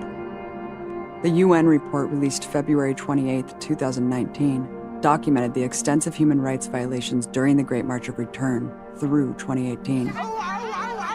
Of the 183 fatalities caused by sniper fire investigated by the UN Commission, 171 were clearly murdered, shot in the head or torso. Nearly 8,000 people were wounded by live ammunition. Both sides are doing nefarious stuff, dude. ... I know. These guys were nefariously marching to the fucking Israeli fence, dude. Did you see how nefariously they were marching? Yeah, especially those kids. I think that, you know, they did have slingshots. That, hey, got him. Whereas the other side, the dude at a sniper rifle perched on a fucking a higher elevated position. But of course, wait, how much are they paying you to promote this? Who is they? And paying to promote this, it's Abby Martin's documentary, Gaza Fights for Freedom, and it's very good and very informative. Are you so cynical that you think that I could not possibly be an ardent supporter of Palestinian lives, and that I have to simply be paid to show something like this? That's your perspective, really? Like, only if someone is monetarily compensated can they have this position. You know, it must be. It has to be projection, right? Yeah, I'm getting that juicy Gaza money, dude. You know what I'm saying? They got so much moolah over there. As dudes, is there what, 54% unemployment? Dudes are making $6 a day. You know, they put all their money together to pay me. Except they can't, because there is no way to have a financial transaction with Palestinians, because it's not allowed. It's illegal. Yeah, they actually don't have food because they paid me. That's why. Over that 8-month period, 21 were left permanently paralyzed, and 122 more required limb amputations, including 20 children. In stark contrast, the UN report found 0 fatalities on the Israeli side. Not one Israeli soldier was killed or seriously wounded. 4 claimed scratches from thrown rocks, and could only cite property damage from kites and balloons as reason to continue the ongoing massacre. Flaming kites and balloons over the border. Throwing rocks comes with a death sentence. You can see that Hashem Fayez Abu Okel is posing no threat to Israeli lives. He's not armed, and he's not breaking through the border fence. Oh, they shot him. But when the shot rings out, it is he who is shot in the head.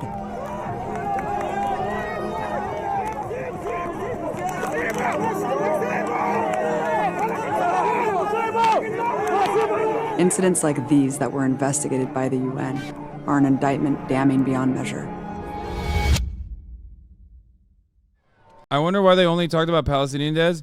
Yeah, because there were fucking 0 Israeli deaths. What are you talking about? This is the march to return. The fuck?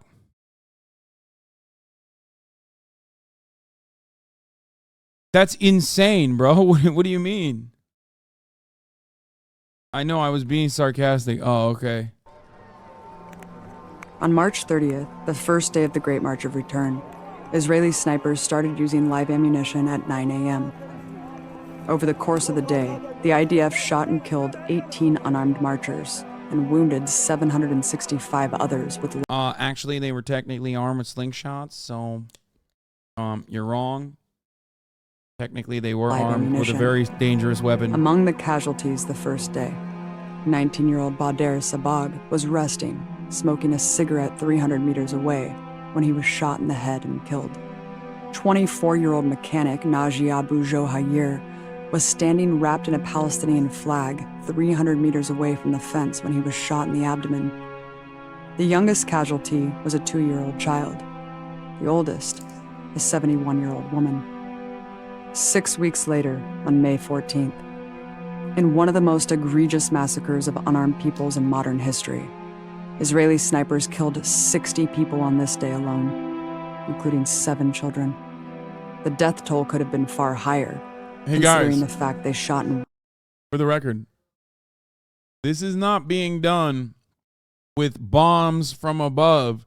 This is not even indiscriminate violence. It might come across like it because you're so used to the casualties being indiscriminately killed by bombs.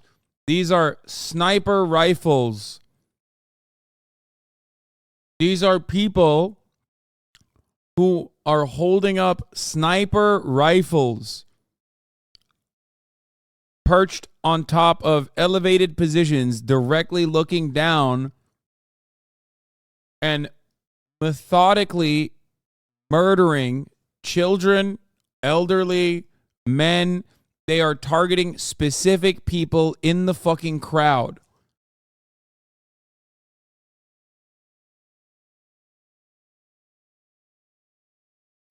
Just tell me, why are people charging at them? They can just stop. You want to know why? I mean, that's such a fucking insane take, but I'll tell you why. Because they thought they thought that people wouldn't react like you did. They thought that people would see the death and the human toll and would go, "Oh my God, this is unimaginable cruelty." They were wrong. First, they thought maybe the Israelis won't shoot us. Okay? They were wrong on that front. Then they thought maybe the world, because they kept going day in and day out, marching, and kept getting killed.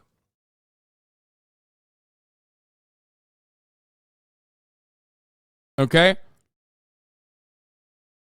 IDF at the time said they didn't miss a shot. They said every bullet was calculated. They thought if we could do a mass arrest similar to the ANC originally, when they would protest and peacefully engage in an act of civil disobedience, where they thought they could overrun the already crowded prison system by violating apartheid rules in South Africa. Okay? They literally thought, oh, we'll just like go to a whites only area as a black person, we'll get arrested, and we'll do this by the thousands, and we'll actually crowd the prison so they can't deal with it. That was the original tactic of the ANC before they switched over to more violent measures. This is exactly what the Palestinians thought they could do. They thought that they could tailor, in a similar way, an anti-colonial, anti-apartheid struggle, okay? And you know, walk peacefully, march peacefully towards this unjustifiable border wall. And when that, when the Israeli Defense Force, the Israeli occupying force said no, okay, and they started killing them, they thought maybe the world would recognize it. You're just out of touch? Wait, what? What is happening in the chat right now? Yesterday, we saw 30,000 people. We arrived and prepared with precise reinforcements. Nothing was carried out uncontrolled. Everything was accurate and measured, and we know where every bullet landed. Is the tweet that they posted, and then they deleted. B'Tselem captured the deleted tweet, which is the Israeli Information Center for Human Rights in the occupied territories.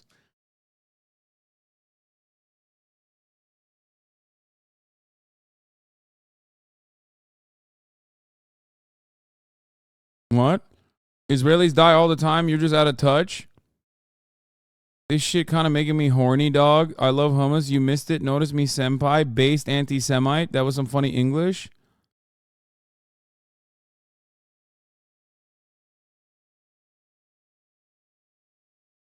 I agree with you, but the sad reality is that Israelis won't care and will just slaughter more Palestinians.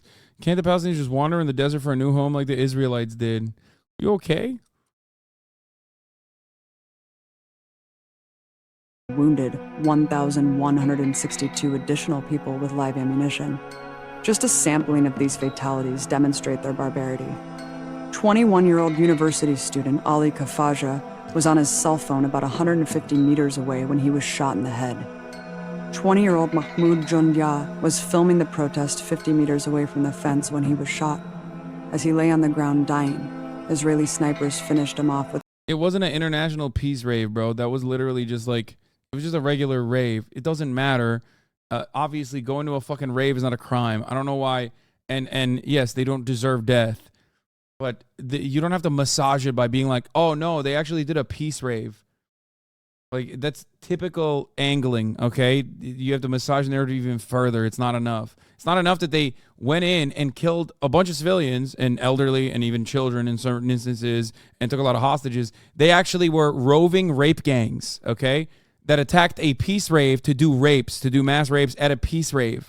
Like, you could literally just keep it to the actual facts of the matter, and most people will consider it to be gruesome, okay? You don't have to elevate it by adding insanity to the fold, okay? Especially when you're literally going, oh, dude, they did a peace rave outside of a concentration camp. Like, that's insane. That's an insane thing to say. Yeah. With a shot to the back. One international war correspondent interviewed for the UN report recounted the scene. Every few minutes, you would hear a shot ring out, and you would see someone fall, and then another. It went on for hours. There was a constant stream of bloody bodies being carried back towards the ambulances. It was surreal and endless. I've covered wars in Syria, Yemen, Libya. I've never seen anything like this. The slow, methodical shooting. It was just shocking. Let's just imagine for a moment that armed militants in the Great March were shooting. Wait.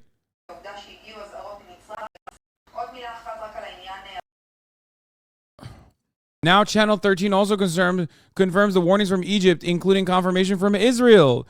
And the wording is, of course, already wording from the Commission of Inquiry that will be established. The Egyptians warned of something happening in Gaza, but something happening in Gaza can be interpreted in many ways, so they say in Israel. Oh my God. So Bibi Netanyahu lied this morning to the Israeli population when he said that the Egyptian government did not warn them of an attack? Wow. Color me surprised. What's next, dude? Are you going to tell me Bibi Netanyahu doesn't deserve to be in prison right now? Wow. Bro, this is turning more and more into Israel's own 9/11 by the fucking moment, okay?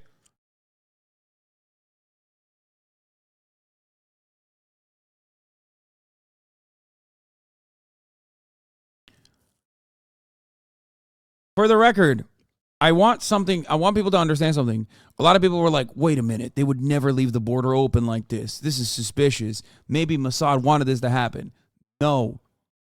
I still am a firm believer of the callousness and the bloodthirst that the far-right Israeli government has towards shifting its resources to the fucking West Bank and not paying any heed, not paying any mind to anyone else telling them, like, no, these guys are going to come in, thinking that it's going to be like every other day. Okay? Because I need you to understand something. It is exactly like 9/11 because Israel did create Hamas, and Israel did promote Hamas, and Israel did prop Hamas up as like the actual authority, rather than the Palestinian Authority, which they used as like their own way to spy on Palestinians living in the West Bank. Let me explain something to you, okay? They would not in a million years allow fucking military commanders and shit to die, okay? This looks horrible. It looks fucking horrible for Israel in general. It causes internal commotion in Israel in general, okay? And there are much easier ways of drumming up support. If violence is a constant and violent retaliation is a constant in an apartheid state, there are much better moments for Israel to do like a terror attack or allow and look the other way with a terror attack that doesn't actually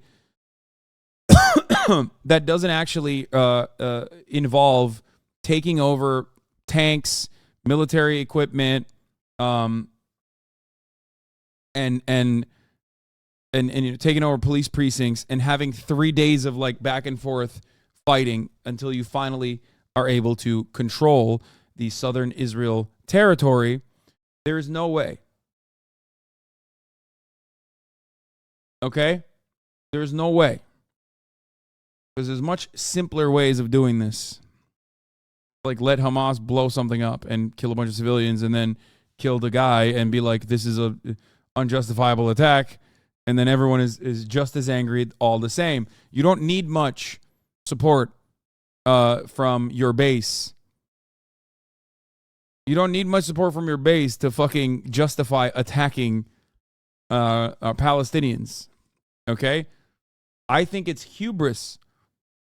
I think that ultimately they literally did not think that these people that they have in their endless depravity, these people that they have starved have no way of ever fucking breaching their incredible technological border control. Okay? Because, look, I mean, this shows you, if your entire military apparatus is used to just like fucking sniping 7-year-olds at the border, okay, and your military, your standing military happens to be your also like internal security force and external occupying force, is more used to just like bullying and humiliating Palestinians who are unarmed, then you create this this sense of confidence, this unearned confidence, okay? Where you literally think like, what the fuck are they going to do? We've been destroying them for years and years and years on end. It's arrogance. I think they grew complacent. In unrelated news, I've been seeing a bit more support of Palestine among gross blue check marks on Twitter because Zionists commenting great news to announce Palestinian deaths. Bro, that doesn't mean shit. None of that is going to move the needle. Let's be fucking real, okay? Back at Israeli soldiers during the protest, which would actually be protected as legitimate resistance under international law. United Nations General Assembly Resolution of 1978, quote, reaffirms the legitimacy of the struggle of peoples for independence, territorial integrity, national unity and liberation from colonial and foreign domination, and foreign occupation by all available means, particularly armed struggle. Even if there was an armed battle, all the documented actions of the Israeli military against children, disabled, press, and medics would still be considered highly. A big commander just got clapped 2 hours ago. I sent it to you on Twitter. It was posted by IDF. I think that's why the shelling has slowed down, but we will see after morning prayer. Al Jazeera has to move out of their building because they almost got hit as well.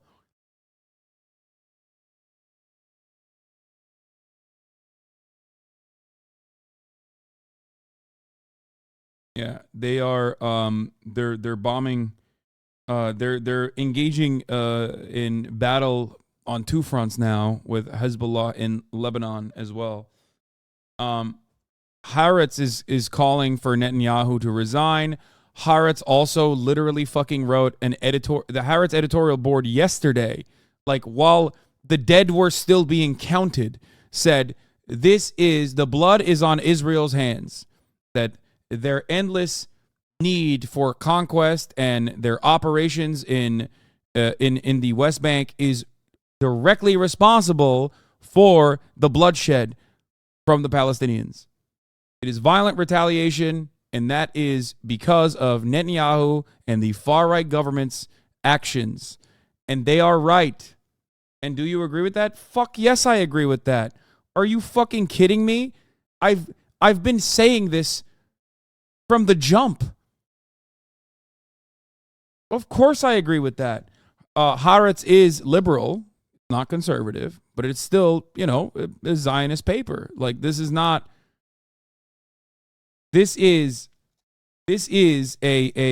left-leaning and yet still Zionist paper in Israel that is recognizing that an endless need for justifying a colonial apartheid state is going to create this level of chaos. It is fact. It is blowback. It is literally what will happen.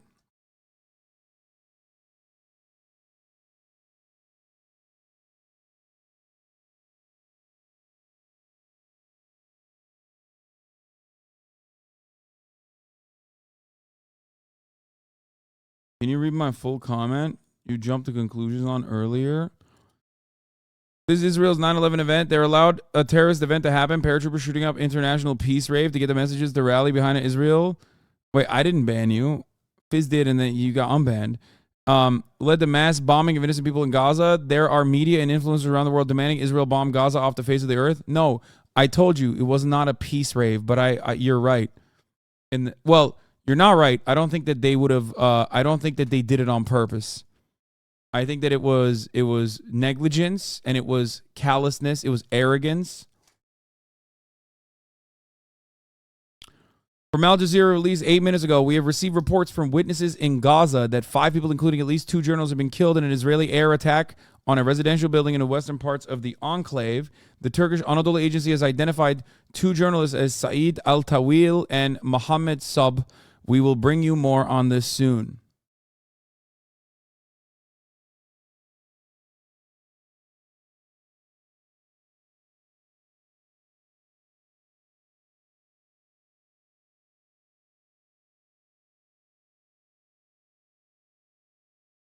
Seeing reports that PFLP, one of the Marxist paramilitary groups in Gaza, had already also participated in the Hamas operation. Yes, PFLP and DFLP have also, every single Palestinian group participated in the operation this past weekend.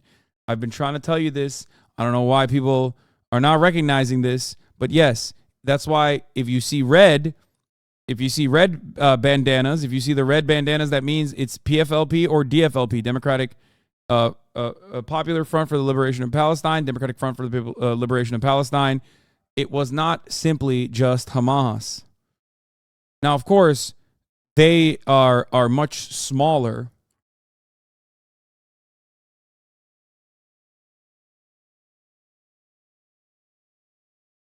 The reason why I know why most people don't want to recognize it is because they don't want to think of this as like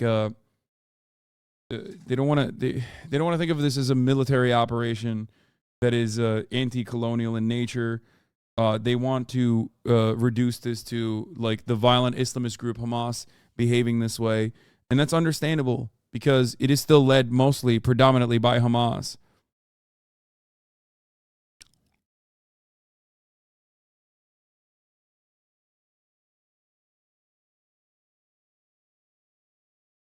I'm nitpicky, but it's pronounced Haaretz, the landing country. Yeah.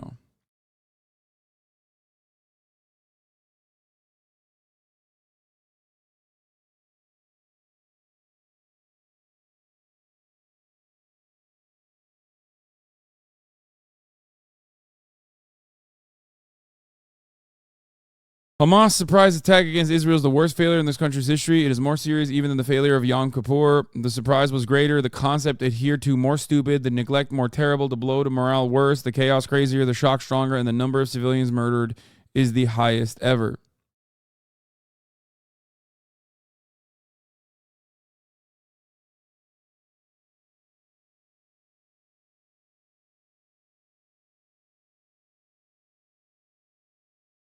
I cannot believe they fucking... Dude, that's crazy. Illegal war crimes. But the fact that there were no armed militants, were no use of weapons against soldiers, was no battle, as they say, makes their crimes that much more atrocious and undeniable. In fact, the official IDF Twitter account admitted on record that none of those shot were by accident. According to officials, nothing was carried out uncontrolled. Everything was accurate and measured, and we know where every bullet landed. Even more damning, Israeli General Zivika Fogel described how snipers identify and are given authorization to shoot children.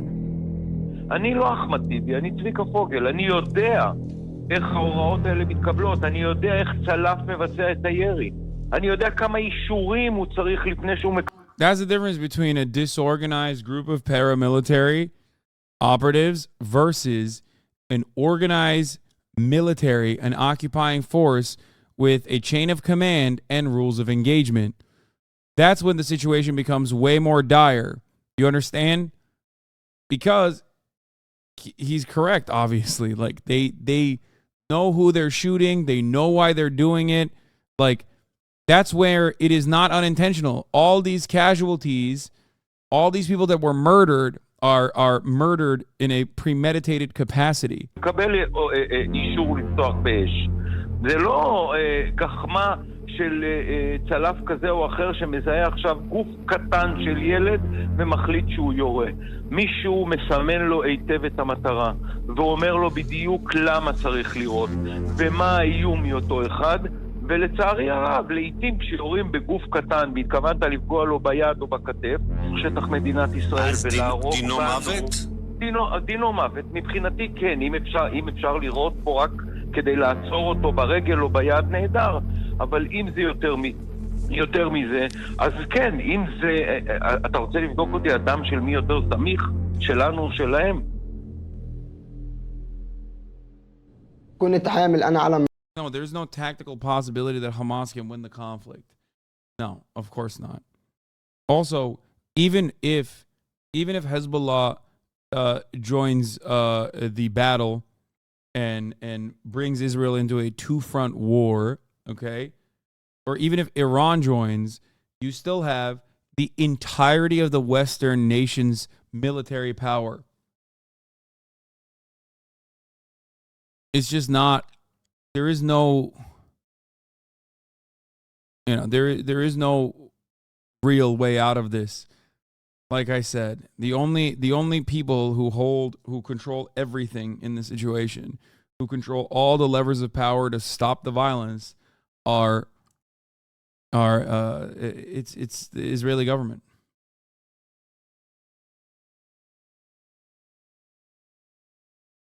You have Syrian forces that have an interest in probably reclaiming Golan Heights, which is annexed Syrian territory that Israel has annexed. You have Lebanon, Hezbollah in Lebanon, and they've already started shelling one another. You have obviously Hamas and Palestinian, like the unified Palestinian forces. And are you still? This guy is not here to hear anything. Look at this. And then you have Iran. You have the IRGC, which is another part, which I feel like they do not want Iran to join the battle, which is why I suspect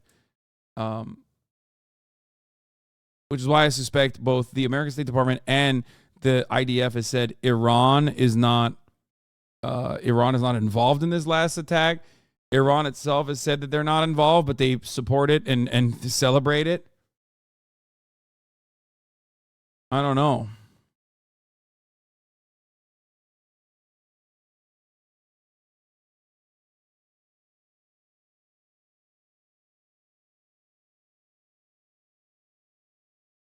فلسطين وكلتها في راسي.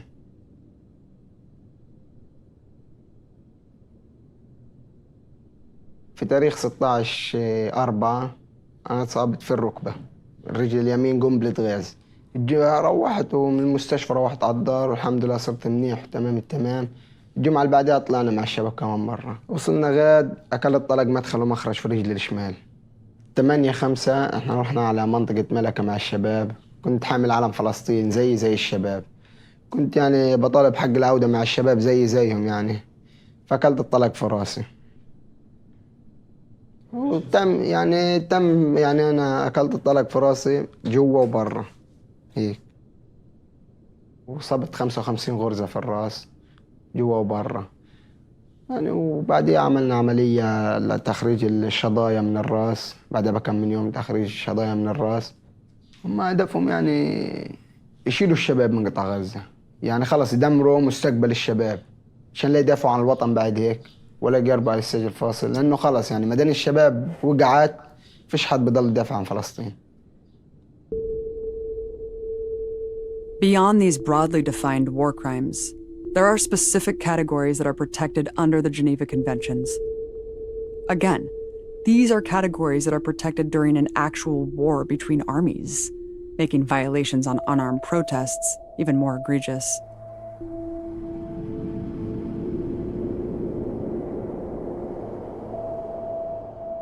Children are an internationally protected group under Article 77 of the Fourth Geneva Convention, which states that they're the object of special respect and shall be protected against any form of assault.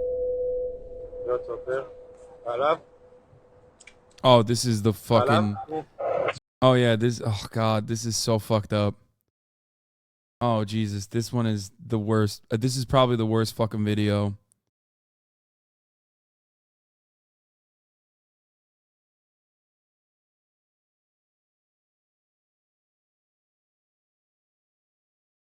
Yeah, this is, I'm just going to tell you, this is the last part of this documentary that I'm going to watch. I'm gonna tell you what it is. It's an Israeli sniper shooting a kid in the head. He says he stopped. I can't shoot because of the rolls of barbed wire. He says,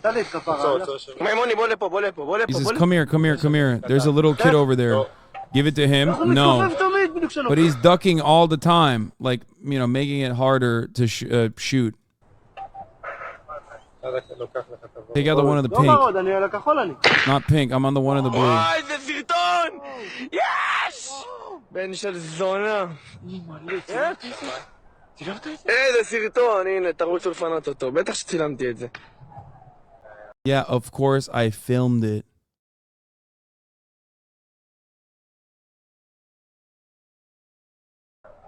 וואו, פגעו למישהו בראש. Wow, hit him in the head. Film that.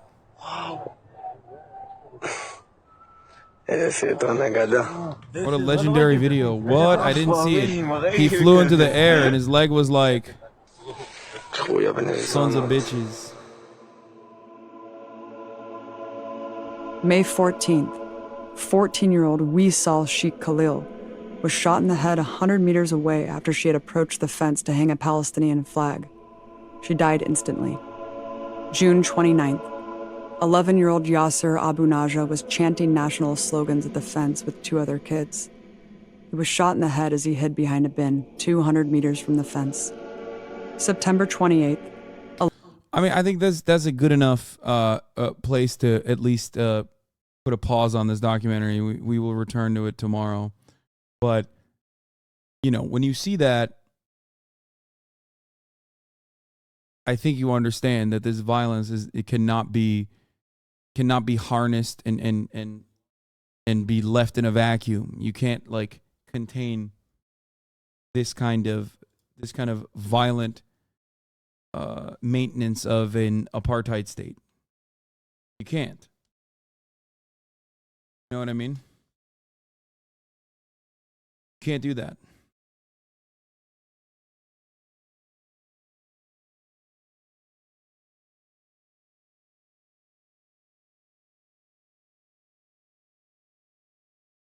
So the documentary is called Gaza Fights for Freedom. It's by Abby Martin. It's available on means.tv. It's available for free on Empire Files. Really good. It's really hard to watch, but it is about the peaceful march that Palestinians tried to conduct at the border and got killed for by the hundreds. So, oof.